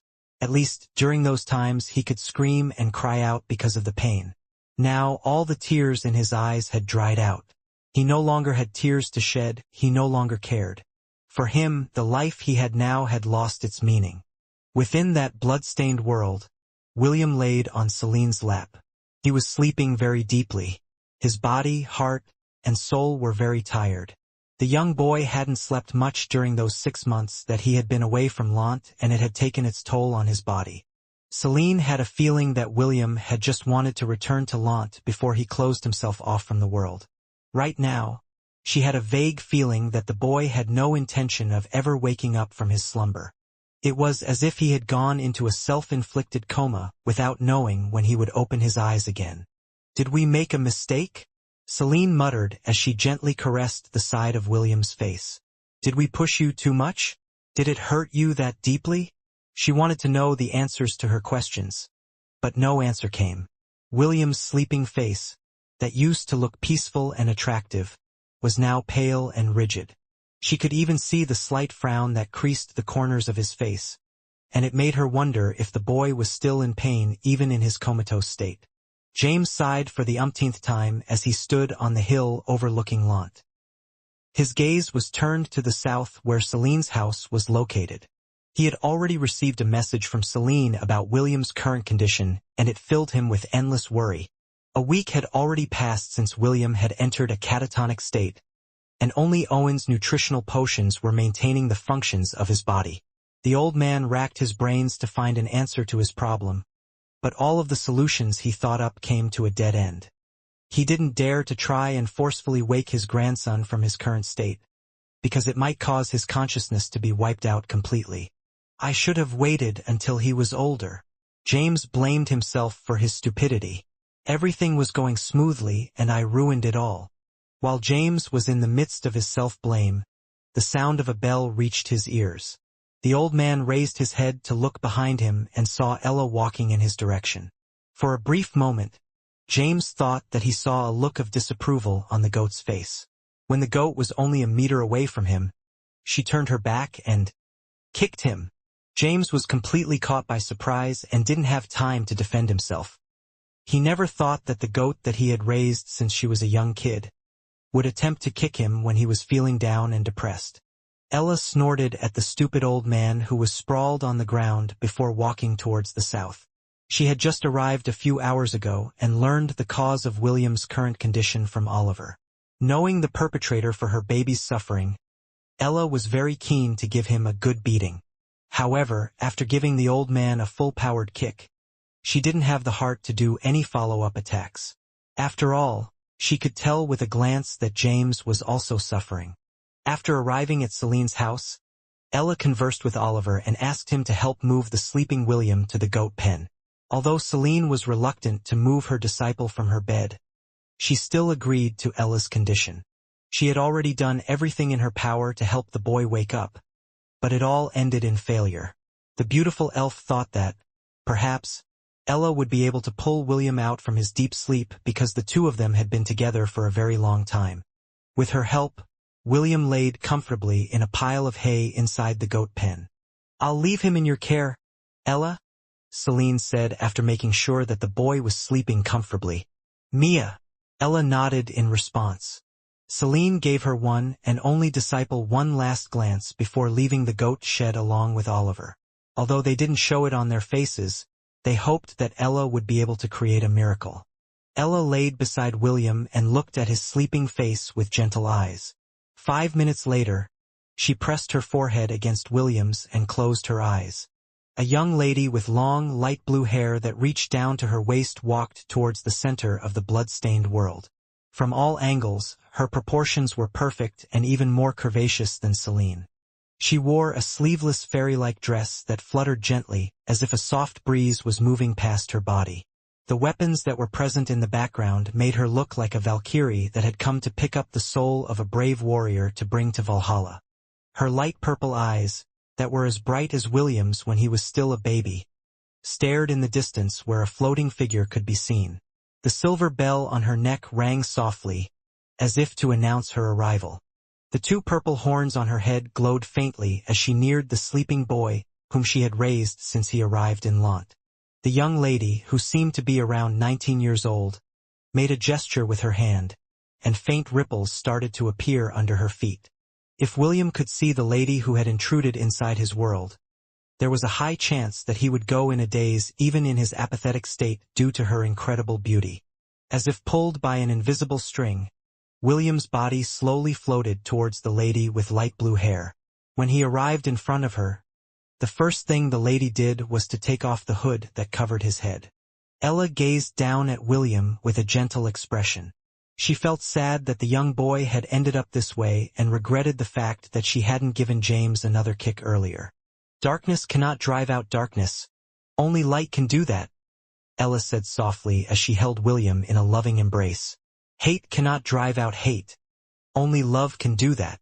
A celestial throne appeared in the air above her that glittered like the stars in the sky. Ella floated in the air, carrying William, and sat on the throne like an empress. With a gentle tug, she unclasped the lock of her fairy-like dress that was located on the back of her neck. Her beautiful upper body was laid bare for the world to see. But in this world, only one person existed and he was currently unconscious. Ella gently raised William's head as she caressed the side of his face. "You still haven't lived your life to the fullest, so why are you so eager to cross to the other side? Do you think that I will allow you to go?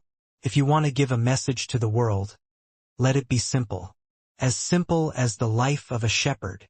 William's lips parted as they had done countless times in the past. The beautiful lady didn't need to do anything and simply watched with a loving gaze as her baby moved by instinct to receive what was rightfully his. Daily quest. Drink milk has been completed. Rewards. 5,000 EXP points. Bonus rewards. 10 God points. Soul healing currently in effect. Host's consciousness will slowly recover over time. A series of notifications flashed across William's status page, but the boy was unable to see them because he was still unconscious. However, these messages only flashed briefly before disappearing from the message logs completely. The system made an arbitrary decision to delete all records of Ella's actions. Even though the messages were deleted, the rewards and healing effects remained. Currently, the system was in the process of brainstorming a made-up story to explain where the additional experience points and god points came from. Ella, who had remembered the memories of the goddess Amalthea, was able to use her power for a short period of time. However, there was only one downside. She wouldn't remember anything that happened while she was in her celestial form. Even so, she didn't care. The only thing that mattered to her right now was to pull William out of the darkness and slowly bring him back to his lively self, whom she loved with all her heart. What am I doing here? William thought as he gazed at the familiar ceiling of the goat pen. His memory was a bit hazy, and he couldn't remember much of what happened after he had talked with Celine inside his sea of consciousness. The only thing he remembered was closing his eyes to sleep. Just as he was trying to understand how he ended up in the goat pen, a fluffy Angorian goat arrived at the entrance carrying a basket in her mouth. Ella walked towards William and dropped the basket by his side. She was very happy that the young boy was finally awake. William blinked once, as he looked at the Angorian goat that he hadn't seen for more than half a year. His hands slowly reached out to her, but stopped midway. His instinct prevented him from completing the motion because he felt that if he touched her, he would be staining something pure with his blood-soaked hands. As if sensing his thoughts, Ella pressed the side of her face against one of William's hands while bleating softly. "Mia!" Ella moved closer and rested her head on William's shoulder. She didn't say anything else and simply wanted to be close to William. The red-headed boy, on the other hand, pressed his cheek against Ella's face as he lowered his hands to the ground. He wanted to hug his second mother, like he always did, but he was afraid that he would make a mistake and accidentally. William lifted his head. Ella reluctantly stepped back and bleated, "Mia!" Thank you, Mama." "Me." William opened the basket and saw some pancakes and a small bottle of honey. The moment he saw the food, his stomach started to grumble, but he didn't eat right away. He left the goat pen to draw some water from the well in order to wash his hands. The boy had always been strict with himself when it came to cleanliness. He would always wash his hands before he ate, and even his pang of hunger wouldn't stop him from performing basic hygiene. When he was done washing his hands, he returned to the goat pen and began to eat. Ella sat on the hay beside him, and simply watched her baby eat the first breakfast he'd had after a week of sleeping. William had just finished eating his food when Celine entered the goat pen. "It's good to see that you are finally awake," Celine said. "How are you feeling?" "I'm fine, master," William replied. "Do you need me for something?" Celine shook her head and appraised the young boy that was sitting on the hay. He still had that standoffish mood, but it was much better compared to how it was when he arrived in Lant a week ago. "Since you just woke up, it would be best for you to take it easy for the time being," Celine stated. "Do you have any plans for today?" "I don't," William answered. "Why don't you go back home for a while? I'm sure that your uncle, aunt, and grandfather are worried about you." "Can't I stay here for a few more days?" William didn't really want to return to the Ainsworth residence at this time. Although he didn't hate his grandfather, he didn't want to be around other people right now. He didn't want to hear laughter. He didn't want to hear kind words. He didn't want to feel the warmth of humans. Seeing his determined stance, Celine had no choice but to give him some space. "Okay, you can stay here for as long as you want, but you must eat on time," Celine reminded him. "Understand?" "Yes." William nodded. "Should I cook for you later, master?" "No." Celine shook her head. "Sick people should just rest and recover." William understood the hidden meaning behind his master's words. Celine was indirectly telling him to keep his salad to himself. Honestly, the boy was also not in the mood to cook anything. The reason why he offered to cook was just to show respect to Celine since she was his master. After the beautiful elf left William alone, The young boy laid down once more on the stack of hay. Like he said earlier, he had no intention of going anywhere. What he wanted was to be left alone. He placed his hands on the back of his head as he stared at the ceiling. For some reason, ever since he woke up, he felt more calm and at peace. This was the first time that he had felt like this since he left Lant to accompany Ezio on his mission. Suddenly, he felt a slight pressure on his stomach. Ella had laid beside William and used the boy's tummy as her pillow. The boy's hand moved unconsciously to brush her head, but it stopped halfway before dropping to his side. "Sorry, Mama," William thought. "I'm afraid that I might accidentally hurt you if I touch you." In order to clear his thoughts, he started the breathing exercises that Ezio had told him to calm his senses. William inhaled slowly through his nose and exhaled just as slowly using his mouth. 10 minutes later, he finally regained his calm and closed his eyes to dive into his sea of consciousness. When William opened his eyes, he was surprised to see that at the center of his world, there was a patch of blue sky. Aside from that, he also sensed that the thick scent of blood in the air had also lessened. As he was wondering what was going on, he sensed someone entering his mindscape. William immediately summoned Stormcaller and took a fighting stance.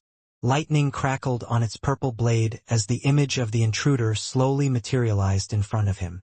"I didn't come here to fight, but I guess this is good as well," an almost musical voice said as it stopped a few meters away from William. "I'm curious to know how far you have come in your training. If the two of us are going to fight together, I will need to know your current fighting ability." William could hear himself drawing a deep breath as his gaze locked on the beautiful lady in front of him. He had thought that his master was already very beautiful, but the intruder who had entered his world made his heart tremble.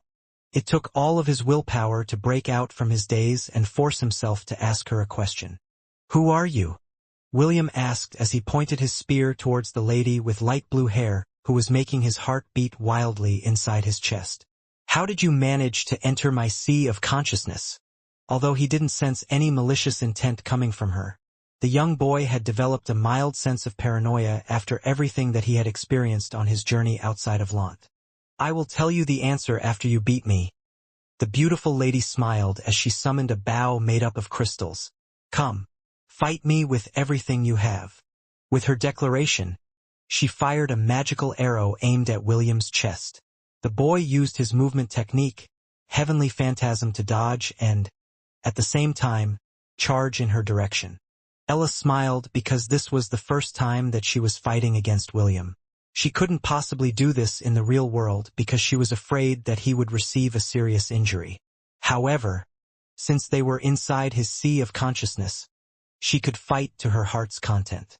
After all, she wanted William's killing intent to diminish, and for that to happen, he needed to fight against someone without holding back. Seeing that the red-headed boy managed to cross the distance in an instant, Ella unsummoned her bow and clenched her fists. "Taste the fury of the celestial heavens," Ella said with an enchanting smile on her face. "Final heaven." William made a full thrust with his spear as Stormcaller's full power burst forth from its enchanted blade. Just like a lightning bolt, the young boy drove his spear forward without mercy. However, what happened next blew his breath away. The beautiful lady didn't move and calmly received his strike. For a brief moment, William had the urge to pull back his attack because the person in front of him felt strangely familiar. However, this feeling disappeared just as quickly as it arrived. William put all of his attention on the opponent in front of him and put more force behind his attack. When the tip of the spear was merely a meter away from Ella's face, her fist moved and casually deflected the blow upwards. The boy calmly executed a downward slash to regain his momentum, but Ella was a step faster than him. The two exchanged blows a couple of times within the sea of consciousness. No matter what William did, he couldn't get the upper hand. No, it was more like his opponent was matching his current level of strength. "Stormcaller, annihilate my enemy." William threw Stormcaller towards the blue-haired girl and let it attack autonomously. He then summoned his bow and quiver and unleashed a barrage of arrows that left no paths of escape. "Very good," Ella said with approval. "But not enough." She grabbed Stormcaller after it tried to attack her and used it to deflect the arrows that William had fired. She then charged forward and wielded the spear who was struggling hard to escape her grasp. The spear emitted powerful lightning currents in order to injure the person who tried to forcefully wield it, but it was to no avail. The lightning flowed harmlessly through Ella's body as if it was just a passing breeze. William narrowed his eyes because he finally understood that his opponent was only taking it easy on him. Lightning God War Art, 8 form, William muttered as he aimed his bow at the approaching figure in front of him. Exterminate, chrysalicatos. The arrow that was knocked on the bow glowed with an eerie green light. When William released the string, a subtle hiss that was similar to that of a viper's reverberated in the battlefield. Ella was about to deflect William's attack, but immediately changed her plan because she felt something ominous from the arrow that William had shot towards her. She stopped her charge just in time to see the arrow multiply into hundreds of copies. The Lightning God War Art, chrysalicatos, was a special move that William could use when he was wielding a bow. Its ability was to imbue an arrow with a very potent poison that was especially deadly against women. To make things worse, the arrow shot by this skill would multiply in the hundreds. Each arrow had the same attributes as the original, which made this skill the perfect attack for a group of enemies. Even if the arrows just grazed them, the poison would immediately render them unable to continue fighting. "You've learned quite a nasty trick," Ella said calmly as she threw the struggling spear in her hands. She then smiled and extended her slender hand above her head. Cryo Fortress. Massive walls of ice surrounded her in all sides, and a giant fortress appeared inside William's sea of consciousness. All the arrows that William had shot embedded themselves within the fortress walls, while Ella stood at above it, smiling at William. "Playtime's over," Ella announced. With just a single step forward, she appeared right in front of William before casually delivering a simple punch. Before the boy could even react to the unbelievable move by his opponent, Ella's blow had already reached him. Ella's fist embedded itself on William's chest and sent him flying 100 meters away from where she stood. William's face contorted in pain when he received the unbelievable attack from the blue-haired beauty. Everything happened so fast that he didn't even have the time to understand how she was able to land a blow on him in that short period of time. "It's dangerous to let your mind wander during a fight," a voice whispered in his ear. "Make sure to stay focused on your opponent at all times." Before William could even say or do anything, he found himself slamming into the ground face first. If he thought that his current situation couldn't get worse, he was greatly mistaken. The moment his face slammed on the ground, a foot stepped on his back and delivered another powerful blow that made the ocean ripple under William's body. Unlike his master, Celine, the beautiful lady with light blue hair and purple eyes, didn't give William time to recover and made him experience a world of pain. With each punch, William felt the core of his soul shudder. With each kick, the boy's thoughts scattered. Ella delivered blow after blow after blow, and didn't stop hitting William until the boy had loosened his hold on his weapon. Stormcaller fell on the ocean and the light from its blade disappeared completely. William was about to hit the ground as well, but a pair of slender arms caught him and held him in a protective embrace. "You've gotten a bit stronger," Ella whispered in the unconscious boy's ears. "Well done." Ella floated into the air. A second later, a celestial throne appeared, and she sat there, while cradling the unconscious boy in her arms. She unclasped the lock on the back of her neck that supported her upper clothes. It will not be easy to return William to his former self, and Ella understood that a consistent and gradual recovery was the most optimal choice. Because of that, she was willing to give her baby her full support, and nourish both of his body and soul in order to aid in the healing process. Soul healing currently in effect. Host's consciousness will slowly recover over time. When William woke up, he found himself inside the familiar goat pen. The interior of the pen was bathed in an orange light, for the sun was just about to set. The young boy fell into a daze as an elusive memory briefly passed through his mind before disappearing completely. "I think I'm forgetting something very important." William frowned as he propped himself to a sitting position. He closed his eyes and thought for a long time, but he couldn't grasp the fleeting memory that momentarily appeared after waking up. When the feeling finally subsided, the boy scratched his head in confusion. If I forget it, then it's not important. Just as he was about to stand up to go to Celine's house, a shadow appeared at the entrance of the goat pen. Ella walked towards William carrying a basket in her mouth. She placed it beside the boy and bleated. "Thank you, Mama," William said. "Mia." William hadn't noticed it, but Ella did. When the boy said thank you to her, the corner of his lips lifted a little. It was as if his body was remembering how to smile, but it was still rusty and needed more maintenance for it to work properly. Ella's eyes softened because she knew that the old William was starting to rise up to the surface once again. During the next few days, Anna would visit William with her daughter, Eve, to check on his condition. She would even place Eve beside William in order for her daughter to get to know her older cousin better. William was afraid to touch the baby, but he was also afraid that rejecting Anna's advances would break her aunt's heart. That's why he did what he could do to the best of his abilities and sat straight without moving an inch. He allowed his little cousin to crawl all over him, stick her fingers up his nose, pull his hair a bit, and sometimes Eve would even sleep on his lap. Whenever he had reached his limit, he would give his aunt a pleading gaze, and Anna would take that as a sign that their family bonding time was up. Anna would then take Eve away and thank William for playing with her daughter. With the help of Ella's nourishment, William was starting to open his heart again. This was also why the red-headed boy did his best to endure the presence of his adorable cousin, who seemed to be hell-bent on getting a reaction from him. Days passed. Weeks passed. Months passed. Finally, in the 4th month, the young boy stepped out of the goat pen and walked towards the hill overlooking Lant. He breathed in the fresh morning air and stared at the darkness. The sky was slowly brightening in the east, but the sun had still not risen. His left arm was hugging Ella's body, who was sharing her warmth with him, as both of them waited for the sunrise. When the sun finally poked its head above the horizon, the first rays of light illuminated the world. William's light green eyes, that had regained their clarity, shone like emeralds as he took in the sights and sounds of the beautiful world where he was born. Darkness cannot drive out darkness. Only light can do that, William muttered. Hate cannot drive out hate. Only love can do that. For some reason, these words would come to his mind from time to time. He had a nagging feeling that someone had told him these words before, someone very close to him. However, no matter how much he tried to seek the owner of these words, only an elusive figure with light blue hair appeared inside his head. Me.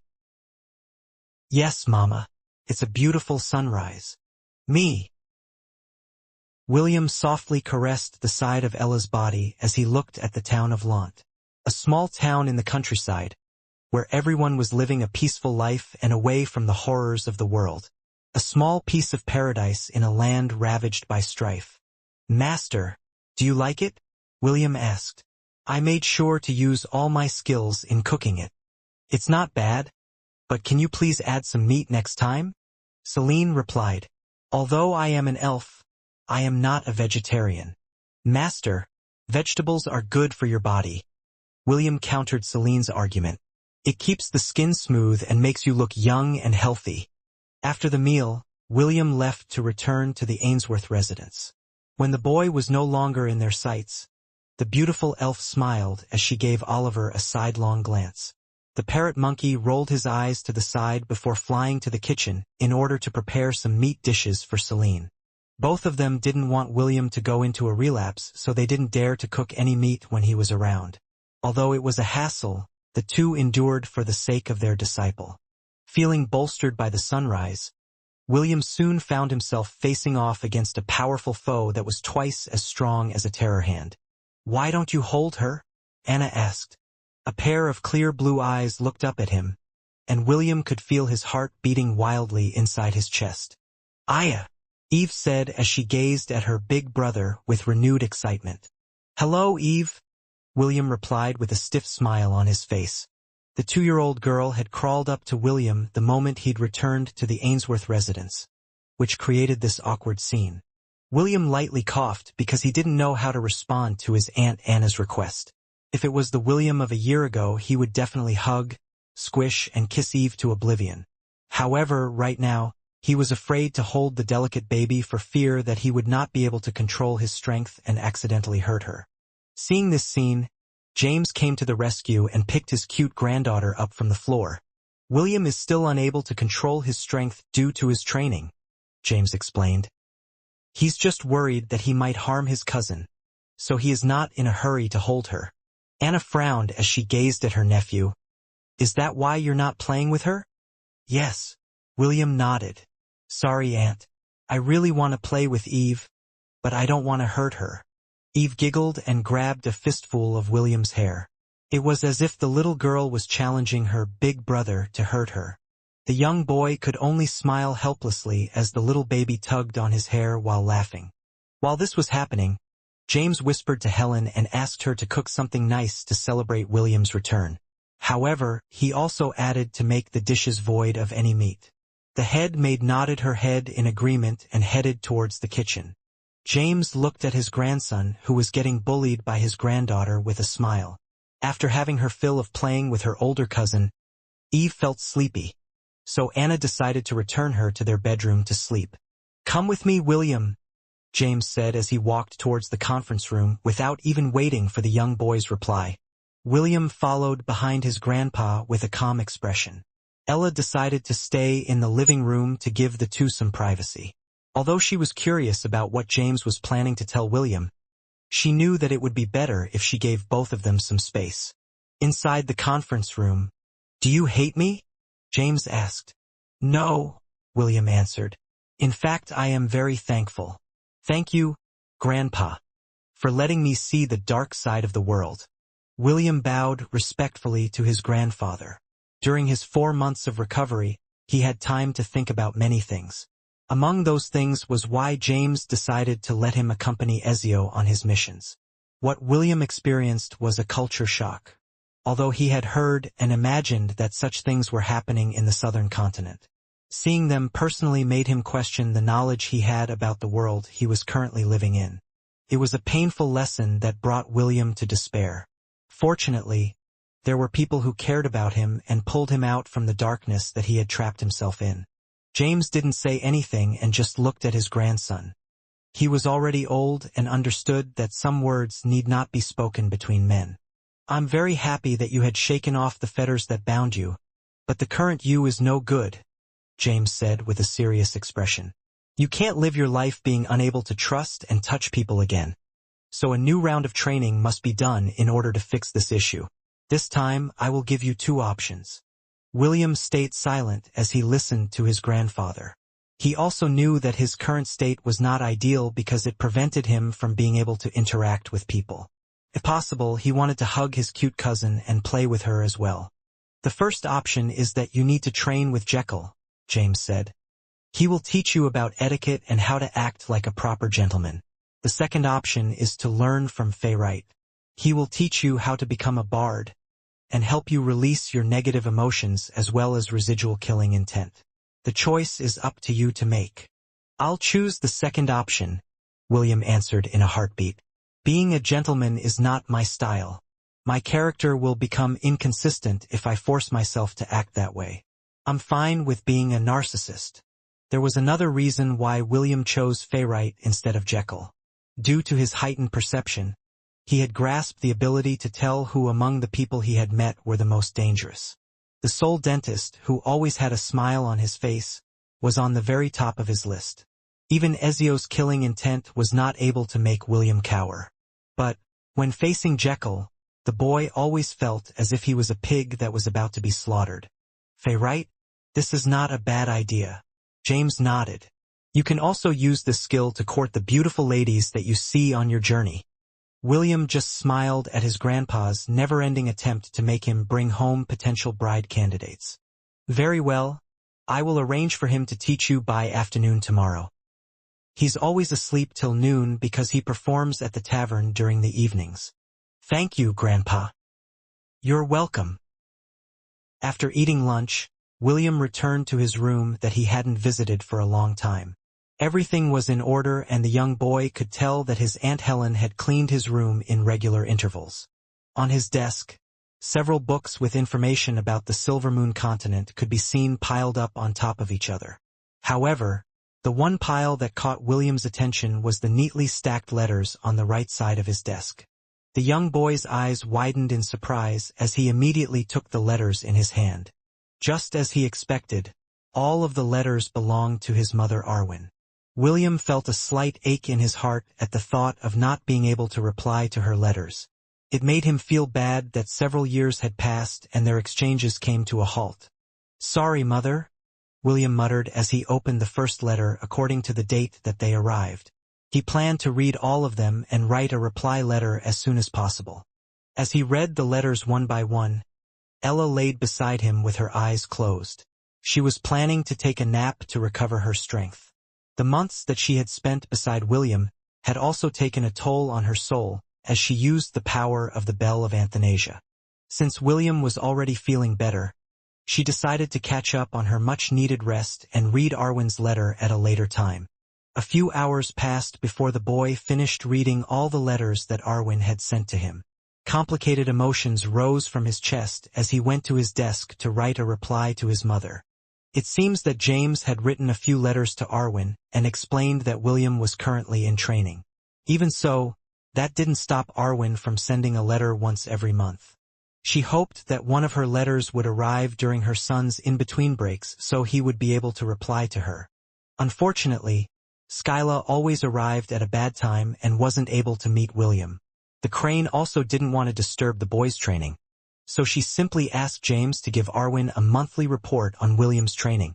As William focused on writing his letter, he didn't notice that the sun had already set. If not for the knock on his door that broke his concentration, he would still be writing his letter. "Young master, it's time for dinner," Helen said with a smile.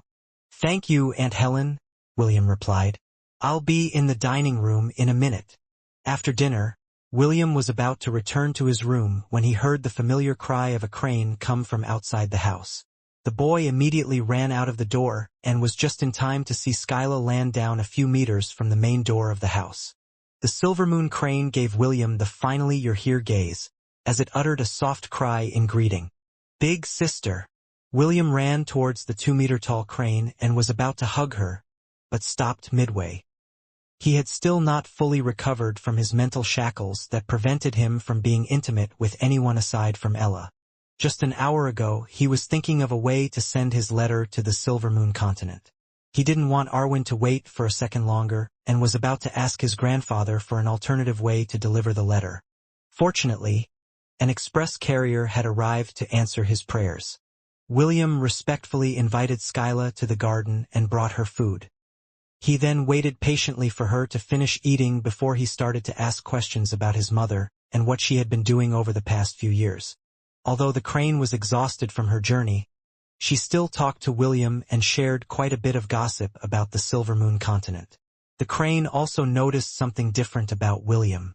As a very intelligent beast, it was quite easy for her to spot these changes.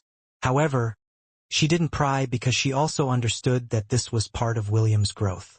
The two talked until midnight before the crane left the boy to hunt for more food. Skyla planned to rest for an entire day before her return trip to the holy city of Nitfi Ethel. Deep inside, she was very happy after finally seeing William. After a very long time, she would finally be able to deliver William's handwritten letter to Arwen, who had been missing him terribly for years. The next day, Ella, Anna, Eve, and Skyla sat in the garden while listening to the songs that William was singing. He was in the middle of recording songs using a high-grade recording crystal that had been given to him by James at his request. Since he was always stuck inside a hospital room back on Earth, William had decided to have a few hobbies like playing the guitar to pass time. He was quite good at it, so when he had obtained the bard job class, he decided to record a few songs for Arwen. This way, his mother would always hear his voice and not miss him too much. Due to the power of the job class, William's playing skills were enhanced to another level. Not only that, his voice was smoother and more captivating. The songs he recorded were Disney songs that he had loved since he was a child. Songs like, "Do You Feel the Love Tonight?" Fly the Distance, My Whole You World, and Beauty and the Bestie. Anna was quite curious about how William learned these songs because she had never heard them before.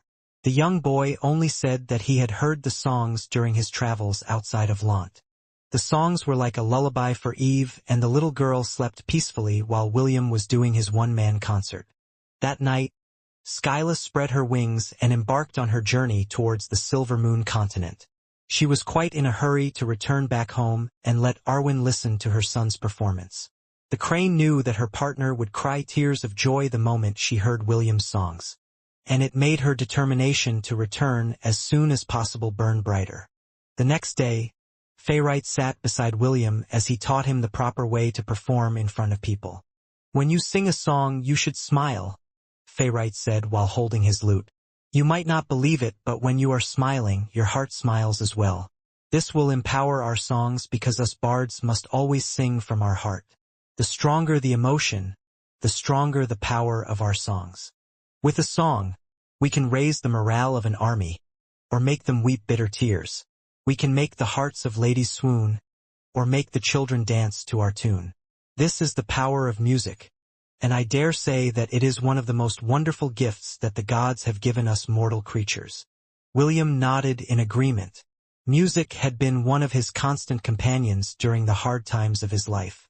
"Well, since both of us are already handsome, we don't need to fix our faces," Fayrite smiled.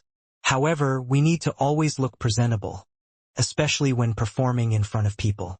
Those shabby shepherd clothes of yours just won't do." Fayrite shook his head because although William looked good, his fashion sense was a disaster.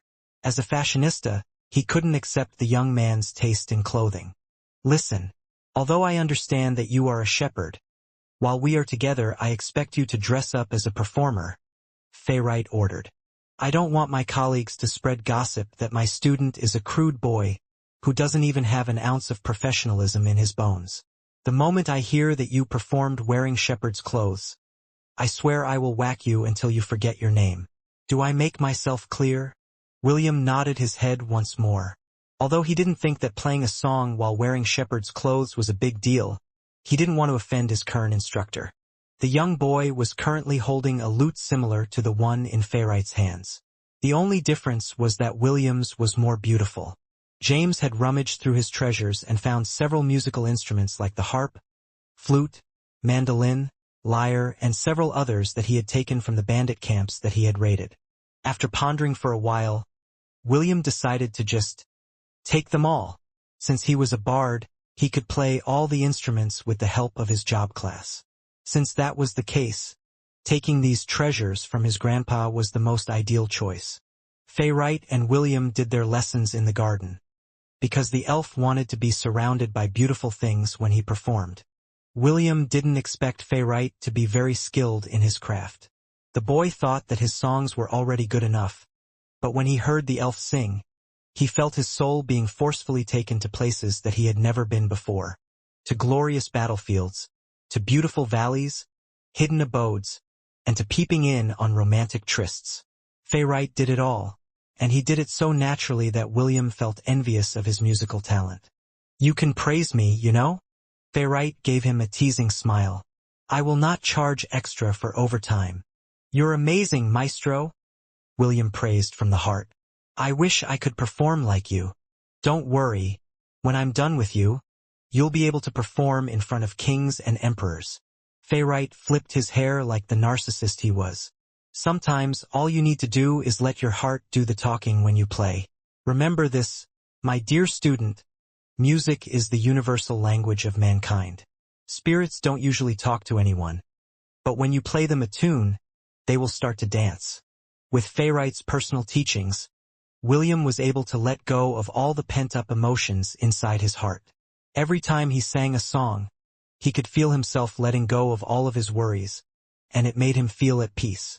Ella, Anna, Eve, and Helen were his avid fans. They would always find time to listen to him singing in the garden, and William liked their company.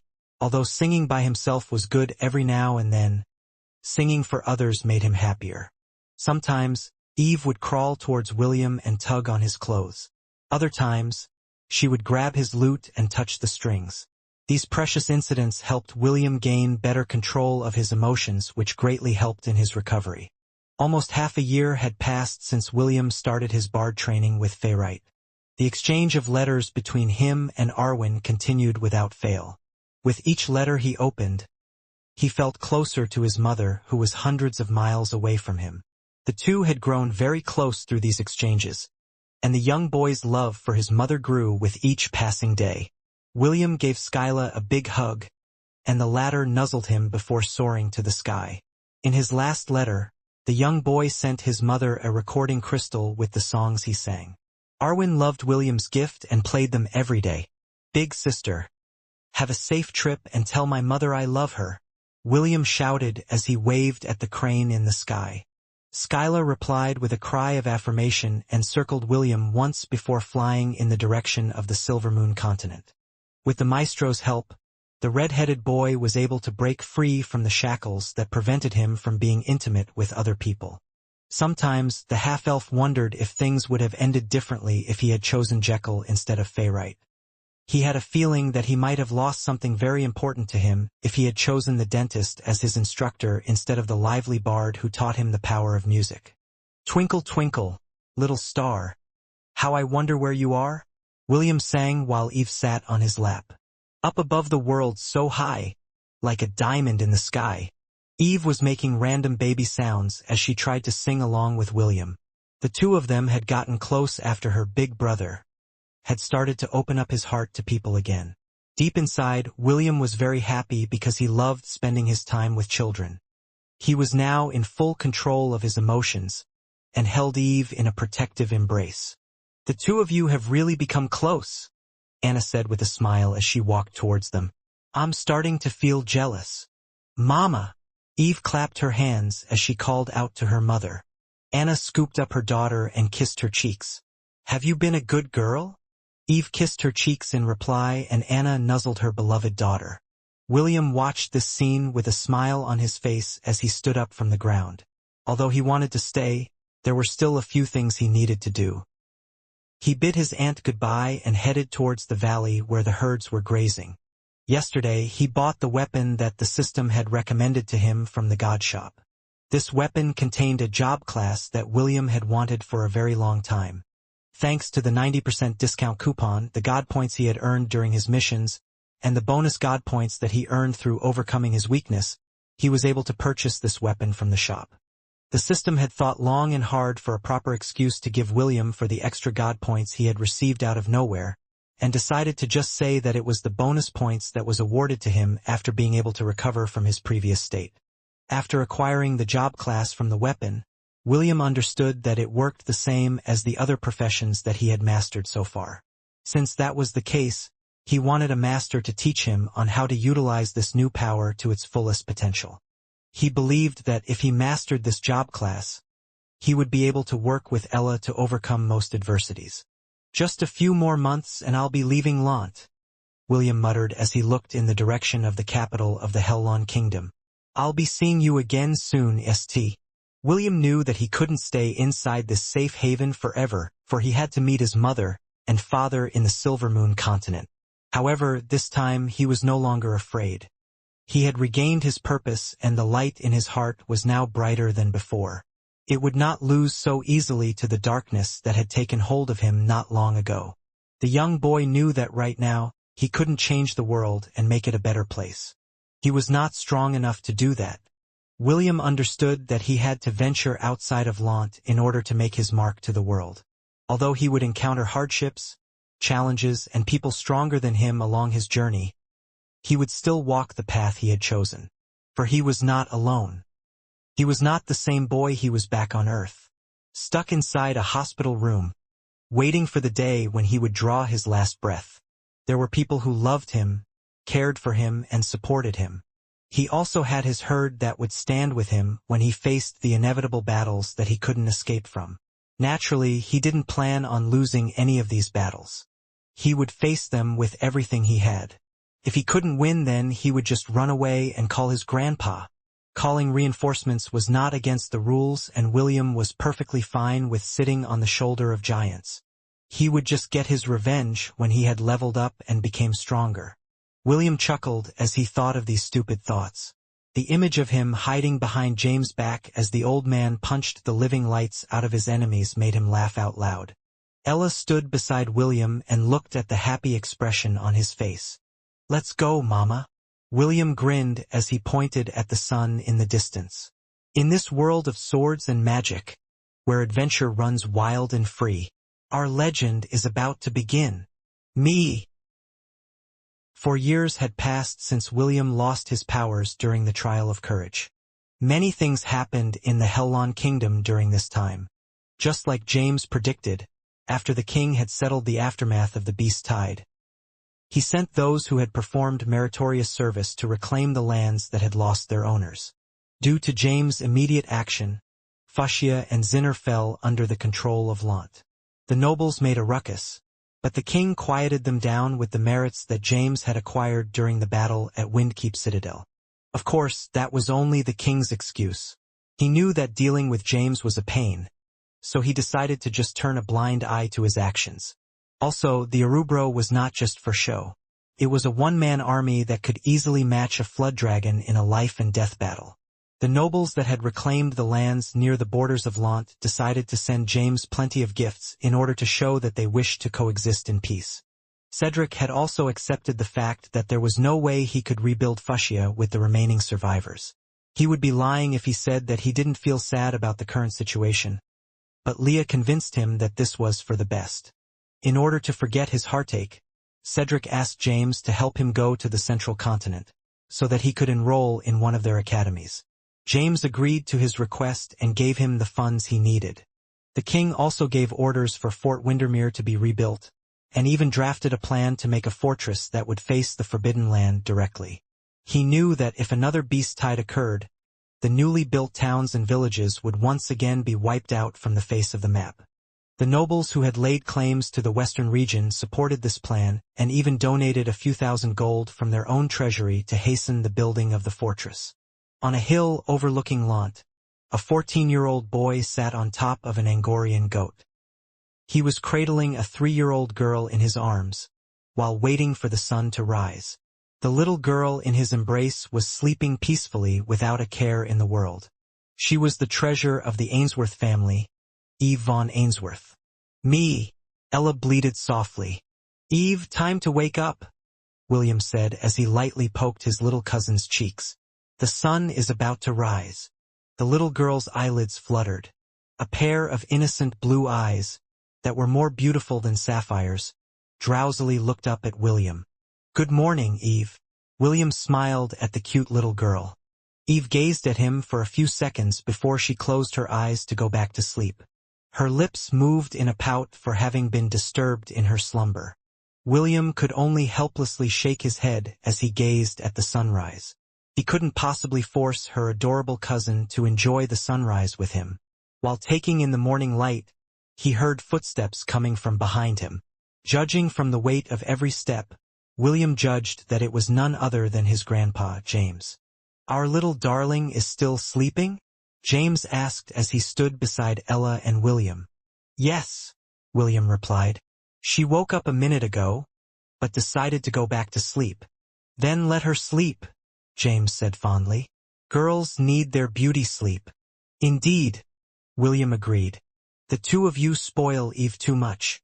Anna made her way towards her father-in-law and nephew with a smile on her face. "I'm afraid that no one would dare to court Eve when she comes of age with the two of you guarding the front door. HMP. If anyone dares to court my darling granddaughter, I'll break their legs." James snorted. "Only their legs? It would be best if we break their arms as well," William proposed. "My cute cousin is too precious. What if those bastards try to touch her with their filthy hands? Indeed, we should break their arms as well. Right?" "No," Anna glared at the overprotective duo. "The two of you better not get in the way of her love life." "Okay. Fine." The two men glanced at each other.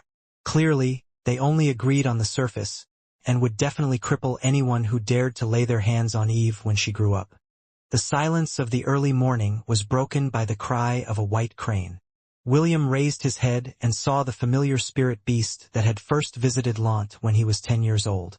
A minute later, the 2-meter-tall crane landed beside Ella and looked at William with a gentle gaze. "Thank you for your hard work, big sister Skyla," William greeted with a smile. "How is Mother? Is she doing well?"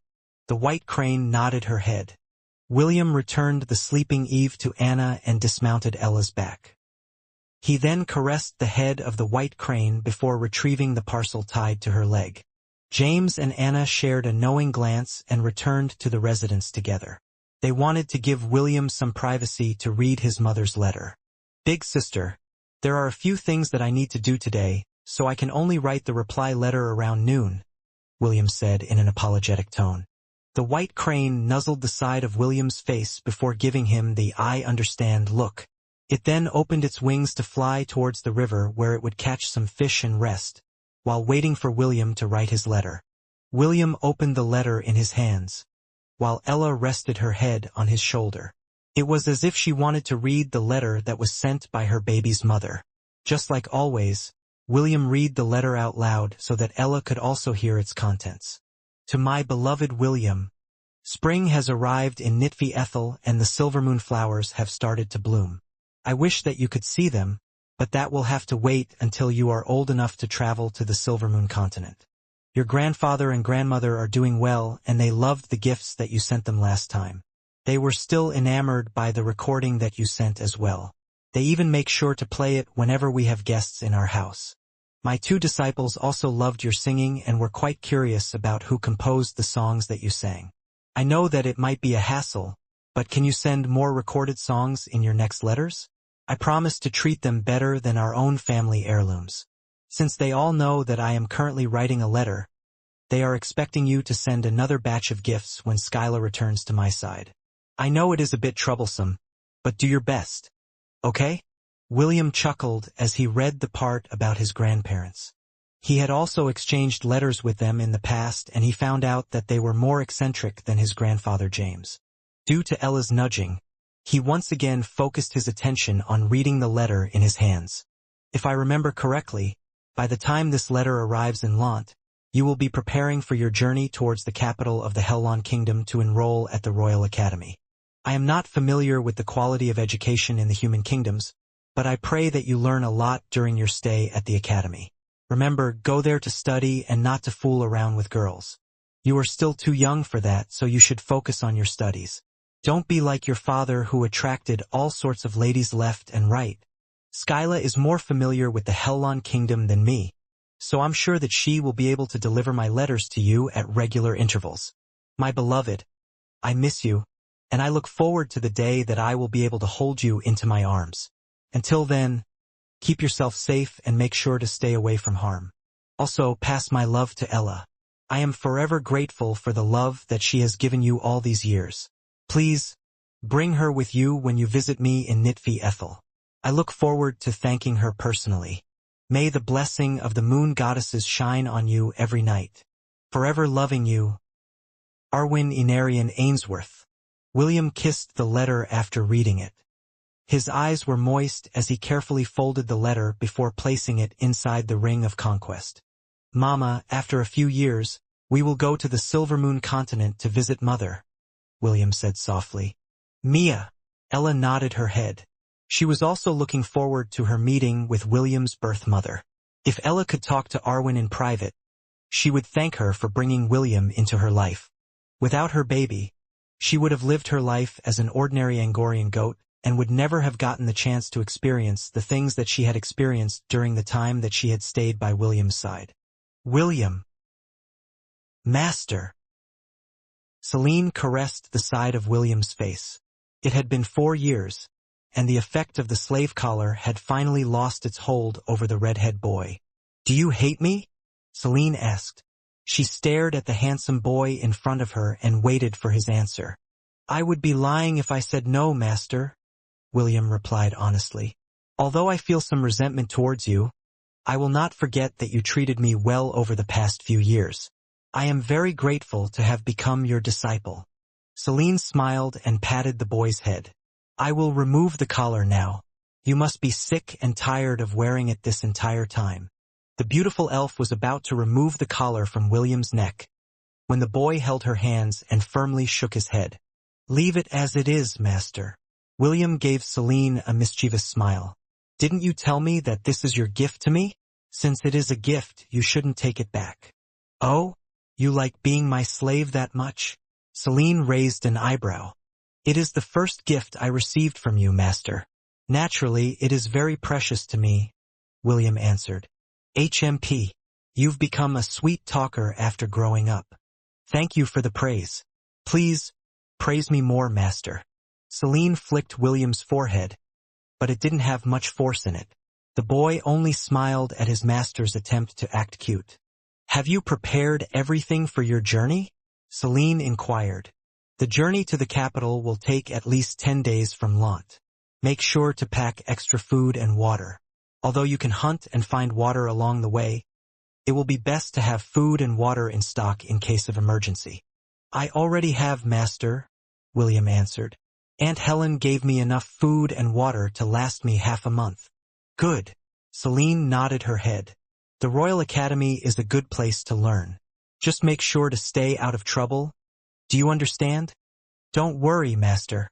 Even if I don't go looking for trouble, trouble will definitely look for me." "That is what I am afraid of." Celine sighed helplessly. To be honest, she was very satisfied to have William as her disciple. Although he had lost his magic power, he never stopped doing his best to strengthen himself. Over the past few years, she made sure that he developed a very strong resistance against curses and poison to the best of her ability. After all, Celine would become a big joke if her acquaintances were to find out that her disciple was easily affected by curses, which was the specialty of dark magicians. "I hate goodbyes, so I won't follow you to the gate of Lant." Celine gave William a hug. "Come back after you've come of age. There is something that I need to teach you." "Is it a new spell?" William asked in curiosity. "Yes, a powerful spell that will allow you to surpass your limits," Celine replied with a smirk. "So, make sure to return after you feel that the Royal Academy can no longer teach you anything. For some reason, I'm looking forward to learning this spell that you are going to teach me, master." Look forward to it." William waved goodbye to his master as he mounted Ella's back. The enrollment for the Royal Academy would be starting soon.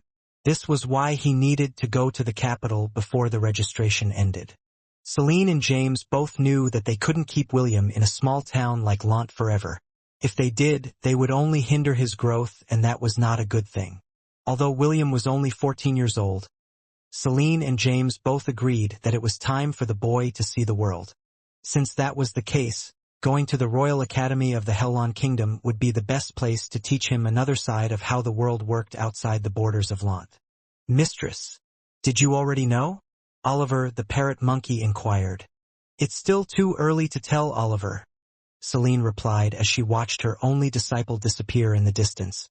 "Perhaps, when he returns in a few years, we will finally know the answer." "Understood, my lady." Oliver nodded. He looked forward to the day when William returned to Lant. "I hope that he is the one that is mentioned in the prophecy." Oliver had watched William grow up, and he could vouch for the boy's character.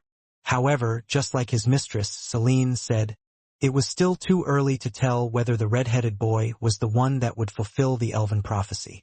Helen tidied William's clothes and wrapped a traveling cloak over his shoulders. When she thought that everything was in order, she gave William a kiss on the cheeks before taking a step back. James, Mordred, and Anna said their goodbyes, which almost made William tear up. Theo, and the rest of William's friends in Lant also gave him a hug and wished him a safe journey towards the capital. Although Eve was only 3 years old, she was a very smart girl. She felt that her big brother Will was leaving her, so she grabbed onto William's clothes and cried. "Why is our little princess crying?" William asked as he carried the little girl in his arms. "Woo-woo-woo-woo, Will, woo-woo-woo-woo."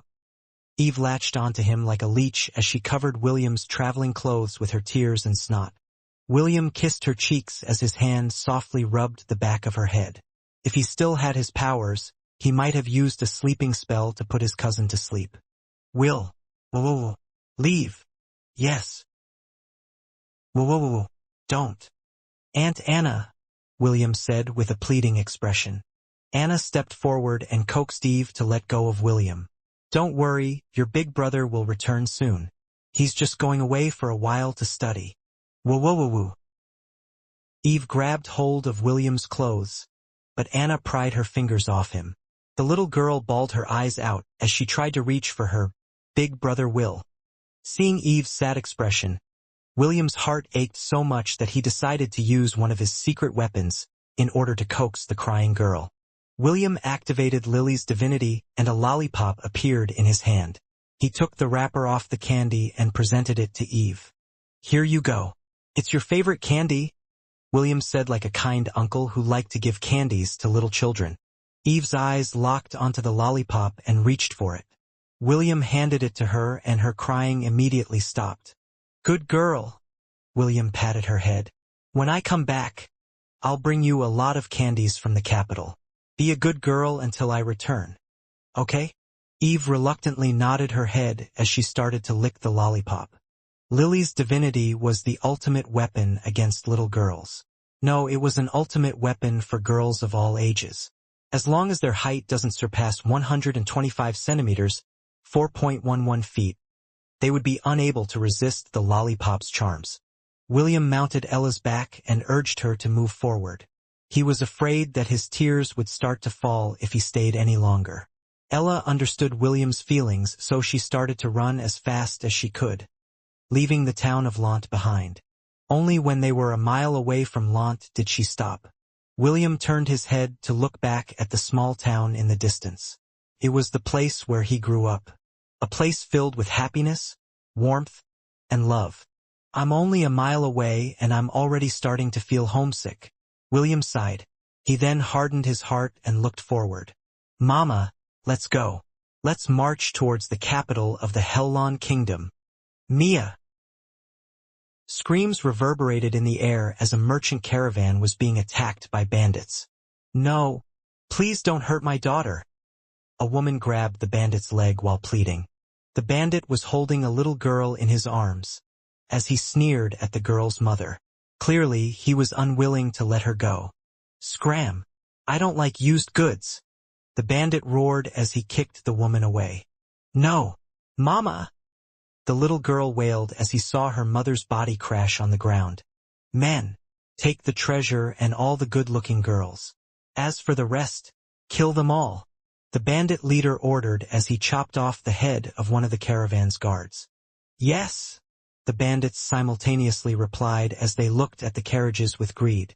The woman painfully propped her body on the ground, but the injury she received made her unable to stand. "Lucy!" The woman cried out her daughter's name as tears streamed down the side of her face. "Mama!" Lucy called out to her mother. "Sorry, little girl, but you're not going anywhere. Let me go. Let me go. I want my mama. Wah-ah, wah-ah." The little one struggled, but it was all for naught. The bandit was way stronger than her, and the only thing she could do was cry and call out to her mother. The merchant group had descended into chaos as the bandits looted and killed to their heart's content. The guards were hard-pressed to fight them off because the bandits had the number advantage. Over 100 bandits had appeared out of nowhere and ambushed them. The leader of the merchant group, Benjamin, led his men and fought off against the bandits with everything he had. However, their enemies were simply more powerful and more experienced in battle than them.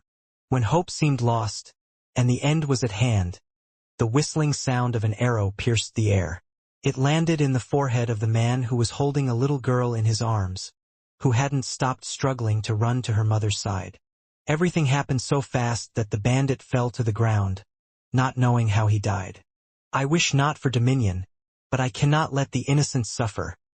The voice of a young boy spread over the chaotic battlefield. The bandit leader glared at the direction of the voice and saw what seemed to be a boy, wearing a hooded robe, seated on top of an Angorian goat holding a bow and arrow. "Gate open!" William muttered as he knocked another arrow on his bow and took aim. Behind his back, a portal appeared and a herd of Angorian war ibexes charged towards the bandits with fury. William's arrow flew straight and true as it pierced through the neck of a bandit that was carrying a little boy on his shoulder. "Mama, use war cry," William ordered. Me. Ella's war cry resounded in the battlefield, which strengthened the capabilities of William's herd by 30%. Why are these goats so strong? Arg! A bandit cried in alarm as a glistening blue horn pierced his chest. This can't be. This is not possible.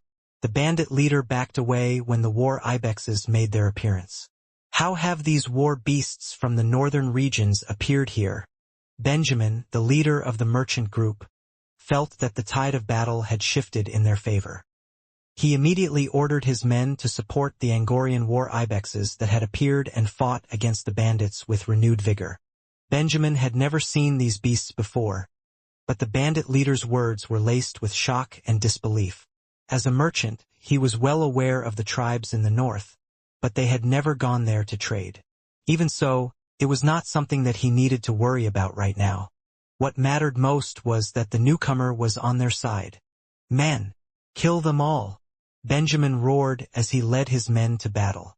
William kept on shooting his arrows at the fleeing bandits. The arrows he was using were not ordinary arrows. They were steel arrows forged by the greatest blacksmith of Lant, Barbados. Aside from their piercing power, it also had a paralyzing venom that was taken from the millennial beast, Amphisbaena. Anyone who got pierced by William's arrow would become paralyzed and unable to move for a few hours. That was how strong the millennial beast's venom was. Return, William ordered, and the arrows that had pierced the bandits flew into the air and returned to the quiver on his back. Some of them were still stained by blood, but William didn't care. He didn't have that many arrows in his possession, and each of them was precious. Who are you? The bandit leader roared as he charged at William with his war axe. Just a shepherd, William answered as he deposited his bow and arrows inside his ring of conquest. Come forth, Stormcaller! A purple flash of light burst forth from the ring. William grabbed the 2-meter-long spear in a firm grip as tendrils of lightning traveled along its blade. Ella then took that as a hint and charged towards the bandit leader. William was like a cavalier riding a warhorse to battle. His spear was poised to strike as the bandit leader closed the distance. Lightning God War Art, 13th form, William roared. Go for the kill, Geebalg. William threw Stormcaller and the body of the spear crackled with lightning bolts. The bandit leader knew that he couldn't face the attack head-on, so he jumped to the side to dodge. He succeeded, and the spear passed by his side by mere centimeters. The bandit leader then immediately propped himself up on the ground and prepared to clash with William. At the same time, a string of words drifted through his ears. Omi wa Mao. The bandit leader didn't understand these words because it was said in a language that he was not familiar with. It was at that moment when his face grew lax and his legs collapsed under him. As the bandit leader fell, his body skidded across the ground, due to the momentum, and only stopped in front of Ella's hooves. Like the bandit that William had shot with his arrow, the bandit leader had died not knowing how he died. William didn't even give the corpse under Ella's hooves a second glance as he waved his hand to control Stormcaller. The family heirloom of the Ainsworth family snaked across the battlefield as it reaped the bandits' lives like the god of death. When the last bandit fell dead on the ground, Benjamin and his men cheered and raised the weapons in their hands to proclaim their victory. Everyone in the merchant group breathed a sigh of relief because they had survived from being wiped out by the bandits. Benjamin was about to thank their benefactor when he noticed that the young boy wearing a hood had disappeared. Even the Angorian war ibexes who had trampled and impaled the bandits were nowhere to be seen. An eerie silence fell upon them as Benjamin and his guards glanced at each other with dumbfounded expressions. Did we just get rescued by a ghost? One of the guards asked in a stuttering voice. That can't be possible, right? Another guard offered his opinion. This was the same opinion of everyone in the merchant group, but the fact remained that they couldn't find their benefactor. Just like a ghost, he had appeared and disappeared like a passing breeze. He was real! The little girl who was supporting her mother from the ground shouted. He's not a ghost. He saved me and mother from those bad bandits. Everyone looked at the girl and nodded their heads.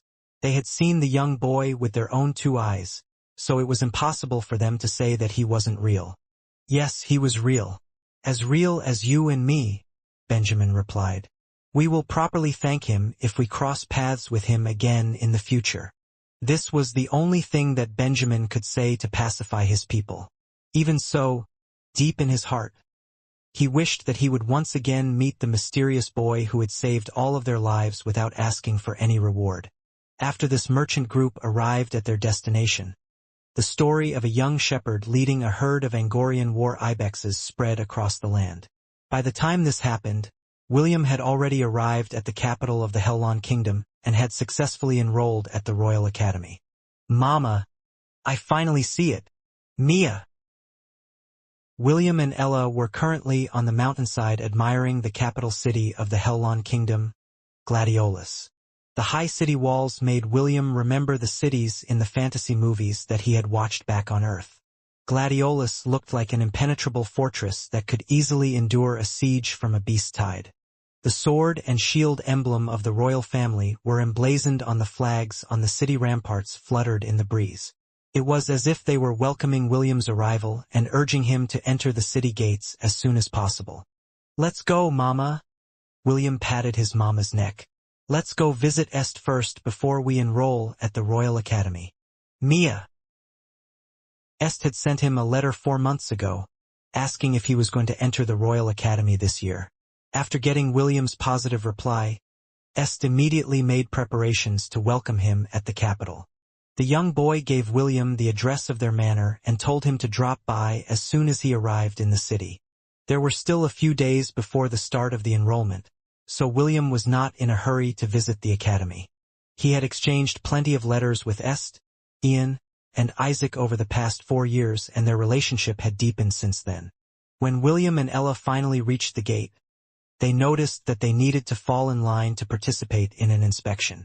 According to procedure, William should have also lined up along with the others, but Est explicitly told him to go to the special entrance that was allocated for noble families. Est had given him a special insignia that would allow him to pass through the special gate without getting inspected. William led Ella to the gate located near the main entrance of the city. The guards manning the entrance looked at William with interest. When the boy was just a few meters from entering the gate, a chubby guardsman blocked his way. Boy, is this your first time visiting the capital? A chubby guardsman asked with a smile. He had already dealt with countless people trying to enter the gates meant for nobles in order to find a faster way to enter the city. Yes, Mr. Guard. William nodded his head. This is my first time visiting the capital. It looks so majestic from afar, and I'm looking forward to seeing what is inside the city. The chubby guard appraised the young boy who was seated on top of an Angorian goat. The red-headed boy was wearing decent clothes, which didn't make him look like a peasant. Even the traveling cloak he was wearing didn't look too shabby. Because of this, the chubby guard decided to ask questions first before telling William to line up at the main entrance to enter the city. This gate is only meant for the nobles of the kingdom, the chubby man said in a clear and crisp manner. Do you have any form of identification? William smiled and raised the insignia that was given to him by EST. When the chubby guard and the rest of his comrades saw the insignia, all of them stood straight and looked at William in a different light. Can I now pass? William asked. Why, yes. The chubby guard stuttered as he stepped aside to allow William to go through. Thank you, Mr. Guard. No need to thank me. I'm just doing my duty, sir. William nodded. He was still doubting whether or not the insignia that Est had given him had actually worked. Fortunately, it was the real deal and he was able to enter the gate without any problems. Wow! William stared wide-eyed at the medieval city in front of him. The cobblestone streets and the buildings made William's heart beat wildly inside his chest. For some reason, he could hear the background music of a big battle that was about to take place inside his head. Several people noticed William's starry-eyed gaze and immediately labeled him as a country bumpkin. There were also others who looked at him with amused expressions. They found it funny that a little boy was riding on top of a goat. Although it was not unheard of, it was still their first time in seeing such a scene in the city of Gladiolus. Mia! Sorry, Mama. I got carried away. Me! Ella broke William out of his daze because she could sense that the people were looking at her baby with amusement and ridicule. If William hadn't told her to behave before entering the city, she might have already charged at those people and kicked their faces. After William regained his composure, he decided to ask around in order to find Est's manor in the city. Surprisingly, none of the people he had asked knew the location of Lilac Lane. Since that was the case, William decided to ask a patrolling guard he saw in the distance. At first the patrol guard snubbed him, but William came prepared.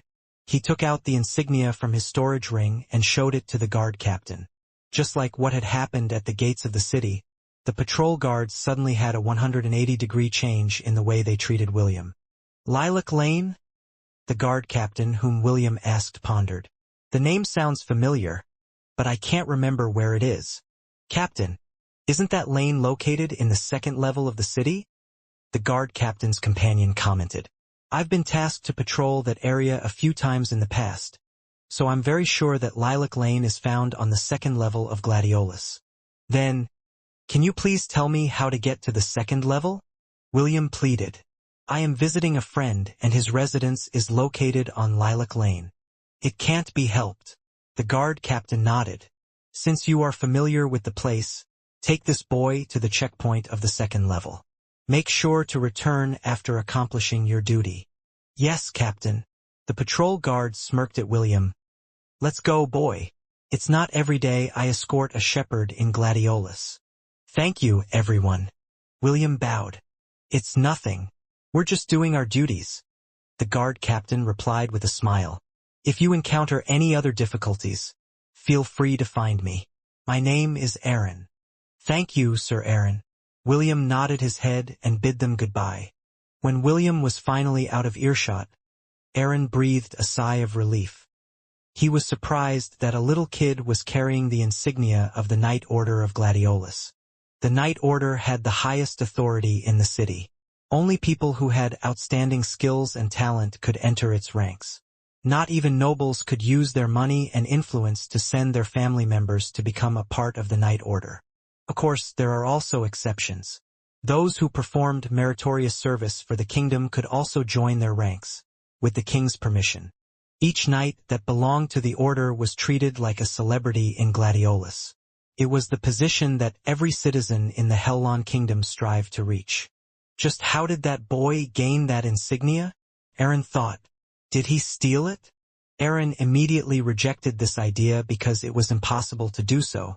After all, the members of the Knight Order were insanely strong. Each of them were capable of dealing with S-level threats on their own. That only left one other possibility. The young boy had to have done something well, since no one in the Knight Order would be foolish enough to give their insignia to just anyone. This is the place that you were looking for? The patrol guard said as he looked at the address that William had given him. Come with me. The patrol guard walked towards the gates, while William and Ella followed behind him. Before the guard and William could even introduce themselves, the gates opened and a familiar old man walked out with a smile. It has been a while, William. Herman greeted the boy in an easygoing tone. Uncle Herman, it's good to see you again, William replied with a smile. Well, it seems that the two of you are already acquainted, the patrol guard commented. I will now return to my duties. See you around, William. Thank you, Sir Braun. William waved goodbye to the kind man who helped him along the way. When the patrol guard was no longer in sight, Herman led William inside the manor. The smile on William's face stiffened when a pretty boy stood in front of the main entrance with his arms crossed over his chest. You still look as dumb as you were when you were 10 years old. Ian snorted. It has already been 4 years since then, and you are still on your period? William asked. You should really see a physician. Having a period for so long might mean that you are suffering from a serious illness. Perhaps it has something to do with your brain. You're still as eloquent as ever. And you're still as annoying as ever. Both boys snorted at the same time. Clearly, although both of them had grown closer, they were still unable to stop their urge to mock each other whenever they met. Why can't the two of you get along? S sighed as he appeared behind Ian. William, welcome to Gladiolus. I will be your host until you have successfully enrolled at the Royal Academy. I am looking forward to your hospitality. William walked forward and stretched out his hand for a handshake. Est held his hand in a firm grip and shook it twice before letting go. Let's go in.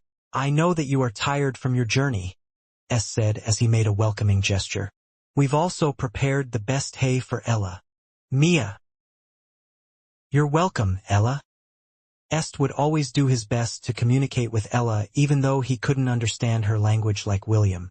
This was one of the reasons why William thought that Est was an interesting person. Besides, Ella was a good judge of character. She had already told William long ago that Est was a good person. Naturally, William trusted his mama's judgment, so he was quite happy to have Est as his friend. Est led them to the living room where a beautiful lady, with long blonde hair and green eyes, was waiting for them. She was seated on a chair and was looking at William with kind eyes. William, I would like to introduce you to my mother, Elizabeth Wells Newmont. Mother, this is my good friend William von Ainsworth. It's a pleasure to meet you, my lady. William bowed his head respectfully. The pleasure is all mine, William, Elizabeth said with a smile. I've heard a lot of things about you from EST. Feel free to call me Mother from now on. Mother, Est pouted as he clung to Elizabeth's dress. William found Est's reaction really cute, but he kept a neutral expression on his face. He didn't want to leave a bad first impression on Est's mother. What a fine young man you are, Elizabeth praised. You would be the perfect husband for my daughter, if I ever have a daughter. Elizabeth gave Est a sidelong glance before focusing her attention to William. The expression on Est's face was priceless and Elizabeth was finding it hard to hold back the laughter that was bubbling up inside her chest.